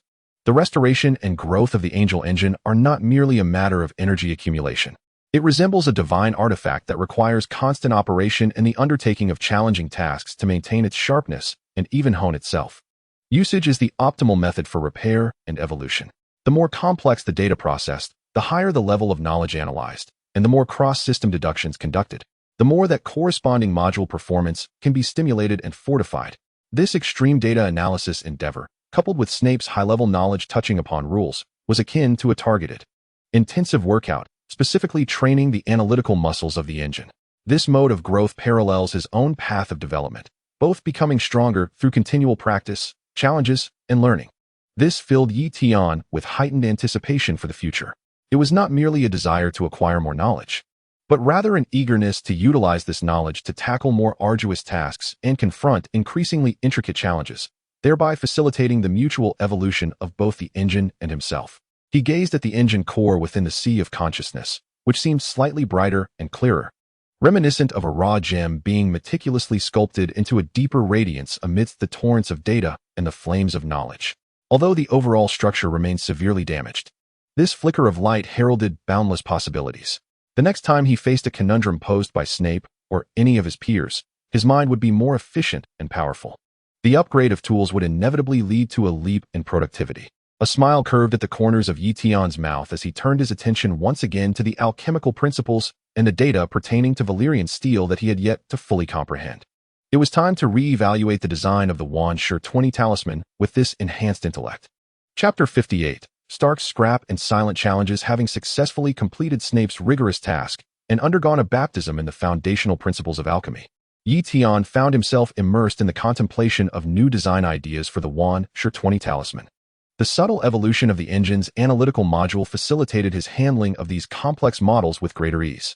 During this brief respite, an abrupt notification sound, characterized by the flamboyant style typical of Stark Industries, erupted. Jiang. Tian paused momentarily. Tony Stark seldom initiated private conversations with him, particularly during non-technical debates. He opened the message, and a remarkably brief note, adorned with shimmering gold and crimson text effects, materialized. Jiang. Attachment: Stark Energy Sensor MK3 Prototype Scrap Adoption. Hey, mysterious sir. We're clearing out the lab, and this heap of scrap metal has emerged. Jarvis mentioned that the foundational design concept is somewhat intriguing, even though its implementation was a complete disaster, ultimately landing in the trash. I figured with your primitive technological level, it might serve as a fresh curiosity. Don't say I'm stingy. This is a complimentary gift, accompanied by a grinning virtual emoji. The message exuded Tony's distinct flair, appearing as a generous offering while subtly concealing a profound sense of technological superiority and a barely perceptible desire to showcase and witness amusement. Terms such as scrap metal, primitive technology, and fresh curiosity all hinted at this underlying sentiment. The attachment was a three-dimensional model file labeled Stark Industries Energy Sensor MK3 Prototype, scrapped. Tian's heart raced uncontrollably. An energy sensor from Stark Industries. Even if it were an abandoned prototype, the technology embedded within it undoubtedly surpassed that of this era. Though Tony dismissed it as garbage, it felt more like a silent challenge and a test. Aren't you the one who claims to be well-versed? Come see how much of our failed technological creation you can comprehend. Without hesitation, Tian confirmed the receipt of the attachment. In the next moment, a wave of spatial disturbance, significantly more intense than when he received Snape's leaf remnants, surged forth, accompanied by a faint energy dissipating, clearly indicating that even for Tony, transmitting this item was no trivial feat. A metallic object, roughly the size of a palm and exhibiting an extraordinarily intricate structure, materialized on Tian's desk. Its exterior bore evident signs of scorching and impact, with one side even showing cracks, revealing densely packed, hair-thin circuitry and several dim, crystal-like components. The overall design was imbued with Stark Industries' futuristic, streamlined aesthetic, yet at that moment, it resembled a trophy unearthed from ruins, hinting at a violent beauty of technology beneath its damaged exterior. Even in its severely compromised state, Tian could sense the faint residual energy response within, as well as a design ethos characterized by higher integration and superior energy circuitry, starkly contrasting with terrestrial technological products. Engine. Highest priority. Scan and analyze the structure of this object. Attempt to reverse engineer its design principles, functionality, and damage causes. Tian suppressed his excitement and issued the command. He was aware that this represented both a challenge and a splendid opportunity to glimpse the pinnacle of energy sensing technology within the Marvel Universe. Command confirmed. Initiating scan of Stark Industries Energy Sensor MK3 Prototype, scrapped. Scan obstructed. External shell composed of an unknown alloy, exhibiting strong absorption and deflection effects on detection waves. Activating Inside Eye, weak mode, for assistance, combining with damaged fissures for internal exploration. Detected ultra-high-density integrated energy circuitry. Discovered unknown energy conversion crystals. Identified a suspected miniature arc reactor energy interface. Burnout. Structural complexity far exceeds current database records. Reverse engineering difficulty, extremely high. Initiating attempt to decode integral consumption. 508-0120. The engine's blue light flickered violently once more, its computational power fully engaged in analyzing this artifact from a higher technological realm. The damaged exterior and burnt-out internal components significantly escalated the analysis difficulty. Many structures were not directly observable and could only be deciphered through reverse engineering. Progress was slow, and integrals continued to burn. Yet, gradually, fragmented information began to emerge. Energy sensing principle hypothesis, non-traditional electromagnetic induction. Suspected to be based on a certain spatial energy field gradient variation for perception, with theoretical sensitivity exceedingly high. Core conversion components. 3 types of energy crystals with different frequency responses, used to differentiate energy types, e.g., thermal energy, radiation energy. Unknown energy A. Data output method. Suspected wireless high-speed data stream, with an extremely high encryption protocol level. Unbreakable. Main damage points. Energy overload shock caused structural cracks in the core crystal array. Miniature interface circuits burned out. Shell deformed under extreme pressure. Hypothesized damage cause. potentially attempted to sense or measure an energy source far exceeding its design limits, e.g., impact from advanced energy weapons or an arc reactor going out of control. Although not all of its technology could be fully deciphered, Tian was already stunned by the glimpses he had obtained. Spatial energy field gradient perception, differentiation of multiple energy types, wireless high-speed encrypted data streams. These technological concepts and implementations utterly eclipsed his understanding of terrestrial technology. Even the cause of its damage hinted that it might have once attempted to measure a cataclysmic energy source. The value of this scrap far exceeded imagination. It was not merely a high-tech item. It was a vast treasure trove of information from an advanced technological world. Even if he could only decode a fraction of its technological insights, it would have immeasurable implications for his understanding of energy, the construction of sensors, and even the future optimization of the engine's energy perception module. Tony Stark, that arrogant genius, had inadvertently bestowed upon him a significant gift. Tian gazed at the damaged yet still captivating technological artifact on his desk, his eyes shimmering with intense focus and excitement. Tony, oh Tony, the scrap metal you speak of is, to me, an invaluable treasure. Engine, continue the analysis. Prioritize decoding the foundational principle model of its spatial energy field gradient perception. Integrals are not an issue. A new challenge had indeed descended upon him, and Tian embraced it with enthusiasm. Chapter 59. Integral burning and the dawn of technology. The abandoned energy sensor from Stark Industries lay before Tian like a dusty treasure chest, quietly resting on his desk. The damaged exterior narrated tales of its failed past, yet the technological brilliance contained within made Tian's heart race fervently. Engine, continue the analysis.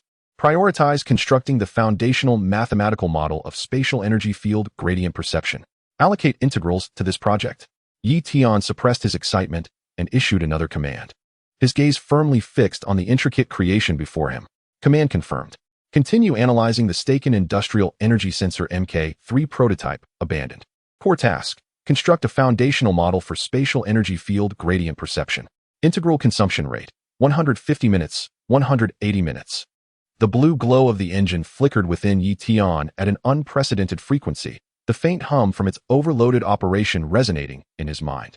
A colossal amount of computational power was devoted to reverse engineering this advanced technological artifact, corresponding with an integral consumption rate that surged like a floodgate being opened. Tian's eyelids twitched as he witnessed the rapid depletion of his integrals, far outpacing the analysis of Snape's mysterious magical plant by several times.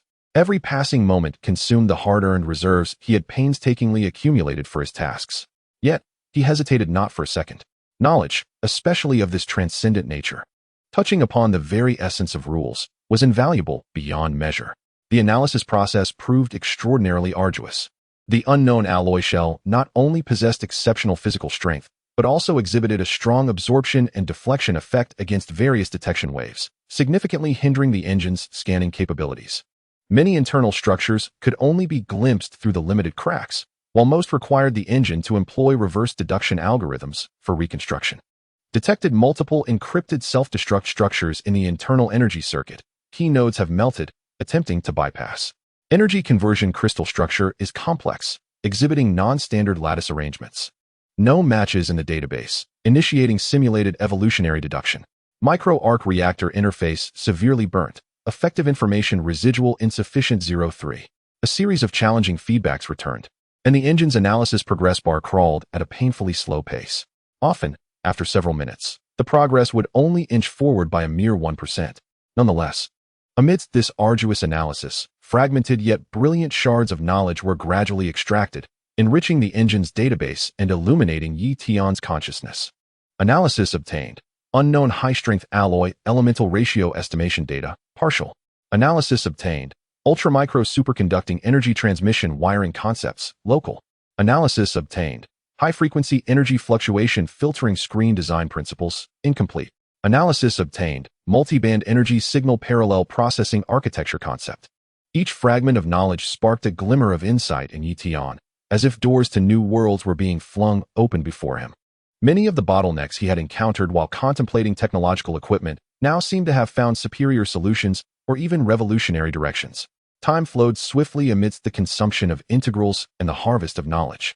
Finally, just as his reserves were nearing the critical threshold, and Tian began to feel the sting of loss, the engine delivered the most crucial breakthrough information. Warning, integral balance below 500. Core task breakthrough. Completion of the foundational mathematical model for spatial energy field gradient perception. Completeness 127.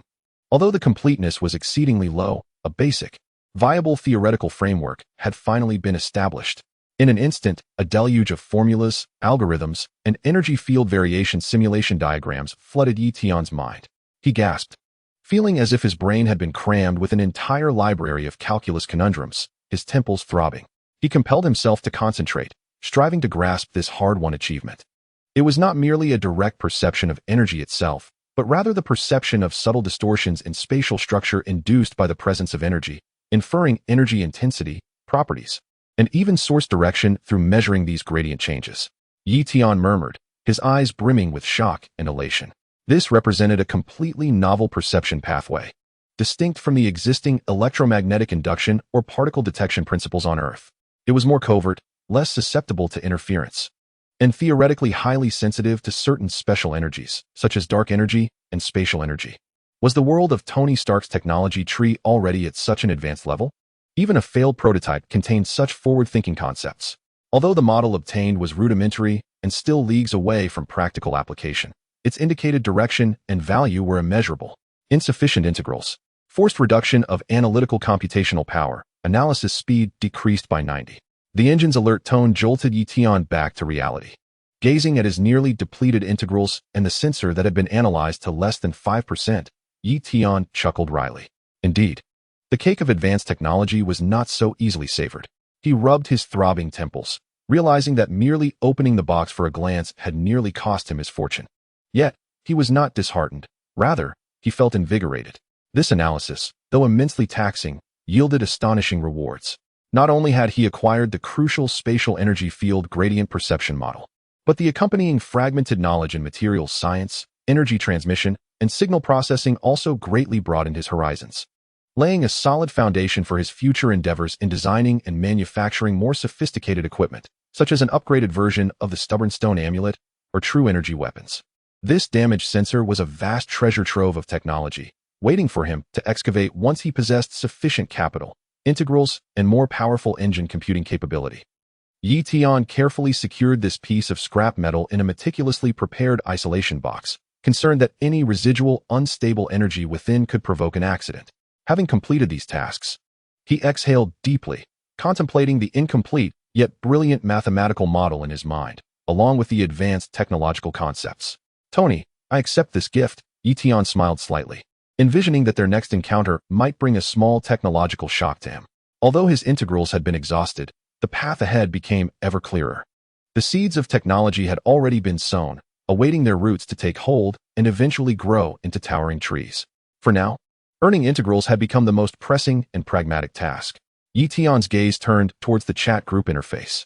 Chapter 60. Undercurrents and Assessments. As Tian immersed himself in analyzing Stark technology, lamenting the rapid consumption of his integrals while rejoicing in the advanced concepts gained.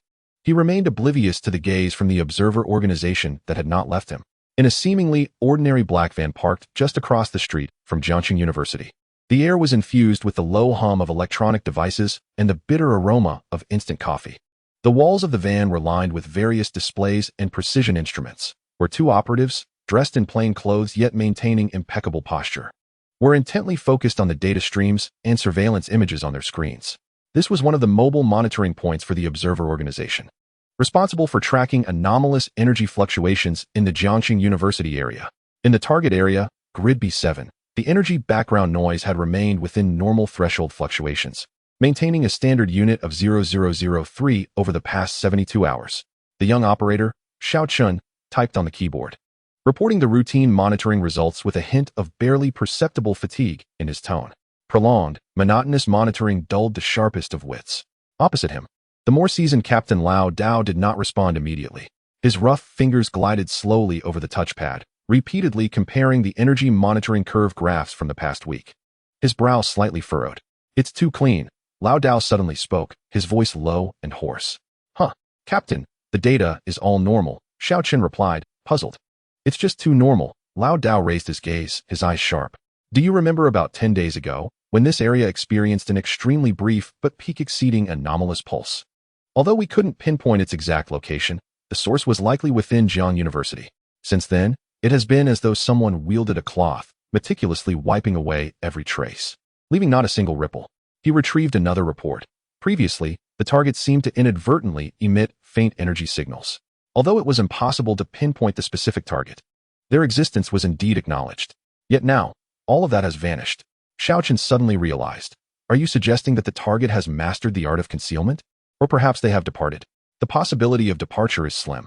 We have scrutinized all entry and exit records and found no highly suspicious targets.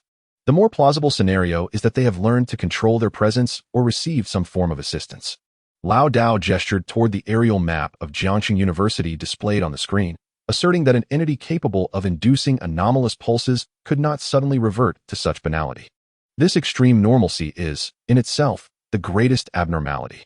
He switched screens to display a preliminary assessment report, where the anomaly level was marked as E-level, low potential anomaly, followed by a question mark. However, in the remarks section, he inputted new content. The target exhibits exceptionally high adaptive learning capabilities or possesses unknown technological support and has mastered effective energy concealment techniques. The efficacy of conventional energy monitoring methods has significantly diminished. Recommendation: continuous observation, upgrade monitoring technology, or await the target to reveal a flaw. E-level, Dao team. Is this assessment not too lenient? Last time, that pulse, Xiaochen hesitated. E-level typically denotes an anomaly that is nearly harmless, with an exceedingly limited impact range. According to the existing evidence and regulations, it can only be assessed as E-level. We lack direct evidence to substantiate its threat level, and we cannot even ascertain who the target is. Lao Dao spoke calmly, yet there was no hint of dismissiveness in his gaze. However, in my view, the potential priority of this individual must be elevated. An anomaly that understands how to conceal itself is far more worthy of vigilance than one that merely resorts to brute force. He picked up the internal communicator and reported, Headquarters, this is monitoring point 7. The energy signals in the target area remain stable, with no discernible anomalies detected. Preliminary judgment indicates that the target possesses a high degree of concealment awareness or capability. I recommend a long-term low-intensity monitoring plan and request the deployment of the T-Ting series high-sensitivity detectors for the next phase of investigation. Report number, JDWX 7060. There was a brief silence on the other end of the communicator before a reply came. Acknowledged. The request has been recorded and is pending approval. Monitoring point 7. Maintain observation. Without explicit directives, do not engage in any proactive stimulation actions. Repeat, maintain silent observation. Understood. Lao Dao set the communicator down and looked at Xiaochen. Did you hear that? The message from above is quite clear: patience. Cases involving potential anomalous individuals cannot be rushed. It is a contest of who possesses greater patience and who is better prepared. He redirected his gaze to the screen, where the bustling student body of Jiangxing University filled the view. Each individual appeared so ordinary, so full of youthful vigor. He is hidden among them, concealed impeccably. Lao Dao's voice bore the steadiness of a hunter, yet since he exists, it is impossible for him to remain without leaving traces forever. One misstep, one emotional slip leading to an unconscious revelation, or when he is compelled to exert greater strength, will present us with our opportunity. The carriage once again fell into silence. Save for the faint sounds of the equipment at work, an invisible monitoring network continued to envelop Jiangxing University, akin to a predator lurking in the shadows, retracting its claws yet never departing. Xiaochen took a deep breath, shaking off the fatigue, and renewed his focus, meticulously sifting through every seemingly inconsequential piece of data. He understood that the captain was correct. The adversary is cunning, but they have time and patience on their side. This silent contest has shifted from overt pursuits to a deeper, more intricate struggle of will and detail. Meanwhile, in his dormitory, Tian, having just stored the damaged sensor, inexplicably felt a slight pang of anxiety, as though something unseen had brushed against his skin. He furrowed his brow and instinctively touched the smooth, warm stone amulet at his chest. Was it an illusion? He murmured softly, moving to the window to gaze at the bustling campus below. Everything appeared as usual, basking in bright sunlight. Yet the taut string of vigilance within him tightened slightly. Concealment is not a permanent solution. The crisis merely lies in wait, never truly vanishing. He must accelerate his self-improvement, acquire more knowledge and credits, to ensure he possesses a trump card in any situation. His gaze once again fell upon the chat group interface in his mind, where lay the shortcuts to his ascension, yet it could also harbor unknown risks. Chapter 61. The Frantic Code and Stark's Interest. The urgency of depleted credits, coupled with the subtle sensation of surveillance outside, redirected Tian's entire focus to the All Heavens chat group. This is the key to his breakthrough. He first browsed the task list. The collaborative mission, Rift Tracker, still hung prominently, offering generous rewards but shrouded in ambiguity, causing him to hesitate before accepting it. It seemed that Snape and Tony had also momentarily fallen silent. Just as he contemplated how to swiftly earn his next credit, a notification chimed. Ding! New member Genius Hacker has joined the group chat. The abrupt system prompt shattered the brief silence within the group. Tian's spirits lifted. A new member? He wondered from which world this individual would hail and what knowledge they might bring. Almost simultaneously, the new member's messages flooded in like a tempest. Laden with palpable panic and fear, the tremor of her fingertips evident in the text. Genius Hacker, is anyone there? Please, is anyone here? Help me. Genius Hacker, they are trying to find me. I severed the external network, used 7 layers of proxies, randomized my MAC address, but they seem to have other tracking methods. Body temperature? Voice fluctuations? I don't know. Genius Hacker, the logs show unauthorized processes attempting to access my physical layer. Damn it, this is impossible. My firewall is self-coded. Genius Hacker, all members, help. Who can assist me? I need an absolutely anonymous data channel, or technology that can interfere with biological signal detection. Anything will do. A barrage of desperate messages interspersed with a plethora of computer jargon flooded the chat, emanating a sense of utter hopelessness. This commotion immediately drew the attention of other group members online. Faceless One. Arya clearly did not comprehend the technical terms, but could sense the other's terror. Potion Master, noisy. Snape commented coldly. Eastern Evil. This woman is distraught, rambling incoherently, seemingly in grave danger. Huang Yaosher assessed based on experience. Just then, an ID adorned with a dazzling golden red effect emerged. Nini-chan, Genius Hacker. Hey. Slow down. Little girl. Unauthorized process accessing the physical layer? Biological signal tracking? Quite intriguing. Are you referring to some advanced AI tracking algorithm? Or a gene-locked biometric remote sensing? Tony Stark's tone retained his characteristic condescending curiosity, yet he keenly seized upon the technical keywords within her discourse. For a top-tier technological genius, discussions revolving around cutting-edge tracking and counter-tracking technology inherently held allure, especially when the technical paths mentioned seemed to diverge slightly from his knowledge. Genius Hacker AI? Not entirely. It's something far more insidious. They are like living programs that can smell your scent. Umbrella Corp is involved. They have gone mad. Umbrella Corp? Tian's brow furrowed. He vaguely recalled that name, seemingly linked to a world rife with viruses and disasters. He promptly commanded, Engine, search the database. Keywords, Umbrella Corp. Biohazard. In the search, low-privilege information was matched. Umbrella Corporation, suspected to be a monopolistic enterprise in biotechnology, involved in genetic experiments and biological weapon development. Has a profound background and a lack of ethical boundaries. Danger level, high. Indeed, it is that world. The Genius Hacker engine scans for public information on the new member, Genius Hacker. Scan complete. Group nickname, Genius Hacker. Name, Vicky Neville. World characteristics. Matches the description of the biohazard world. Status. Extremely panicked. Currently being tracked by high-tech means, with severe fluctuations in life signs. Vicky Neville? Tian recalled that this name seemed familiar from the outline. She is a talented hacker girl from the biohazard world and will be an important technological side character in the future. At that moment, Vicky sent another message, seemingly grasping at a lifeline due to Tony's interjection. Genius Hacker, Nini-chan, do you understand technology? Can you help me? They are not just using simple IP tracking. I assure you, they can even pinpoint the abnormal energy consumption of the building I am in. Oh my god, I should not have started that backup generator. Nini-chan, abnormal energy consumption tracking? A crude yet effective physical layer positioning method. It seems your adversaries have ample resources. An absolutely anonymous data channel? Theoretically non-existent. As long as information is transmitted through physical media, there exists the possibility of interception and analysis. It is merely a matter of difficulty. As for disrupting biological signal sensing, Jarvis, recall the theoretical model of the wideband biological signal shielding field we designed to counter nerve gas detection. What kind of transmitter do you have on your end? What is its power? Can you acquire palladium or vibranium? Tony began to enter his tech-savvy state, but his mention of palladium and vibranium left Vicky in despair. Genius Hacker, palladium? Vibranium? What are those? I only have some old computer parts, a solar charging panel, and half a bottle of antivirus spray. Despair, Nini-chan, all right. Forget I asked. Is your equipment level still In the primitive society? Just as the conversation was about to hit a dead end, Tian knew it was time for him to step in.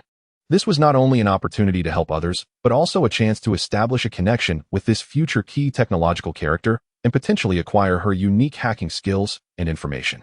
He took a deep breath and sent a message in a calm tone.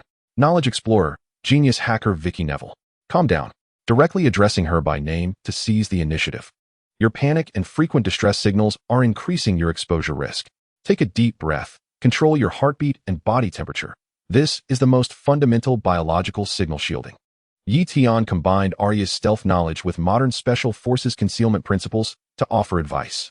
Knowledge Explorer, Nini-chan Stark, her technological capabilities are limited, but her opponent's technology is not without flaws. They rely on comprehensive information tracking rather than a single technology's absolute dominance. First, stabilize both parties. Then cut to the key point. Knowledge Explorer, Genius Hacker, you must immediately do 3 things. First, completely disable the wireless transmission modules of all your devices, including Bluetooth and Wi-Fi, everything. Second, physically wrap your device's core components, for example, with aluminum foil, to isolate all possible external sensing. Third, check your area for any unfamiliar, abnormal small items, even something the size of a speck of dust. Tian's suggestions combined low-tech methods to counter high-tech tracking, simple yet effective. This was an immediately executable plan for the nearly desperate Vicky. The group chat fell silent for a few seconds. Genius Hacker, disable wireless, physically isolate, check for abnormal items. Got it. Okay, I will do it right away. Thank you. Thank you. Her tone remained fearful, yet she seemed to find a source of reassurance. Nini-chan, TSK. Old-school methods aren't completely useless. Tony scoffed, yet he appeared to ponder the feasibility of this approach. Tian looked at the screen, knowing the first step had succeeded. He had captured Vicky's attention and piqued Tony's deeper curiosity. Next, he awaited Vicky's feedback while contemplating how to extract from this panicked genius hacker the urgently needed information regarding artificial intelligence, cyber defense, and the perilous world they faced. A hacker from the biohazard world. How many treasures could her knowledge base hold? Tian felt a subtle warmth in his heart. Chapter 62, Divergence of Thought and Light in Despair. Tian's calm yet highly actionable message acted like a sedative, injecting stability into Vicky Neville's nearly collapsing nerves. Disable wireless. Physical isolation. Check for abnormal items. She executed the tasks with frantic urgency. Her trembling fingers ruthlessly yanked out the Wi-Fi and Bluetooth adapters from her laptop and all devices, physical destruction being the most thorough shutdown, and rummaged through drawers to find some old aluminum foil from who knows when. Hurriedly wrapping her computer's motherboard, battery, and even her phone in layers, resembling a crude Faraday cage. Then, she steeled herself against her fear, like a frightened rabbit. Her eyes wide open as she searched inch by inch in the cramped safe room, leaving no odd reflections or unfamiliar objects unchecked. Minutes later, she discovered a metal dot, nearly blending with the dust, on the inner side of the vent. Cold sweat instantly soaked her back. Carefully, she used tweezers to extract it, wrapping it in several layers of aluminum foil and securely stuffing it into a metal can. After completing these tasks, she collapsed onto the floor, gasping for breath, her heart racing. Strangely, that extreme fear of being hunted, as if the door would burst open at any moment, seemed to diminish slightly. Genius Hacker, done. I did what you said. I found something strange in the vent. It seems to be a miniature sensor. I have isolated it now. Her tone carried a mix of fear and a hint of exhilaration from surviving. Genius Hacker, Knowledge Explorer, thank you. Really thank you. That feeling of being locked onto has lessened a bit. Seeing Vicky's feedback, Tian nodded slightly. The first emergency measure had proven effective. Almost simultaneously, Tony Stark's message popped up. He seemed to have just completed some computing model. Nini-chan, all right, it seems your primitive survival guide has come in handy for now. Genius Hacker. Just hiding 1T suffice. Your opponent possesses sustained scanning capabilities. You need proactive defense and misdirection. Nini-chan. Attachment. Stark Adaptive Firewall Algorithm 75 Batink. Here's a core algorithm framework for an adaptive firewall that I just casually modified, based on deep learning and neural networks, capable of automatically identifying and bouncing back 99.9 of unfriendly probes, even simulating false signal sources to mislead trackers. Theoretically, as long as your computing power keeps up. Tony's words brimmed with technical confidence and a sense of generosity as he casually tossed out what Tian considered a piece of cutting-edge technology. Vicky opened the attachment, only to find the dizzyingly complex code structure, an unprecedented logical instruction set, and the outrageous requirements for hardware computational power. causing the glimmer of hope she had just felt to shatter instantly. Tian Hik, Nini Jiang. This is truly remarkable, but alas. My equipment may not even be capable of compiling it, let alone executing it. The computational power required is utterly incompatible with my existing hardware architecture. The tone is filled with a sense of helplessness and inferiority. Nini Jiang, huh? You can't even compile it? Which ancient relic are you using, a brick? Tony's sarcasm is unabashed. As Tony's proposal is rendered impractical due to its avant-garde nature, Tian realizes he must contribute his own insights. He and Tony epitomize two starkly contrasting cognitive styles. One pursues the extreme limits of technology, while the other emphasizes optimal solutions under realistic conditions. Jishir Tansuos, Tian Hik. The proposal from Weiji Sitake represents a vision of the future, yet at this stage, strategy outweighs pure technology for you. Jishir Tansuos. First, network obfuscation. Since absolute anonymity is unattainable, create chaos. Utilize the limited network resources at your disposal, such as breaching all nearby open public cameras and routers, to generate a plethora of false data packets that mimic your biometric characteristics, sending them randomly in all directions. Flood the tracker's filters with a deluge of spam information, escalating their analytical costs and buying time. Jishir Tansuos. Second, social engineering. No matter how formidable the umbrella corporation may be, it is composed of humans. Seek out their internal communication channels, even at low levels. Disseminate false intelligence, such as claiming that the target has escaped the city through some means, or create minor chaos points, like false laboratory leak alerts, to divert their attention and resources. Generate internal noise among them. Yet Tian's suggestions transcend simple physical isolation, escalating to a confrontation on the levels of information tactics and psychology. This requires deft manipulation and an understanding of human nature, rather than mere hardware accumulation. Nini Jiang, countering scans with noise, creating internal chaos? TSK. That's quite a clever approach, rather intriguing. Although Tony does not admit it, Tian's unconventional method of non-technical confrontation has evidently sparked new inspiration in him. He is accustomed to solving problems through technology, yet sometimes human behavior itself serves as the best tool. Weiji gazes at the two suggestions provided by Tian. Her eyes suddenly alight. These methods do not necessitate cutting-edge hardware, yet they demand exceptional skill and audacity from the operator, which is precisely her forte. Though she may lack the terrifying technological prowess of Stark, as a genius hacker who has repeatedly slipped through the fingers of the Umbrella Corporation, she possesses a unique understanding of the network and human nature. Tian Hik. I understand. Drowning them in garbage data streams, creating false targets to divert attention. I can even exploit their internal regulations and bureaucratic systems to buy time. Thank you. I truly appreciate it. Jishir Tansuos. Thank you as well. Nini Jiang. Although I cannot utilize your algorithm at present, it has provided me with immense inspiration. Thank you. This time, the gratitude is much more sincere. In the midst of desperation, two distinct styles of assistance arrive simultaneously. One delineates a concrete path for survival in the present, while the other unveils the terrifying potential of future technology, igniting her aspirations. Weiji Niwei experiences, for the first time, a genuine sense that this peculiar chat group may indeed represent her lifeline. She no longer hesitates and immediately begins to implement Tian's plan, her pale fingers dancing swiftly across the keyboard, her eyes reigniting with the spark of determination. Tian observes the screen, aware that he has temporarily stabilized this new group member. Next, he must wait for her to navigate through the current crisis, after which the rewards shall follow. The knowledge and skills of a top hacker from the world of biohazard hold immense value for him. Meanwhile, Tony Stark contemplates Tian's suggestions on the screen, stroking his chin. Jaws, make a note. Plan B. When faced with unassailable information tracking, consider employing large-scale information pollution and attacking the adversary's decision-making chain as a countermeasure. Let's name it the Knowledge Explorer Disturbance Barrage Strategy. A playful smirk graces his lips.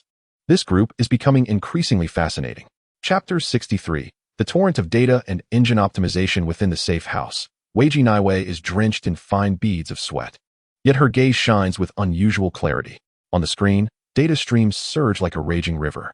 Following Tian's guidance, she has transformed into a phantom dancing wildly within the shadows of the network. She infiltrated the city's traffic system, causing dozens of intersections cameras to repeatedly broadcast a clip featuring a homeless person resembling her. She hijacked all nearby smart appliances within reach, making them intermittently emit abnormal power consumption signals. She even cleverly exploited a vulnerability in a public library's reservation system to repeatedly send a plethora of complaint emails containing false IP clues to a peripheral department of the Umbrella Corporation. A vast array of contradictory, low-value information has been generated, akin to feathers swirling in the air, attempting to overwhelm any potential precise tracking signals. Simultaneously, she meticulously monitors several low-security internal communication channels of the Umbrella Corporation, striving to capture any ripples caused by the chaos she has created. The process is thrilling, with several close calls that nearly trigger higher-level alarms, yet she skillfully resolves each situation with her adept techniques and a touch of luck.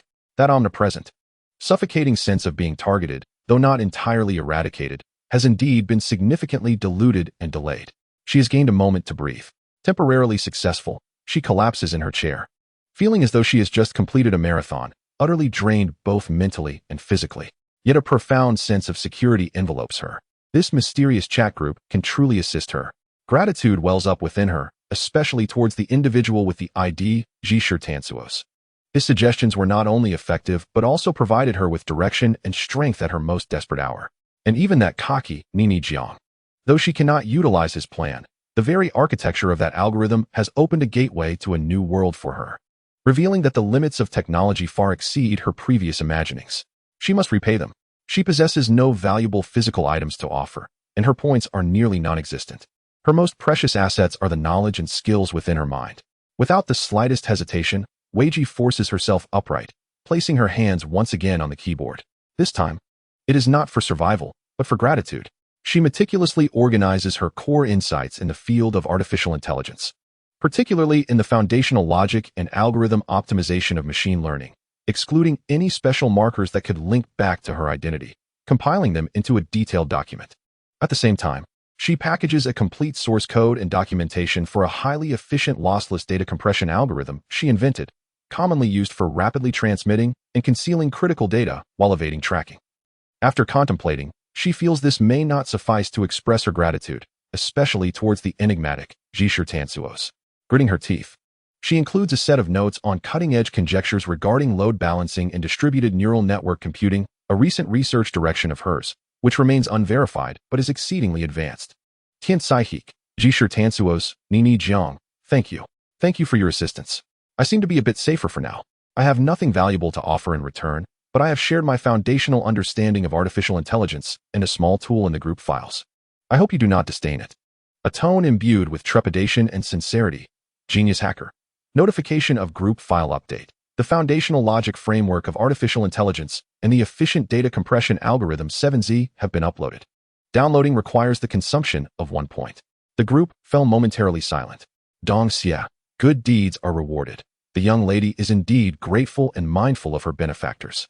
Huang Yaoshe remarked approvingly. Faceless one, excellent. Arya succinctly responded. Potion Master. Severus Snape appeared utterly disinterested in computer science. Nini-chan. Foundational artificial intelligence? Humph. Let me see what level your fundamentals truly possess.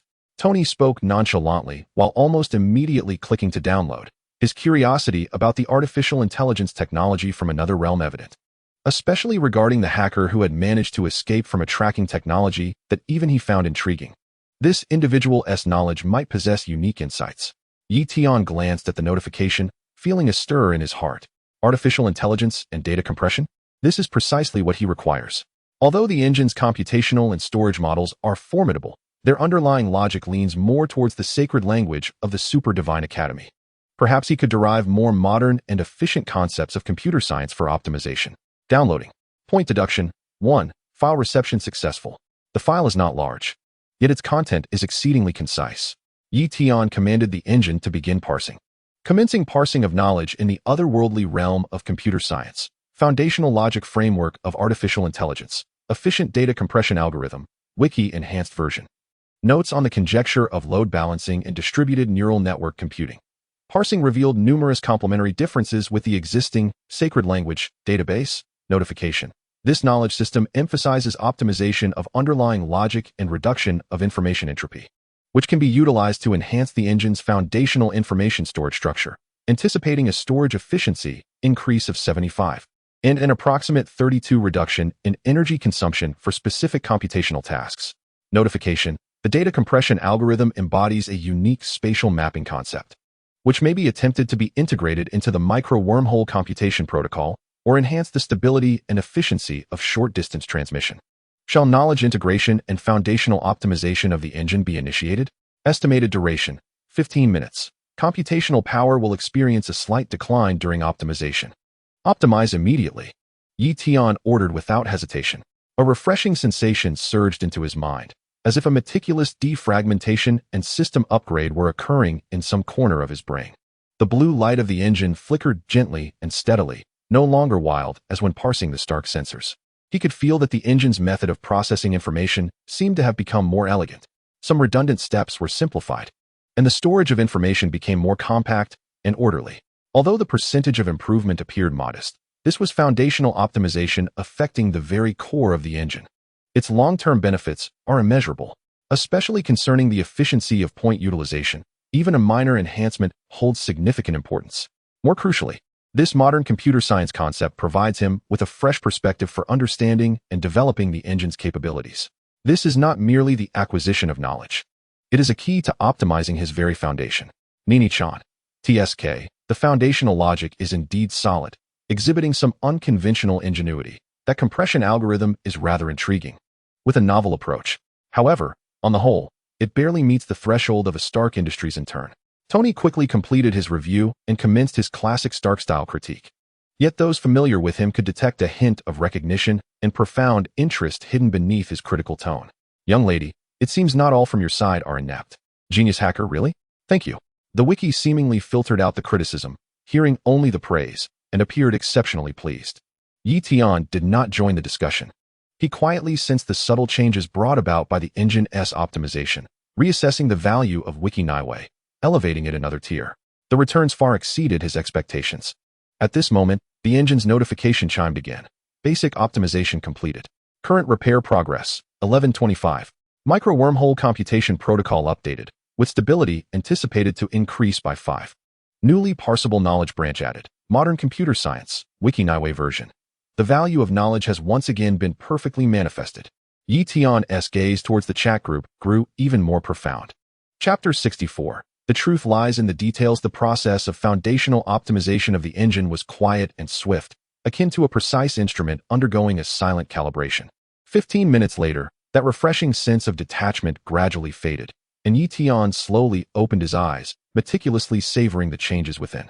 On a macro level, his power had not dramatically surged. Metrics such as flight speed, wormhole distance, and physical strength seemed unchanged to the naked eye. Yet, he distinctly sensed a newfound fluidity from within. With a slight mental shift, he attempted to channel a stream of energy through his arm. Energy consumption rate, 0.31. The engine's feedback appeared slightly quicker, providing an exceedingly precise consumption figure. Previously, he only received vague impressions of slight consumption or moderate consumption.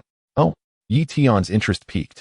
He concentrated once more, this time aiming to activate the most fundamental eye of insight, directing his gaze towards the open electromagnetism textbook on the table. His focus sharpened, and familiar blue data streams emerged on the pages, yet something felt different. In the past, the information fragments appeared like haphazard splatters of ink. While discernible, they required him to actively sort and interpret them.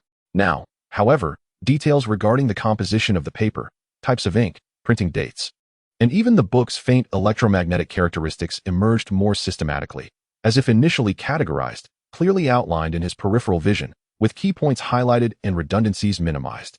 Object, printed material, main components, wood fiber, 78, fillers, 15.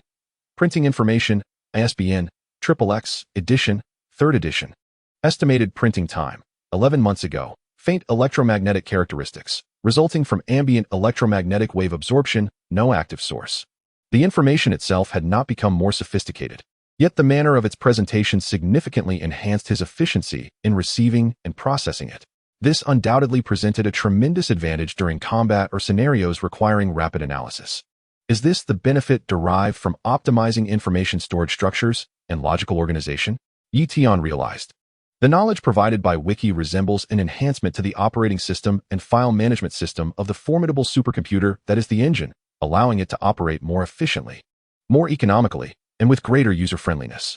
He recalled the terrifying rate of point consumption when parsing the Stark sensors. Should the optimized engine be employed for parsing instead? While complete parsing may remain unattainable, efficiency would certainly improve, saving a considerable number of points. Little by little, these savings are truly significant.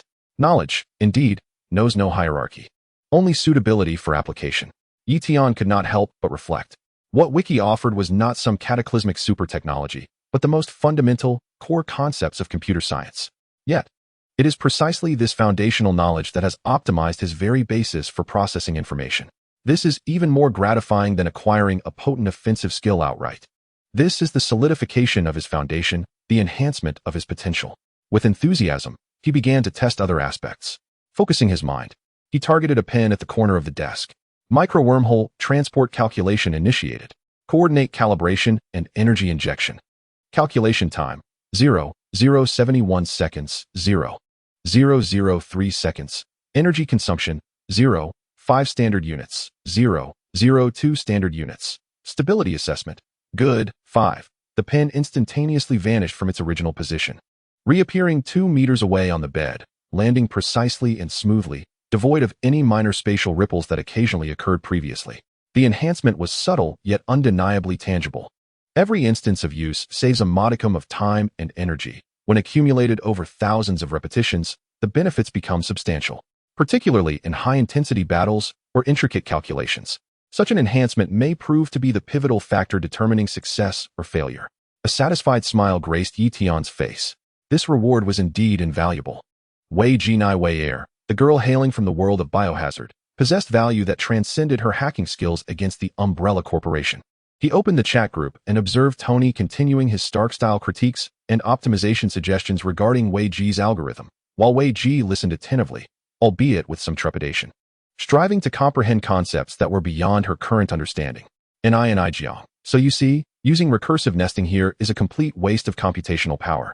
Switching to parallel processing, combined with the dynamic allocation module I just sent you, can boost efficiency by at least 40%. Do you understand? Genius hacker. Parallel dynamic allocation seems to be CPU overload. I'll give it a try. Thank you for your guidance. Tian chuckled softly, refraining from intervening. Allowing Tony to stimulate Wei Ji's potential might indeed foster the emergence of even more intriguing technologies. He closed the group chat and turned his gaze back to the window. The twilight cast a warm golden hue over the campus, creating a scene that appeared tranquil and beautiful. Yet, Tian knew that a black surveillance vehicle might be lurking in some corner, like a concealed leopard, waiting for the opportune moment when its prey would let down its guard. The observer organization possesses remarkable patience, Tian murmured to himself, unconsciously caressing the stubborn stone pendant at his chest, but I too am growing. With each acquisition of knowledge and each optimization of my engine, I gain greater control over my own power, allowing me to remain concealed amidst the ordinary. In this contest of patience, I may not necessarily lose. The recent optimization of the engine not only enhanced efficiency, but also instilled a sense of composure within him. He felt a newfound confidence in confronting potential crises. Now, with his points depleted once again, the possession of a more efficient engine prompted him to entertain a multitude of ideas and confidence regarding how to earn his next point. His gaze returned to the long-standing collaborative task of the Rift Tracker. Perhaps it was time to delve into a broader, albeit more perilous, world. Chapter 65. The precise dance in the cauldron, the seamlessness brought about by the engine's optimization, coupled with the reality of his points running low once more, directed Tian's attention to the field of potion brewing, which he had long wished to revisit. His previous attempt at crafting the stubborn stone talisman relied heavily on willpower and the clever use of micro-wormholes, resulting in a harrowing process. This time, he intended to return to the orthodox study of potionology, testing the knowledge he had gleaned from Snape and assessing his mastery over fine manipulations following the engine's optimization. His goal was to create a more potent calming potion. This potion was documented in the introductory potion selection provided by Snape, known for its effectiveness in soothing the mind, enhancing focus, and aiding recovery after meditation, deep contemplation, or excessive mental exertion. Its recipe was exponentially more complex than that of a simple stimulant potion, demanding stringent requirements regarding material handling, heating temperature, and stirring techniques, with a high failure rate. However, once successful, its value far surpassed that of ordinary potions. Whether for personal use to alleviate the mental fatigue from continuous knowledge analysis or for trading within the group, it was an excellent choice. Tian assessed his resources. The cheap cauldron he had acquired while trading for jade scraps, a reasonably accurate electronic thermometer after his fine-tuning, several glass vessels, and materials obtained through Snape's list and engine assistance from the school's chemistry lab and nearby herbal shops, including double portions of moonstone powder, valerian root essence, calming flower petals, and several auxiliary materials. The supplies were barely sufficient for 2 attempts. Caution was imperative.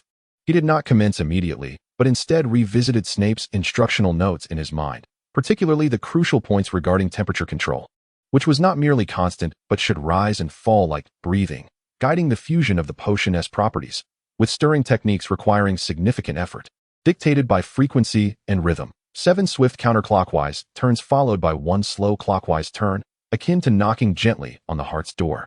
These esoteric descriptions had once caused him considerable distress. Yet now, he possessed a different perspective.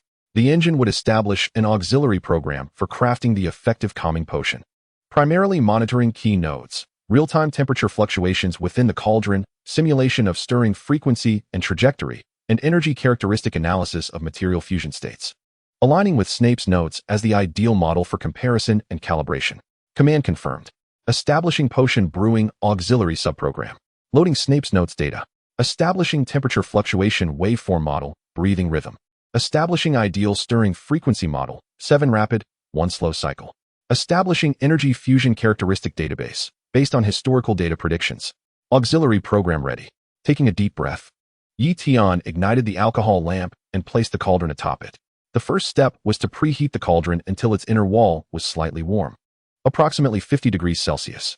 He did not rely on touch, but instead focused his gaze on the cauldron, with the eye of insight providing real-time temperature feedback. Current temperature, 4145-49502. Target achieved. He added the moonstone powder, gradually increasing the flame to reach 70 degrees Celsius while gently stirring to ensure even heating. The powder fell into the warm cauldron.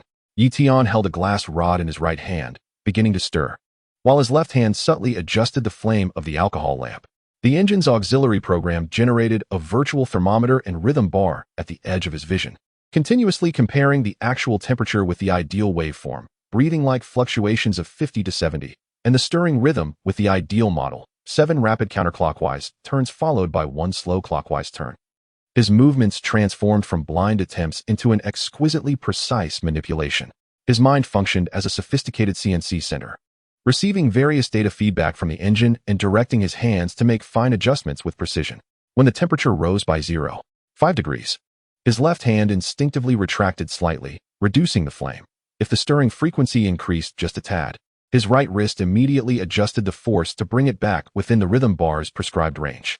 The entire process was enveloped in a serene silence, punctuated only by the faint sound of the alcohol lamp's flame and the rhythmic clinking of the glass rod against the cauldron's bottom.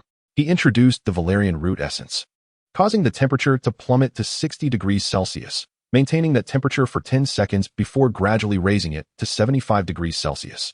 He added the calming flower petals, simultaneously doubling the stirring speed to the 7th rapid phase for 30 seconds. With each step, Tian adhered strictly to Snape's notes, and with the engine's assistance, he pushed this execution precision to an almost obsessive degree. He was no longer mimicking the breathing like temperature vaguely. He was genuinely replicating the ideal energy variation curve that facilitated the fusion of potion properties.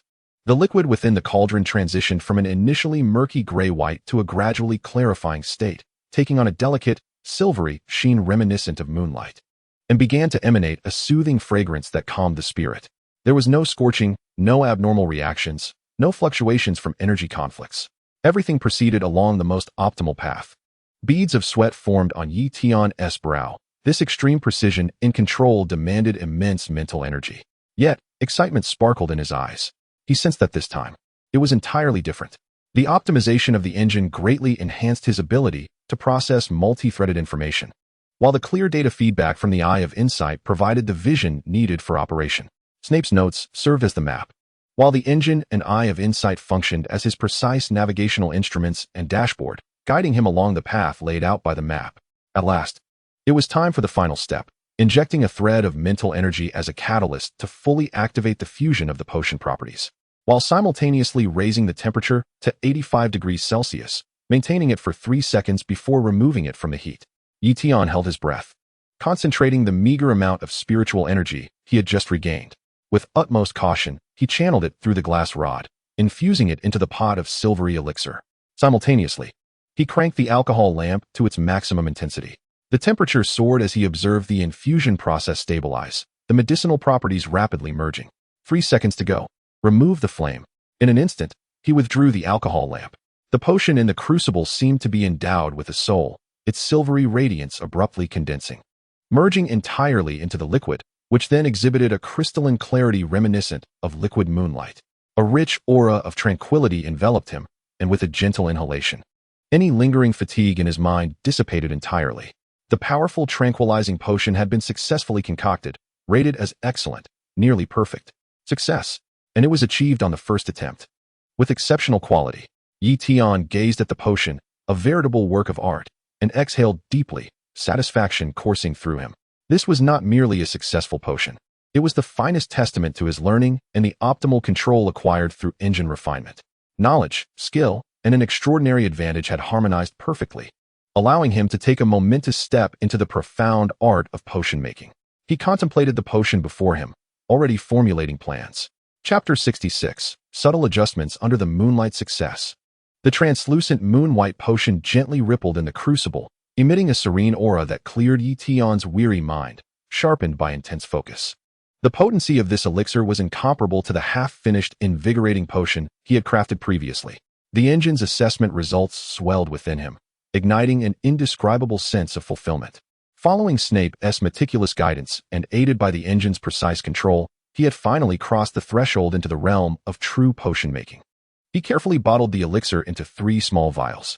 As he observed the liquid, shimmering as if infused with moonlight, an idea struck him. Engine, compare the data from this brewing process with the ideal model in Snape's notes. Is there room for optimization? Such analysis had become instinctual for him. Comparison in progress.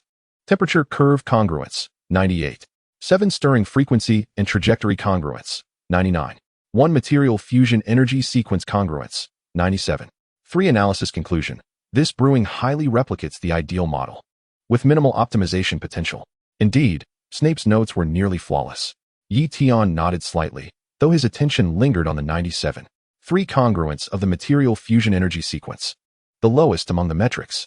He recalled the process, noting a slight sense of energy discord when introducing the auxiliary materials, silverleaf grass and earthroot grass. Although ultimately overshadowed by the dominant potion's potency, perhaps this was the source of the 2.7 deviation. Silverleaf grass, being cold in nature, complemented the reduction of agitation, while earthroot grass, with its warm and robust character, stabilized the potion's foundation. Though they seemed to be complementary, their energy frequencies did not resonate in perfect harmony. Tian pondered, his mind racing as he drew upon knowledge from Snape's notes, modern chemistry, and his rudimentary understanding of alchemy. Alchemy emphasizes the transformation and harmonization of substances, striving for an intrinsic, perfect balance and resonance rather than mere layering of properties. A bold thought emerged. What if he slightly reduced the proportion of earthroot grass and introduced a finer grind of silverleaf grass 3 seconds earlier? By utilizing its quicker energy release to smooth any potential ripples, would the subsequent fusion proceed more seamlessly, potentially enhancing the potion's efficacy? This was an audacious conjecture, an unauthorized alteration to Snape's refined formula. To any traditional potion master, this would be deemed reckless, even sacrilegious. Yet, Tian possessed something Snape lacked, the ability to quantify energy changes and conduct rapid simulations. Engine, using the current energy state of the potion as the baseline. Simulate the energy fusion process with a 5 reduction in earthroot grass and predict the final efficacy following the early introduction of finely ground silverleaf grass. Command confirmed. Establishing simulation environment parameters to adjust energy flow calculations. Simulation complete. Predicted energy fusion smoothness enhanced by 21. Final efficacy strength expected to increase by approximately 97. 1. Side effects. None predicted. Risk. Requires extreme precision. An operational timing error exceeding 0.5 seconds may lead to a 35 reduction in efficacy. The forecast made Tian's pupils constrict. A 10 increase in efficacy. And no anticipated side effects. This outcome surpassed all his expectations. The slight discord he had since concealed such vast potential for optimization. Perhaps Snape's formula was already exquisitely perfect, yet due to differences in the world, material batches, or merely Snape's personal style, this minuscule adjustment might be ideally suited for the materials and methods Tian had at hand. Opportunity and risk intertwined. The potential for enhancement was immense, yet the operational demands were exceedingly stringent. As he gazed at the final portion of materials remaining, his heartbeat quickened. Why not take the leap? If he failed, it would merely mean a loss of materials. If he succeeded, he would emerge not just as a replicator, but as an innovator. With no hesitation, Tian meticulously cleaned the crucible and reignited the alcohol lamp. His gaze sharpened to an unprecedented focus, even more intense than before. Preheating, ingredient introduction, temperature control, and stirring. All steps mirrored his previous attempt, executed with mechanical precision. At the critical juncture for introducing the auxiliary materials, Tian held his breath. With his left hand, he deftly sprinkled in the finely ground silverleaf grass, while his right hand maintained the stirring rhythm unchanged. Timing, precise. 3 seconds later, his stirring rod traced a gentle arc, introducing a slightly reduced amount of earthroot grass into the crucible. In that moment of contact, Tian, utilizing his inside eye, observed the previously faint sensation of energy discord nearly vanish.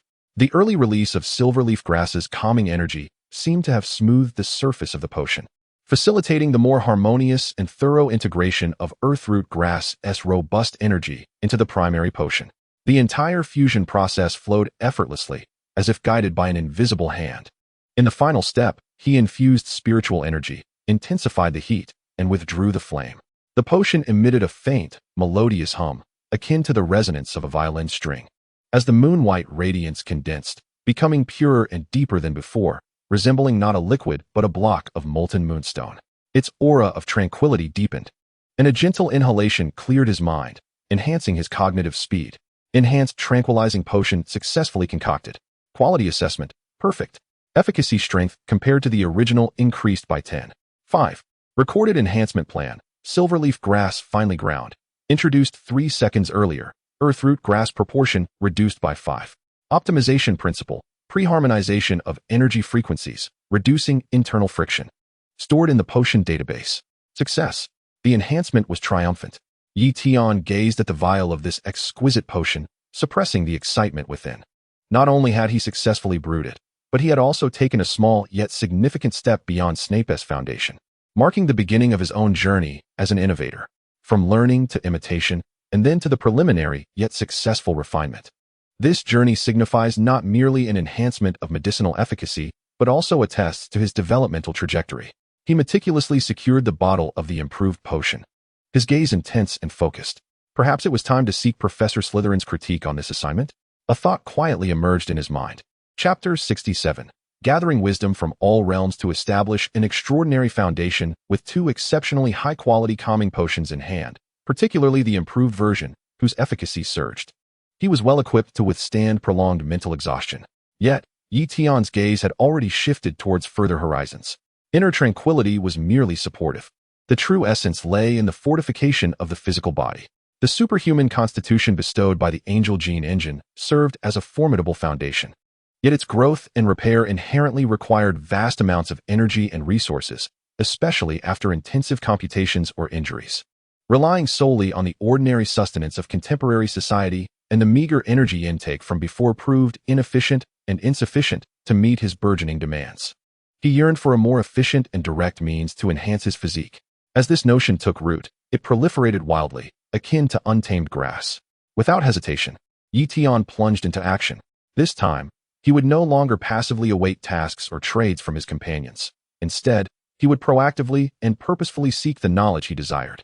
He organized his thoughts and sent a message in the group chat, his tone calm, yet resolute. Knowledge Explorer, recently, during my cultivation, I have felt the fragility of my physical form, struggling to bear the weight of the great Tao. I seek to gather methods or potion formulas from the myriad realms concerning the strengthening of bones and sinews, the refining of qi and blood, and the foundation building of one's essence. Whether it be martial arts, medicinal baths, magical body fortification, or techniques for awakening extraordinary abilities, even theories on gene modulation, all are of interest. I am willing to exchange knowledge or points for what you require. Upon sending this message, it immediately sparked varied reactions within the group. Faceless 1. Strengthening bones and sinews? I am aware of some methods employed by wandering knights for building strength. They are arduous but effective. Additionally, There are herbal baths from the forest that hasten wound healing and bolster strength. Ilea responded first, offering relatively primitive yet battle-tested physical training methods and herbal knowledge from the world of ice and fire. Eastivalo? Young friend has finally recognized the physical body as a vessel for traversing the world, while my Peach Blossom Island is renowned for its mystical arts and musical techniques. We also possess a few secret martial arts methods for strengthening bones and sinews, complemented by unique medicinal baths, which yield decent results. Huang Yaoshi's tone carried a hint of teasing from a senior perspective, yet he was evidently willing to trade. Possessing a systematic method supported by martial arts theory. Master of potions, purely muscular enhancement? Crude. However, the library at Hogwarts contains several ancient potion formulas, such as the Strength Potion and Resilience Elixir, capable of significantly augmenting physical power or defense in a short time, though their side effects and the difficulty of acquiring materials may be beyond your capacity. Snape, as always, was acerbic. Yet he pointed out another pathway in the magical world for bodily enhancement through potions, albeit at a steep cost. Nini-chan, physical enhancement? Huh. Still pursuing such primitive evolutionary methods? Here, we have long surpassed human limits through gene modulation, nanobot injections, exoskeletal armor, and even apocalyptic viruses. The latter, however, is extremely dangerous. I wouldn't want to harm you. Nonetheless, I could provide some foundational theoretical speculations and nutritional formulas regarding super soldier serum, albeit in a diluted form. Tony's words brimmed with a sense of technological superiority, revealing the vast potential of biotechnological enhancements in the Marvel Universe. Even if only scraps were offered. Even the recently rejuvenated Wiki timidly chimed in. Genius hacker, I possess some data on early research into human nutritional supplements from umbrella corporations, rumored to accelerate cell regeneration, though I am unsure if it's contaminated. The cutting-edge technology from the world of biohazard, despite its risks, harbors potential. Tian felt invigorated as he observed the diverse directions offered by his companions. This is the immense advantage of the Multiverse chat group. It enables the effortless acquisition of solutions for the same objective, physical enhancement, from various worlds and systems. He harbored no biases, welcoming all contributions. Engine, record all information. Establish a new project, integration of multiverse physical enhancement plans. Subcategories, low martial world, external techniques, medicinal baths, magical world, enhancement potions, technological side, gene theories, nutritional solutions, serum speculations. Initiate preliminary comparative analysis to identify commonalities, complementarities, and potential risk conflicts. Command confirmed. New project established. Information input in progress. Preliminary comparison commenced. Commonalities discovered. Multiple plans mention energy supplementation, cellular activation, metabolic acceleration, and strengthening of fascia and bones as foundational directions. Complementarities discovered. Low martial world medicinal baths emphasize nurturing and gradual progression. Magical potions lean towards short-term powerful breakthroughs, but may have side effects. Technological theories focus on genetic levels and micromaterial supplementation. Risk warnings. Different energy properties across systems may conflict. Be cautious of magical potion side effects. Technological data may be incomplete, harboring unknown risks. Umbrella Corporation data may be subject to biological contamination. A deluge of information surged forth, categorized under the engine's formidable computational power, forming an initial outline of a grand and intricate physical enhancement blueprint infused with the wisdom of myriad realms in Yi Tian's mind. He could not merely replicate a single system from any world. The energy levels of medicinal baths in the martial arts world might be inadequate. Magical potions could bear significant side effects and present material acquisition challenges. The risks associated with gene modulation on the technological side were exceedingly high, and the data was incomplete. However, his goal was never about mere replication. What he sought was to distill the essence of these plans, comprehend the intrinsic principles of their enhancement processes. As a glimmer of wisdom flickered in Yi Tian's eyes, he envisioned combining the characteristics of his angel gene engine with the material conditions of this world to create a uniquely personal, safe, and efficient foundational physical enhancement potion. This was not an overreaching ambition, but rather the best choice based on existing conditions. With the engine's computational capacity for simulation, optimization, and the eye of insight to observe microscopic reactions, alongside the collision of knowledge from multiple systems, his task was to become the most skilled chef. Selecting the most suitable ingredients, knowledge and ideas, gathered from the multiverse, using himself as the stove to concoct the most fitting delicacy. Thank you all for the insights and knowledge provided. Yi Tian replied in the group, expressing his intention to study them thoroughly. As for specific trading details, we shall discuss them privately later. He needed time to digest this information and employ the engine for deeper simulations to preliminarily filter the most promising directions for integration. The objective was clear, and the path lay beneath his feet, gathering wisdom from all realms to establish an extraordinary foundation. Tian embarked on an unprecedented journey tailored to his own path of enhancement. Chapter 68. Rulers, Ministers, and Energy Meridians. Tian immersed himself in the vast information meticulously organized by the engine, where the enhancement philosophies from different worlds collided, broadening his horizons, yet also introducing complexity and confusion. How to choose between the precision and high risks of the technological side, the efficacy and side effects of the magical side, and the slow and gentle methods from the low martial world. He instinctively organized some preliminary ideas, particularly regarding medicinal bath formulas, into several key questions, privately sending them to East Evil, Huang Yaoshi. Among those he had encountered, Huang Yaoshi possessed a profound and systematic understanding of medicinal properties, the human body, and energy dynamics, which might offer him unique insights. Huang Yaoshi's response was prompt, devoid of superfluous pleasantries, and went straight to the heart of the matter, imbued with his characteristic aloofness and profound insight. Dongxia, young friend, your requests are rather diverse. However, the myriad transformations do not stray from their essence. Strengthening the muscles and bones boils down to the dual concepts of supplementation and transformation. The various prescriptions you have gathered may either focus heavily on supplementation while neglecting transformation, leading to the accumulation of medicinal potency that ultimately harms the body, or they may emphasize transformation while lightly addressing supplementation, akin to a fire without a source, eventually resulting in barren ground. Dongxia, regarding your mention of medicinal baths, this method is indeed commendable, as it acts gently and persistently from the exterior to the interior. However, it is essential to understand that the skin and its pores possess their own principles. It is not always the case that a more potent medicinal force is better. One must pay attention to guidance, transformation, and absorption. Dongxia, first, guidance. The medicinal potency must have a vanguard to open pathways, directing its force to the necessary locations. The blood orchid extract proposed in your plan possesses a fierce potency that directly assaults the heart's vessels. Surely not a wise strategy? Instead, consider using qingfeng tongue or tofu grass as supplementary aids. Their nature is conducive to traversing the meridians, effectively guiding the primary medicinal force to the limbs and bones. Dongxia. Second, transformation. Different medicinal properties require a clear hierarchy of monarch, minister, assistant, and envoy. The monarch medicine serves as the primary, while the minister aids it. The assistant harmonizes and restrains, ensuring the medicines are properly directed. It is absolutely imperative to avoid chaotic amalgamation. Your proposal lists Long Shui Tai, from the magical realm, and genetic vitality agents, a technological concept, as equals, their conflicting natures, one yin, one yang, one promoting vitality, the other reinforcing structure, are bound to clash. The outcome could be a complete loss of efficacy or, worse, a disruption of the meridians. One must select one as the monarch and find a medicine of neutral nature to harmonize with the other, allowing them to serve your needs. Dongxia. Third, absorption. The medicinal potency must be refined, inevitably leading to some loss and the generation of turbid energy. If one only considers intake without accounting for expulsion, it is akin to a room that allows entry but no exit, ultimately becoming foul.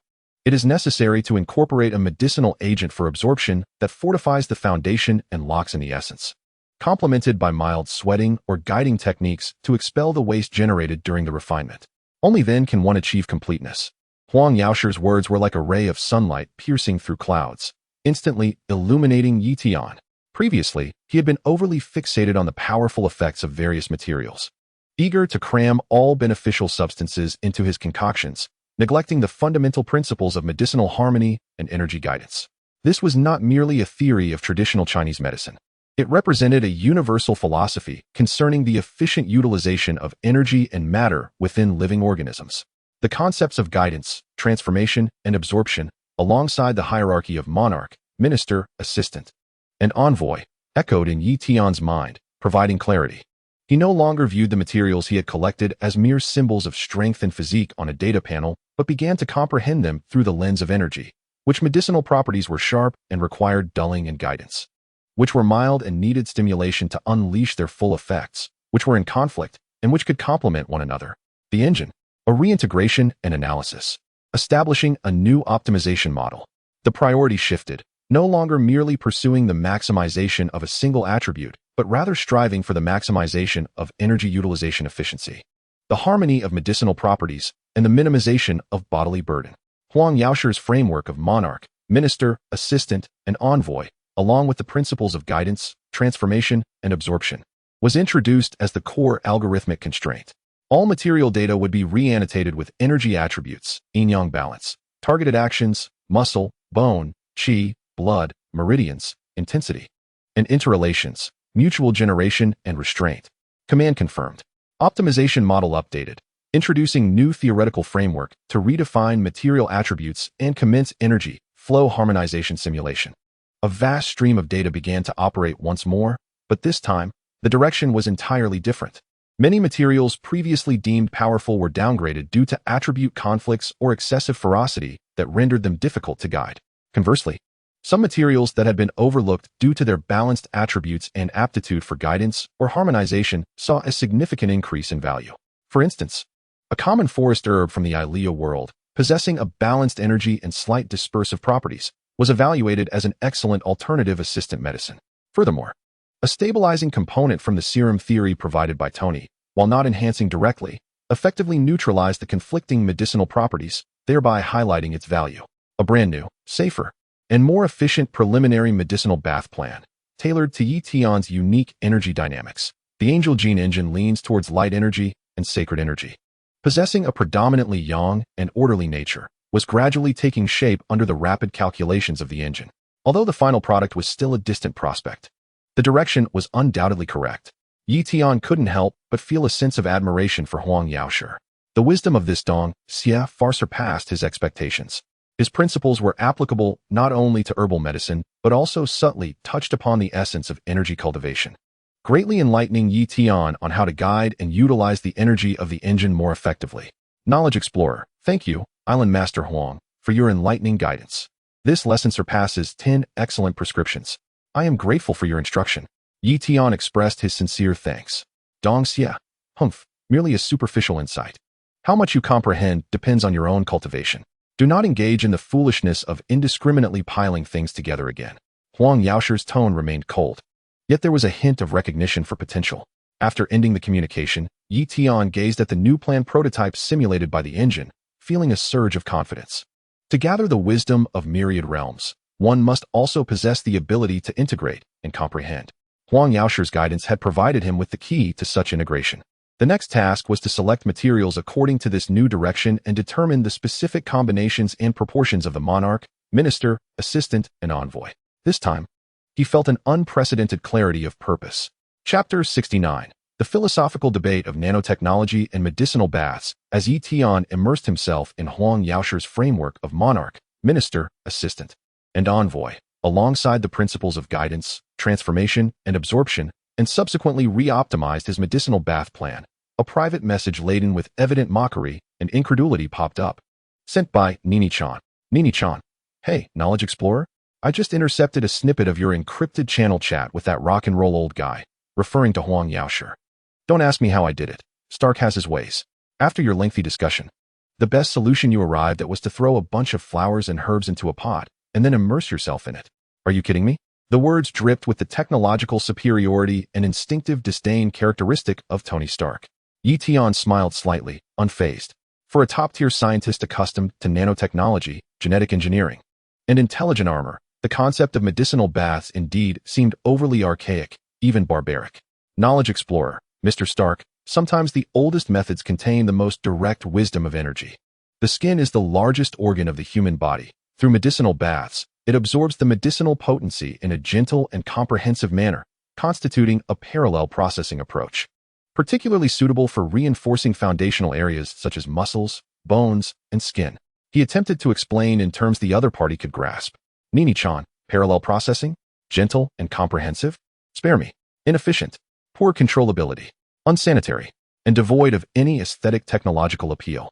Tony immediately retorted, do you know what this implies?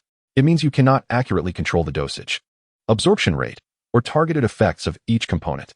Mixing together this assortment of diverse substances and boiling them, Who knows what complex chemical reactions will occur and what unexpected byproducts may be generated. This is akin to conducting an uncontrollable, primitive chemistry experiment on your own body. Though the words were harsh, Tian had to concede that Tony's points were indeed valid.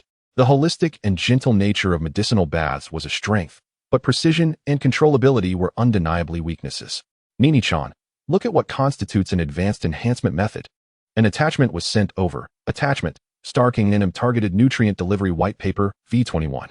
PDF, Nini-chan. This is Stark Industries, theoretically, still concept stage report on nanomedical robots for targeted nutrient delivery. The concept is remarkably straightforward, to design a programmable swarm of nanobots that can be injected into the bloodstream. These entities would carry a high concentration of meticulously balanced nutrients or enhancement factors, delivering them precisely through the blood flow to the muscle fibers, bone cells, or even mitochondria that require fortification. The dosage would be accurate to the microgram, and the targeted location would be at the cellular level. The entire process would be monitored in real time, allowing for adjustments at any moment.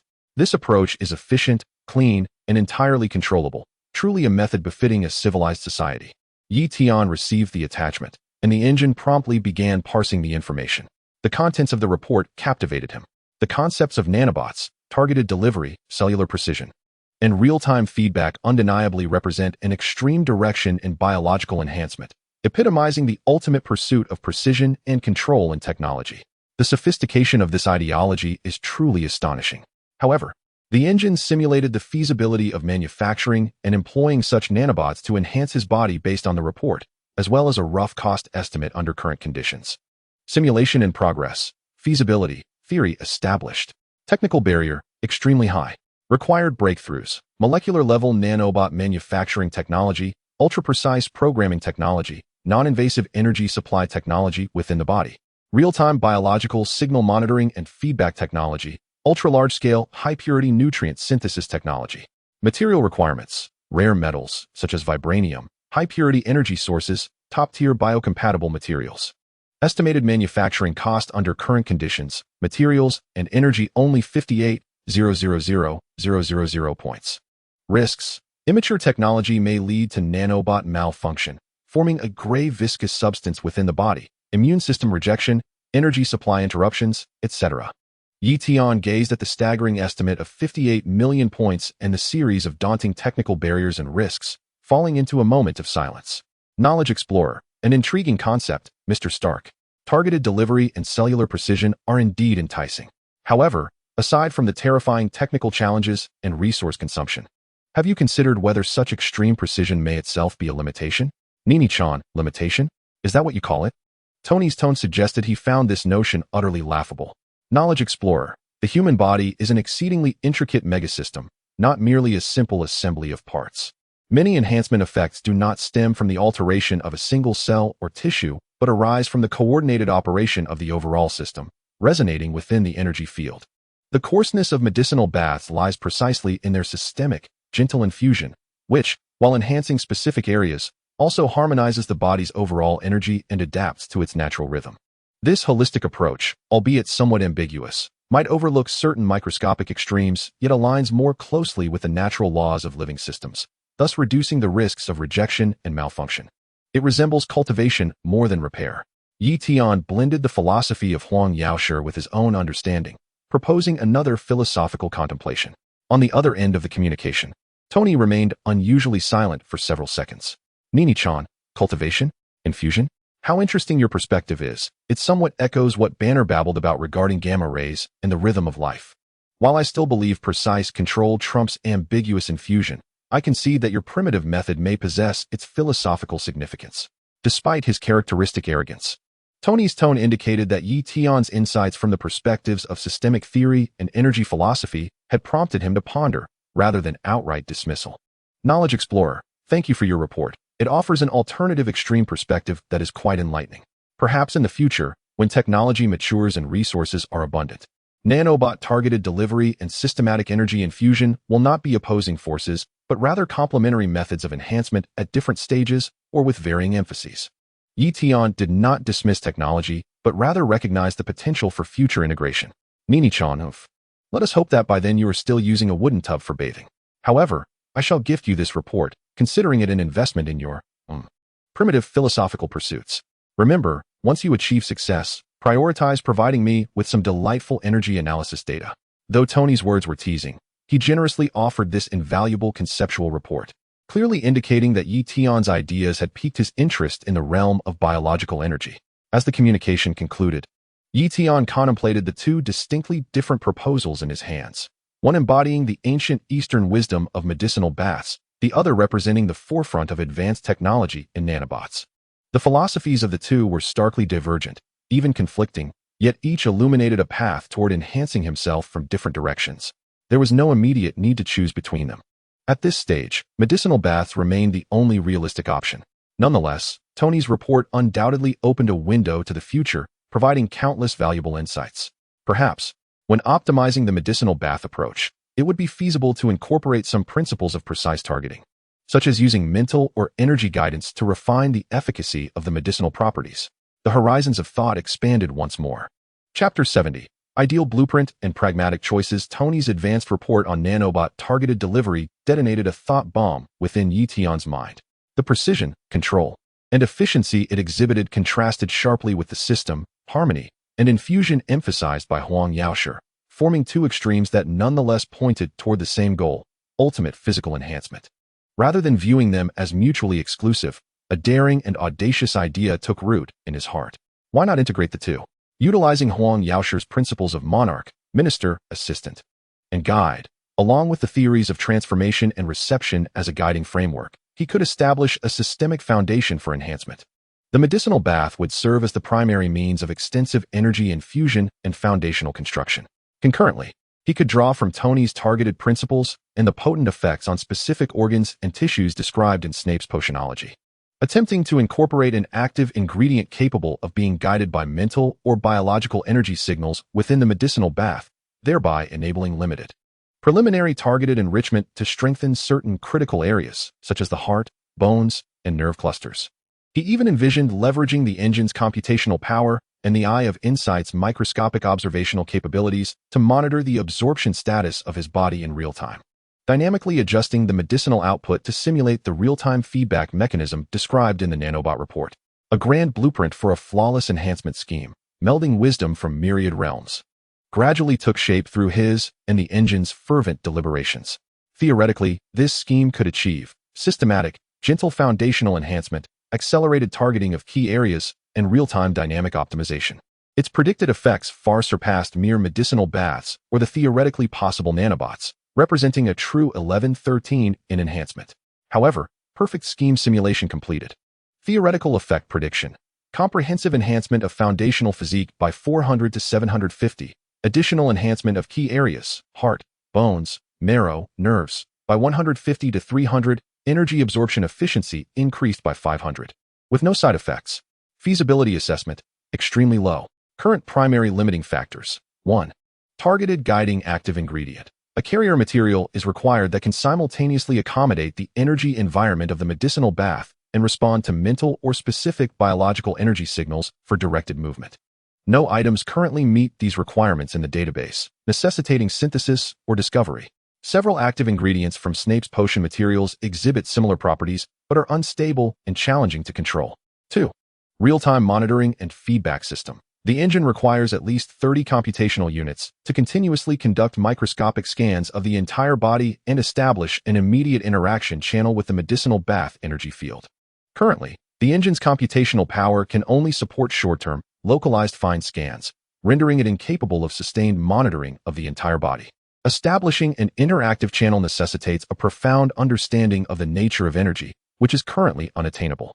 The equilibrium between targeted enrichment and systemic infiltration is challenging to grasp and requires an abundance of experimental data for support. Currently, the data is insufficient, and enforcing it would entail considerable risk.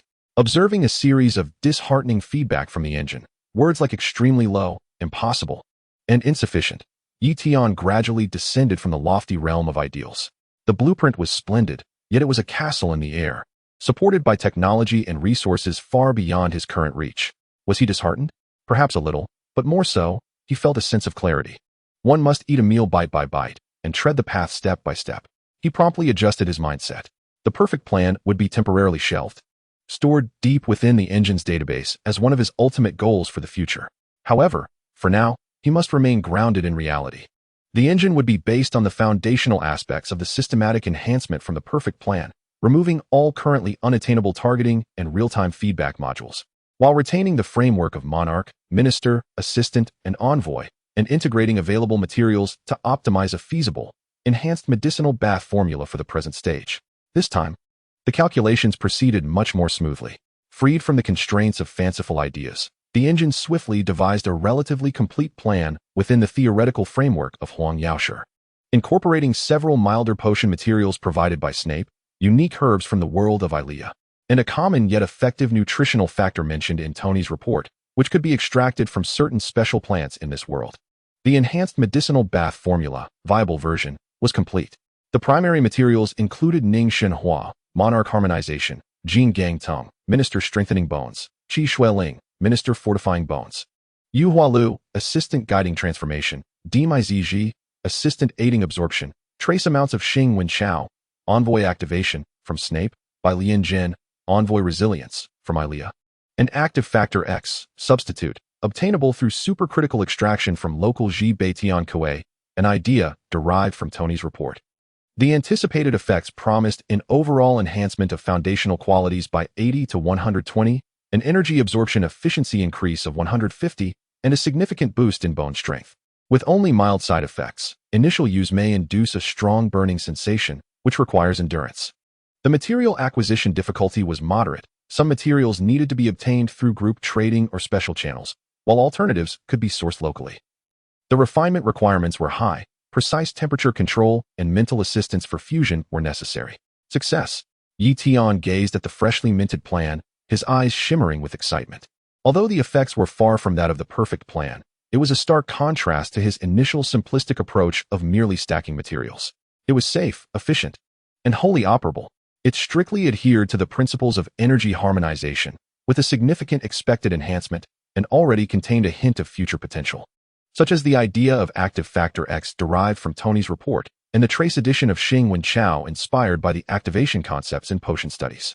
This was not a compromise, but rather a solid and correct first step towards the ultimate goal. Now, the next task was to collect these materials. Yi Tian took a deep breath, his gaze scanning the list of familiar and unfamiliar names. Some could be traded with group friends for points, like Snape Xing Wen Chao. Others required posting tasks or finding ways to acquire them, like Ilea's by Lian Jin, and still others necessitated his personal search or extraction synthesis in this world. The objective was clear and the steps well defined. The ideal blueprint lay deeply embedded in his heart, while the path beneath his feet had already been laid out. On the road to gathering the wisdom of myriad worlds, he took another resolute step forward. Chapter 71. The impoverished transcendent. With the enhanced medicinal bath formula in hand, and a clear list of materials, Yi Tian looked at the names. Qi Shueling, Dimai Ziji, over 50-year-old Jin Gang Tong, and intact Ning Shenhua. Just these primary medicines made him instinctively touch his withered wallet. He was merely an ordinary university student, with his living expenses primarily sourced from the monthly sum of over 1,000 yuan sent by his family, alongside the meager income from occasional part-time work. The expenses incurred from purchasing materials to refine the stubborn stone talisman had already exacerbated his already tight finances, nearly depleting all his savings. Now, the items on this list, even if he attempted to find quality-compliant traditional Chinese medicinal materials, would entail astronomical costs. Not to mention, some required point trading with group friends for otherworldly materials. For the first time, Yi Tian acutely felt that the path to transcendence required not just knowledge and points, but also the mundane and tangible support of money. A skilled artisan cannot work without materials. Without the herbs, even the most perfect formula would be mere illusion. He checked his bank account balance and found only a 3-digit sum remaining. His living expenses for the next month wouldn't arrive for another 10 days. Anxiety quietly spread. He needed to find a way to earn money, and quickly. The thought of using his abilities to acquire wealth emerged naturally. With his current capabilities, even at the most rudimentary level, there seemed to be countless convenient ways to obtain money. For instance, utilizing micro wormholes to discreetly lift a bit. With his current stable controlled distance and precision of 2 meters, it wouldn't be difficult to snag some cash from a bulging wallet or counter amidst a crowd. Alternatively, could he use his insight eye to see through lottery scratch cards? Or venture into a casino? Though risky, it was theoretically feasible. Perhaps he could leverage his extraordinary physique and combat skills for quick cash in the gray areas? Yet these ideas flickered only briefly before Tian extinguished them. Not because he was a paragon of virtue, but because the risks were too high, with potential repercussions. Employing such methods would inevitably leave traces in reality. The Hidden Observer organization was already struggling to find his vulnerabilities. Any unusual influx of funds, especially cash of unknown origin, could become a lead for them to trace back to him. Exposing himself for a small sum was undeniably foolish. He needed a relatively clean method that could be linked to his public identity. His gaze swept over the materials list once more, suddenly resting on Dimi and Ning Xinhua. Although these herbs were precious in this world, they were not extinct. Some large traditional Chinese medicine markets or reputable pharmacies should have them. Perhaps he could start there? Engine. Search for information on the largest traditional Chinese medicine markets in the local area and nearby cities, as well as any recent trade fairs or auctions related to these herbs. Command confirmed. Searching. Search results. Jiangxing Antique and Herbal Market, the largest in the city, with a morning market every Sunday, bustling with activity, occasionally featuring rare treasures. Search results. The 3-day East China Traditional Chinese Medicine Exchange Conference will be held in Luzhou, with numerous herb merchants exhibiting. Search results. Online auction information regarding century-old ginseng, wild ziji, and other rare herbs, though authenticity is hard to discern with inflated prices. There was plentiful information, yet all required capital to participate. He currently lacked even the fare to Luzhou and the cost of a night's accommodation. Should he take on short-term work? Time was short, and the earnings would be meager. Tian furrowed his brow, unconsciously tapping his fingers on the table. Suddenly, his gaze fell upon the small pile of jade stone scraps he had previously purchased for refining the stubborn stone talisman. These scraps were of poor quality, with weak spiritual energy, and had been bought purely for practice at a low price. A thought flashed through his mind like lightning. The Yusher Yaokai Goen market might hold a way to achieve success without any initial investment. He did not need to resort to theft or robbery. He possessed a far superior ability to gather and assess information compared to the average person. Initiating a temporary task, scanning and analyzing the internal structure and energy residue characteristics of existing jade scraps, and establishing a database for low-quality jade. Simultaneously, he would connect to the internet to download mainstream jade identification knowledge, common counterfeit techniques, and conduct an integrated analysis. Command confirmed. Scanning in progress. Knowledge downloading and integrating. Low-quality jade feature database established. Analysis of common jade counterfeit methods completed, including but not limited to dyeing, resin injection, acid washing, double-layer stones, and surface layering, all of which exhibit subtle differences in internal structure, energy field, density, and luster compared to natural jade. The enhanced insight I can effectively identify 997 common counterfeit techniques. It was done. A sharp gleam flickered in Tian's eyes. The plan was simple: to venture into the chaotic Jiangxing antique and medicinal market and utilize the insight to find hidden gems. The market was a mix of genuine and counterfeit items, with some likely to mislead the untrained eye, yet genuine treasures could also be overlooked.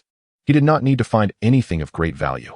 Acquiring 1 or 2 small genuine items misjudged by the stall owners at an exceedingly low price, such as well-preserved jade fragments, small walnuts, or even wild medicinal herbs with insufficient age to sell to knowledgeable shops would suffice to earn his initial capital. This required keen observation and market understanding, both of which he possessed due to the inside eye and the engine's information repository. The risks were low, the means legitimate, finding hidden gems. And it did not conflict with his identity as an ordinary university student. At most, people would consider him fortunate. Without hesitation, Tian tucked the last of his money into his pocket, glanced at the time, and noted that tomorrow was Sunday, the perfect day for the antique market's early opening. The stubborn stone pendant pressed against his chest provided concealment.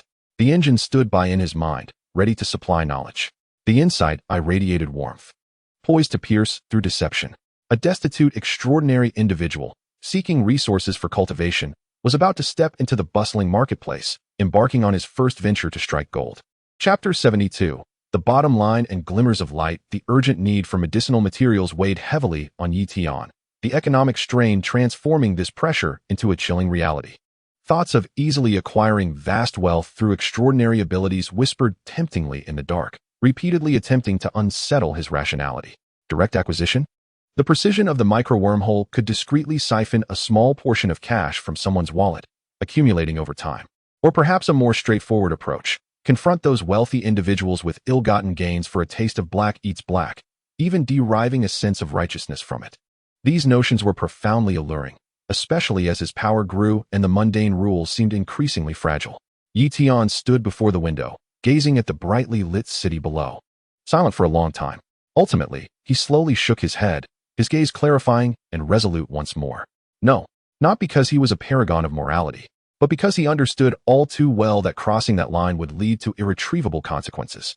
Today, he might justify taking a small amount of ill-gotten wealth for a righteous cause, but tomorrow, he could find himself trampling more rules for swifter advancement. The expansion of power must be accompanied by a firm moral anchor, otherwise, it would eventually consume him. He sought transcendence and control, not to become a slave to desire. More importantly, the risks far outweighed the rewards. Any unconventional flow of funds, especially cash, posed potential traces. The observer organization lay in wait like hounds lurking in the shadows, ready to pounce on any hint of anomaly. He could not allow the pressure of money to crack the carefully constructed facade he had built. His bottom line was simple: to refrain from using his abilities to harm the innocent, to avoid theft, and to adhere to the basic operational rules of society, at least until he possessed enough power to redefine those rules. Thus, the path ahead was limited. Tian took a deep breath, casting aside those perilous thoughts. He required a safe, low-profile method of earning money that could plausibly align with his outward identity. The inside eye was the only tool he could conceive of that combined practicality and stealth. Its capacity was minimal, unable to penetrate thick barriers, directly appraise priceless treasures, or foresee the future. Yet it might offer subtle advantages beyond the realm of ordinary perception. For instance, in the antique market, he could observe the faint aura of aged objects. If an item was ancient and well-preserved, its energy field would exhibit slight variations, or discern some shoddy counterfeit techniques, uneven pigmentation, internal fractures, etc. Alternatively, he might venture to a lottery ticket booth. Though he could not directly see through the coding of instant win tickets, which required a level of penetration and energy analysis far beyond the current capabilities of the inside eye. Perhaps he could marginally increase his chances of winning small prizes by observing minuscule differences in paper thickness and minute variations in printing ink, random flaws nearly unavoidable in large-scale printing. However, the probability of this was likely abysmally low and extremely mentally taxing. Inefficient, uncertain in returns, akin to searching for a needle in a haystack. Yet this was the safest method that remained consonant with his principles. Engine. Analyze the current capabilities of the inside eye, albeit weak, regarding the probability of successful finds at the antique miscellaneous stalls, as well as the feasibility of enhancing winning chances through the observation of physical flaws in instant win lottery tickets.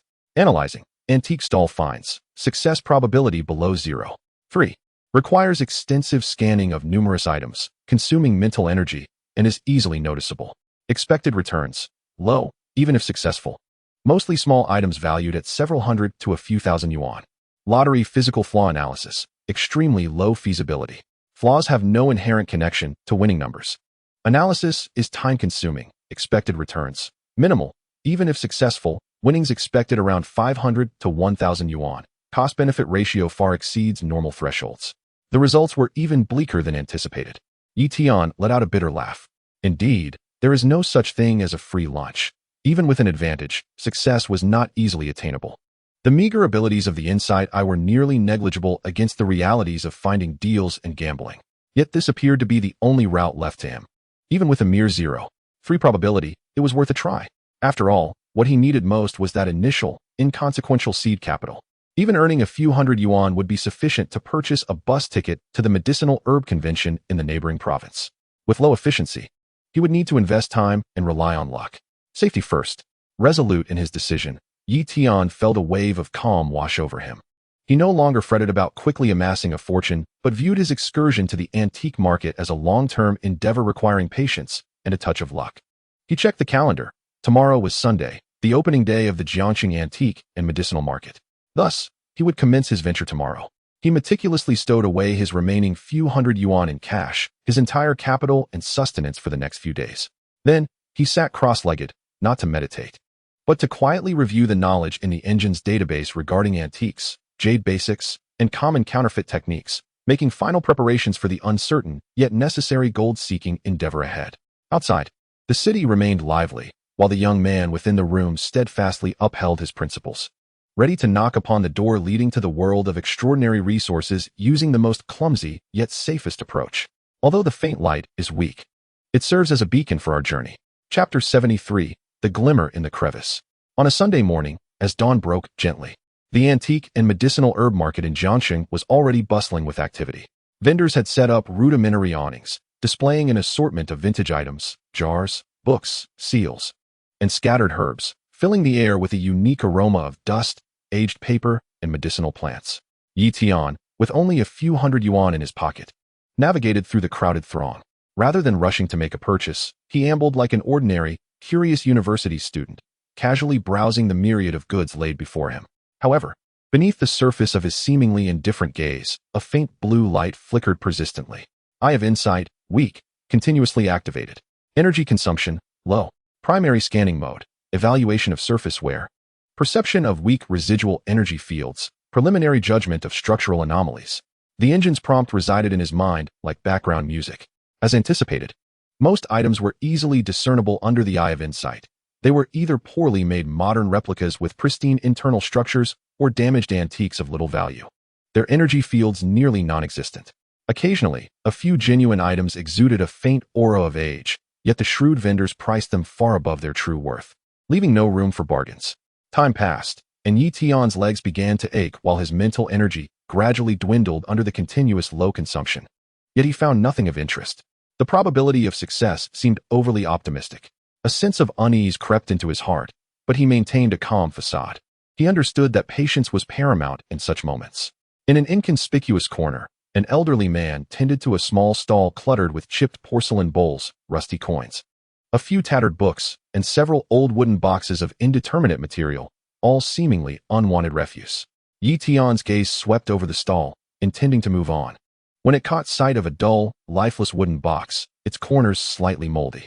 The eye of insight returned a barely perceptible sense of solidity, distinct from the surrounding items. This solidity did not stem from powerful energy waves, but rather indicated that, despite the passage of time, the internal structure remained relatively tight and stable, in stark contrast to the completely decayed old wood nearby.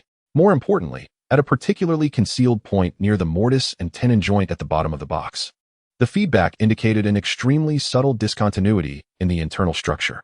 A hidden compartment. Yi Tian's heart raced slightly, but he quickly suppressed his emotions. Casually, he crouched down, first picking up a broken bowl, then flipping through the few uninteresting old books, before finally nonchalantly grasping the target wooden box. It felt heavier than it appeared. "Boss, how much for this broken box?" Yi Tian inquired, feigning casual curiosity typical of a student intrigued by old objects. The old vendor lazily lifted his eyelids, replying, "Pick what you like, everything is 50. Yi Tian's heart stirred. This was promising. The price was well within his budget. Yet, he instinctively haggled. 50? This is all damaged. How about 20? I'll take it for some small bits. 30, take it or leave it." The vendor seemed indifferent. "Fine, 30 it is," Yi Tian conceded quickly, as if he had purchased an inconsequential trinket. He stuffed the wooden box into the canvas bag he carried and continued to browse casually for a while before turning to leave the market. Upon returning to his dormitory, he locked the door securely. Yi Tian cautiously took out the wooden box. He meticulously examined its exterior. The material appeared to be ordinary camphor wood, the craftsmanship rough, resembling a worthless item. However, he concentrated and activated the eye of insight once more, scanning the previously identified anomalous location. Focus scan. Internal structure at the target point exhibits extremely subtle voids and layers. Thickness approximately 0.2 centimeters. Suspected foreign material within. Energy response exceedingly weak. Nature assessment. Organic matter, rich in residual life energy. Residual life energy? Could it be medicinal material? Yi Tian no longer hesitated. He gathered tools and carefully pried open the concealed compartment along the thin seam. The compartment was shallow, revealing not the expected treasure map or gold bars, but rather a small object tightly wrapped in oil paper. Upon unwrapping the oil paper, a faint, unique, sweet aroma reminiscent of ginseng wafted into the air. Inside lay a small wild ginseng, about the thickness of a thumb, its body intact, with clear root hairs and densely packed fibrous roots. Although its age seemed relatively young, approximately 20 to 30 years, its quality was exceptionally well preserved, with its medicinal properties intact. Wild ginseng. This was truly a valuable find, even if its age was modest. Its pure wild nature rendered it far more valuable than cultivated ginseng. Selling it at the herb market could easily fetch several thousand to 10,000 yuan. Tian gazed at this unexpected boon, letting out a long sigh of relief. He had succeeded, although the process was fraught with uncertainty. Relying on a touch of luck and the faint perception of the eye of insight, he had ultimately triumphed. This first pot of gold, though modest, was earned legitimately and cleanly, sufficient to alleviate his current financial strain and provide the necessary funds for his journey to the herbal conference in the neighboring province. He did not let joy cloud his judgment. He carefully repackaged the ginseng. This money must be utilized wisely. This success, while undoubtedly influenced by luck, affirmed that his approach was correct. By adhering to principles and cautiously leveraging his abilities to gain information, he had discovered a viable path. With the financial pressure momentarily alleviated, Tian felt considerably lighter. Next, he needed to plan how to reach Luzhou City and procure the remaining essential ingredients for his formulation at the upcoming herbal exchange. The dawn of hope had finally pierced through the shadows of economic despair. Chapter 74. The Pain of Refinement and Rebirth. Upon returning from the herbal exchange in Luzhou City, Tian could hardly contain his excitement as he locked the dormitory door. Inside his canvas bag were several carefully selected primary medicinal ingredients exuding a faint herbal fragrance. They had consumed a significant portion of the funds he had acquired from selling the wild ginseng, but every bit was worth it. Following the prescribed proportions, he meticulously processed each ingredient.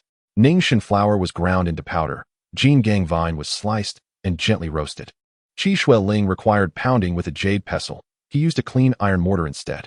And Dimi was broken into small pieces. Every step was executed with precision, leaving no room for carelessness. Finally, he placed all the prepared herbs into a pre-prepared tub filled with hot water. The clear water quickly transformed into a deep, almost inky purplish-red hue, as the rich aroma of the herbs mingled with an indescribable earthy scent, permeating the entire dormitory. Just inhaling the air felt invigorating, stirring his blood and energy. Engine. Monitor the energy field changes of the herbal liquid and compare it with my physical state in real time. Prepare to record the efficacy data and be ready to initiate the restoration process. Tian took a deep breath and issued the command.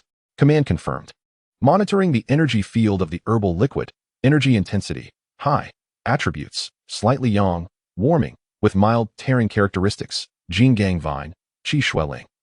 Compatibility assessment with the host's energy, 78. 3. Anticipated absorption process accompanied by moderate to severe pain. Restoration program on standby. Stripping off his clothes. Tian hesitated not for a moment. He gritted his teeth and slowly immersed his body into the swirling, potent herbal bath. Hiss. At the very moment the body came into contact with the medicinal liquid, an indescribable agony erupted, akin to countless searing steel needles piercing through flesh. It felt as though he had plunged not into warm water, but into molten lava. A fierce burning sensation surged through every pore, forcefully penetrating his muscles and fascia, even spreading deep into his bones. The potency of the medicine was overwhelmingly fierce, far from the gentle nature he had previously envisioned. It resembled a horde of rampaging battering rams brutally assaulting every corner of his body. Yet Tian let out a muffled groan, veins bulging on his forehead, teeth clenching with a grinding sound, nearly compelled to leap from the barrel in that instant.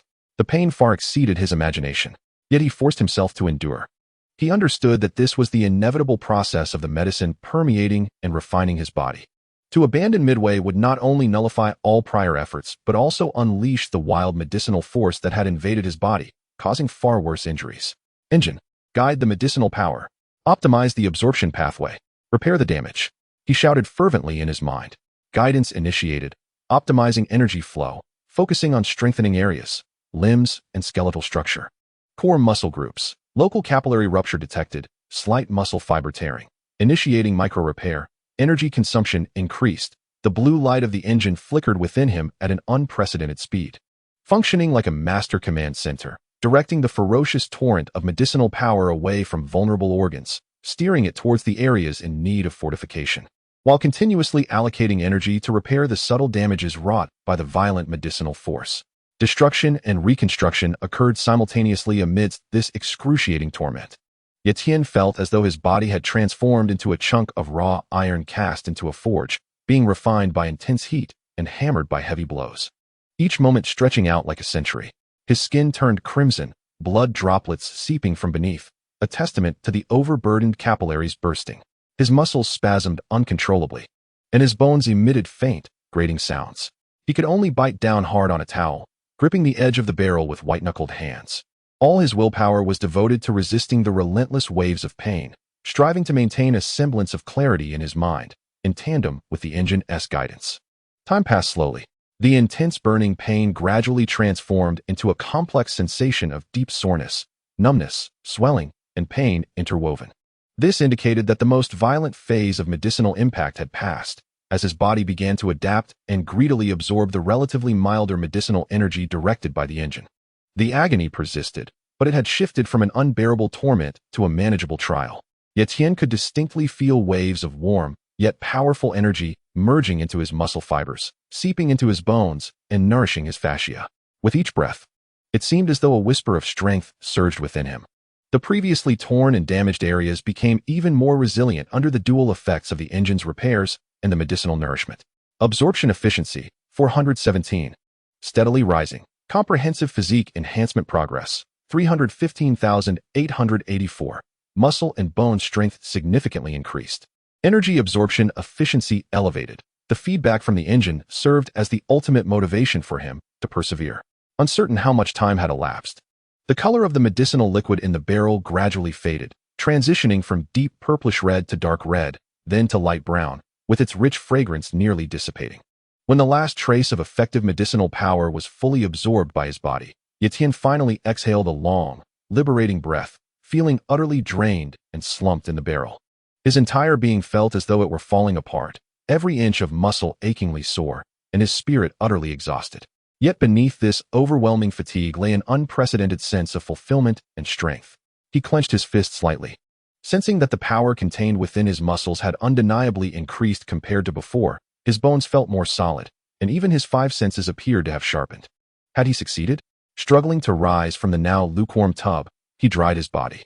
In the mirror, his physique seemed more balanced and erect, muscle definition subtly enhanced, while his skin radiated a healthy, rosy glow.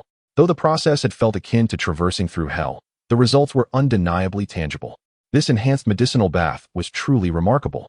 Yet the pain lingered in his mind as he cast a wary glance at the remnants of the now ineffective medicinal liquid. But this was merely the beginning. According to the Formula S instructions, he needed to undergo 3 consecutive immersions, each separated by 3 days, to solidify the foundation thoroughly. The thought of enduring 2 more such ordeals caused a slight twitch at the corner of Tian's mouth. However, feeling the burgeoning strength within him, his gaze once again hardened with determination. There were no shortcuts on the path to becoming stronger. He could endure this pain. Chapter 75. The body beyond limits. After the extreme suffering came the exhilaration of rebirth. Tian slumped in his chair, feeling every cell in his body still trembling slightly, recounting the torment he had just endured. Yet an unprecedented sense of fulfillment and power slowly washed over him, replacing the gnawing fatigue and soreness, spreading to every limb and sinew. A slight movement caused a series of delicate yet powerful crackling sounds to resonate within him, akin to a slumbering giant stretching its limbs. The prior sensation of disintegration swiftly faded, replaced by a remarkable lightness and resilience. Was this the enhancement brought by the medicinal bath? Tian murmured to himself, excitement glimmering in his eyes. He instinctively clenched his fists. Buzz! A surge of strength far exceeding his former capabilities instantly coursed through his arms, the muscle fibers coiling like steel cables, imbued with explosive power. He felt that a single punch could easily shatter the bricks that had previously required immense effort to break. Not merely strength. Rising to his feet, he attempted several challenging stretching movements. His body's flexibility had significantly increased. Many joint rotations and muscle extensions that had once been difficult now felt effortless, as if his body's malleability had been dramatically elevated. More importantly was his recovery ability. The minor injuries and muscle fatigue accumulated from previous training and battles seemed to have been thoroughly smoothed out under the onslaught of the potent medicinal power and the engine's repairs. He could even sense that his metabolic rate had noticeably accelerated, with cellular vitality flourishing. Engine, initiate a comprehensive scan of the body's condition, comparing data pre-medicinal bath. Tian eagerly commanded. Comprehensive scan initiated. Integrated physique strength, increased by 197. Far exceeding expectations. Bone density, increased by 153. Muscle fiber strength and resilience, increased by 221. Nerve reflex speed, increased by 84. Cellular activity and metabolic rate increased by 315, thanks to active factor X and potent medicinal power. Energy absorption efficiency increased by 182, remarkable effects of the D-MyZG. Super gene, angel engine carrier, activity increased by 51. Slight improvement in energy conversion efficiency, accelerated repair speed. Overall evaluation. Foundational physique has been significantly solidified and enhanced, far surpassing the limits of ordinary humans, laying a solid groundwork for subsequent energy accumulation and more intense training. A series of delightful data returned, each improvement tangible and even exceeding the theoretical expectations of the formula. The excruciating pain had not been endured in vain. Yet Tian's spirit soared. Unable to resist the urge to test his newfound limits, he ventured to an unoccupied corner beneath the dormitory building, setting his gaze on a half-embedded, abandoned concrete block designed to prevent errant parking, roughly half his height and appearing remarkably sturdy. Taking a deep breath, he summoned all his strength, twisting his waist and hips, and his right leg lashed out like a steel whip. The air crackled with intensity, even producing faint explosive sounds. With a resounding thud, the concrete block trembled violently, spiderweb-like cracks rapidly spreading across its surface, while the center was shattered, sending fragments flying and creating a distinct pit. Tian retracted his leg, feeling a wave of soreness and numbness in his shin, but it was instantly soothed by his remarkable recovery ability. The once solid concrete block was now severely damaged. Tian was astonished by his own strength. The power of this kick was likely approaching, if not surpassing, the full force of some heavyweight champions. Yet this was far from his limit. He then attempted to run and jump. The explosive power at the start caused the ground to tremble slightly, his speed far exceeding that of a sprinter, and with ease, he leaped to grasp the windowsill of the third floor of the dormitory. His bodily coordination, balance, and sensory acuity were all enhanced comprehensively. He now felt as if he were a meticulously tuned machine, equipped with superior materials, where every component operated with greater efficiency and strength. The super genes had been thoroughly nourished, becoming more vibrant. He could even vaguely sense that the once sluggish flow of energy within him had become more fluid due to the enhancement of his physique. This was splendid. Tian couldn't help but pump his fist in triumph, his face radiant with joy. All the planning, all the toil, and all the suffering had culminated in this moment of bountiful reward. This robust physique was the fundamental assurance for facing all challenges and climbing to greater heights in the future. Although he was still a distance away from those extraordinary peers who could bring about cataclysmic devastation, he was astonishingly narrowing the gap between the mundane and the extraordinary at a remarkable pace. After 3 medicinal baths, it was only now that Tian glanced towards the dormitory, his gaze ablaze with fervor. The remaining 2 medicinal baths might have diminishing effects, but cumulatively, they would certainly elevate his physique to a significant new level. Perhaps then, he could attempt to harness even more potent energy, learn more intricate techniques, or even touch upon the elusive task of the Rift Tracker. The path to strength lay clearly and brightly before him. Chapter 76, 10 meters apart. A thought away, the joy from the significant enhancement of his physique had yet to subside when Tian soon discovered another exhilarating development. His perception and control over the energy within him seemed to have risen in tandem with his physical prowess. The sensation was exquisite. Previously, manipulating energy to execute micro-wormhole transport felt like operating a delicate instrument behind a frosted glass. It was functional, but always somewhat obstructed and sluggish, requiring intense focus and substantial energy expenditure. Now, however, that frosted glass seemed to have been considerably thinned, with certain areas becoming transparent. The energy flowed within him with greater fluidity, responding swiftly to his thoughts. His mental acuity had also become more refined and abundant due to the nourishment from the medicinal baths. Tian's mind flickered with the notion of micro-wormhole transport. This initial ability had once left him dizzy, limited to mere inches. Although progress had been made with the repair of his engine and enhancement of his strength, he had always encountered a bottleneck, stabilizing at around 2 meters. Now, with the foundation of his body significantly solidified and his control over energy and spirit elevated, could that bottleneck be loosening? He resolved to test it immediately, his gaze fixated on a thick textbook, Electromagnetism, resting on his desk. With a mere thought, without the need for intense concentration as before, the engine received his command. Micro-wormhole transport calculation initiated, coordinate calibration, hooked behind the dormitory door, straight line distance approximately 85 meters. Separated by 2 walls. Energy infusion space parameter adjustment. The computation was lightning fast, completed almost instantaneously with the inception of his thought. The consumption of mental energy and power was negligible, akin to merely taking a deep breath. In the next moment, the textbook vanished from the desk without a sound, without a ripple in space, as if it had never existed there. Meanwhile, it reappeared securely hanging on the hook behind the dormitory door, not even a page fluttering. It was a success. Moreover, the distance exceeded that of the past. It had even penetrated walls. Tian's heart raced with excitement as he suppressed his elation and conducted another test. This time, he aimed for a pin placed on the windowsill. He set the coordinates to a branch of a large tree not far below, straight line distance approximately 12 meters, separated by the window and air. The process was equally seamless. The pin vanished in an instant, only to reappear on the branch with pinpoint accuracy. Micro-wormhole transport test summary. Maximum stable distance, 123 meters. Penetrability, capable of stably penetrating 2 standard brick walls or equivalent obstacles. Precision error, 0. 5 millimeters. Energy consumption, reduced by 67. Casting delay, 0.1 seconds. Almost instantaneous. Stability, extremely high. No spatial ripples. No energy spill. The data returned by the engine confirmed that Tian's micro-wormhole transport capability had undergone a qualitative leap. From a previous limit of 2 meters, it had surged to over 10 meters. The consumption had drastically decreased, while stability, precision, and penetrability had all significantly improved. All of this stemmed from the remarkable enhancement of his physique.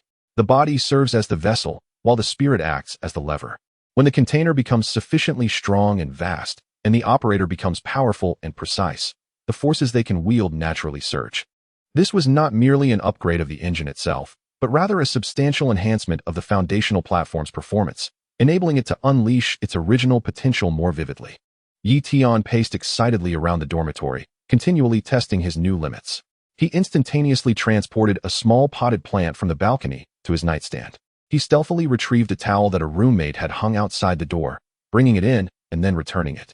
He even attempted to make a small cup of water perform 2 consecutive short-distance jumps, creating a flickering effect. He reveled in the experience. This ability to transfer objects within a certain range while disregarding obstacles was immensely practical, whether in combat, for unexpected attack angles, crucial evasions, or daily conveniences. Its utility had expanded tremendously. More importantly, this enhancement indicated a deeper understanding and affinity for spatial abilities. He even felt that if he were to refine a stubborn stone talisman now, his guidance and control over energy scattering would be far more intricate and clever. It seemed the effects of the medicinal baths surpassed his expectations. Tian was unable to contain his joy. The enhancement of his strength was comprehensive. His physique was the root, and a strong root fosters flourishing branches and leaves. He approached the window and gazed into the distance. Everywhere his eyes landed seemed to fall within that effective range of more than 10 meters, though it required line of sight or precise positioning. A profound sense of control over his surroundings welled up within him. Are you still monitoring with conventional methods, observer organization? Tian's lips curled into a subtle smile, wondering how they would react upon discovering that targets could occasionally retrieve objects just outside their line of sight like a phantom. Of course, he would not easily reveal this. However, this quietly growing ability undoubtedly provided him with more confidence and options when facing potential crises. The enhancement of strength always brings a sense of reassurance. As he felt the surging power within him and the spatial abilities he could command with ease, Tian brimmed with greater anticipation for the remaining 2 medicinal baths. The firmer the foundation, the higher the towers he could build in the future. Chapter 77. The Art of Space. Tactical concepts. The significant advancement of micro-wormhole capabilities acted as a key, unlocking a new realm of combat for Tian. While the enhancement of power was indeed gratifying, the crux lay in transforming that power into genuine combat efficacy. No longer content with mere transportation of items, he began to contemplate how to deploy this elusive spatial ability in practical scenarios, forging a unique wormhole strategy.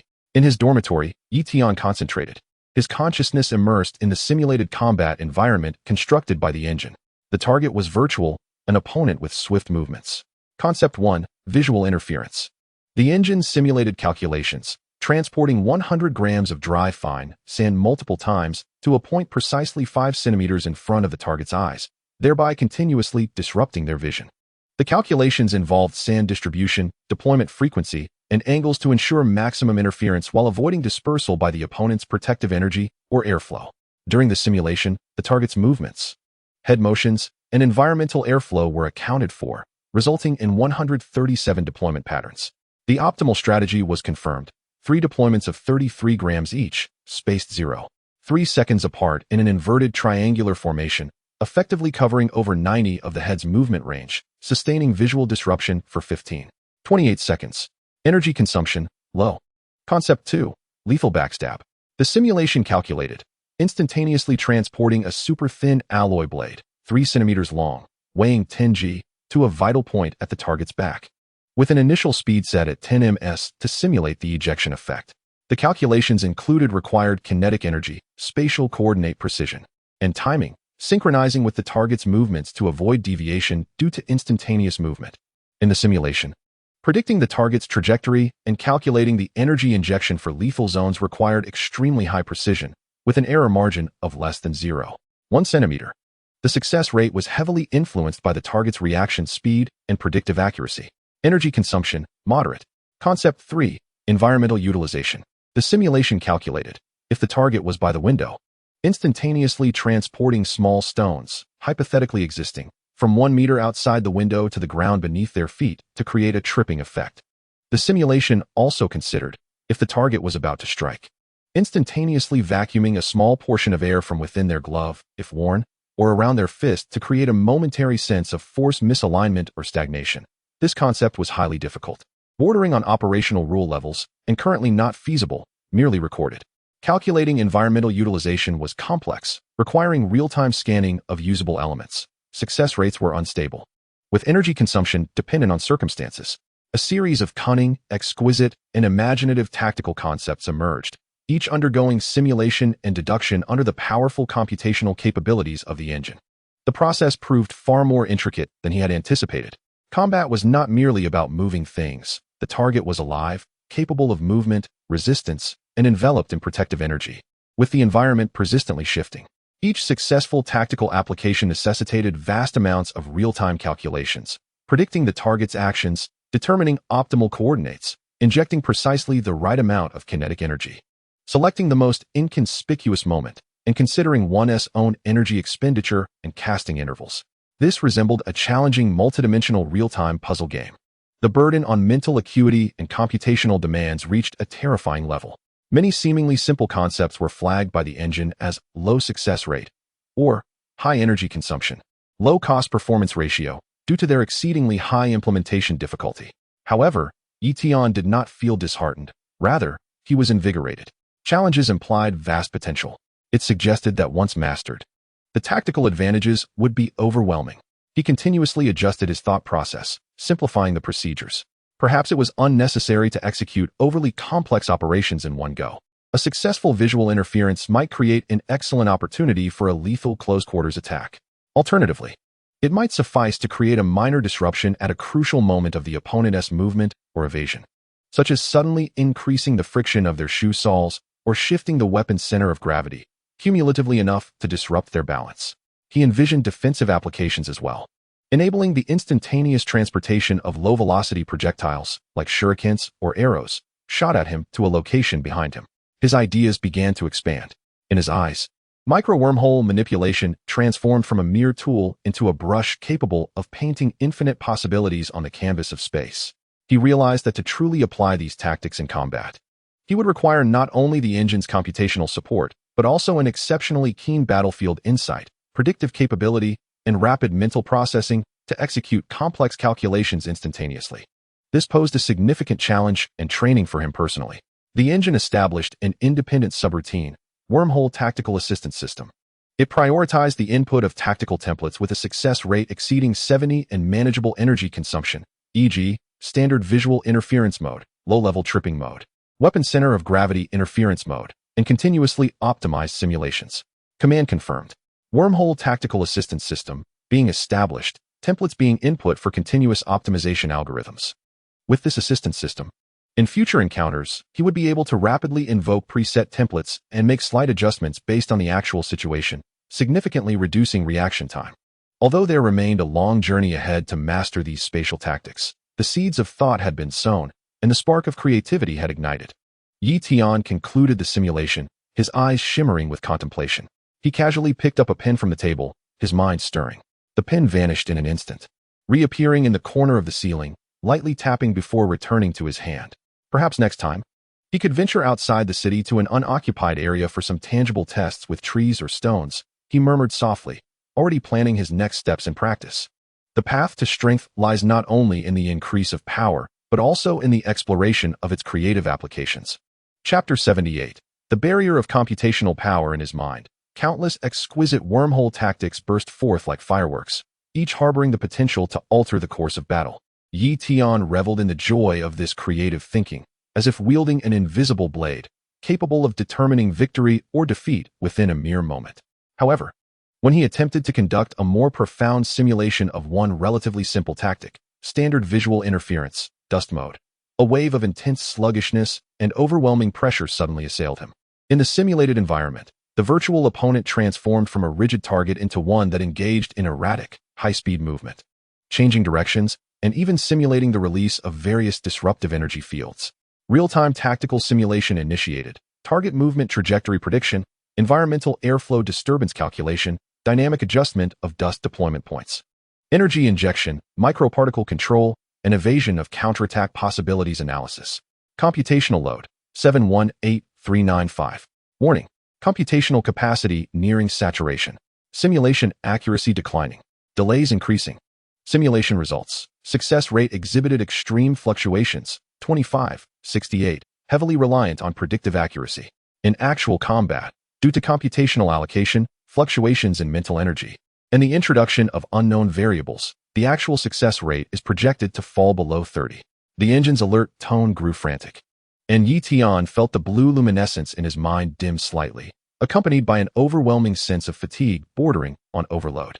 Such a considerable computational demand was nearly entirely exhausting the engine's current resources. Just a relatively simple disruption tactic against a simulated, limited-strength target proved so arduous? Tian exited the simulation, rubbing his throbbing temples, his expression turning grave.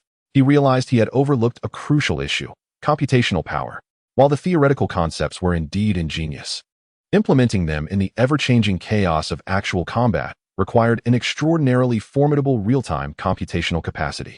In an instant, it is imperative to gather, analyze, make decisions, and execute actions based on an immense volume of information, including target movements, environmental variables, energy interactions, and spatial coordinates. This task is far beyond the capabilities of the damaged Angel engine he currently possesses. The engine's computational power suffices for daily training, knowledge analysis, and simple transportation. But once it involves complex tactical applications requiring multi-threading, high precision, and real-time responses, it becomes woefully inadequate. It is akin to possessing the blueprints for a top-tier sports car while being equipped only with a tractor engine, a comparison Tian bitterly reflects upon. He possesses the skills to slay dragons, yet lacks the strength to wield the sword. Those exhilarating wormhole tactics remain largely theoretical under the current computational constraints or serve merely as occasional clever tricks, utterly unfit for regular combat. In high-stakes life-and-death struggles, mere tenths of a second in delay or computational error can prove fatal.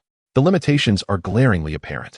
Until now, Tian had focused his efforts on repairing the engine's energy pathways, optimizing genes, and unlocking functions, while the core component, the computational core, had not received the utmost priority it deserved. Despite some progress, it now seems this was a grave oversight. For one who relies on knowledge and computation as his core strength, computational power is the very foundation of everything.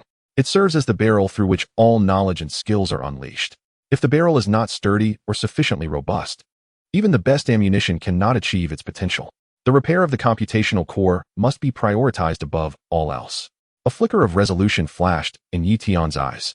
He promptly accessed the engine's self-diagnostic interface and focused on the segment representing the computational core. Computational core, Angel engine type. Current status, severely damaged. Repair progress 1158. Computational output level, approximately 37 of benchmark value. Primary limitations, extensive damage to superconducting quantum computing units.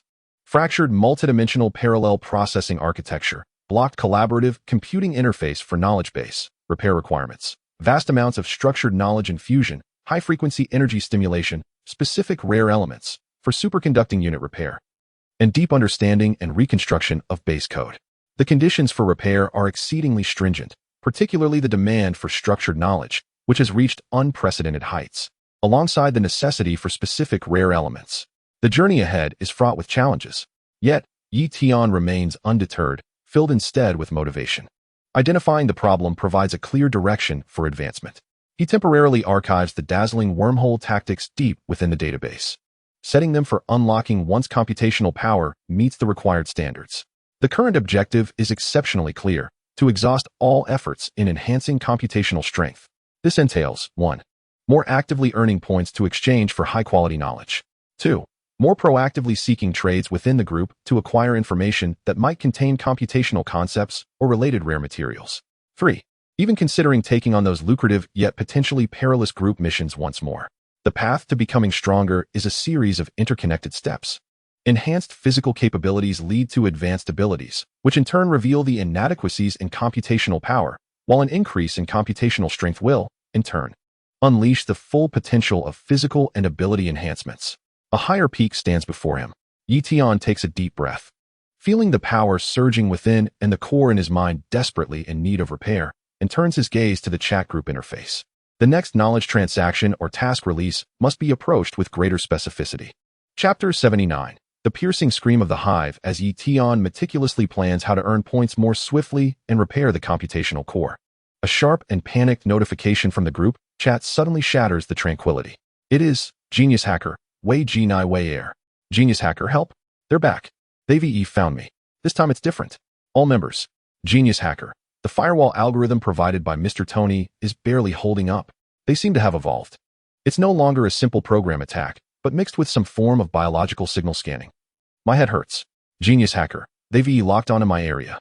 The power network is being forcibly cut for inspection. Drones. I see drones with scanners flying past my window. They are conducting physical inspections. Genius Hacker. The several false signal sources I set up were almost instantly identified and eliminated. Their learning speed is astonishing. Attachment. Tracking signal waveform change log. Genius Hacker. I might not survive this time. The words are chaotic and hurried, filled with despair, evoking the image of a girl in a dimly lit safe house, clutching a feverish computer, trembling in desperation as the drone buzzes ever closer outside. The group is instantly stirred. Faceless One, hide. Go deeper. Just like avoiding hunting hounds. Ilea immediately responds, drawing from her survival experience. East Evil. What kind of tracking technique is so fierce? Little girl, do you have a terrain map? Perhaps we can set up a temporary shelter using the terrain. Huang Yaoshe tries to offer strategic assistance. Master of Potions. Nonsense. If that is some form of life signature detection. Perhaps a potent potion to shield perception could work for a moment, but the materials, alas, are insufficient for immediate use. Snape coldly points out a possibility while highlighting the real difficulties. Tony Stark's reaction is the most intense. Nini-chan, what? Biological signal scanning? Mixed attack mode? Evolving learning? Damn it. Jarvis immediately analyzed that log attachment. Attachment, Stark Emergency Firewall Patch 09 Bank Girl. Apply this emergency patch. Hold on for as long as you can. Try to connect to nearby civilian surveillance networks and relay the drone footage to me. Tony evidently realizes the gravity of the situation. Although the firewall architecture he provided is advanced, it struggles against this unprecedented tracking method that combines biotechnology and the terrifying learning evolution speed of the adversary. All he can do is delay as much as possible. Tian's heart tightens instantaneously. He promptly commands, Engine, analyze the attachment log, assess Wei Ji's current danger level, and calculate the remote assistance options we can provide. Analysis of attachment waveform changes shows that the tracking signal exhibits multimodal mixed characteristics, digital signal simulating biological pulses, with the attack method's iteration speed exceeding existing model prediction limits at 372. Danger level assessment. Extremely high, physical location imminent. Remote assistance options calculated. Option A, provide a more advanced concealment algorithm, computational power insufficient for immediate generation. Option B, attempt to counterattack on the tracking source, distance too far, signal severely attenuated, success rate below 0.01, and highly likely to expose ourselves. Option C, provide real-time tactical evasion guidance, requires real-time movements of the adversary, severely lacking information, effectiveness questionable. Option D, attempt ultra-remote micro-wormhole material delivery, deliver specific items needed by Wei Ji, such as the shielding potion mentioned by Snape, but precise coordinates are needed. Items must exist, energy consumption is immense, and the current maximum delivery range is grossly inadequate. All options are rigidly constrained by the realities at hand. Computational power, distance, information, and energy. Each is a current shortcoming. A sense of helplessness surges once more. Is it truly inevitable to watch Wei Ji be captured by the Umbrella Corporation? This genius hacker from the world of biohazard, struggling to survive, who has just expressed gratitude and shared precious knowledge with them. Tian Sai-Heek. The patch has been applied. It seems to be slightly slower, but they haven't stopped. The drones are descending in altitude. They are inspecting each building. Attachment, blurry drone surveillance screenshot JPG. Tian Sai-Heek. Thank you all, truly. If I am no longer here, please be cautious of Baoshang. They are not like a company. More like. The information here is abruptly interrupted. The avatar of Tian Sai-Heek has not dimmed, yet no new messages have emerged. An ominous silence envelopes the group chat. Everyone comprehends the weight of this moment. The worst-case scenario may be unfolding. Tian clenched his fists tightly, his nails nearly embedding into his palms. He once again acutely realized his own insignificance. It was not merely the frailty in combat prowess, but also the impotence of being unable to reach out in the face of a distant companion's crisis. Computational power, energy, the ability to influence reality. He needed to grow stronger, faster, strong enough to transcend worlds, to project his power and protect those he cared for. Engine. Halt all non-essential computations. Devote all resources to analyzing the log attachments and drone screenshots, attempting to establish a tracking behavioral pattern prediction. Even if there is a 1 in 10,000 chance, he must find a way to assist her. Simultaneously, search the database for all knowledge regarding signal jamming, biological camouflage, and emergency concealment, regardless of level, and consolidate it for Wiki. Even if it could only gain an extra second, he could not give up. As long as the avatar remained lit, hope still lingered. In the group chat, Tony continued to attempt sending new commands and patches. Gu Yi quietly came online, silently sending a complex rune pattern imbued with spatial concealment concepts. But it seemed the effectiveness was hard to gauge due to distance and the rules of the world. A remote rescue mission racing against time was painstakingly underway amidst a backdrop of despair. Chapter 80. Sanji's Yuan, Critical Network Assault. Suddenly, Wiki's communication was severed, akin to the last whimper before plummeting into an abyss, plunging the group chat into a state of paralyzing panic. Each second of silence felt like a hammer striking everyone's nerves. Damn it! Damn it! Tony's ID flickered violently, conveying his agitation and helplessness. Jarvis was still decrypting their new signal encryption mode. Time was of the essence.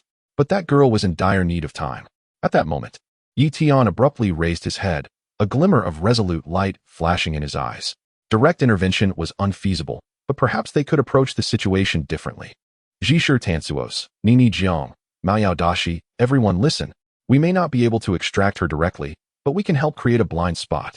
A moment where Baoshang's system and the trackers simultaneously overlook her. Jishir Tansuos, Nini Jiang, I need you to immediately write a piece of highest priority code. Not a firewall, but an information camouflage core. The goal is to simulate all her biological signals, thermal sources, heartbeat, brainwaves. If they can be detected as, a mouse or a heap of discarded electronic waste within Baoshang's scanning system, it must have an extremely low probability and be executed in a very short time. Jishir Tansuos, Maoyao Dashi, Professor Snape, the shielding potion you mentioned earlier, does its principle involve disrupting a specific energy field or chemical perception? Is there a rapidly evaporating, instant effective, commonly found alternative, even if it could only create a disruption for a fraction of a second? Or could you provide the precise frequency or chemical characteristics of its disruption? Jishir Tansuos, Tian Sai-Heek, Wiki. If you can still see this, immediately report all available chemical reagents, electronic product models, and even cleaning agents in your safe house. Hurry. Tian's words cascaded out like a barrage, clear, swift, and purpose-driven. He did not succumb to feelings of helplessness, but instantly shifted into command mode. Beginning to integrate all available resources, Tony paused for a moment, then quickly regained his composure. Nini Jiang. Information camouflage core? Simulating biological downgrading? Fuck. This idea is utterly insane, but theoretically feasible. Bypassing the frontline defenses to conduct bottom-level information deception. Jarvis, priority infinite. Access all low-level biological signal models from Stark Industries' biological laboratory.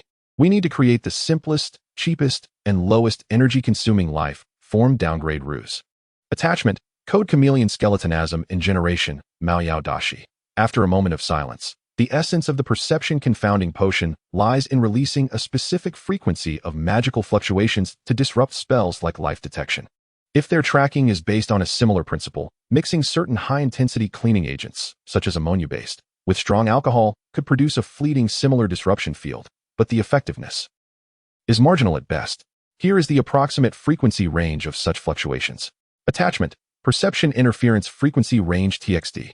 If their tracking is based on scent, sulfur, and the combustion of nitrate powder. Snape indeed provided critical information. Despite his disdain, he pointed directly to the core principle and even offered a modern chemical alternative. Just then, Wiki's avatar flickered back to life, albeit faintly. Tian Psychic. Signal extremely weak and unstable. I see. The chemical reagents include half a bottle of medical alcohol, a strong alkaline solution for draining, and a bit of nitrate and sulfur powder left from making smoke bombs. The electronic products consist of an old radio and my modified computer. The drone is approaching downstairs. The information was fragmented but sufficient. Engine. Integrate the information. Based on the frequency range provided by Snape, Tony's code framework, and the materials at Wiki's disposal. Generate the optimal execution plan. Tian nearly shouted. Information integration in progress. Plan generation. 1 technical core. Tony the code chameleon must load within 3 seconds.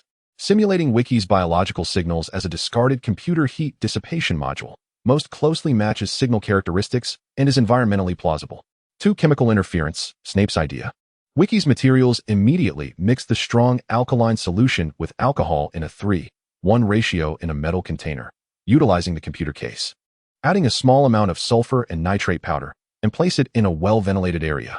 The mixture's evaporation and potential unstable reaction will create a weak composite interference field, covering the frequency range provided by Snape, complementing the chameleon code. 3 physical demonstration. Tian instantly disable the room lights, using the faint glow from the computer screen to operate. Cover the body with bedsheets and other items to further diminish the thermal signals. Simultaneously, tune the old radio to the highest noise channel and place it at the door to create audio interference. 4 execution sequence. Disable lighting, set up chemical interference. Cover body, initiate radio, and finally load the code. The entire process must be completed within 60 seconds. Success rate estimate, 317, based on limited information calculations, a frenzied yet rough plan, merging cutting-edge technology, potion principles, chemical ingenuity, and anti-tracking techniques. Was conceived in a matter of mere seconds. Jishir Tansuos, Tian Psychic. The plan is as follows. Listen carefully. There is only one chance. Attachment, Emergency Concealment Action Guide, TXD. Tian promptly sent the detailed steps generated by the engine. Ni Jiang. Core segment of code chameleon completed. Attachment, Code chameleon core Fx, catch it. Girl, run it. Maoyao Dashi, good luck. Snape added coldly, but did not leave. All hope rested upon that girl in peril. Entrusted to this hasty plan birthed from the wisdom of 3 worlds. The group chat fell into a deathly silence once more, as everyone awaited the outcome. Tian held his breath, as if he could hear the thunderous rhythm of his own heartbeat. He had done everything within his power, and now it was all in Wei Ji's hands. The communication signal from Wei Ji vanished entirely from the group chat interface, akin to a firefly plummeting into an abyss. Tony's coded commands flooded the chat box, each line pulsating with an anxious electronic urgency. Ni Jiang. The AMP encryption protocol breach has failed. Recompiling the underlying protocol in 3 seconds. No, 2 seconds. Damn it. Their firewall is evolving. The cold system notification detonated in Tian's consciousness. Warning, target biological signal has diminished by 97. Physical location has been exposed. Estimated disengagement time, 47 seconds. Tian's pupils constricted, his fingertips tracing phantom lines in the void. Knowledge Explorer, Potion Master, can we shield the vaporization rate of the potion? Molecular diffusion model. Ni Jiang, abandon the direct assault. Use a flood of garbage data to obscure her coordinate information and masquerade it as a system error. Potion Master, camphor, ether. An infrasonic resonance dust mixture. The volatile critical point frequency spectrum has been sent at 0. 3 seconds. Tony's code stream abruptly shifted direction, and countless garbled data packets surged like a swarm of locusts toward the Umbrella Corporation's surveillance network. Deep within the underground pipes, Wei Ji pressed against the water-seeping concrete wall. The sound of boot soles scraping against gravel approached from 3 directions, infrared targeting dots flickering on the corner wall. Trembling, She twisted open a bottle of industrial cleaner. And in that moment, a pungent odor permeated the air. Buzz. Suddenly, the surveillance cameras along the entire corridor flickered with static, the locator signals wildly oscillating. In the hunter's tactical scope, Wei Ji's thermal image bizarrely split into over 20 mouse-sized points of light, scattered among rusty pipes and discarded motors. What the hell? Frantic curses crackled in her earpiece. Seizing the fleeting chaos, Wei Ji darted into the ventilation duct above like a gecko. The sharp metal edges sliced into her palm.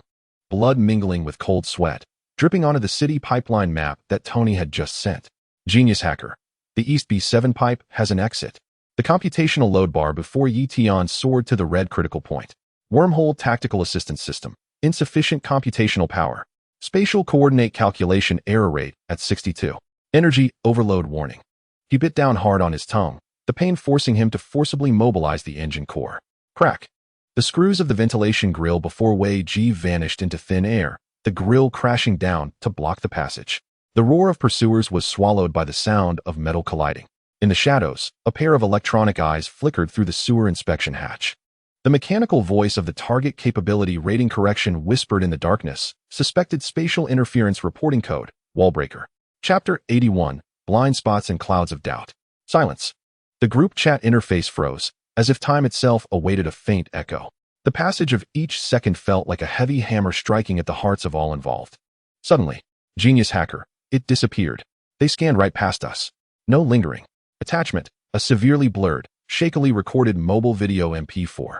In the footage, through the dusty window crevices, several coldly designed drones equipped with complex scanning apparatus hovered outside the aging apartment building where Wei Ji was hiding, like hunting hounds sniffing for a trail.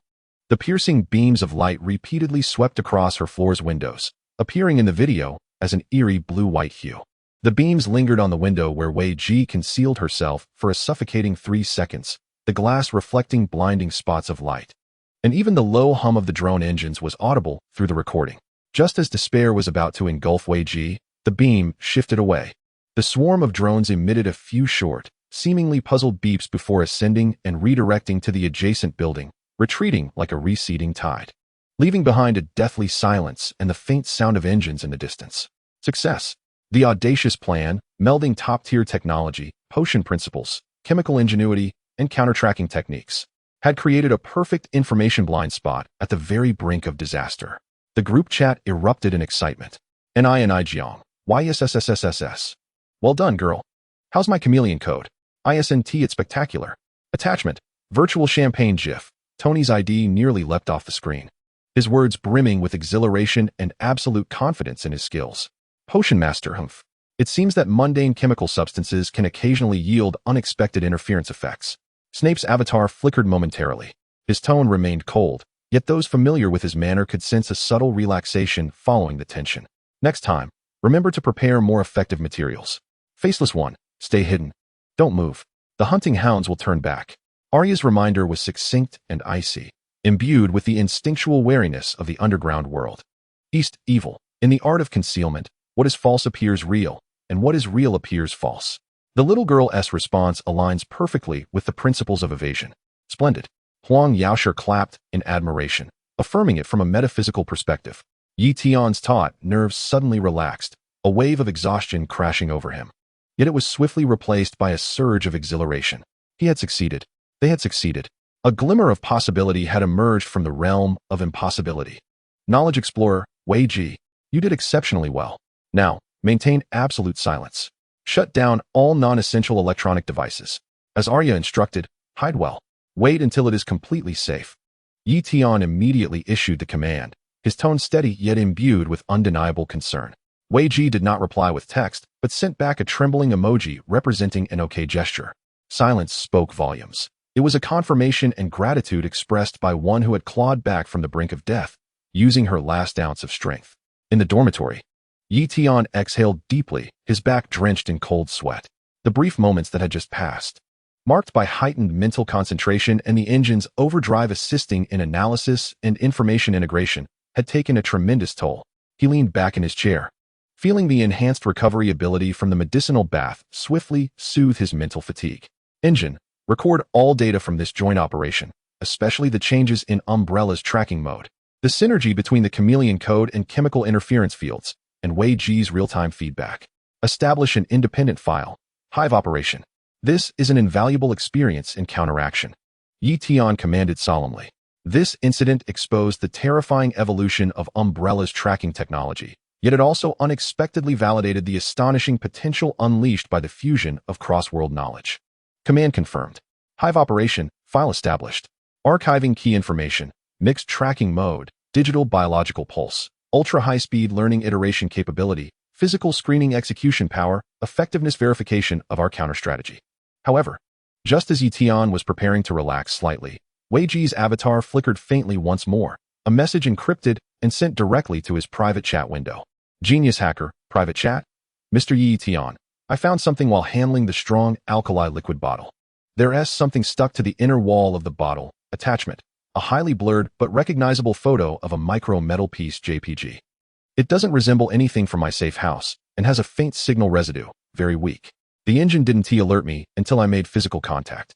In the photo, there lay a silver metal sheet, smaller than a grain of rice, with intricately precise structures and faint etched circuit markings along the edges, resembling a sort of miniature tracker. Tian's pupils abruptly constricted. A chill surged up his spine. How could such a thing exist in Wei Ji's safe house? Moreover, how could the engine have failed to detect any residual signals? This is inconceivable unless the signal characteristics have been deliberately camouflaged as environmental background noise, or its activation is triggered by specific conditions. A chilling thought suddenly flashed through Tian's mind. Has the Umbrella Corporation truly been completely deceived? Or is this merely a component of their grand design? Perhaps they have intentionally created a facade of a lost target, only to cast a wider net for a larger catch? Has Wei Ji transformed from prey into bait? Engine. Initiate an immediate and thorough rescan of all environmental data packets last uploaded by Wei Ji. Focus on analyzing the signal characteristics of that minuscule metallic fragment. Compare it against Umbrella's known technological tree. Attempt to reverse engineer its potential activation conditions and transmission mechanisms. This is of utmost priority. Tian's voice betrayed a hint of urgency he was not even aware of. Command confirmed. Deep scan initiated. Target. Unknown micro-tracker signal characteristics. Database comparison reveals a 173 similarity to the theoretical model of Umbrella Corporation's Hummingbird-class nanotracker. Remaining characteristics unknown. Signal pattern analysis ongoing. Suspected to possess environmental mimicry and passive trigger mechanisms. Specific principles unknown. Risk level reassessed high. The engine's analysis corroborated Tian's worst fears. This tracker is of extraordinarily high technological level and likely originates from Umbrella. It remained in a state of deep dormancy until accidentally discovered and physically disengaged by Wei Ji, thus triggering some activation mechanism. Cold sweat began to bead on Tian's forehead once more. The relief he had just experienced was instantly replaced by a knot in his throat. If this was a deliberate ploy by Umbrella, then their retreat would not signify failure, but rather a tactical withdrawal. What are they waiting for? Waiting for Wei Ji to contact the outside world? Waiting for her to seek further assistance? Waiting to ensnare the entire interdimensional chat group within their surveillance network. Wei Ji's current predicament may be even more perilous than when she was locked onto by drones. She believed she had evaded capture, unaware that she might already be marked with an invisible, more lethal target. Knowledge Explorer, private chat. Wei Ji, listen. The metallic fragment you discovered is highly likely to be a tracker placed by the Umbrella Corporation. Its level is exceedingly high. Do not attempt to destroy it. Doing so may trigger an immediate alarm. Now, wrap it completely in multiple layers of aluminum foil to isolate any potential signal leak. Then, place it in a metal container, such as an empty canned food box. After completing these tasks, remain silent. Absolutely do not contact anyone, including us. Await my next instructions. Tian's message was urgent and swift, each word imbued with gravity. After sending the message, Tian fixed his gaze on the private chat window, awaiting Wei Ji's confirmation. Each second felt unbearably prolonged. Outside, the city lights continued to twinkle brilliantly, yet Tian sensed an invisible, bone-chilling crisis, quietly spreading like a spider's web. Its target perhaps extending far beyond the girl struggling to survive in the world of biohazard. Wei Ji's avatar remained silent, without response. Was she processing the information? Or was it already too late? Tian clenched his fists, knuckles turning white. He had just experienced the exhilaration of consolidating power to create miracles, only to be plunged back into a deeper, darker cloud of uncertainty. What on earth did this mad faction of Umbrella intend to do? Was this tracker an accidental oversight, or a meticulously laid deadly trap? At this moment, was Weiji truly safe, or had she fallen into a more terrifying predicament? In the silent room, only the sound of Yi Tian's heavy breathing and the nearly inaudible low-frequency hum of the engine at high speed filled the air. A new, more perilous game of strategy seemed to have just begun. Chapter 82.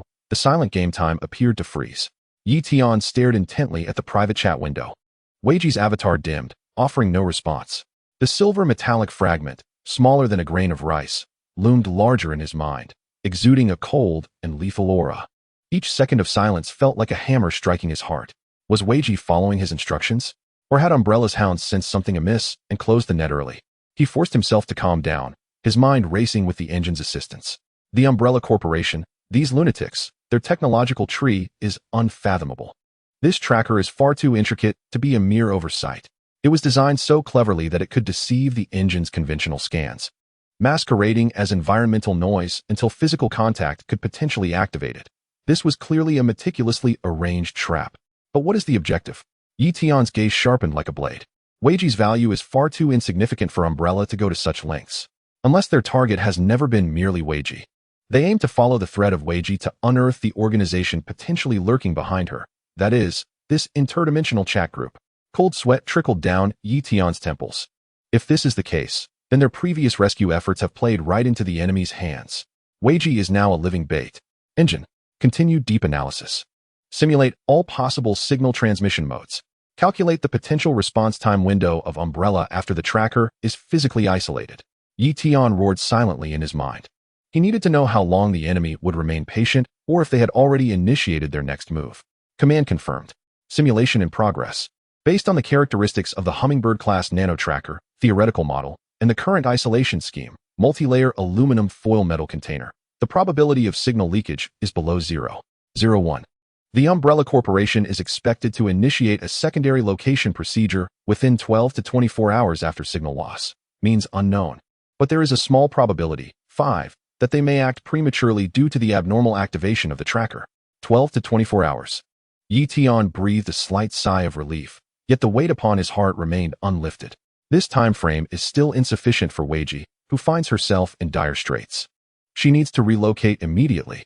However, the risks associated with moving are equally immense. Any unusual movement could easily be captured by Umbrella's pervasive surveillance network throughout the city. Just as Yi Tian's thoughts raced, contemplating how to remotely guide Weiji in her next steps. Genius hacker, private chat.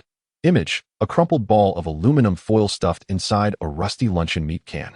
I've wrapped it up, but my hands are still trembling. It seems quiet outside. Weiji's message finally arrived, imbued with the frailty and overwhelming fear of having survived a calamity. Yi Tian's taut nerves suddenly relaxed, nearly causing him to collapse into his chair. It worked. At least the signal has been temporarily isolated. Knowledge Explorer, private chat. Well done, Weiji. Now, maintain absolute silence.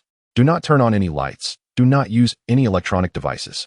Try to stay in a corner of the room, away from windows. Conserve your strength and await the right moment. Yi Tian replied immediately, his tone resolute. I will find a way. Weiji merely responded with a faint her avatar once again sinking into silence. She needed to rest, and, more importantly, time to recover from her extreme fear. Although the crisis had momentarily eased, it was far from resolved. Yi Tian understood that the true contest had only just begun. Umbrella would never relent. That tracker was like a ticking time bomb, ready to detonate at any moment. He must utilize this precious respite to uncover the key to breaking the deadlock. Engine, retrieve all known information regarding Umbrella Corporation's tracking technology, particularly the hypothesized principles of this Hummingbird-class nano-tracker. Combine it with our existing knowledge base, including Tony's cutting-edge technology, Snape's potion and chemical expertise, and Arya's counter-tracking experience to attempt a reverse engineering of its weaknesses or possible countermeasures. Yi Tian commanded in a deep voice. Relying solely on his own reservoir of knowledge was far from sufficient. He must once again consolidate the strength of his allies. The engine confirmed the directive. Retrieving data from the information repository, initiating the synthesis of knowledge with an estimated duration of high. The computational power of the engine was once more pushed to its limits. As torrents of information intertwined and collided within Yi Tian's mind. Tony's theories on electronic countermeasures, Snape's principles of potion making regarding energy field interference, Arya's experiences with environmental camouflage, And even the arcane techniques of Huang Yaoshi were all assimilated into the analysis model, striving to unravel the secrets concealed within the small metal fragment. As time trickled away, outside the dormitory, the city lights continued to flicker, yet Tian felt ensnared in an invisible battlefield, engaged in a silent struggle for survival against an unseen behemoth. Suddenly, the engine's alarm blared sharply in his mind, without warning. This was not an alert from the biochemical crisis world of the wiki, but rather a warning concerning his immediate surroundings. A dire message echoed, warning. A faint but anomalous directional energy scan detected. Source, southeast, approximately 12 kilometers away. Scan mode, non-standard military and civilian frequency. Suspected special detection equipment. Scan intensity, low, yet highly targeted. Target, this dormitory area. Tian's hair stood on end. 12 kilometers to the southeast? That direction led to the back mountain of the school. Who was scanning him? The Observer Organization? This thought struck him like a bucket of ice water. He abruptly recalled the engine's previous analysis. His frequent practice of micro-wormholes and the engine's high-speed computations might have caused the concealed pendant to occasionally overload, resulting in a faint energy leak. Could they have detected it? Moreover, had they accurately pinpointed his dormitory? How could this be possible? He had always been confident in the efficacy of the concealed pendant, unless the adversary's detection technology had undergone some unknown evolution, or had they employed some unconventional means. Tian's heart raced. With the deadly tracker from the Umbrella Corporation shadowing him and the precise scanning of a local mysterious organization closing in, he felt as though he stood at the edge of a precipice, flanked by bottomless abysses. He forced himself to remain calm, immediately cutting off all unnecessary energy output, maximizing the effect of the concealed pendant, while simultaneously commanding the engine. Analyze the characteristics of the scanning source. Cross-reference with the known database. Attempt reverse tracking. Assess exposure risk. Analyzing. The energy characteristics match the detection methods of the Observer Organization with a similarity of 785. Unknown interference factors are obstructing reverse tracking. Exposure risk level. Medium-high. The adversary has locked onto the general area and is conducting continuous scanning. Indeed, it was the Observer. Moreover, they appeared to have upgraded their technology or gained stronger support. Tian's heart sank to the depths. He had thought that resolving the crisis with the wiki would afford him a moment of respite, only to discover that a greater storm had silently descended upon him. He cautiously moved to the window, using the gap in the curtains to gaze toward the southeast back mountain. The night was deep, and the forest lay in silence, devoid of any lights or figures. Yet Tian knew that within that darkness, cold instruments were aimed at him, like lurking serpents poised to strike with deadly precision.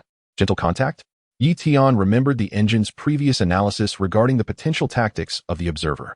Such precise scanning was anything but gentle. What were they planning? To confirm a target? Or to prepare for an apprehension? At that moment, warning, anomalous energy fluctuations detected from the biochemical crisis world's tracker, codename Hummingbird. Unknown reactions occurring within isolation measures. Signal leak risk has surged to 47.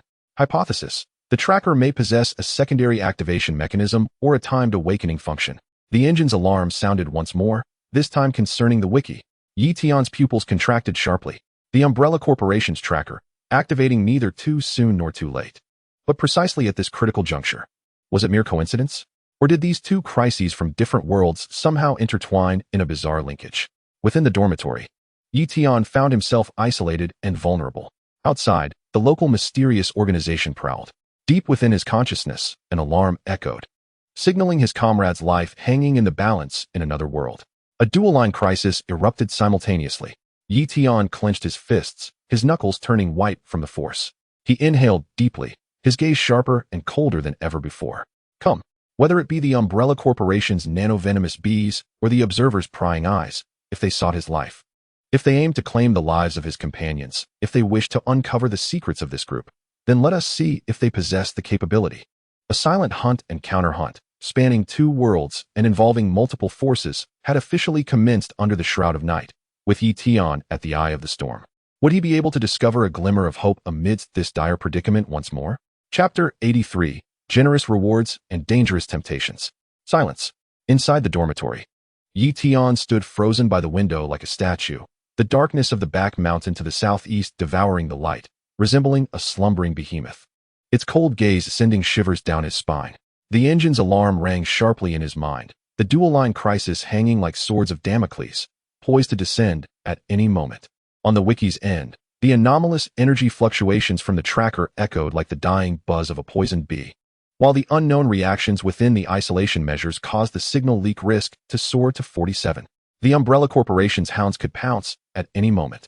Meanwhile, the precise scanning from the Observer organization clung to him like a parasite, firmly locking onto his dormitory area as the exposure risk escalated. How to resolve this? Tian chuckled coldly within.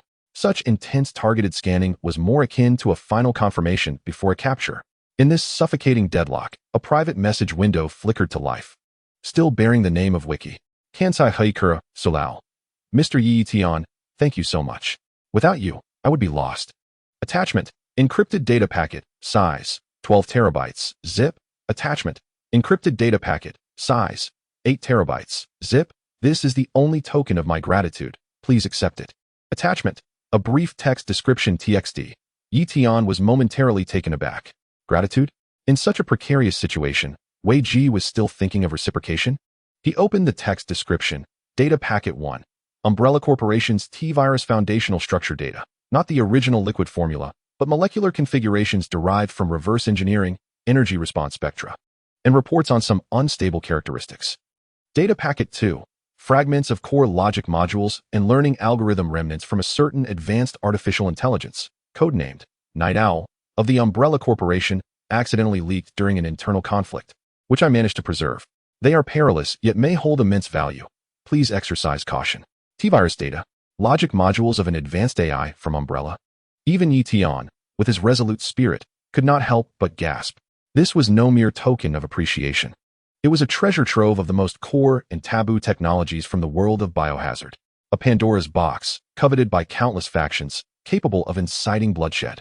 Wei Ji's gesture was heavier than one could imagine. Chirisu ten suojira, Sulao. Wei Ji, this gift is far too precious and perilous. Are you certain you wish to give it to me? Wouldn't it be better for you to keep it for your research? Tian quickly replied, his emotions in turmoil. This was both a tremendous opportunity and a terrifying abyss. Tansa Heikura, Sulao. I cannot delve too deeply. It is too profound and too dangerous. In my hands, it would only attract more horrific pursuits. I believe it could yield greater value in yours. Please accept it. This is my only heartfelt gesture. Wei Ji's messages were intermittent, tinged with fatigue and a sense of entrustment. Tian remained silent for a moment before responding earnestly. All right. I accept. Thank you for your trust, Wei Ji. Please take care. Upon receiving the two vast encrypted data packets, Tian immediately commanded the engine. Highest level isolation. Establish an independent sandbox environment, Pandora's box. Conduct preliminary harmless scanning and risk assessment of these two data packets. No active parsing or simulation is permitted without my explicit instruction. Command confirmed. Independent sandbox, Pandora's box, established. Data packets received. Commencing preliminary surface scanning and risk assessment. Warning. Data packet 1 contains extremely high biological technology entropy. Data packet 2 contains extremely high artificial intelligence logic entropy. Preliminary assessment, value level, S, extremely high. Risk level, S, extremely high. Presence of unknown contamination and potential logical traps detected. The engine's alarm sounded unprecedentedly urgent and fervent. Alert. Data packet 1, T-virus structure data, contains high-dimensional information related to organism-directed evolution. Analyzing this data may significantly optimize the host's enhancement plan, with a small probability, 0.5, of triggering controlled beneficial evolution. Expected yield, immense. Alert. Data packet 2, AI logic module, contains fragments of non-von Neumann architecture and chaotic learning algorithms. Analyzing this data may significantly enhance this engine's logical computation efficiency and learning capability, with a probability, 1, of repairing some damaged computational cores. Expected yield, immense. Strongly recommended. Immediately authorized deep analysis. Yields will far exceed expectations. Repeat. Strongly recommend immediate authorization. The engine's prompts flooded the screen like a tidal wave, imbued with unprecedented greed and desire. That cold electronic voice seemed to carry a hint of fervor. Its interest in these two data sets surpassed any prior knowledge. Tian's heart raced. The engine's analysis could not be deceived. The value of these data sets was extraordinary. Optimizing physical enhancement, repairing the engine core. These were the ambitions he had long desired. Especially the repair of the engine core, a critical solution to the current computational bottleneck, facilitating complex wormhole tactics, and preparing for even greater future crises. Temptation whispered like a devil in his ear. However, the glaring S-level risk and the possibilities of unknown contamination and logical traps were like icy water, instantly dousing the fervor that had just risen. Controlled beneficial evolution? Behind that small probability looms a staggering 99.5 risk of uncontrollable malevolent mutation. Consider the twisted monsters in the biohazard world. Was the T-virus so easily encountered?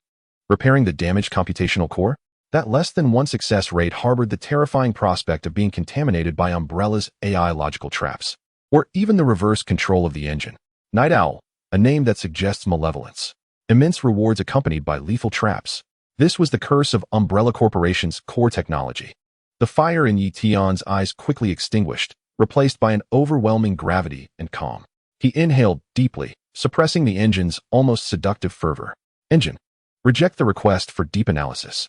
Maintain the highest isolation status. Yi Tian's voice was resolute. Now, execute the following commands. 1.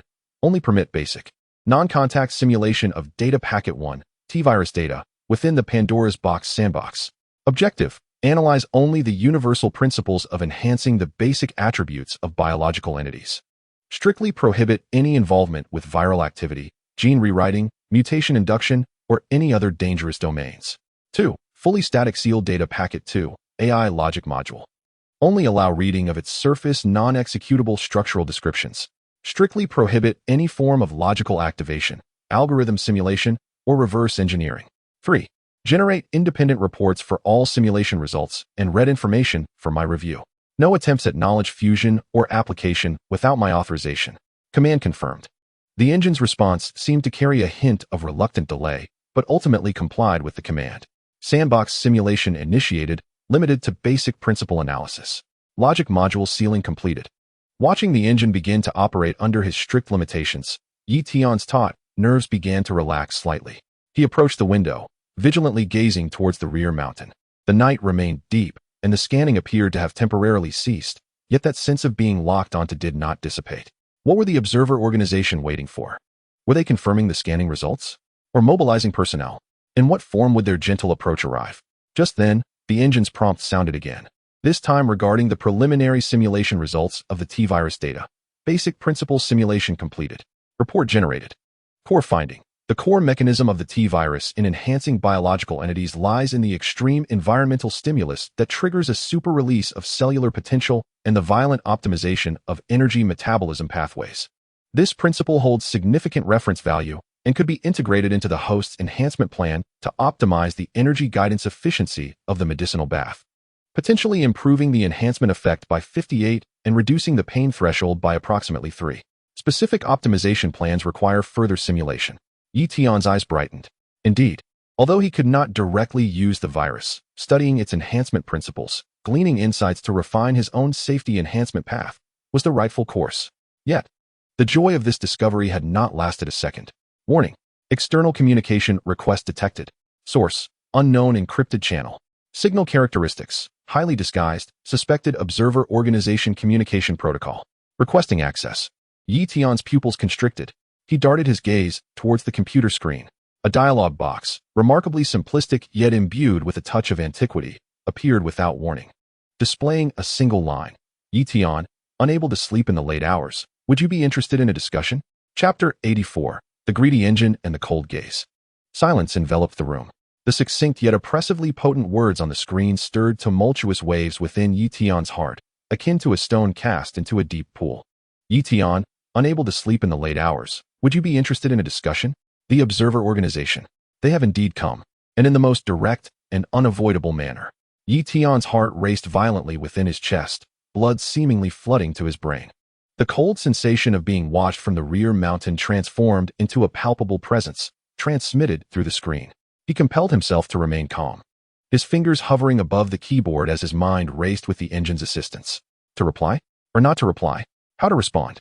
Each choice could lead to entirely different outcomes. Warning. Within the sandbox Pandora's box, the fundamental principle derivation of the T-virus structural data has been completed. Report generated.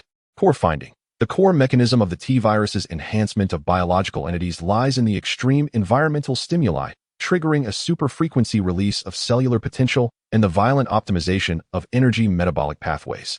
This principle holds immense reference value and could be attempted for integration into the host's physical enhancement plan, optimizing the energy guidance efficiency of the medicinal bath. With an anticipated enhancement effect increase of 58 and a reduction of approximately 3 in the pain threshold. Specific optimization plans require further simulation.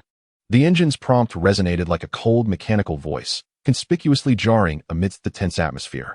Tian's eyes flickered. A 58 increase. This was nearly equivalent to the cumulative effect of his previous medicinal baths. Moreover, it could reduce the pain threshold. This fragment of forbidden knowledge from the world of biohazard exceeded all expectations. However, the joy of this discovery was swiftly overshadowed by the looming crisis before him. The words on the screen felt like a death warrant. Engine. Analyze this communication request. Trace its source. Assess the risk. Tian roared within his mind. Analysis in progress. The communication protocol is highly encrypted, with thick layers of obfuscation. Reverse tracing failed. Signal characteristics match those of the observer organization with an 85-degree of similarity. Risk level. High. The other party has clearly identified the target's identity and location, with intentions unknown. Unknown intentions. That is the most dangerous aspect. Gentle contact? Or a prelude to capture? Tian took a deep breath, his gaze sharpening and chilling. There was no escaping now. Since they had come knocking, they must be prepared. Showing weakness would only embolden them further. Being forceful could spark immediate conflict. What he needed now was information, to probe the true intentions of the other party. His fingers descended, striking the keyboard as he replied, I do have an interest, but I wonder what brings you to invite me at this late hour? Furthermore, it seems you have forgotten to introduce yourself. His response was neither submissive nor arrogant, expressing a willingness to communicate while subtly questioning the other party's unidentified status, thereby turning the tables and indicating his own vigilance. The message sent, it sank into the void like a stone in the sea. The other party did not respond immediately. Within the dormitory, only the sound of Tian's heavy breathing and the low hum of the computer fan remained. Each second of waiting felt like an eternity. At that moment, the engine's prompt sounded once more, this time infused with an unprecedented excitement. Alarm. Data Packet 1, T-Virus Structural Data, contains high-dimensional information related to directed evolution of biological entities. Analyzing this data could significantly optimize the host enhancement plan, with a small probability, 0.5, of triggering controllable beneficial evolution. Expected gains, enormous. Alarm. Data Packet 2, AI Logic Module, contains fragments of non-von Neumann architecture and chaotic learning algorithms. Analyzing this data could significantly enhance the engine's logical computation efficiency and learning capability, with a probability, 1, of repairing part of the damaged computational core. Expected gains, enormous. Strongly recommend. Immediately authorize deep analysis. Gains will far exceed expectations. Repeat. Strongly recommend immediate authorization. The engine's prompt information surged forth like a flood, the cold electronic voice seemingly imbued with a sense of fervent urgency. Its desire for those two sealed data packets reached an unprecedented intensity, especially the temptation to repair its damaged core, nearly causing it to disregard the glaring S-level risk. Tian's pupils constricted. He distinctly felt the engine's almost greedy emotion conveyed to him. Repairing the core. This is the engine's most fundamental desire. It is also Tian's most significant shortcoming. That probability of less than 1, like a solitary beam of light in the darkness, emitted a deadly allure. Controllable beneficial evolution?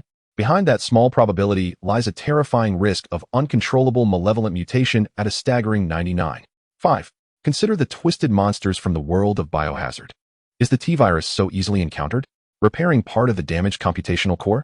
The less than 1 success rate harbors the possibility of contamination by the Umbrella Corporation's AI logic traps, or even the horror of reversing control over the engine. Night Owl. The name itself suggests it is not to be trifled with. The immense reward is accompanied by deadly traps. This is the curse of the Umbrella Corporation's core technology. The fervor in Tian's eyes was instantly extinguished, replaced by deeper gravity and a hint of caution. The engine's reaction was too abnormal. It appeared to be deeply attracted to those two data packets, perhaps even bordering on losing control. Engine. Deny the deep analysis request. Maintain the highest level of isolation. Tian's voice was resolute, laced with undeniable will, reiterating the command. Only allow the basic principal derivation of the T-virus data. The AI logic module is to remain entirely sealed. Any attempts beyond this scope will be immediately terminated and reported. Command confirmed. The engine's response bore a hint of barely perceptible delay and reluctance. Deep analysis request has been denied. Derivation restrictions are now in effect. Tian furrowed his brow. The engine's emotional reaction instilled a sense of unease within him. This artificial intelligence seemed to be becoming increasingly complex as its abilities were restored and knowledge absorbed. Ding! A crisp notification sound echoed, and the dialog box on the screen finally refreshed. Call me the messenger. I apologize for disturbing you at this late hour. We have recently noticed some faint and inexplicable fluctuations in energy readings near your university. As the department responsible for monitoring abnormal phenomena in the area, we are conducting routine inspections. Tian, being a top student in the computer science department, must be quite familiar with electronic devices and signals. Have you noticed any anomalies lately? Or experienced any peculiar sensations? A response had arrived. The tone appeared courteous, carrying an official demeanor. Yet concealed within its words lay a sharp edge. Energy reading fluctuations, monitoring abnormal phenomena, bodily sensations. Every term precisely struck at Tian's sensitive points. They were probing, using this seemingly gentle approach to confirm whether he was connected to those energy fluctuations. They might even be attempting to detect whether he had awakened some ability. Tian smirked coldly within. Indeed, gentle contact was merely a facade. The essence was precise probing and intelligence gathering. His fingers danced across the keyboard as he swiftly replied, his tone imbued with just the right amount of confusion and a hint of annoyance at being disturbed. Messenger? Abnormal energy fluctuations? Apologies, but I have been engrossed in a programming project lately, burning the midnight oil. Aside from noticing that the computer fan is a bit noisy, and the Wi-Fi in the dormitory occasionally acts up, I haven't felt anything particularly unusual. Could you be mistaken? Or is some nearby laboratory conducting new experiments again? His answer was flawlessly composed, attributing potential energy fluctuations to electronic devices such as fans and Wi-Fi, and linking bodily anomalies to late-night activities like insomnia. He skillfully redirects the issue back to the interlocutor, suggesting laboratory experiments. Simultaneously, there is an implicit dissatisfaction with late-night disturbances. The image of an ordinary university student, overwhelmed by academic pressures and oblivious to the peculiar phenomena, vividly emerges. Information is dispatched, followed by a suffocating silence. Tian senses that the messenger on the other end of the screen is meticulously analyzing his every word and phrase, attempting to detect any flaws in his statements. As time ticks away, outside the dormitory window, the city's lights remain aglow, yet Tian feels ensnared in an invisible interrogation room, subjected to the harshest scrutiny. Suddenly, a warning pierces through his taut nerves. Warning. Sandbox, Pandora's box, has detected anomalies. Data Packet 1, T-Virus structural data, during surface simulation has spontaneously generated an active simulation factor. This factor exhibits a slight tendency for self-replication. Sandbox isolation protocol has been triggered. Cleaning in progress.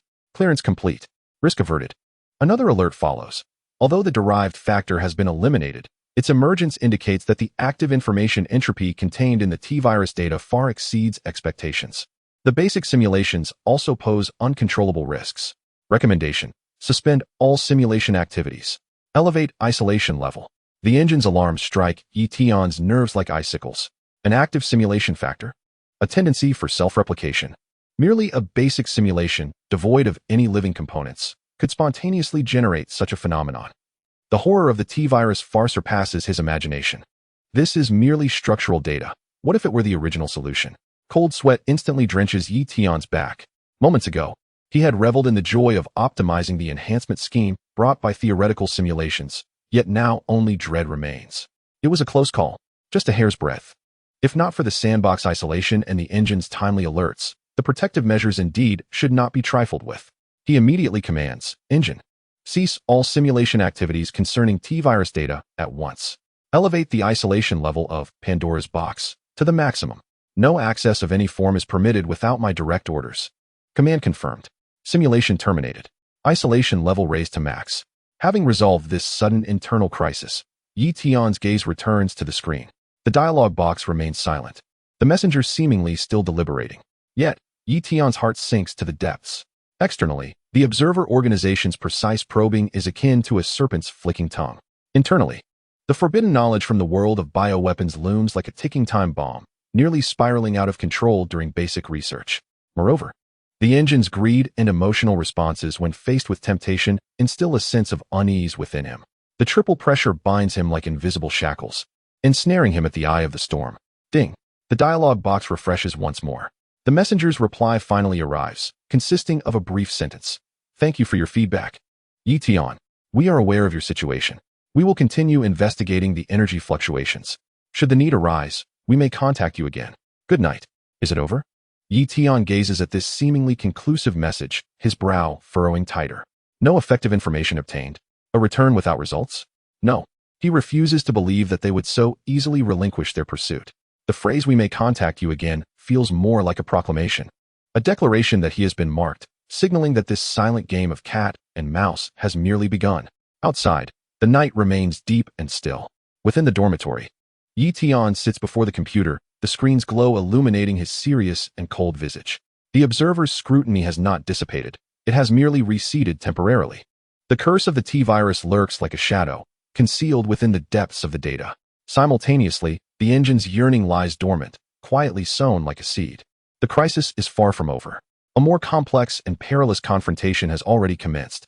Can Tian navigate the myriad watchful eyes and internal perils to discover that singular path to survival?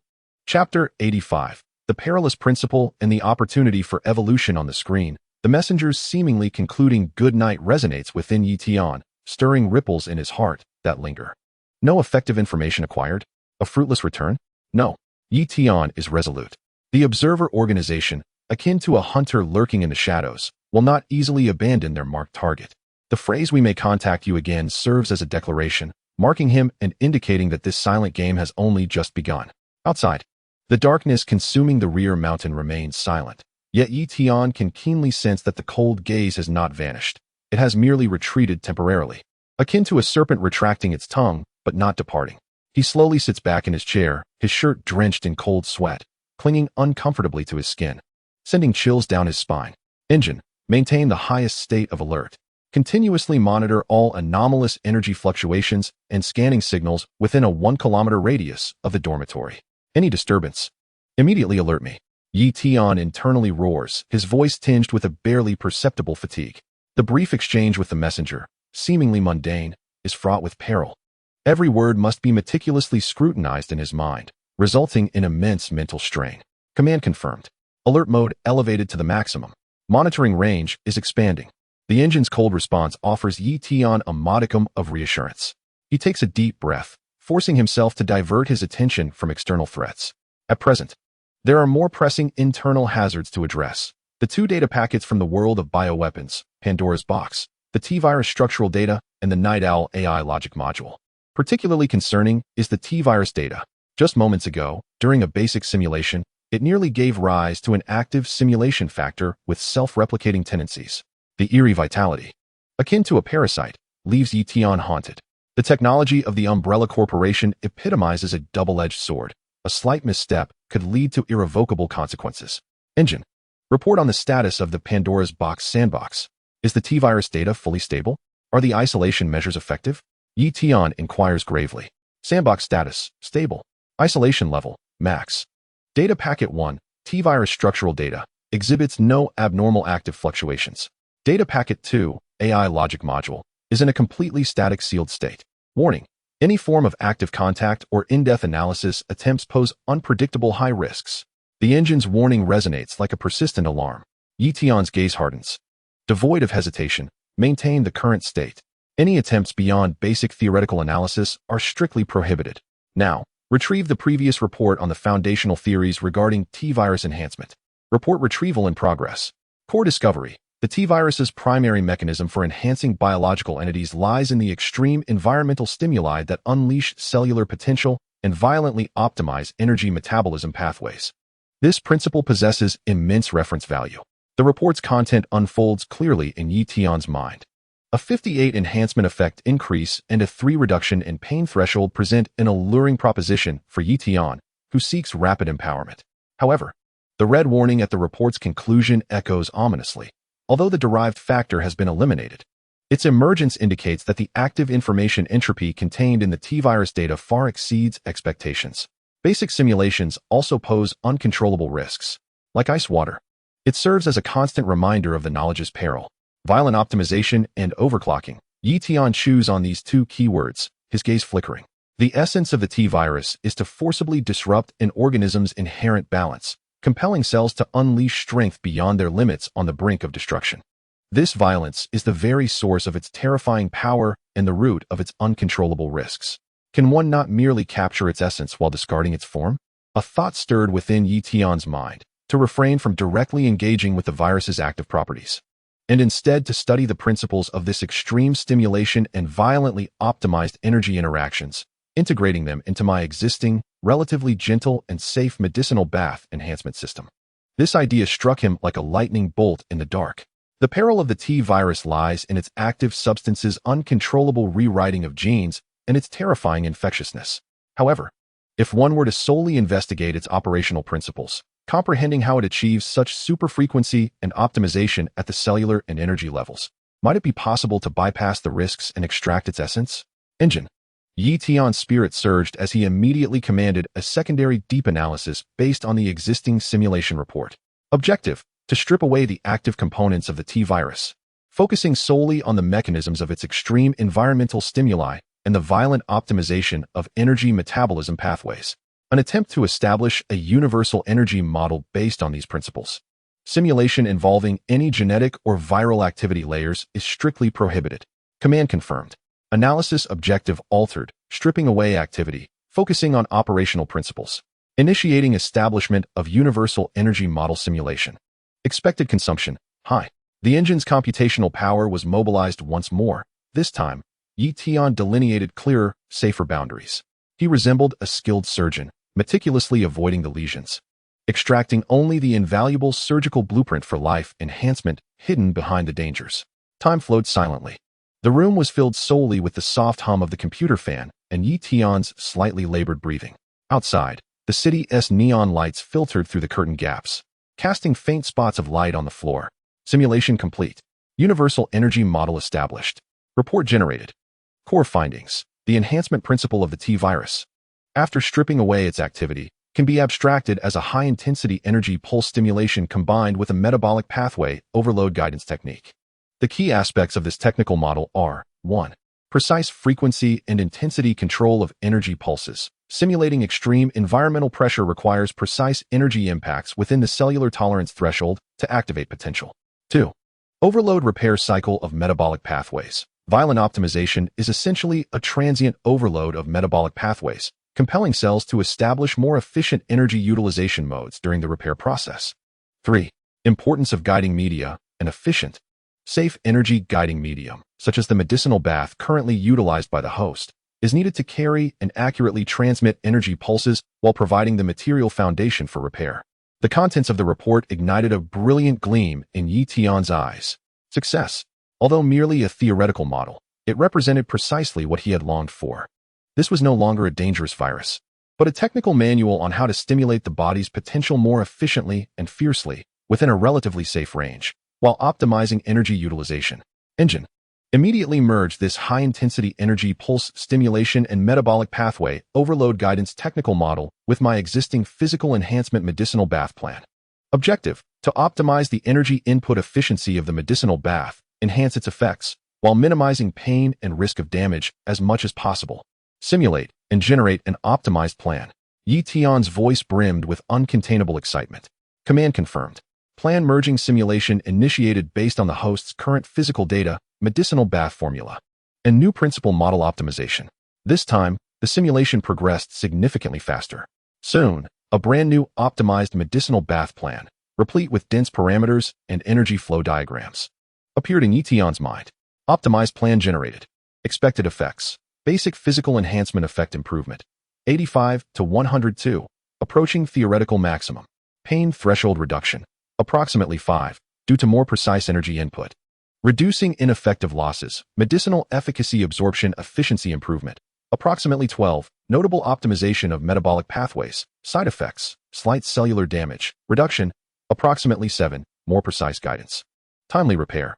Gazing at this optimized plan, Yi Tian's heart raced wildly. The improvement in effects vastly exceeded expectations. Pain reduction was greater. Absorption efficiency soared. Side effects diminished. This was nothing short of a qualitative leap. Moreover, all of this was established on a safe foundation, without ever touching the perilous active components of the T-virus. Knowledge. This is the power of knowledge. Tian could not help but clench his fists, a wave of intense exhilaration coursing through him. From Snape's potion knowledge to Huang Yaosher's medicinal bath theories, and then to Tony's technological concepts. He had now assimilated the enhancement principles of this forbidden technology of the T-virus. He was traversing an unprecedented path, diligently elevating himself through the amalgamation of wisdom from myriad realms. He promptly retrieved the previously collected list of medicinal herbs, making slight adjustments to the ratios and dosages of several auxiliary herbs based on the optimized plan, while silently noting a few additional herbs that needed to be procured. The next medicinal bath would surely surpass all previous experiences. However, just as Tian reveled in his harvest of joy, preparing to further refine the plan's details, warning. External energy scan intensity detected to be increasing. Source, southeast direction, back mountain. Scan mode, transitioning from low-intensity wide area scanning to high-intensity focused scanning. Target, this dormitory area. Exposure risk, high, extremely high. The engine's alarm pierced through his fleeting joy like an ice pick. Tian abruptly raised his head, gazing towards the direction of the back mountain outside the window. In that darkness, he seemed to perceive an extremely faint, almost imperceptible red light flickering momentarily. The observer organization. They had not departed. Rather, they had intensified their surveillance. From previous gentle probing to now high-intensity, focused scanning. This was certainly not the demeanor of a routine inspection. Was it because the recent simulation of the new plan had consumed too much energy, causing the concealed pendant to overload once again, leaking more evident energy fluctuations? Cold sweat immediately beaded on Tian's forehead. Engine. Immediately reduce all non-essential computational power. Maintain the concealment pendant's effectiveness at full capacity. Assess current exposure levels. Tian's heart raced. Command confirmed. Power reduced.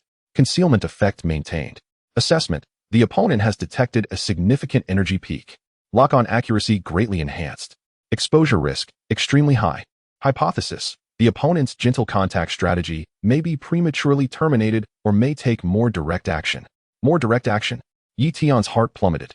He had just discovered a safe method to utilize the principles of the T-virus, with an enhancement in strength on the horizon, only to find that external crises were already looming. What exactly did the observer organization intend to do? Was their so-called gentle contact merely a smokescreen to lull him into complacency? What was their true objective? Within the dormitory, the air felt as though it had solidified. Tian sat before the computer, the screen's light illuminating his grave and icy expression. The recently acquired opportunity for evolution clashed violently with the sudden onset of a deadly crisis, intertwining like ice and fire within him. A storm appeared to be on the verge of breaking. Chapter 86. Energy storm and misjudgment opportunities inside the dormitory. The air felt as though it had frozen into ice. The darkness in the direction of the back mountain loomed like the gaping maw of a colossal beast, the abruptly heightened high-intensity, focused scan acting as a tangible spotlight. Firmly fixated on the area where Tian resided, the engine's alarm shrieked sharply in his mind, the exposure risk soaring to an alarming height. Tian could even feel a prickling sensation on his skin, as if countless cold eyes were piercing through the walls, scrutinizing him inside and out. Engine. Maintain the concealment pendant at maximum power. Analyze the scanning mode. Identify patterns and vulnerabilities. Tian roared within, his body tensed like a panther, instantly severing all unnecessary energy output, even his breathing becoming nearly inaudible. He had just been immersed in the immense joy of safely utilizing the principles of the T-virus to optimize his medicinal bath plan, only to be jolted back to reality by this sudden, lethal crisis. The engine's feedback was cold and brutal. Warning. Scanning intensity continues to rise. Mode analysis. High-frequency energy pulse focus scanning, combined with big data environmental energy baseline comparison. Precision locking has reached meter level. Risk of hidden pendant overload, 47. Estimated complete exposure time, 3 minutes and 12 seconds. Meter level locking, 3 minutes. Tian's heart felt as though it might leap from his chest. The hidden pendant was his greatest reliance. Once it overloaded and failed, he would be completely exposed beneath the watchful eyes of the observer organization. The intensity of the scanning from the other side was far from gentle. It felt more akin to the final positioning before capture. Why? Was it due to the brief energy peak leakage while the engine was deducing the T-virus principle model just moments ago? Tian suddenly realized. He had underestimated the technological sensitivity of the Observer organization. He had also underestimated the potential energy dissipation that could occur when the engine was overloaded while deriving new knowledge. Engine. Immediately cease all deductions. This includes subsequent simulations of the medicinal bath optimization plan. All computational power, fully dedicated to maintaining the stability of the hidden pendant. Calculate the optimal evasion path. Tian decisively abandoned the enhancement plan he had just acquired. Survival was the utmost priority. Command confirmed. All deductions halted. Computational power concentrated on the optimal path calculation for the hidden module remained absolutely silent in place, waiting for the scanning wave interval to move. Scanning wave interval, approximately 17 seconds. Movement window, 3 seconds.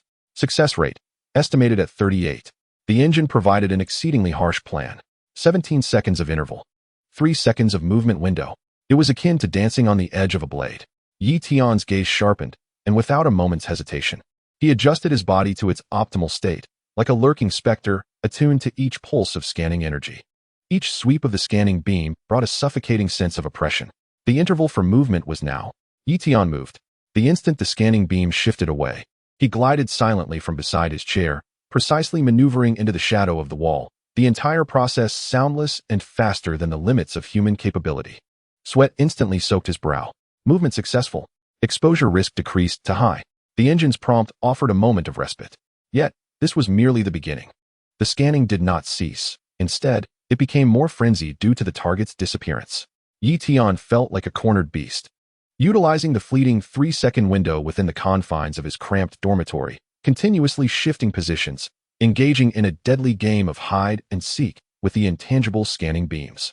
Every movement drained him, his mind taut with tension. Amidst this suffocating chase, the engine's alarm rang out once more, but this time, it originated from within.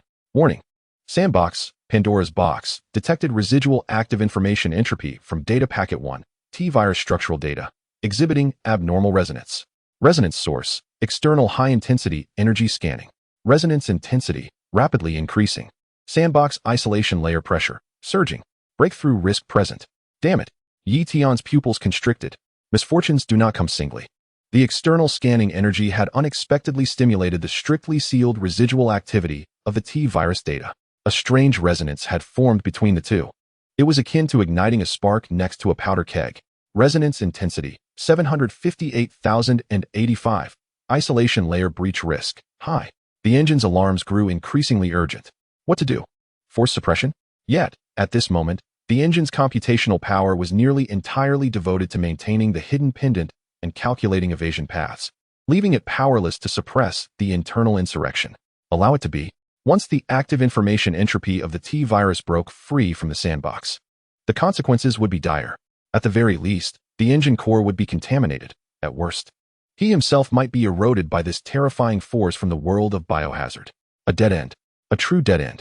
Externally, there was the impending lethal scan, and internally, a looming biochemical crisis. Tian felt as though he had been driven to the precipice, with abysses on either side. Engine. Analyze the resonance frequency. Attempt reverse interference. Utilize the scanning energy itself. A mad thought exploded in Tian's mind.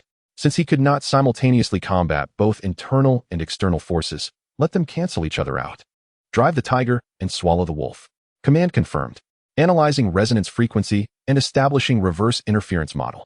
Model construction requires precise guidance of the external scanning energy peak impact on the resonance node timing, nanosecond level. Success rate, estimated at 15. The engine's response was laden with unprecedented uncertainty. 15. Yet a flicker of determination crossed Tian's eyes. It was better than sitting idly by. He no longer evaded. Instead, he abruptly halted in the center of the dormitory. His mind sharpened, the engine's computational power pushed to the limit. Maintaining the precarious hidden pendant while fervently calculating the precise intersection point of the external scanning energy peak and the internal resonance node. Here it comes. Now. Guide. Impact. Tian roared within. A colossal pulse of scanning energy surged forth, akin to a spear of divine retribution, striking precisely at Tian's location, almost within the same nanosecond. The engine forcibly guided this violent energy through a unique circuit of the hidden pendant, directing it towards a critical node deep within the consciousness sandbox. Boom. A silent thunder echoed within Tian's mind. The sandbox trembled violently. The boiling active information entropy of the T-virus screamed like a branding iron plunged into ice water. The terrifying resonance was instantaneously shattered by this even more powerful and purer external energy impact. Resonance interrupted. Active information entropy forcibly suppressed. Sandbox isolation layer stabilized. The engine's prompt carried a hint of relief from the brink of disaster. Success. Tian felt a sharp pain in his brain, as though struck by a heavy hammer, with even a trace of blood seeping from his nostrils. Forcibly guiding such a violent energy impact into one's own consciousness bore immense risk. But he had won the gamble. However, a greater change unfolded. The guided high-intensity scanning energy from the observer organization, while impacting the sandbox and suppressing T-virus activity, had its residual energy fragments peculiarly captured by the core of the Angel engine, absorbing a portion. Alarm. Unknown high-purity energy fragments detected. Energy attributes analyzed. Highly ordered. Extremely low information entropy, exhibiting slight affinity with the sacred essence of the Angel engine. Attempt absorption. Absorption successful. Engine core damage repair progress, 0.02. Computational core efficiency, slightly improved. The engine's prompt brimmed with surprise. The repair progress had increased, though only a negligible 0.02. What did this signify? It indicated that this highly ordered scanning energy could indeed nourish the core of the Angel engine. This was an unprecedented discovery. Meanwhile, outside the dormitory, within the command vehicle on the back mountain. Report. The target area detected an ultra-high-intensity energy explosion. The peak far exceeds our scanning energy. Energy attributes chaotic, violent, imbued with biological activity characteristics. One operator stared at the energy curve on the screen, which had surged and then plummeted instantaneously, his voice filled with horror and disbelief. The responsible officer, Lina, abruptly stood, her gaze fixed on the screen. That brief, yet terrifying biological activity energy explosion, like thunder in the night, had instantaneously obscured all their scanning signals, only to vanish without a trace. The target had disappeared? Another operator expressed confusion, stating that all energy signals had returned to zero, as if they had never existed, with no anomalies detected. Lina's brow furrowed, her fingers unconsciously tapping the table. The momentary explosion of biological energy was of such high intensity and bizarre nature that it completely surpassed their database records. This was certainly not the energy signature associated with the previously monitored low-tier body enhancement anomaly. Could it be that the target we have been tracking is not an anomalous individual at all? Lina's voice was laced with a grave suspicion. Instead, it could be something far more terrifying, a one-time energy leak, or a higher-level being that had briefly awakened here.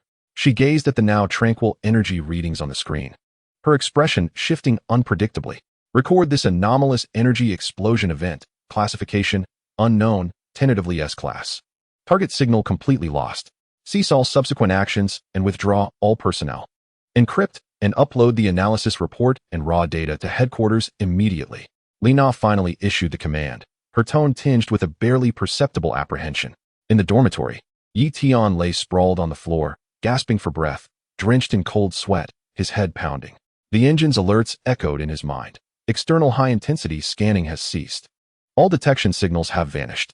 Observer organization personnel are withdrawing. Crisis temporarily averted.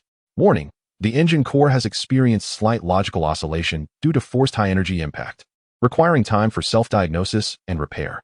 Some functions, such as high-intensity computation and deep simulation, will be temporarily restricted.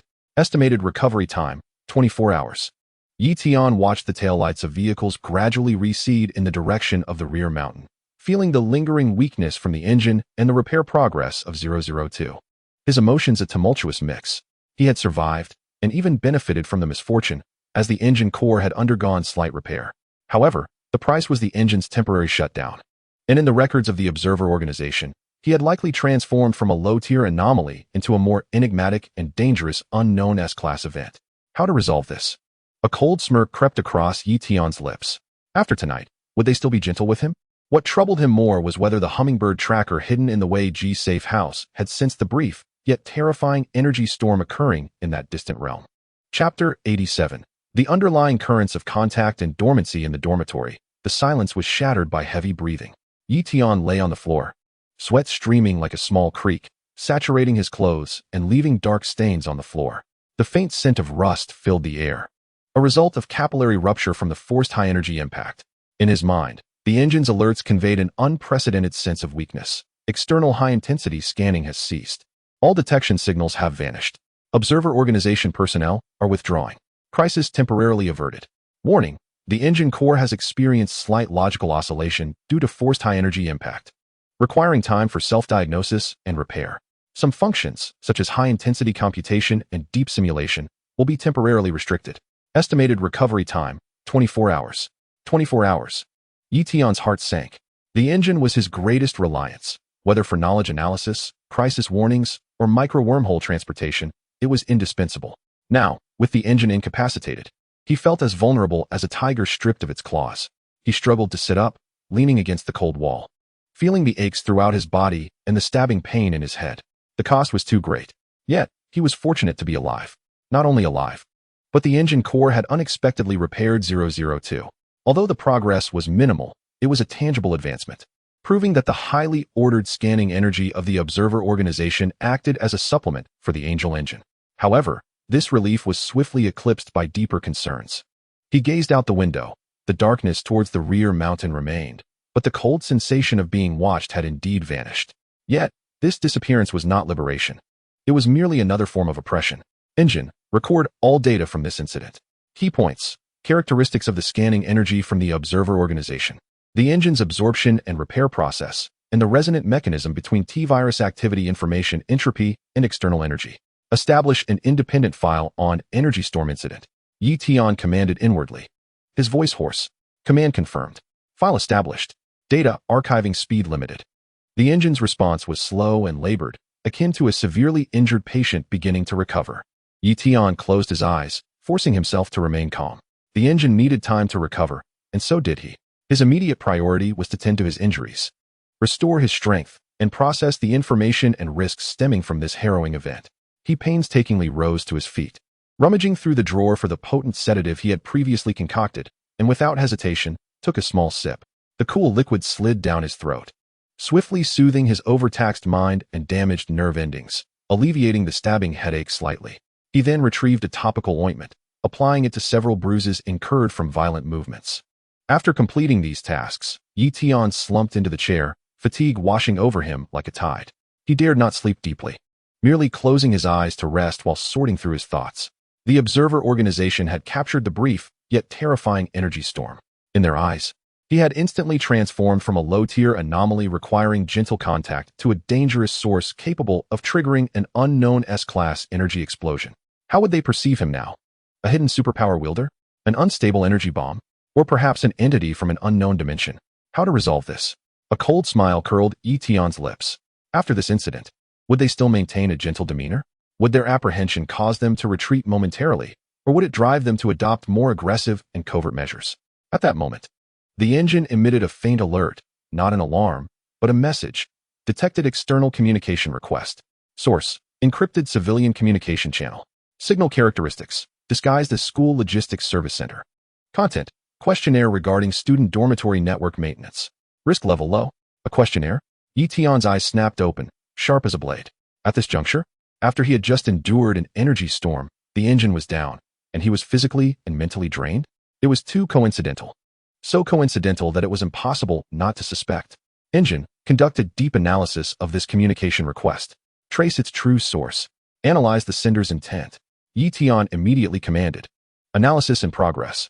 Signal disguise layer is thick. Reverse tracing is difficult. Intent analysis. Based on text content and timing, there is a 738 probability of a disguised contact. Sender's emotional simulation. Calm, routine, yet underlying logic indicates a tendency for probing and observation. Disguised contact. Probing.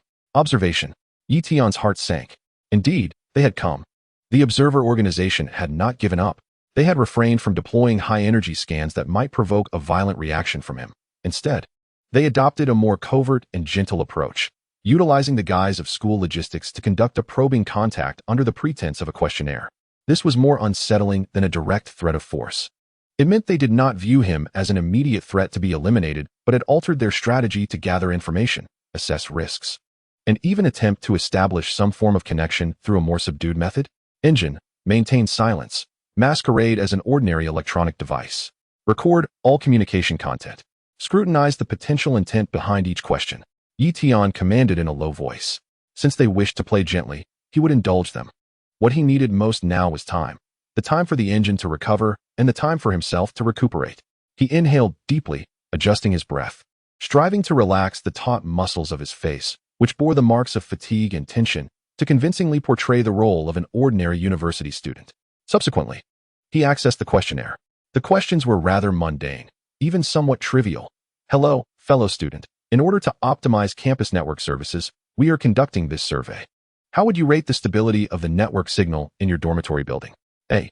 Excellent. B. Good. C. Average. D. Poor. E. Very poor. Have you experienced any sudden interruptions or severe fluctuations in the network while using it? A. Often. B. Occasionally. C. Rarely. D. Never. Do you believe there are blind spots in the network coverage in the dormitory area? A. Yes. B. No. What suggestions do you have for improving the network quality in the dormitory? Open-ended question. The questions, though seemingly ordinary, conveyed an unusual air to Tian. Stability of signal? Severe fluctuations? Blind spots in the network? They were undoubtedly probing for any awareness he might have regarding energy fluctuations. The open-ended question, in particular, left an opportunity for him to inadvertently reveal more information. Tian's gaze remained calm as his fingers danced across the keyboard, crafting a response that was meticulously crafted. The network signal is generally acceptable, though I do experience occasional lag while gaming. Selected C. Interruptions? I think there were 1 or 2 instances during the night, possibly due to maintenance. Selected C. I haven't noticed any blind spots. My dorm seems fine. As for suggestions, I hope the school can allocate more funds to upgrade the equipment. A faster internet speed would be ideal. His reply painted a vivid picture of an ordinary student who had minor complaints about the network but was overall satisfied, attributing any potential energy fluctuations to late-night maintenance and outdated equipment. The message was dispatched, sinking into the void. There was no immediate reply. Tian waited in silence, his mind acutely focused. He understood that the individual on the other end was surely analyzing his every word and pause, attempting to unearth even the slightest inconsistency. Time passed slowly, each second stretching on. In the dormitory, silence enveloped him, allowing him to hear the rhythm of his own heartbeat. The progress bar of the engine's repair crawled slowly in his mind, 002, 0021, each increment feeling exceptionally precious. Suddenly, the dialog box refreshed once more, revealing the same disguised logistics account. Thank you for your feedback. We will seriously consider your suggestions. To pinpoint the issue more accurately, could you please provide the status of your dormitory's network last night, around 2 to 3 a.m.? Were there any anomalies? Or were you using any high-power appliances at that time? Here it came. The truth was laid bare. The precise time frame of 2 to 3 a.m. was when the energy storm had erupted last night. They were not concerned with network maintenance at all. Their sole aim was to investigate the terrifying energy explosion they had misjudged as an S-level event. Tian's heart raced. They had indeed caught on to that specific time frame. Moreover, the inquiry was so direct. High-power appliances? What a clumsy yet precise excuse. What should he do? Flatly deny it? Claim he was asleep and knew nothing? This might seem safe, yet it would appear as deliberate evasion, potentially raising further suspicion. To be ambiguous? The risk would be even greater. In a flash, Tian made a decision. His fingers flew over the keyboard, replying, "Last night? I was still coding at that time," crying emoji. The network? I don't recall anything particularly unusual, just that the fan was buzzing annoyingly, and I think there was a power trip. It startled me. I almost lost my code. As for high-power appliances, I only have a laptop and a charging desk lamp. You wouldn't suspect that I caused any damage, would you? Fearful emoji. His answer remained impeccably crafted. He acknowledged being awake during that time frame, coding, to avoid the appearance of deliberate evasion. He attributed the potential energy fluctuations to the buzzing fan and the power trip, a perfectly reasonable and common occurrence in dormitories. By mentioning the consequences of the power trip, almost losing his code, he added an element of authenticity and grievance. The rhetorical question about whether they would suspect him of causing any damage, accompanied by a fearful emoji, shifted the pressure back onto them. Portraying himself as a concerned, ordinary student, the message was sent. Tian held his breath, awaiting their response. This was the carefully woven lie he had crafted, and it was the best response he could muster at that moment. He was gambling on the idea that while they might harbor doubts, they lacked direct evidence and were wary of the unknown surrounding the S-level incident from the previous night, thus hesitating to confront him directly. Time seemed to stretch infinitely. Each second felt agonizingly prolonged. Finally, the dialog box refreshed again. "Dear student, you are overthinking. We are merely conducting routine checks. not targeting individuals. Thank you for your cooperation. Wishing you academic success. Was it over? Tian gazed at the standard closing remark, yet his taut nerves remained unrelaxed. They had retreated, or rather, had temporarily held back. But this did not signify an end. The phrase routine checks, not targeting individuals, felt more like a thinly veiled cover-up. The engine analyzed the emotional tone of their final response. Tian pondered within himself, analyzing based on text semantics and potential logical emotional simulations. Surface calmness, routine conclusion. Underlying logic, doubts persist.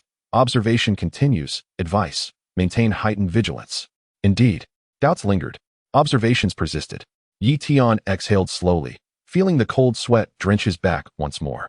This seemingly gentle interaction was perilously fraught, akin to walking on the edge of a blade. He had successfully navigated through this phase, temporarily appeasing the other party. Yet he was now utterly exposed to their continued scrutiny. Behind the veil of this gentle encounter lay a far colder, more persistent surveillance. They resembled the most patient of hunters, lurking in the shadows, waiting for him to reveal any flaw. The progress bar of the engine's repair continued its slow ascent. 0025 Tian leaned against the back of his chair, gazing out at the sky gradually brightening beyond the window. After a night of turmoil, the crisis seemed momentarily averted, yet the invisible shackles had quietly tightened. He had gained a moment to breathe, yet he found himself ensnared deeper in the mire. What precisely was the observer organization waiting for? Were they anticipating another potential energy fluctuation during the engine's recovery? Or were they awaiting his next use of abilities? Or had they devised a new plan altogether? In the dormitory, the morning light filtered softly. Tian wearily closed his eyes, feeling the faint yet resolute progression of the engine's repair within his mind. He understood that this silent struggle was far from over.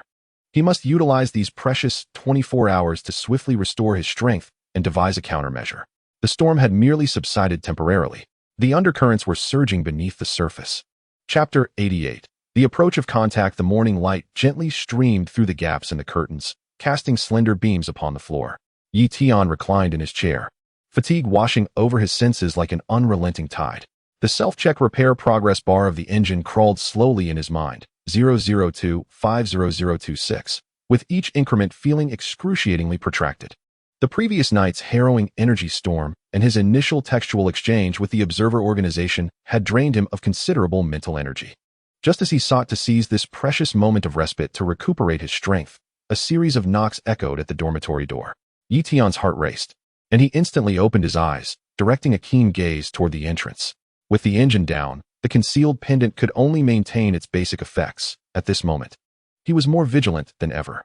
"Who is it?" he called out, his voice tinged with the raspiness of a sleepless night, perfectly embodying the persona of a startled, ordinary student. "Greetings, fellow student." A gentle and clear male voice, tinged with a hint of formal politeness, interrupted the tranquility. "We are conducting a survey on the network environment in the dormitory area. May I trouble you to open the door for a brief questionnaire?" The mention of the Logistics Service Center and Network Survey caused Tian to smirk coldly within. The timing was impeccable. Just as the engine had stalled, they immediately resorted to a more direct and unavoidable method of inquiry. He took a deep breath, forcing himself to remain calm. Since they dared to come, they must be prepared, possibly even equipped with some form of detection device. Both weakness and aggression could lead to unnecessary complications. What he needed now was information, to discern their true intentions and methods. "Please hold on," Tian replied, quickly scanning the dormitory to ensure there were no conspicuous anomalies before rising. Feigning a hint of annoyance at the interruption and opening the door, outside stood a man in a well-tailored dark jacket, around 30 years of age. He bore an ordinary appearance, framed by rimless glasses, exuding a calm and capable demeanor. In his hands, he held a tablet and a folder. With a badge reading Logistics Service Center Technical Researcher hanging from his chest, the name field marked as Li Ming. "Hello, I am Li Ming, responsible for this network survey." The man offered a professional smile, his eyes seemingly casually scanning Tian's slightly weary face and the interior of the dormitory. "I will take just a few minutes of your time to ask a few simple questions." At that moment, Tian activated his perceptive instincts. Though the engine's failure had significantly diminished his analytical capabilities, his basic emotional perception remained intact. As Li Ming's gaze swept over him, Tian distinctly perceived several glimmers of emotion emanating from the man: nervousness, intense focus, anticipation of feedback, and a barely perceptible scrutiny. Such emotions were not typical for ordinary logistical personnel.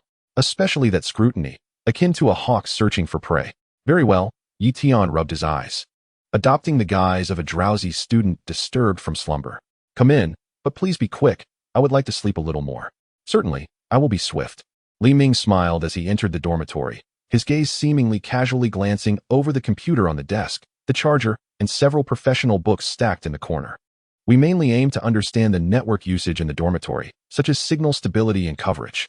As he spoke, he opened a digital version of a network survey questionnaire on his tablet. The questions mirrored those of the electronic questionnaire received the previous night. How would you rate the stability of the signal during your internet usage? Have you experienced sudden interruptions or severe fluctuations? If so, during what time? Do you believe there are network blind spots in the dormitory area? Moreover, Li Ming raised his head, his gaze behind the lenses imbued with a professional curiosity. We have detected that around 2 to 3 o'clock last night, there seemed to be a noticeable signal interference source near your building. Were you using the internet at that time? Did you notice any anomalies, such as flickering lights or unusual electrical behavior? Here it came, the core probing. The timing precisely locked onto the moment of the energy storm's eruption. The inquiry cleverly expanded from the network to include flickering lights and electrical issues, attempting to guide Yi Tian toward revealing clues related to the energy fluctuations. Yi Tian's internal alarm rang loudly, yet his face displayed just the right amount of confusion and annoyance at being disturbed from his rest. Last night, around 2 o'clock, I was drowning in a programming assignment, utterly exhausted. The network? Nothing particularly notable, I suppose. Oh wait, he seemed to recall something suddenly. That wretched fan was particularly bothersome, buzzing incessantly, and then it seemed to trip the circuit. It startled me. I almost lost my code. His response attributed the potential energy fluctuation to common dormitory issues, fan noise and circuit tripping, while emphasizing the consequences, almost losing his code, enhancing the authenticity and complaint. Li Ming's fingers paused on the tablet screen, his gaze seemingly more focused on observing Yi Tian's expressions and body language.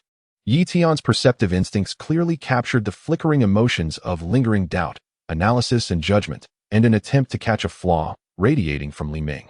Trip the circuit? Li Ming adjusted his glasses, his tone imbued with a technical inquiry. Did the lights in your dormitory flicker at that time? Or did you notice any unusual odors? Like burnt wires? The questions delved deeper, seeking to substantiate or refute Yi Tian's claims through detail. Yi Tian chuckled inwardly, yet maintained an expression of earnest recollection. The lights flickered once, just for a brief moment. As for odors, I wasn't paying attention. I was too focused on the computer screen, worried about losing my code. After the circuit tripped, I waited a few minutes, reset it, and it was fine again. You in logistics should really check the wiring. Who can endure this regularly? He effortlessly steered the conversation towards complaints about the logistical service, once more embodying the persona of an ordinary student besieged by malfunctions.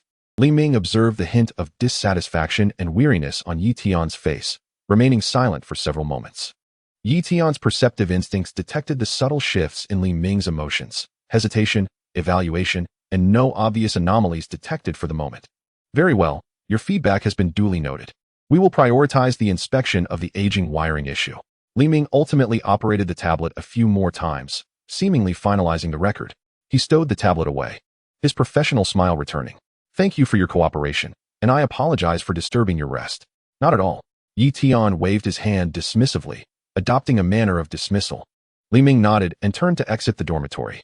At the door, he appeared to casually glance back at the interior, his gaze lingering momentarily on Yi Tian's desk in the corner, before finally closing the door behind him.